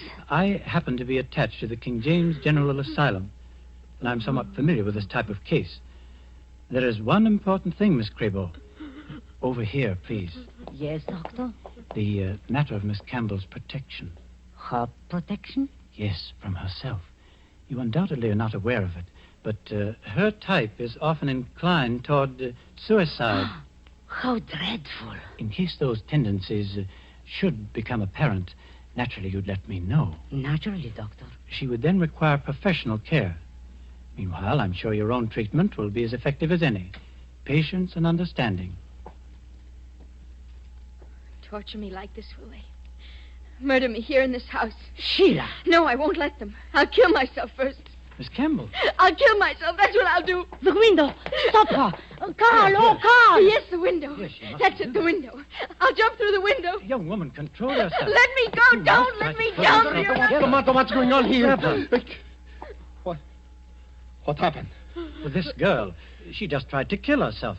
I'm afraid this changes things, Miss Crabo. She must be put away. Put away? Yes, as soon as possible. I'll have the men come at once. You mean take her away from me? But you can't. I've looked after her myself. Why can't I go on doing that?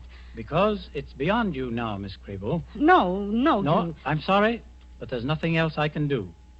Would you be good enough to direct me to your telephone? Telephone? Yes, I wish to order a car. Some men from the asylum. Of course.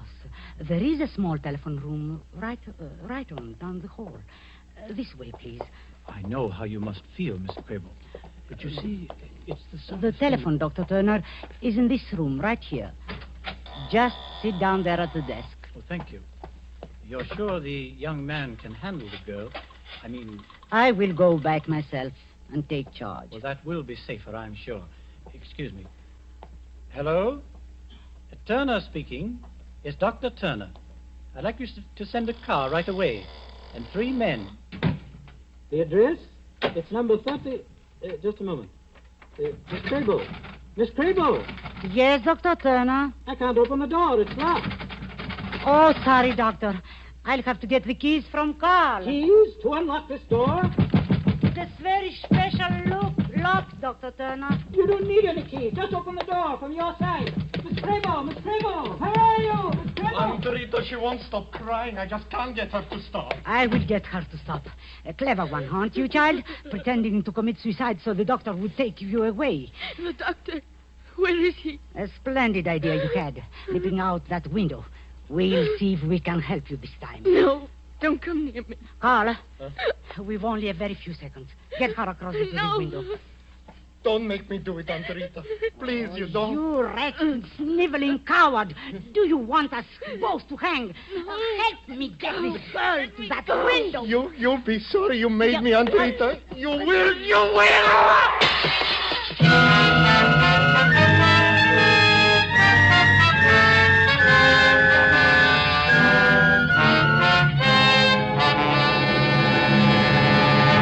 I couldn't help it, Dr. Turner. I couldn't help it.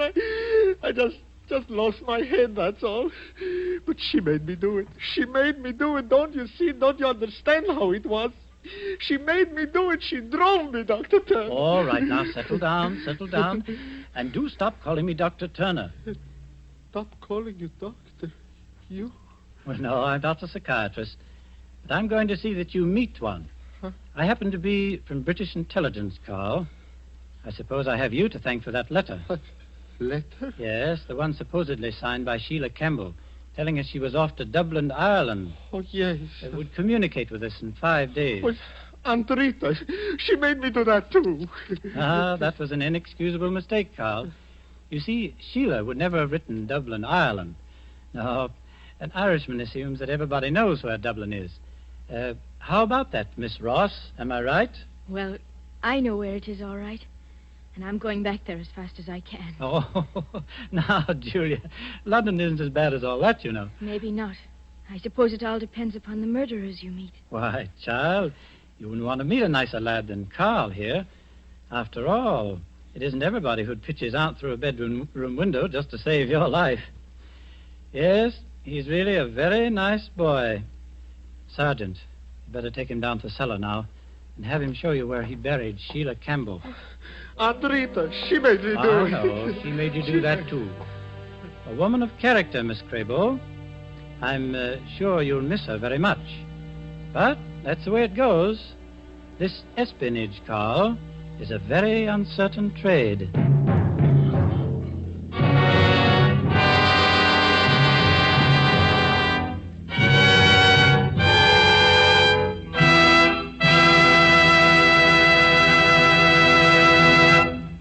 And so closes The Woman in Red, starring Katina Paxinu. Tonight's tale of suspense. Spotted about the globe, wherever wine grapes grow, there are a few wineries whose products are made for world enjoyment. Among such wineries, right here in California, are those of Roma. And we who live in America have the pleasure of enjoying Roma wine at exceptionally low cost. For we buy it free of duty and free of excessive shipping costs. For instance, Roma California Sherry is the queen of appetizer wines. And not only that, but a wine so delicious it is suitable to serve at any time, cool or chilled. But no matter what your preference may be, you will find a Roma wine costing far less than you would expect to pay for such distinguished wine. In Roma, you have the old world art of winemaking, plus the extra care, constant tasting and testing, which modern knowledge adds to that ageless art.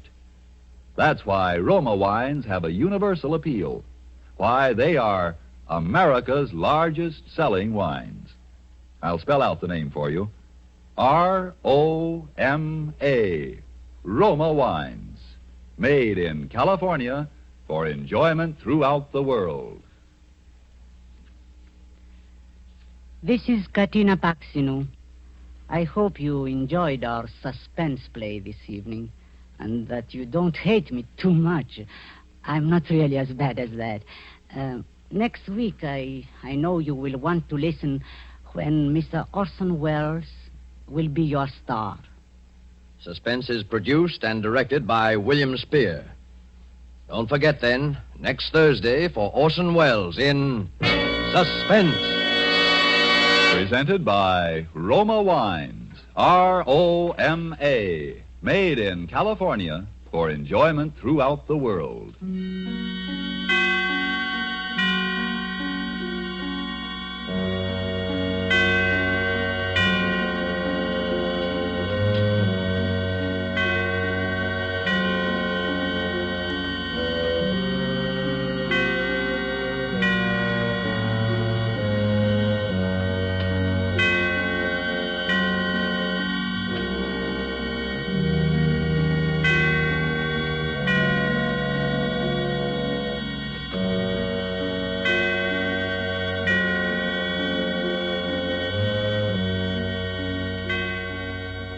This is CBS, the Columbia Broadcasting System.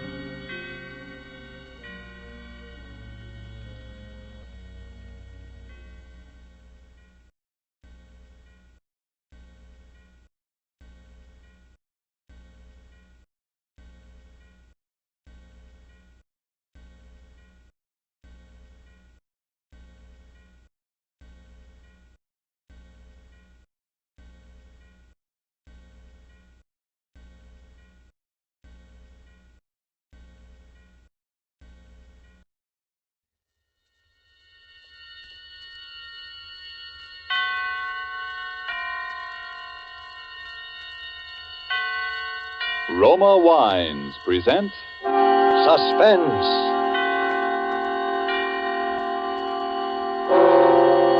Roma wines, made in California for enjoyment throughout the world. Salud. Your health, senor. Roma wines toast the world. The wine for your table is Roma wine, made in California for enjoyment throughout the world. This is the Man in Black here to introduce this weekly half hour of Suspense. Tonight from Hollywood, we bring you Mr. Orson Welles. Mr. Welles will appear as star of a suspense play called The Marvelous Barastro, from an extraordinary story by the distinguished American author Ben Hecht. But before we raise the curtain on this evening's tale of suspense, here is a message from your host, the Roma Wine Company of Fresno, California. Distance lends enchantment, says the old proverb, and it seems borne out in such little episodes as these. Let's pretend we're guests at the smart and handsome Pan American Club, Havana, Cuba. An American visitor is amazed that his Cuban host can picture the marvelous climate and rich, fruitful soil of California without ever having been there. But the Cuban responds, "One sip alone of wonderful Roma wine tells me all that. Only true perfection of climate and soil could produce the perfection of your splendid California wine, Roma wine." Well, that's so. And as Roma wines become available to wine connoisseurs of more and more lands, the chorus of praise grows for the truly superb quality of these good Roma wines.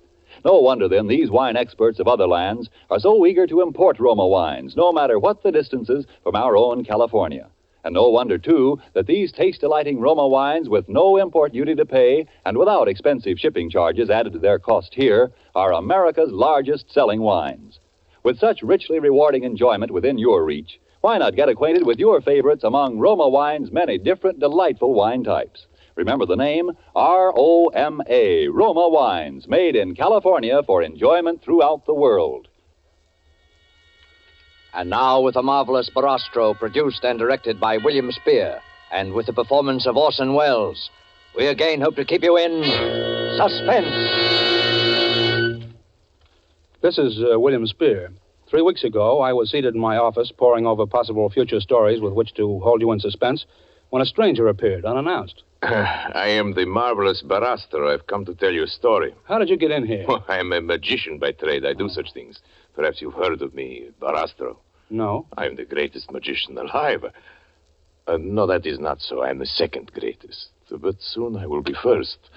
I am leaving tonight for Mexico City. You see me now for the first and last time. You will never see me again. No one will ever see me again.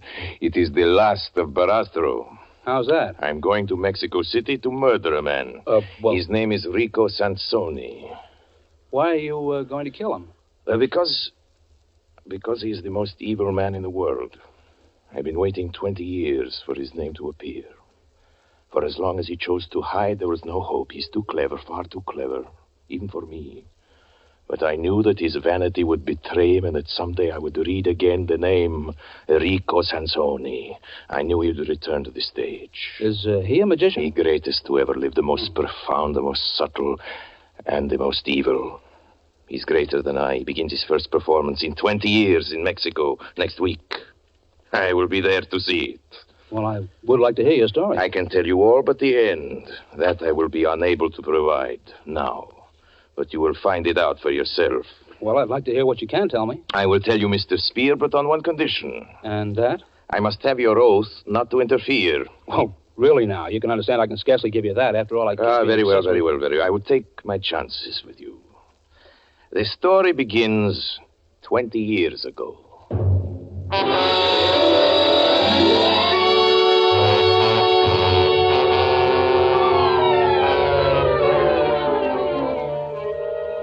I was a young man. I traveled as a magician with a small carnival through southeastern Europe. One night we came to a village in Malo, Russia. Our cymbals sounded, our torches flickered in the spring wind, and the villagers gathered around our tents and wagons. I had taken my place in the black box outside my tent. There were holes in the box through which I could watch the crowd while the barker made his announcement. Barastro, the marvel of marvels. Barastro, the magician, who speaks with the dead and reads the secrets of life. At this moment, I saw her for the first time. Her young and gentle face surprised me among so many peasants. I said to myself, what a strange girl, what a beautiful child. I kept watching her. I couldn't keep my eyes away from her. At length, an old peasant led her in, holding her by the hand. I saw at once that she was blind. My granddaughter would like you to tell her future. Can you tell my future? Yes. Will it be a happy one, my future? Hold out your hand, and I will tell you. Here. A dark mist passed over me. I felt a sudden chill as I touched her hand. I listened to the voices which foretell the future. Sorrow, sorrow, they breathe. Pain and sorrow. Fly, run. I studied the girl's face, a fear gripping at my heart. Her large, sightless eyes were calm, resigned. I could not bring myself to tell her what I saw. The spirits promise you happiness. I lied.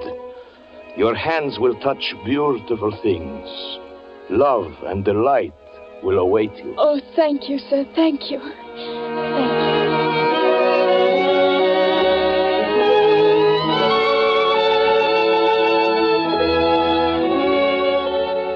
That was the beginning. Her face haunted me that night. I could not sleep. I made inquiries the next morning, and I found her. We walked through the hills. She did not need my hand to guide her. She knew every stone, every turn of the path. She spoke of the trees around us. She had strange names for them. I call that tree Lullaby, because it sings when it sways in the wind. Lullaby? And that one, see? With its branches open towards heaven. I call that one Prayer. How do you know its branches open toward the sky? When I was younger, I climbed it. Anna. Come, I'll race you to the bed of flowers at the turn. Anna! Hurry, I run fast. We walked often through the hills. I knew that she was aware of her destiny. The stars had told me she would not live long, and that agony and terror waited for her on this short journey. Our caravan remained for 2 weeks in the village. At the end of that time, I asked Anna to come with me as my wife. You make me very happy, Shari. I could live only with you. I will love you with all my heart. And you will teach me, Shari. You will teach me to see. To see? Does one need eyes to see as you do? Shari, you will teach me to see beyond the horizons. You will teach me to see as you see. We were married. We rode together in the gilded wagon, and the vows were taken under a clear sky. Suddenly, the sky changed. It was only then that I realized what I had done in seeking to save her. I was fulfilling the terrible message of the stars. For it was I, Shari Barastro, who was the instrument fate had selected for her ruin.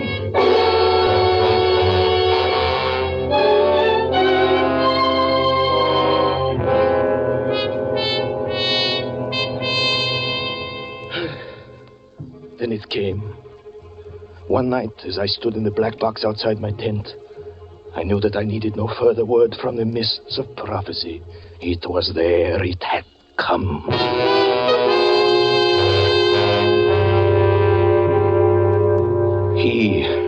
He stood among the peasants before our tent, a graceful figure, smiling, leaning on his cane, a man of the world, amusingly out of place in this faraway little village. I looked at him through the holes in my boxes. I turned cold.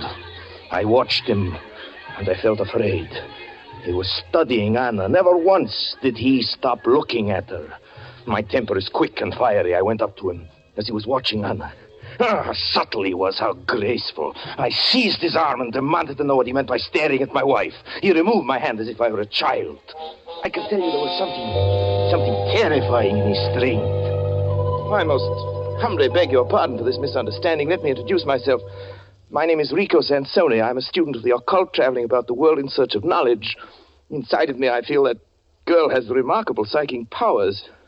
I'd hoped to be able to induce her to join me as my assistant.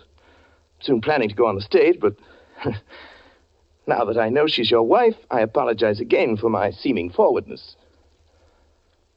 Oh, I suppose there's nothing to do but to accept that apology. And you, madame? Anna. I think it is fair, Anna. Anna? No. I have nothing to say. It was thus Rico Sansoni entered our lives. Little by little during the days that followed, he attached himself to us. We listened, Anna and I, to his tales. He'd been everywhere, seen everything. He brought the world into our gilded wagon.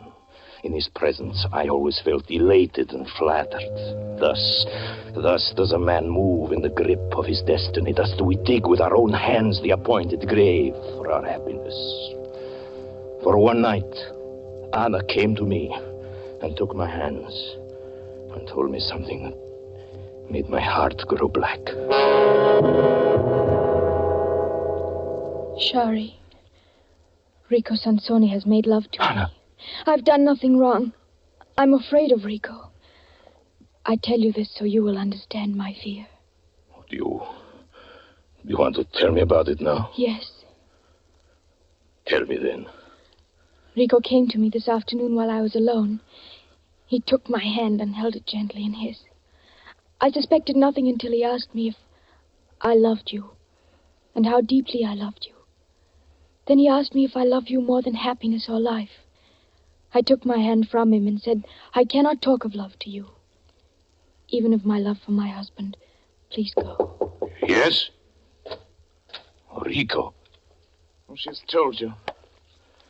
Sorry, forgive me. For a moment I grew weak.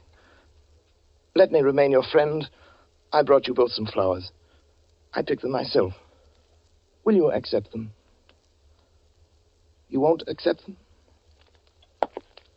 Of course we will, my friend. How could I have doubted you? I understand. Come, forget the entire incident. You are kind. Really, you're kind.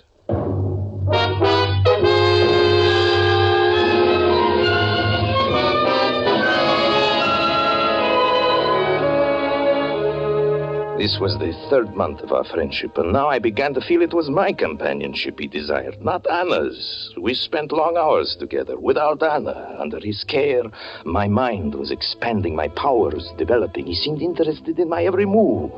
And again I was flattered, lured, disarmed. You have a funny way of saying the word, beautiful, my friend. How is it you say it? Beautiful. That's it. Beautiful. Is that right? You're telling me about the Houdini method of respiration. Oh, yes, so I was. Beautiful. Huh? Very good, I think. I like you, Sonny. I like you very much. Amazing, isn't it?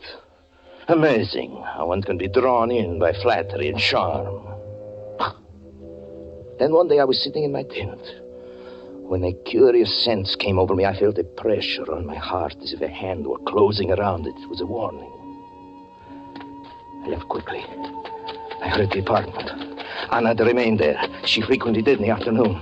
I found myself running toward the door. I paused, waited until I'd recovered my breath, and then forcing a smile to my lips, opened the door. Oh.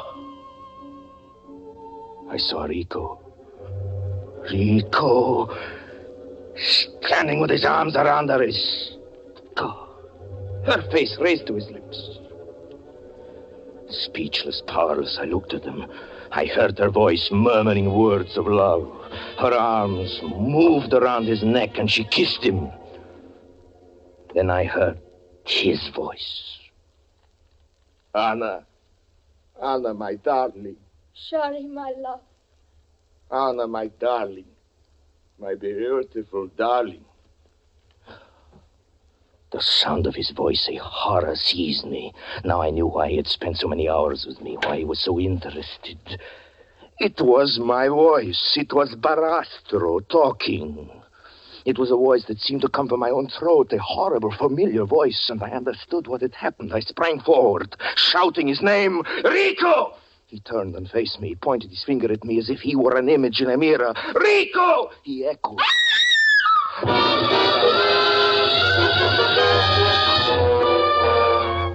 Murder was in my heart.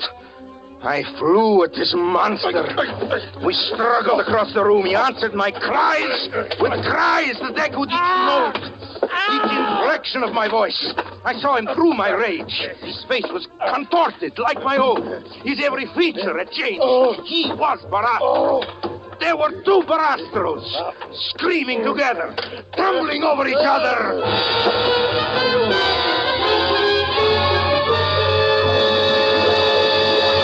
He held me in his hands that were like steel. I could not move or cry out. His hand was on my throat. I lay gasping, crazed. And it was Barastro who was holding me. Then this horrible and familiar figure changed. It became Rico. It was Rico Sansoni who spoke. The breath was leaving my body. I was strangling, dying, yet I could hear him. Barastro, God, you're killing me. Sorry, have mercy. I'm dying. His voice was faint. I felt in this moment the agonies of 100 deaths.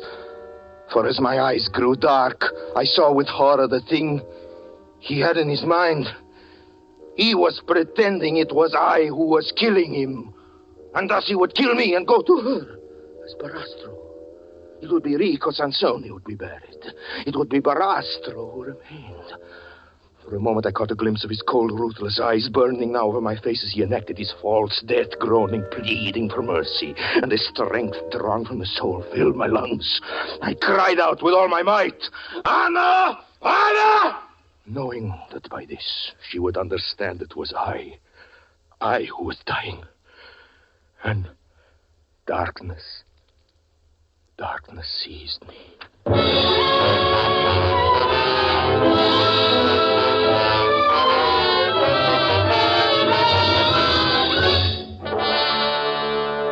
An hour had passed when I opened my eyes. My head was splitting, my throat was stiffened. I raised myself and looked.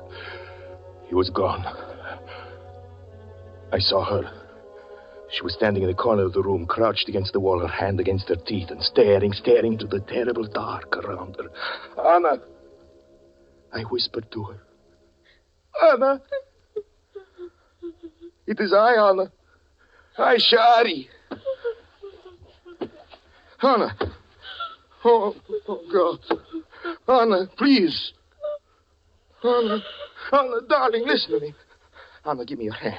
Anna, listen, it is I. It is I, Anna. Anna, Shari, your husband, Anna. Listen, Anna, remember, Anna. Remember when we first kissed? When we first kissed, Anna? That time on the hill, Anna, remember? I called you little princess, remember, Anna? And Anna, about your trees, Anna, huh? About lullaby, the names you had for them, lullaby and prayer. Anna, one with its branches pointing toward heaven, the one we climbed. Anna, please. Anna, please. Please, Anna. It is I, Anna. Come here, listen. Listen carefully, Anna. The spirits promise you happiness. Your hands will touch beautiful things. Love and delight await you. Oh, Shari. Oh, my darling. My Anna, my sweet. Oh, Shari, hold me close. Yes, my darling. Oh, he's Shari, hurt you, what he's done. There, my darling. It's all right now. It's all right. It's all right. It's all right.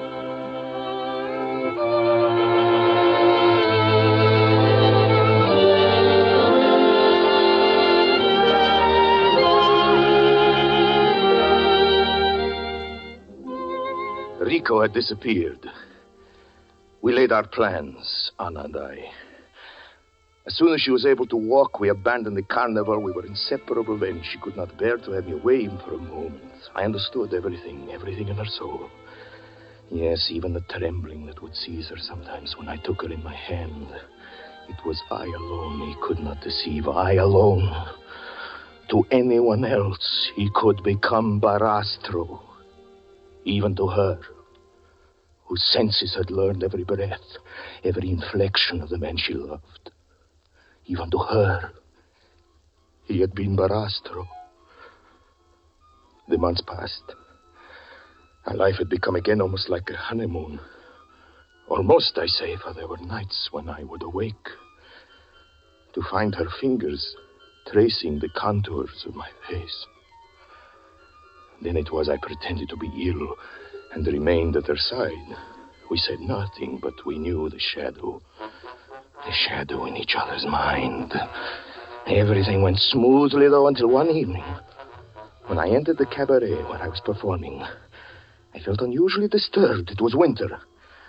I was removing my coat when it came again, as I had known it would. The warning, the hand closing over my heart. I ran from the place and raced home. I entered our cottage by the back door quietly like a thief, and I stood listening. From inside, I could hear a voice. Oh, Shari, please. Darling, you're ill again. I'll take care of you, darling. I'll make you feel better. Anna, my dear Anna.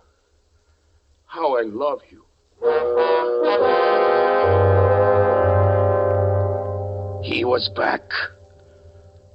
One doesn't reason. One does not reason in the midst of a nightmare. Yet terror can wake the mind to a clairvoyance, an understanding beyond thought. I stood motionless, silent, listening. The light was turned out. I heard her laugh. Laugh like a child in the dark. And this sound killed me. Yes, one is dead forever when happiness is torn from the heart. I wanted to rush into the room. I wanted to shout, Anna, Anna, don't touch him. He's Rico. But instead, I slipped quickly from the house. I walked in the cold streets. My thoughts returned. I had acted out of one clear impulse. Through the terror and agony of those moments when I heard him take her in his arms, there had remained the certainty above everything else. I must save her. And I knew I had acted wisely. Had I rushed into the room, had I made a noise, she would have died. She would have known in that moment, as I knew listening to him, that he had been there before. That he had been there before. That he had crept through our defenses as our shadow creeps, and we had not known. I thought of them together as I walked, and then I thought again that I had only to rush back to speak her name. Yes, and destroy her. Destroy her. I kept on walking. And as I walked, I began to understand him. Yes, I was dealing with a monster. He would manage to leave her, as he must have done so often before, a few moments before I was due to return from the cabaret. And if I sensed something was wrong, he would rely on my love for her to keep the sense a secret. He knew me well. He understood I would allow my heart to be eaten away with grief, and I would not make a sign lest I destroy her whom I love more than myself. It was I who must be careful, not he. Yes, he knew me. He gambled on me. I determined to kill him the first moment I saw him. And I began to think of his superhuman strength, that he might kill me, even as he had first intended, and that he would go on living with her as Barastro. She would never know I was dead. She would continue to love me in his arms, to press her kisses upon my murderer. And this was the thought that continued the fullest measure of horror. The thought of that moment when she would see him and not me. You understand the grief? The grief of that night? Yes, it is fortunate. I cannot remember it all. I returned home. At the time, Rico wanted me to. I wasn't careful about my coming. I trusted him. Do you understand? I trusted him that out of his evil, he would spare her, as I spared her out of love. I entered the bedroom, opened the door and walked in. She was alone. Anna. Anna, dear. Anna! Anna, it's I! It's I! It's not Rico! It's I! It's I! Anna! Anna!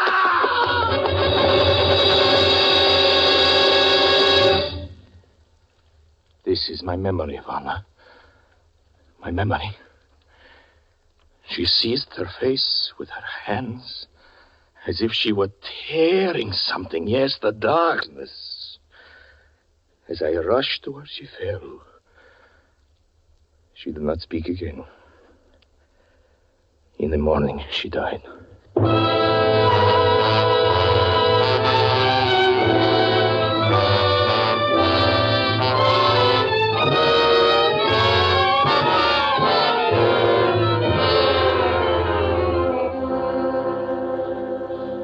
That is the story, as nearly in Barastro's words as I can remember them. When he'd finished, he got up quietly, looked at me a moment, and said, "Thank you for listening to me, Mr. Spear. You understand now my prediction that there will be one less magician alive in the world within a fortnight." Then he turned and left my office. I must admit that the whole thing shook me rather badly. I've spent the whole week wondering if something might happen, something I couldn't predict. This morning, I think perhaps it came, at least while I was reading through the theatrical weekly Variety, and my eye caught a notice, you probably saw it too, of a magician who had been killed in Mexico City. The account said that 2 magicians had been together in an automobile accident. While driving through the rail yard district, their car stalled on a track and had been demolished by an oncoming train. One of the magicians, unidentifiable, had been cut to pieces. The other, miraculously, escaped with his life, although his features were so horribly disfigured that plastic surgery will have to create a new face for him. The survivor identified himself as the Marvelous Barastro.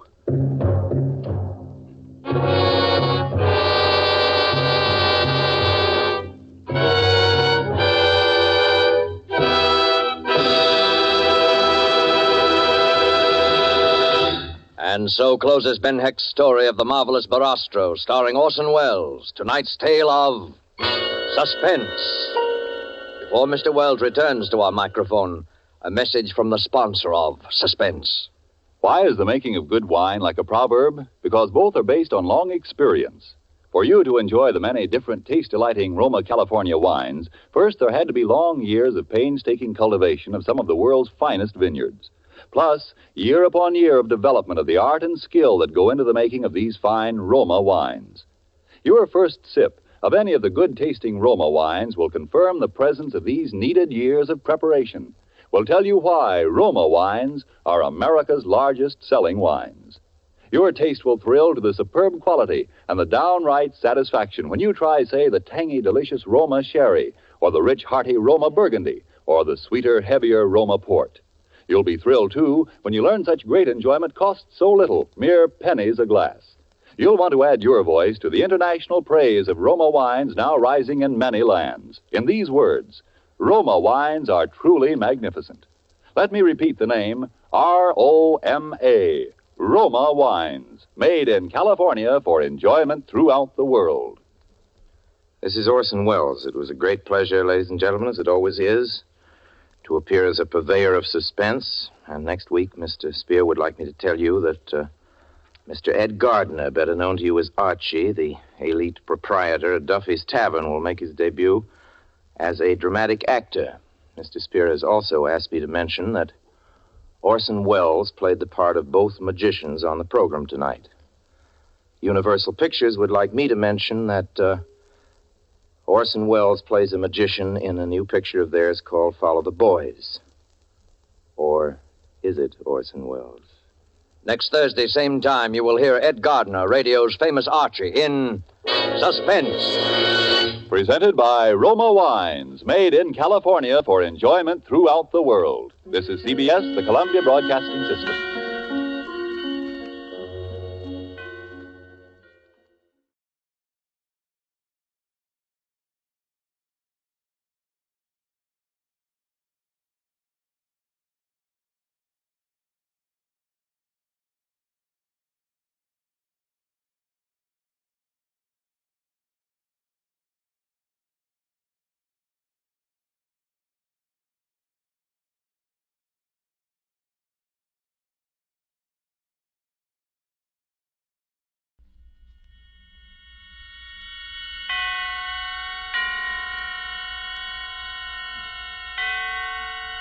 Roma Wines present Suspense.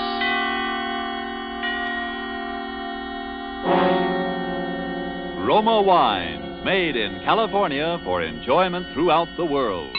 Salud. Your health, senor. Roma Wines toast the world. The wine for your table is Roma Wine, made in California for enjoyment throughout the world.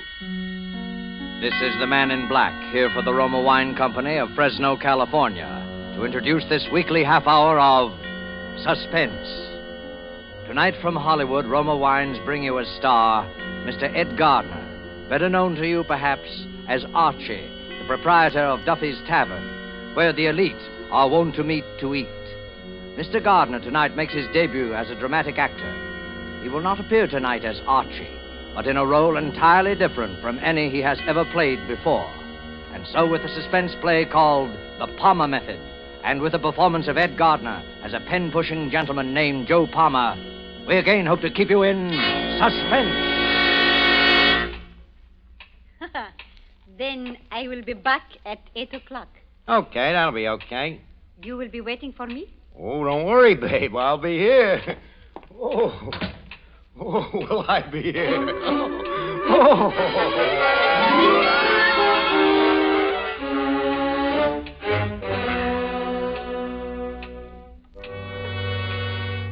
Dear friend Harry, I'm sitting here the last 10 minutes knocking myself out laughing and wishing for somebody to tell it to. And then I get to thinking of you, so I'm going to write you the whole story. Harry, you got to admit that yours truly is one smart guy. Because in about an hour, they're going to bring me so much dough, they got to bring it in a suitcase. No kidding. Of course, it's the Spanish moolah, but even in the United States, it comes to about 10 grand. But I better start from the beginning so you can get the whole play. And if you don't say that your old pal is one smart guy, I am a monkey's uncle. It all begins about 4 months ago in New York when I'm on a lam and expecting any minute that heavy hand is going to fall on my shoulders, and I'm trying to think of something to do about it, you know. Happens I'm down to about $3, which makes the thinking a very tough proposition, even for a bright guy like me. Anyways, things being what they are, I naturally only go out at night. So one night I'm walking through the park in Union Square, still thinking and not getting very far.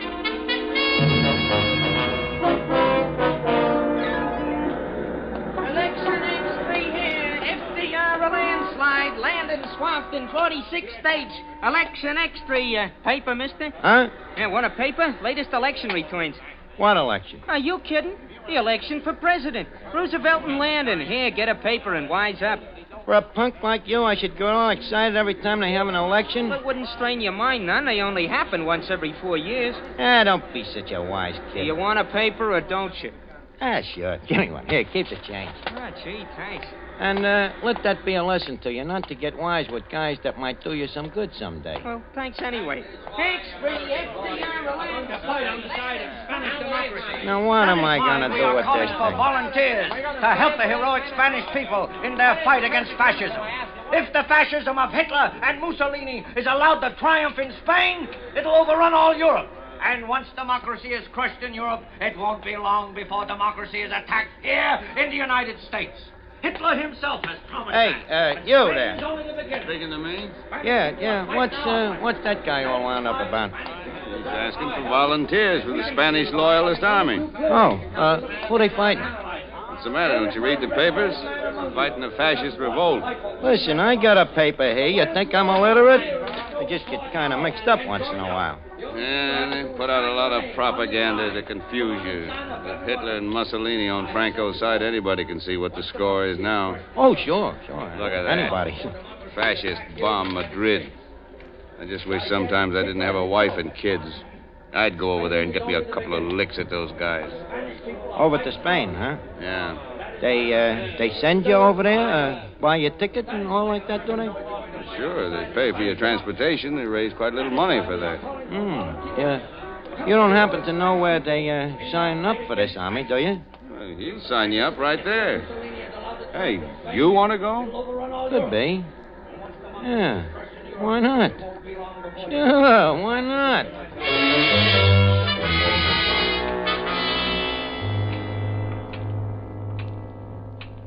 You get the play, Harry? Not so dumb, huh? I not only lamb out of the country till I cool off, but I get a free ticket. It's what I always say, Harry. A guy with real brains can always get by. Of course, I know strictly from nothing about this war, but I naturally figure it's just one of them tango revolutions, like you see in the movies with a couple of guys riding around shooting off their rods at nothing in particular, and pretty soon everybody goes home. But sometimes I wish I had read more of the front pages of the papers a little more, but when I get off the boat at Spain at a burg by the name of Barcelona, I find out this ain't such a funny war after all. This fascist mob is really knocking a joint around. There's shooting going on, and they're dropping bombs from airplanes, and the next thing you know, they got me in a uniform. Huh. So I'm standing there on the railroad station with a bunch of other guys, a whole mob of us, It looked like the $2 window at Belmont. It seems that we're going away somewhere, honey.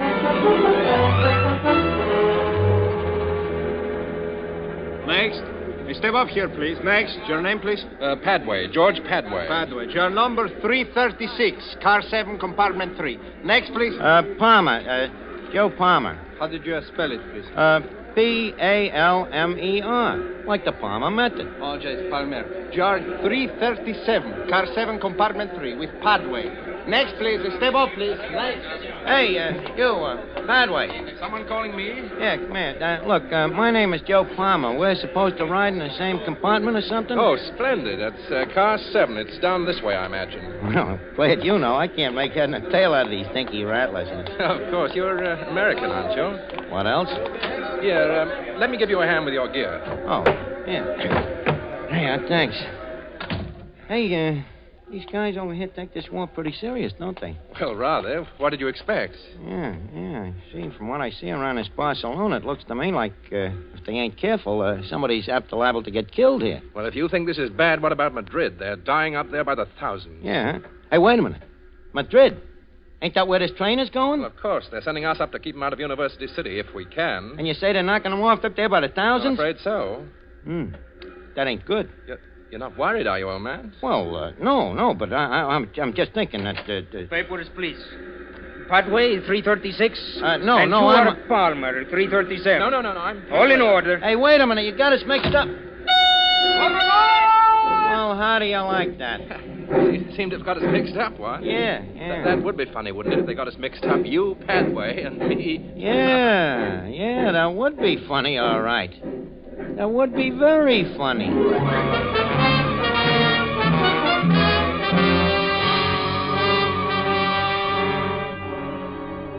Tonight for Suspense, Roma Wines bring you as star radio's famous Archie, Ed Gardner, whom you've heard in the prologue to The Palmer Method by Ernest Martin and Robert L. Richards.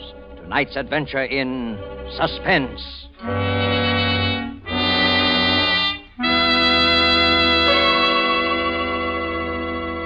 In this brief intermission in the play, let us journey in fancy to Havana and sit at a table in the gay Restaurant Paris.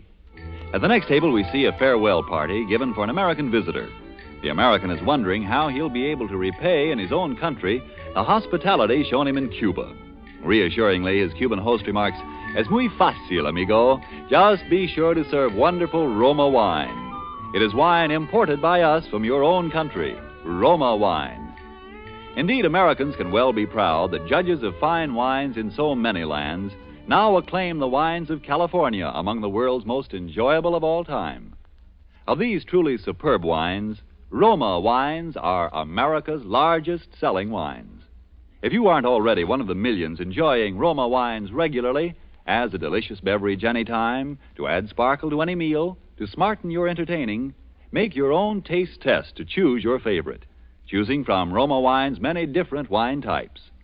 When you learn their modest cost here in America, with no import duty to pay, no expensive shipping charges to absorb, you'll know why we say Roma wines are for your daily enjoyment.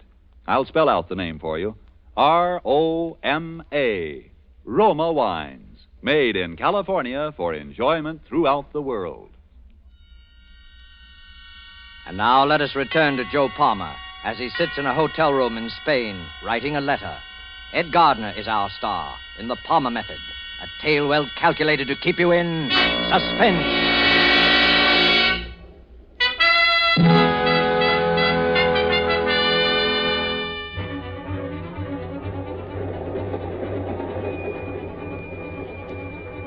Harry, there I was, on a train heading straight for Madrid, where they're knocking guys off every 5 minutes, which is naturally a little upsetting to a sensitive person like myself. And, anyways, I get to thinking about this Padway guy I'm riding with. I can see there's something different about him from the rest of these guys, so I get to thinking about a plan.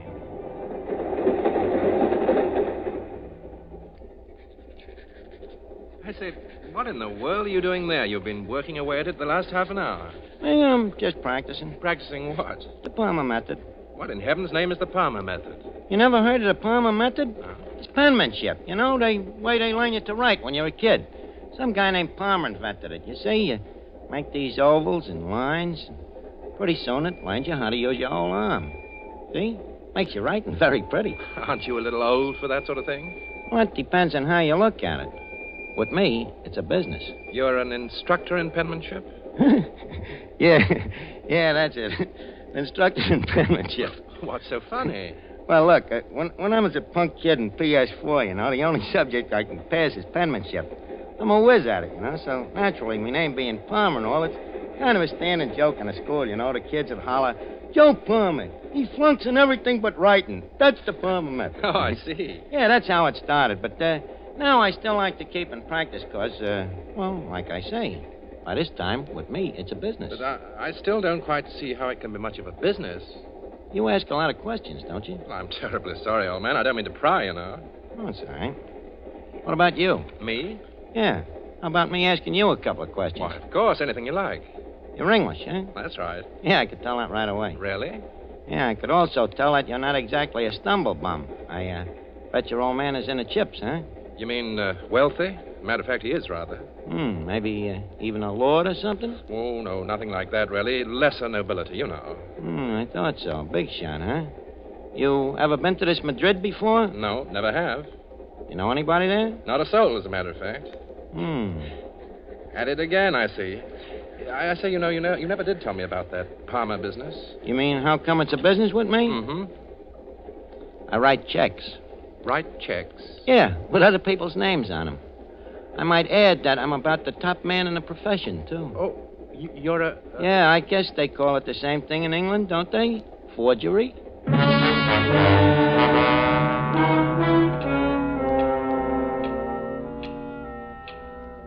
Oh, sure, I told him. So what? He don't know anybody in this Madrid, and I figure he ain't gonna know much about me, and he ain't gonna say much anyhow. Although I still don't know quite how I'm gonna do it. But then I get one of them breaks, Harry, that even a smart guy needs sometimes. By this time, it's night, and we're rattling along with the lights out, blacker than the inside of a nickel cigar, and I wait to see if maybe Padway will go to sleep or something. Well, the next thing I know, I must have dozed off myself. Because I hear a noise, and as I look out, I see it's daylight already, and we're coming to a big berg. Padway's awake, too, and he's looking over at me. You dropped something, Palmer? No, I thought you did. No. Well, hello. We must be getting into Madrid. Madrid, huh? Sure enough, pulling into the station now. Oh, that's great. That's fine. I say, old boy, you look a bit peevish. Anything wrong? No, I'm fine. Hey, what was that? A bomb, most likely. A bomb?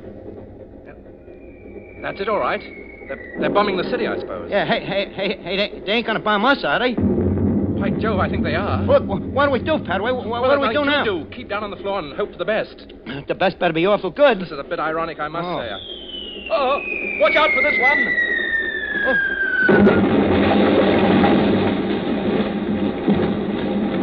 Be good. Padway!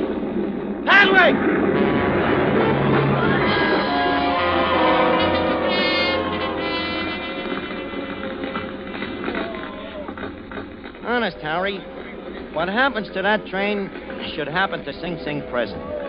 I look around and there's Padway over by the door, out like a light. And I can see that he ain't long for this world, the poor guy.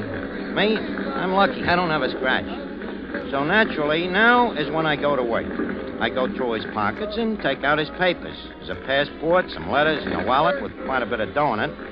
So I take a couple of things out of my own pocket and I put them in his. Only just then, Padway starts coming out of it.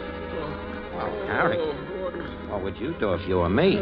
Like I say, I am opposed to violence as much as anybody. But there he is looking at me. And the guy ain't gonna live long anyway. So I grab me rifle and I tap him on the noggin. Sure enough, he's gone again. But for good this time. And none too soon because there's some guys coming down to the rescue. One of the guys pokes his head in my door. Come again? You all right in here? Yeah, I guess so. What happened? Don't you know? You're lucky to be alive. Oh, yeah, I know, but this guy here, he wasn't so lucky. Huh? Oh. Dead, all right. Do you know him? Yeah, but I forget what name he told me. He's got his papers on him, I think. Oh, let me see here. Oh, yes. Joseph Aloysius Palmer. Oh, yeah, that was it. Palmer, yeah. Poor fellow.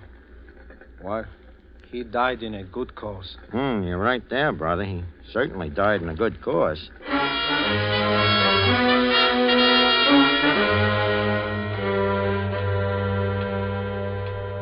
You get it, Harry? Joe Palmer, who was wanted by the New York cops, is dead. And George Padway, the big shot Englishman, is me. So I duck out quick to a hotel, I get me a change of clothes, and I figure maybe I better take a look through the rest of Padway's stuff to see if maybe I can get an angle. Well, I find this letter on him from some guy named E. Valankos. This letter says Valankos looks forward to meeting Padway and names a time and a place.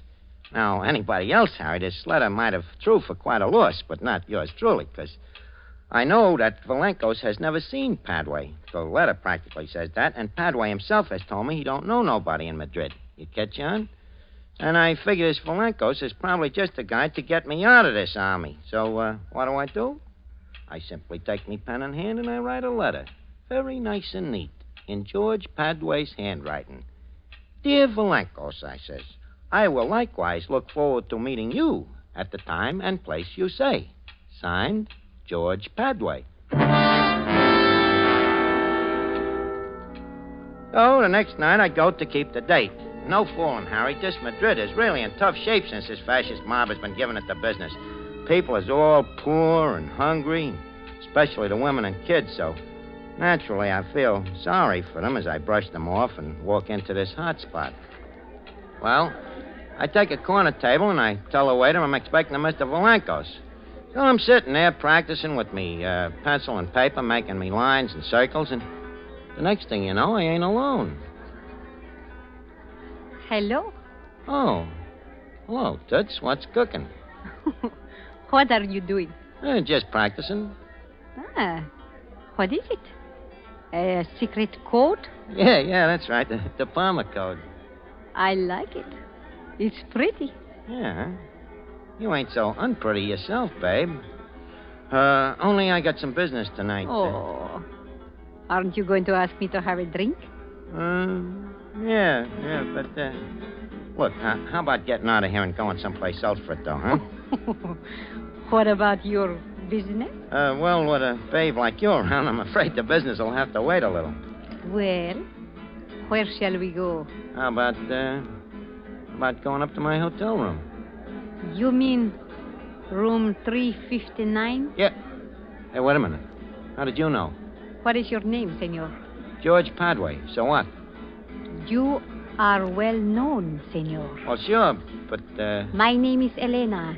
That's fine, Elena, but, now about... My last name is Villancos. Villancos? Well, I'll be your monkey's uncle. Oh, no. I do not think so. So you're the Villancos I'm supposed to meet here. Well, in that case, Elena, just call me George. Of course, George. But now, George, I think perhaps we had better go to that hotel room of yours after all, eh? Oh, sure. It'd be a good idea. But only for business, George. Of course, naturally. But there is one thing I cannot wait to do. What's that? Congratulate you. Oh, thanks. For what? Why, for that troop train job, of course. Oh, well, it wasn't nothing, really. But there is still something I do not understand. What's that, baby? How did you manage to blow it up while you yourself were on it? Look, let's go up to the room. We'll talk it all over, huh?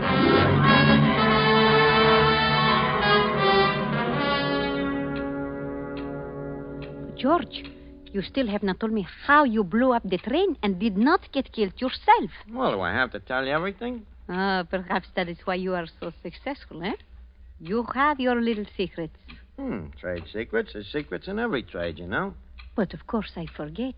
You got your training with the Gestapo in Berlin. Yeah.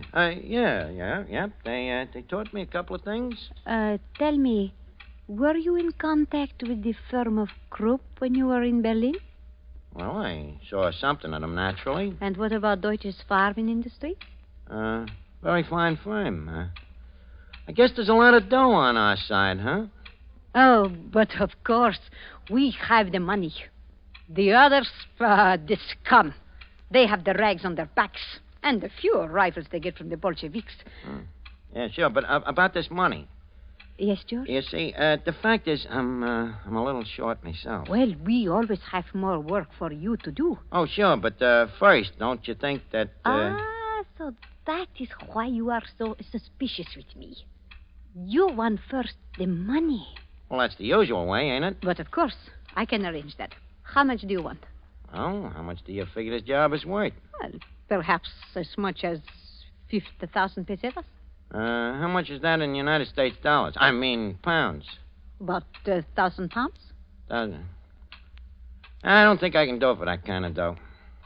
1,000 pounds is a lot of money, George. Yeah, but think of the expenses. What expenses? Well, things like, this dynamite, for instance. You know, you don't get that stuff for peanuts. Oh, George, you are teasing me. I will get you all the dynamite you want for nothing. Well, how about the element of personal risk? This racket ain't exactly the healthiest in the world, neither, you know. There you are right, George. It is a risky profession to be a fascist saboteur. That's what I'm telling you. How much do you want? Well, I don't see how I can play ball for less than 100,000 of them pesetas. Very well, we will pay it. Well, that's swell of you, Toots. How soon can I have the dough? I will have it here within an hour. Okay, it's a deal. And then maybe you and me will still have time to go out on a little bender, huh? Yes, perhaps we will. Yeah, and look, make it small bills, will you? They're easier to handle. It's a lot of money, but my friends and I will bring it in a suitcase. Swell. And one thing, Alina, before this next job, you might have to help me get out of the country for a little while. You know, I got certain arrangements that I got to make. There will be no trouble there, I can assure you. Well, that's a real pal, Alina. I won't forget it, neither. I know you won't, George. Oh, George, there is one thing. Just a little formality so I can be sure to get the money. Oh, sure, babe. Anything you say. Will you write a little note for me so they will know I contacted you, you see? A note?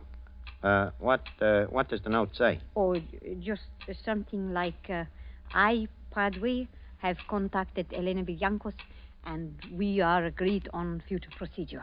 Mm-hmm. Well, I guess that'll be all right.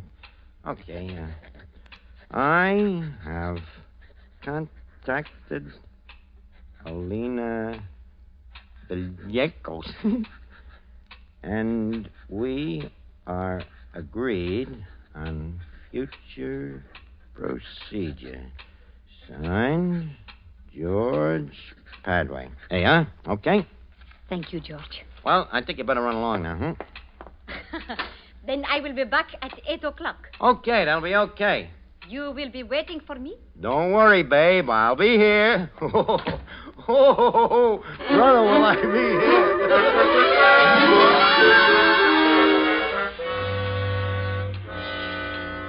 So now, Harry, you can see why I'm practically killing myself laughing while I'm writing this letter.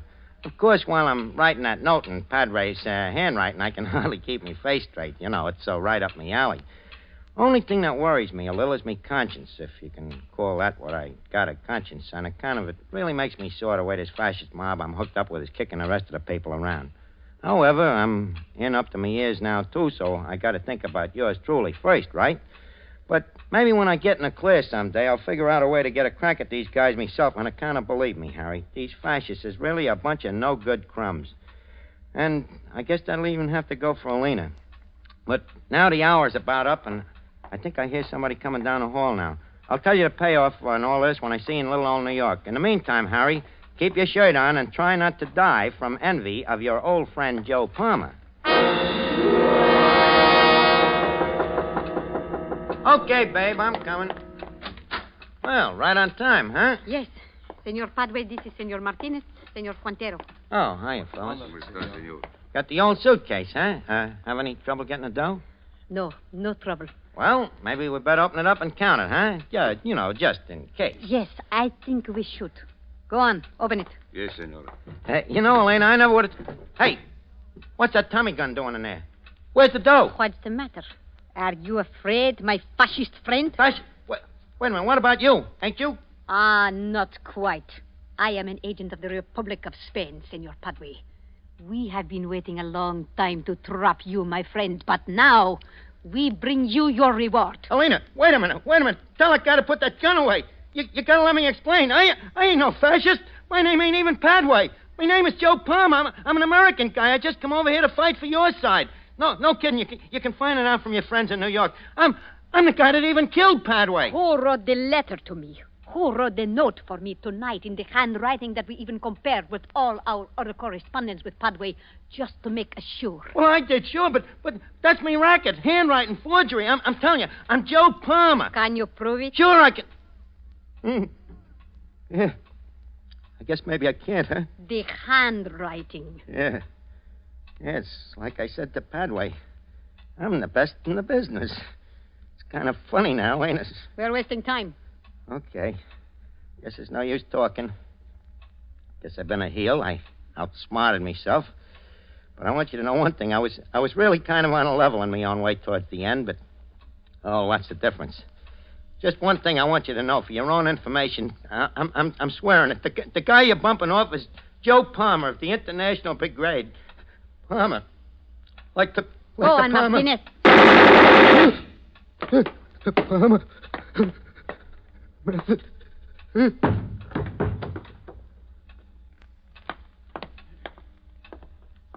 smart agent. One must say that for him. Yes. He was very, very smart.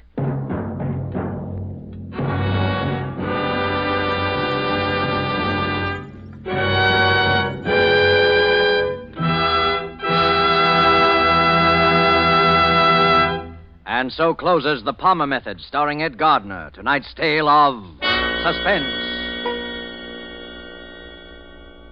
Before Mr. Gardner returns to our microphone, let me give you a suggestion that you will find can add to the success of your next dinner party at home. At one end of the dining table, place a bottle of Roma Wine's hearty, full-bodied Burgundy. At the other table end, place a bottle of Roma Wine's delicately delicious Sauterne. And then let each of your guests select the Roma wine to his liking.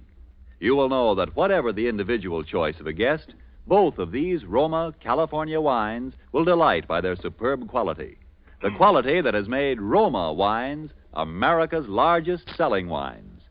In Roma, you have the old-world art of winemaking, plus the extra care, constant tasting and testing, which modern knowledge adds. While the superb quality of these good Roma wines will win your full accord with the judgment of wine experts of many lands, that Roma wines are truly magnificent. Let me repeat the name, R-O-M-A, Roma wines, made in California for enjoyment throughout the world. Well, this is Ed Gardner, alias Archie, speaking again. It's been a great pleasure to be on Suspense on account of it's one of my favorite shows. And next week, I hope you'll all be listening into the show like the gang of Duffies all will be when the star will be Gene Kelly. Thank you. Suspense is produced and directed by William Spear. Don't forget then, next Thursday for Gene Kelly in Suspense. Presented by Roma Wines, R-O-M-A, made in California for enjoyment throughout the world. This is CBS, the Columbia Broadcasting System.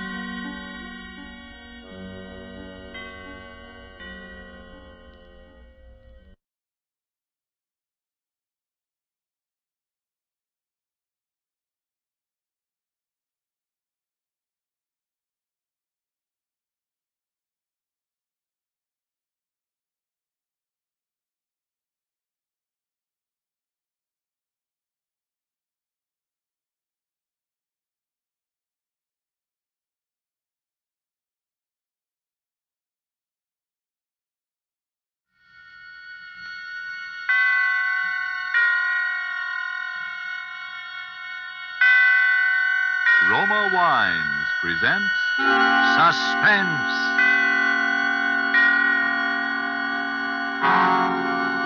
Roma Wines, made in California for enjoyment throughout the world. Salud. Your health, senor. Roma Wines toast the world. The wine for your table is Roma Wine, made in California for enjoyment throughout the world. This is the man in black, here for the Roma Wine Company of Fresno, California, to introduce this weekly half hour of Suspense.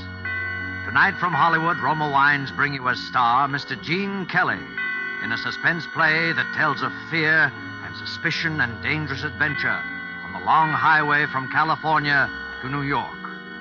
And so, with Death Went Along for the Ride, and with the performance of Gene Kelly as a man named George Javery, we again hope to keep you in suspense.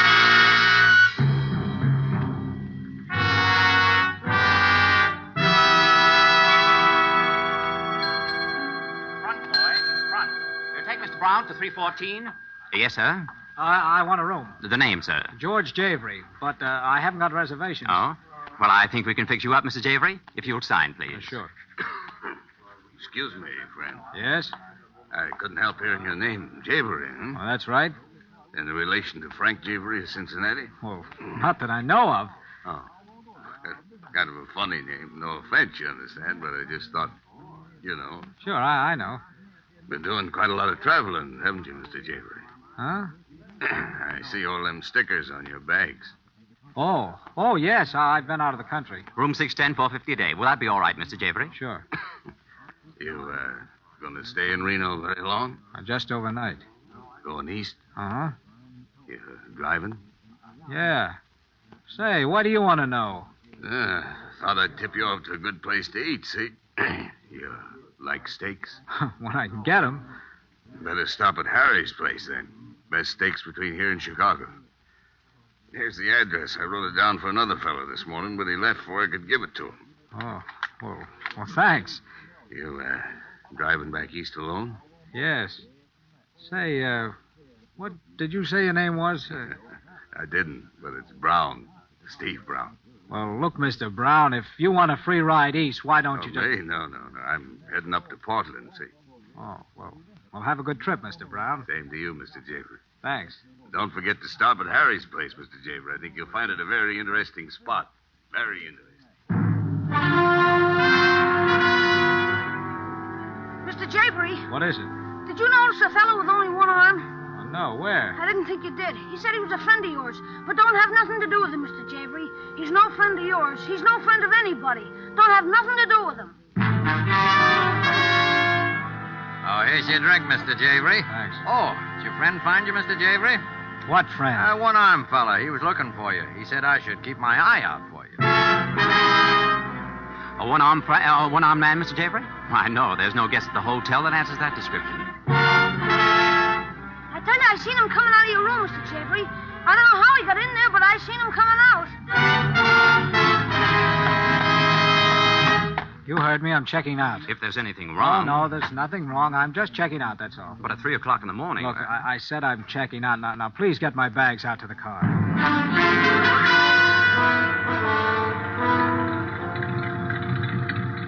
Just put them in the back of the car. Yes, sir. Now, look, kid, for the last time, do you know? I don't know nothing, Mr. Javery. Honest, I don't know nothing. Okay, here. Gee, look, here he comes now. Hey, wait a minute. Thanks, Mr. Javery.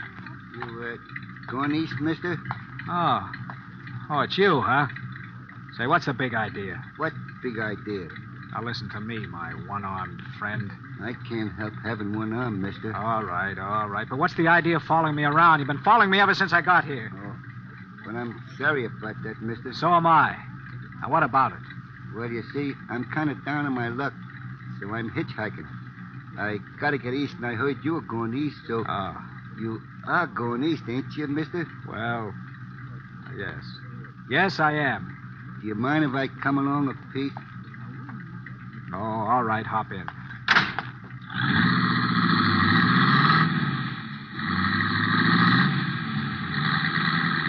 Say, there's one thing you haven't explained to me yet. What's that? What were you doing in my room? Hitchhiking? I was never in your room. The bellboy said he saw you come out. I don't know what he said, but I was never in your room. Oh. It's kind of late to start driving, I guess. I don't mind. I am used to night work. Oh. Say, I don't think I got your name. Jones. When I'm Jones, they call me mostly. You traveling far, Mr. Jones? As far as St. Louis. Uh-huh. Have you been in San Francisco lately? No. No, I came by way of San Diego.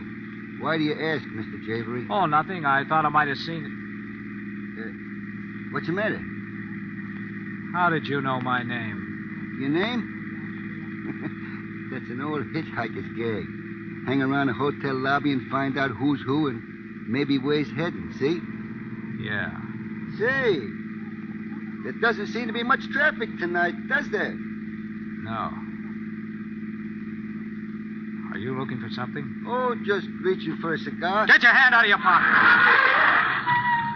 I was Get only... it out, I said. You don't have to pull a gun No? out. All right, Mr. Jones. Come on, let's have it. What's your game? Game? Yeah, your game. Come on, spill it. I don't get it. Neither do I. I suppose you haven't been tailing me ever since I checked into that hotel. Well, I explained about the hitchhike. Get out. Out of the car? You heard me. Okay. But, Mr. Javery... What? Don't be too surprised if you see me again sometime. Good night, Mr. Javery.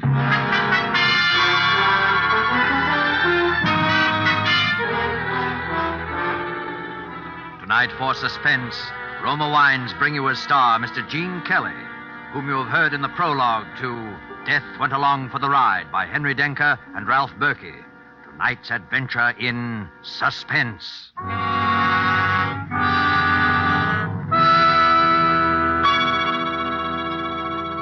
In this brief intermission in the play, let's imagine we're listening to a conversation taking place at the smart Coral Beach and Tennis Club in Bermuda. An American about to depart for the States thanks his Bermudian friend for the gracious hospitality shown him, and in particular for the especially enjoyable wine his friend served. He remarks how much he'd like to be able to get some of that same wine at home. The Bermudian chuckles as he says, "But my friend, that wine you enjoyed so much, it comes from the great wine districts of your own California. It is Roma wine." Yes, friends, many Americans are still not aware that Roma wines are so highly rated in many foreign lands that they are imported to be enjoyed as rare luxuries. But here in America, we can still enjoy these superb Roma wines as a daily pleasure, well within reach of the most modest purse, with no high import duty, no expensive shipping costs included. That's why Roma wines cost you so little. Have you been overlooking the enjoyment these richly satisfying Roma wines offer? As a delectable beverage at any time, as the addition that can make any meal an occasion, as a sure-to-be-appreciated offering to your guests when you entertain. You get some idea of the great worth of these fine Roma wines when you learn Roma wines are America's largest selling wines. I'll spell the name for you. R-O-M-A, Roma wines, made in California for enjoyment throughout the world. And now it is with pleasure that we bring back to our soundstage our star, Gene Kelly, as George Javery in Death Went Along for the Ride, a tale well calculated to keep you in suspense.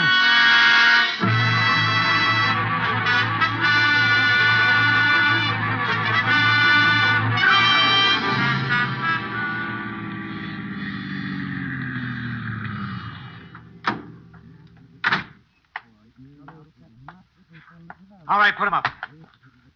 Come on, get him up and step out in front of those headlights where I can see you. Come on before I let you... Shoot, mister. Well, what do you want? Not to get shot right now. Oh, I'm sorry. Kind of jumpy, aren't you? Yeah, maybe.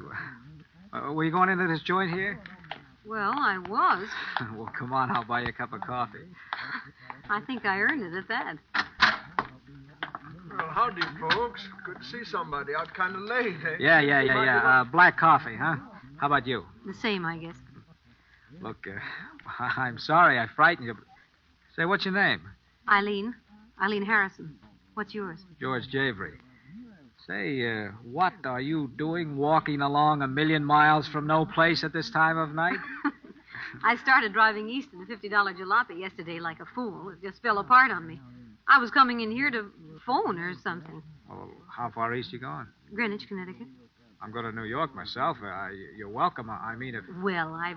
Oh, look, if you don't like me, you can always get out and start to walk again. What have you got to lose? Well, all right. Thanks. And I could use a little company right now. Well, here you are. Piece of pie? Piece of pie, bud? Huh? Oh, no. How about a hamburger? We got good hamburgers, you know. We got... No. Just be quiet a minute, will you? Be quiet? Yeah. What's the matter? Shh. Shut up now, the two of you. Sure, anything you say. Say, what's the matter with you? I'm listening for something, that's all. What? There he comes. Hey, where are you going? That wasn't it. You know, what's going on, bud? You hot or something? No, there's a car out there. It's been following me for the last 200 miles. Yeah? How'd you know? I know it. I took a side road. He did, too. I tried to duck him, and he hung on. He kept following me. I'm sure that... Listen, that must be it now. He's not coming in. He's waiting. For what? Me. Look, Eileen, here are the keys to the car. Go out and drive it up the side entrance. I'll be waiting at the door. All right. No. Go ahead. He won't hurt you. Hurry. Okay. Hey, mister, you ain't in trouble, are you? I don't want no trouble in my keep your place. shirt on. You'll be all right. Here. Don't you want your change? No, keep it. Hop in. I'll slide over. Thanks. Look back now, David. See that other car following us. I don't think so. Say, look, pal, I don't want to be nosy, but... Eileen, I wouldn't kid you. I don't know what it is. Is anyone following us? No, I don't think so. Uh-oh. Lights. Well, that doesn't necessarily mean it's someone following us. No? How fast are we going now? About 60. All right, watch. Hey, please, be careful, George. I'll be careful. Is he coming? Uh-huh, I think he's gaining on us. Yeah, I thought so. Well, we'll see how much this guy wants to play. He had a pretty big car, you know. Yeah, I know. Is he still gaining? He's closing up pretty fast. Oh, I can't stand this much longer, and I'm going to do something about it. What are you going to do? I'm going to pull to one side, slam on the brakes, and see what happens. George! I'll force him into the ditch if I have to. It's what he's trying to do to us. Hang on. George! I'm trying to.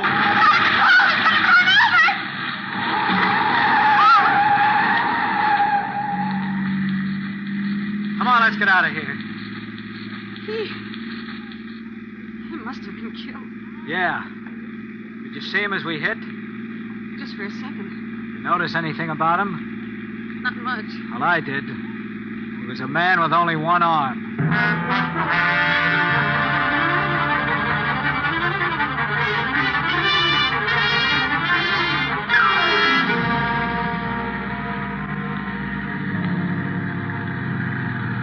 Well, this is that Harry's place that guy told me about. You sure you like steak? Who doesn't? Well, this is the place for you, then. Finest steaks this side of Chicago, they tell me. Come on.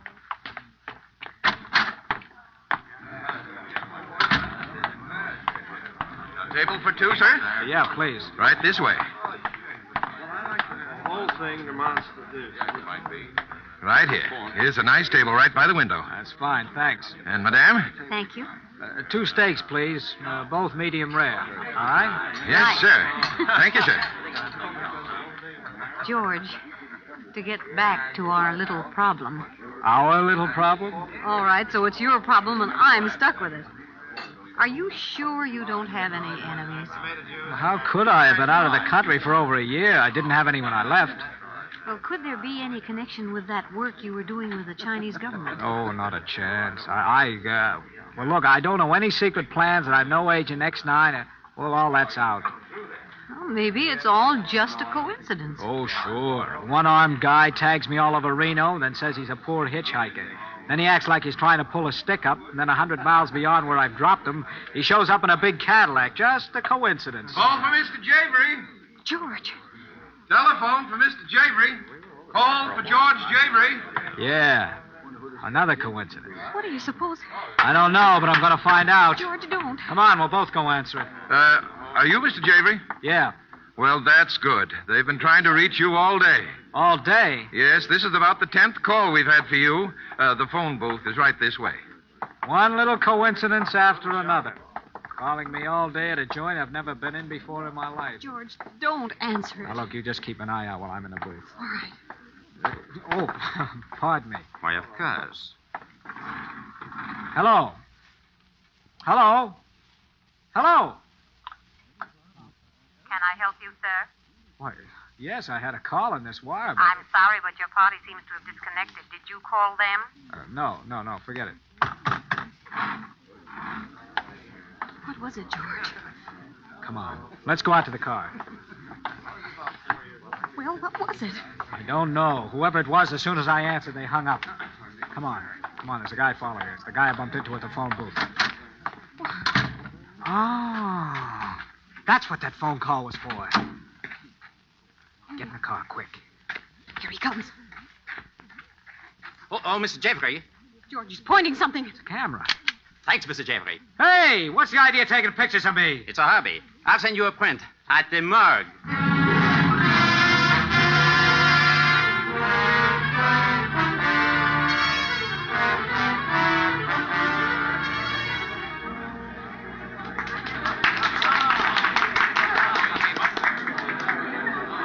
George, have fun. This is one of the really bright spots of old Chicago. Yeah, a little too bright. Ladies and gentlemen.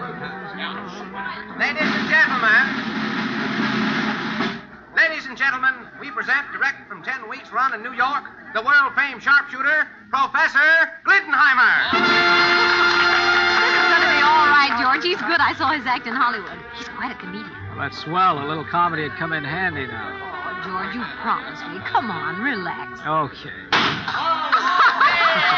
He shoots with the light bulbs, and whether he hits them or not, they always break. And now, ladies and gentlemen, blindfolded. He didn't even aim at it. Sure, that's the point. Later he's going to shoot straight up, and the bulb in the back of him will break. And now over my shoulder, the left shoulder. No, the right shoulder. That's harder yet. It's funny, isn't it? George, your glass, it's shattered. Come on, Eileen, we're leaving. Please, ladies and gentlemen, please. The performance will continue. Keep your seats, please. Oh, please, wait, sir. Don't leave. I'm terribly sorry. Won't you stay and finish your dinner?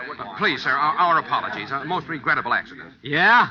Only it wasn't. Wasn't? Wasn't an accident. That comic up there shoots blank cartridges. Well, of course, but... Yes, and what broke my glass was a bullet.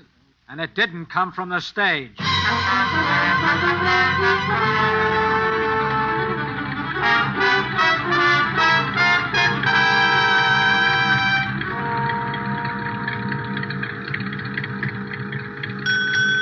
$1. Thank you. Good old Bear Mountain Bridge. Well, we're almost there. Yep.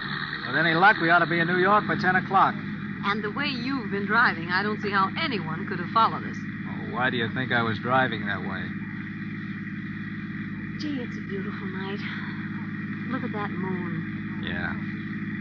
Let's stop a minute. Why?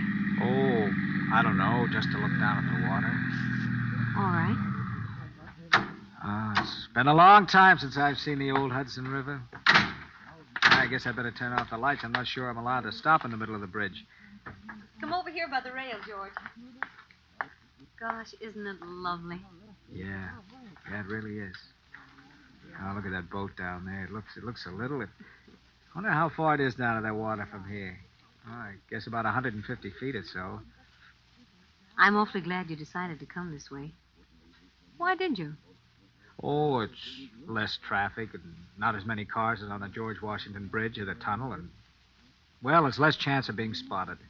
You still thinking of that? That's kind of hard to forget, isn't it? Just the same, I wish you would. It's not doing... Look. What? It's a car, and it looks like it's going to pull up behind us. George, you don't think... I don't know, but if some monkey's looking for trouble, he's going to get it because I've had enough. What are you going to do? Now, look, I'll crouch down in front of the car here where he can't see me. He'll pull up behind us so his headlights will be on us if he's up to anything funny. Now, he's beginning to pull over now. Now, look, okay. You talk to him. Stall him, then we'll see. All right. But, George...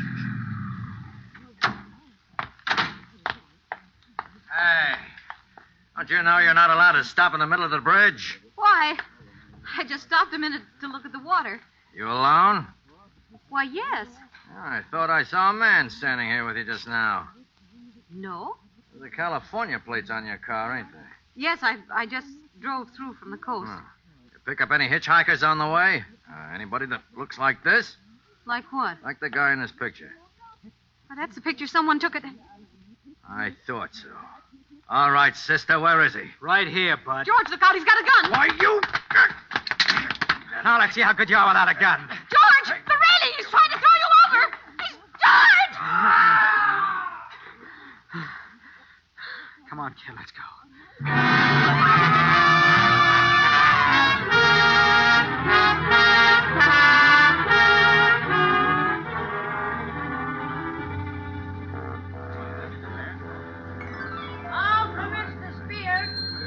Well, we made it. Home at last. Home? This is the Bancroft Hotel. The only home I ever had in New York. Boy, take these bags. Now, sir, if you leave the key, I'll have your car garage for you. Yeah, sure. Here you are. Thank you. George, I could go home, you know. What? Travel out to Connecticut this time of night?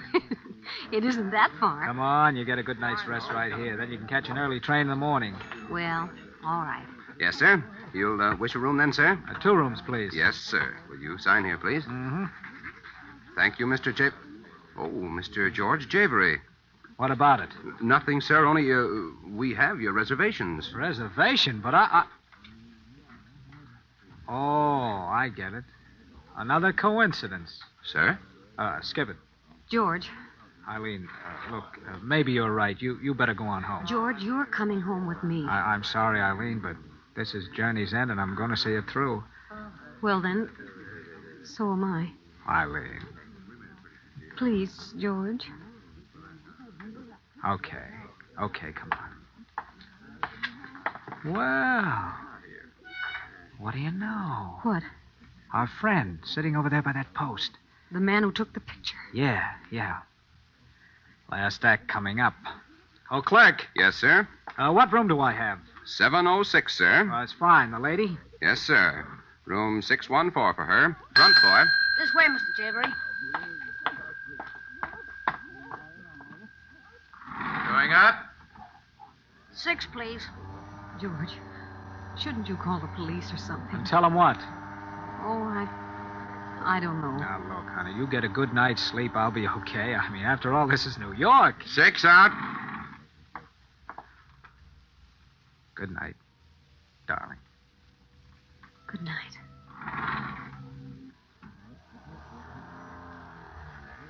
Seven. It's right this way, sir, to the left.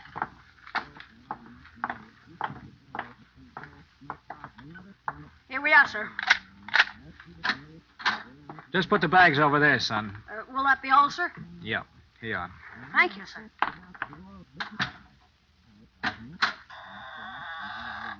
Hello, George Javery.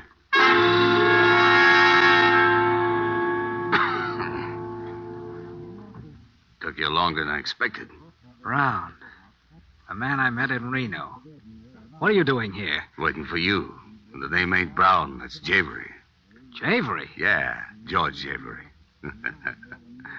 Javery, I can't thank you enough for what you've done for me. What I've done for you? Sure. You've been a great help. All right, let's have it. Look, Javery, you've come to the end of the road. But I think you're entitled to know why. You don't know me, do you? I'm Bill Malone. Oh, Scarface Malone. Yeah, only I don't have scars anymore, see? That's the point. Took me 2 years and a lot of pain to get a new face. And I didn't get it just to look good in a coffin. Know what I mean? No, I'm afraid I don't. After a guy in my business has been away for a year or two, he's not always welcome back, see? And he generally finds out about it with a bullet in the back. That's why you struck me as a good idea. Oh, I did I? Yeah. I don't believe in taking chances, see? The boys thought I was coming east under the name of George Javery. Oh, so the one-armed guy and all the rest... No, he was one of my boys. And you were kind of rough with him, Mr. Javery. Well, he wasn't exactly playing beanbag himself. Jerry, he wouldn't hurt you. I just sent him to tell you so I'd have a line on where you were. After you dusted him off, it was just a break for me that you went to that steakhouse. Otherwise, I might have lost you. You're Candid cameraman, too, I suppose. Yeah. After I lost Jerry, I figured I wouldn't take any chances. Send a picture around to the boys. Like the guy that took a pot at you in Chicago. And the guy you tossed over the bridge. The boys that were out to get me, see? Only they didn't know all the time it was you. No chances, know what I mean? Yeah. Only I can't exactly say I'm glad to have been of service. So if you drop that gun, I'll go. Not yet, Jabry. There's just one thing more you can do. Yeah? Stand over by that window. What for? Stand over there and drop your hands. The boys wouldn't quite understand it if you had your hands up. The boys? Yeah. The ones I've been telling you about. When I pull up that shade, they're going to take a pot shot at me through that window. When they do, they'll get me. Only it'll be you. They'll never know the difference. Now, over to that window. They know you're already here, so move. You don't mind if I sort of stroll, do you? After all, this is a surprise. Come on. Over to that window. And if I don't? I'll plug you. And if I do? You see, Malone, that's the trouble with your system. No incentive. You know what Don't make a move. George, is anything wrong? George! Get over there in that corner. Don't hurt her, Malone. He's going to lock the door, that's all. Taking no chances, see? Then here's some light so you can see what you're doing. What are you...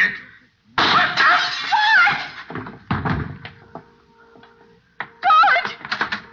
Oh, George! Oh, it's all right, Arlene.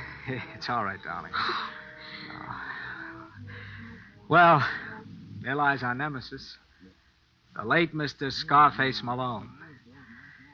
Otherwise known as the guy who never took chances. But he's dead. Yeah, smart guy. But he made just one mistake. He forgot that the door is right in line of fire with the window. George, what are you going to do?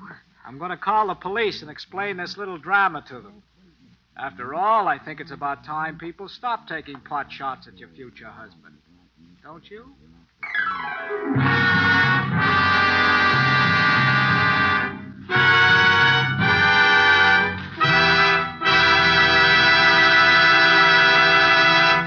And so closes Death Went Along for the Ride, starring Gene Kelly. Tonight's tale of Suspense.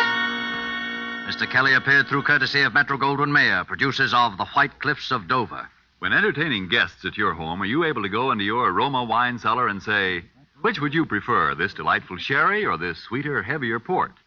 Whichever of these or any others of the many equally fine Roma California wines you offered your guests, they would find you had poured a world of satisfaction into their glasses. If you are not one of the millions already enjoying these good Roma wines, don't put off this great treat another day. You'll be surprised at the tiny cost your Roma wine dealer will ask for such great enjoyment. Only pennies a glass by actual check. Now you can boast of your own private wine cellar, your private Roma wine cellar. And then, inspired by the great qualities of Roma wines, you'll add your voice to the swelling international chorus that says, Roma wines are truly magnificent. Let me repeat the name, R-O-M-A, Roma Wines, made in California for enjoyment throughout the world. This is Gene Kelly.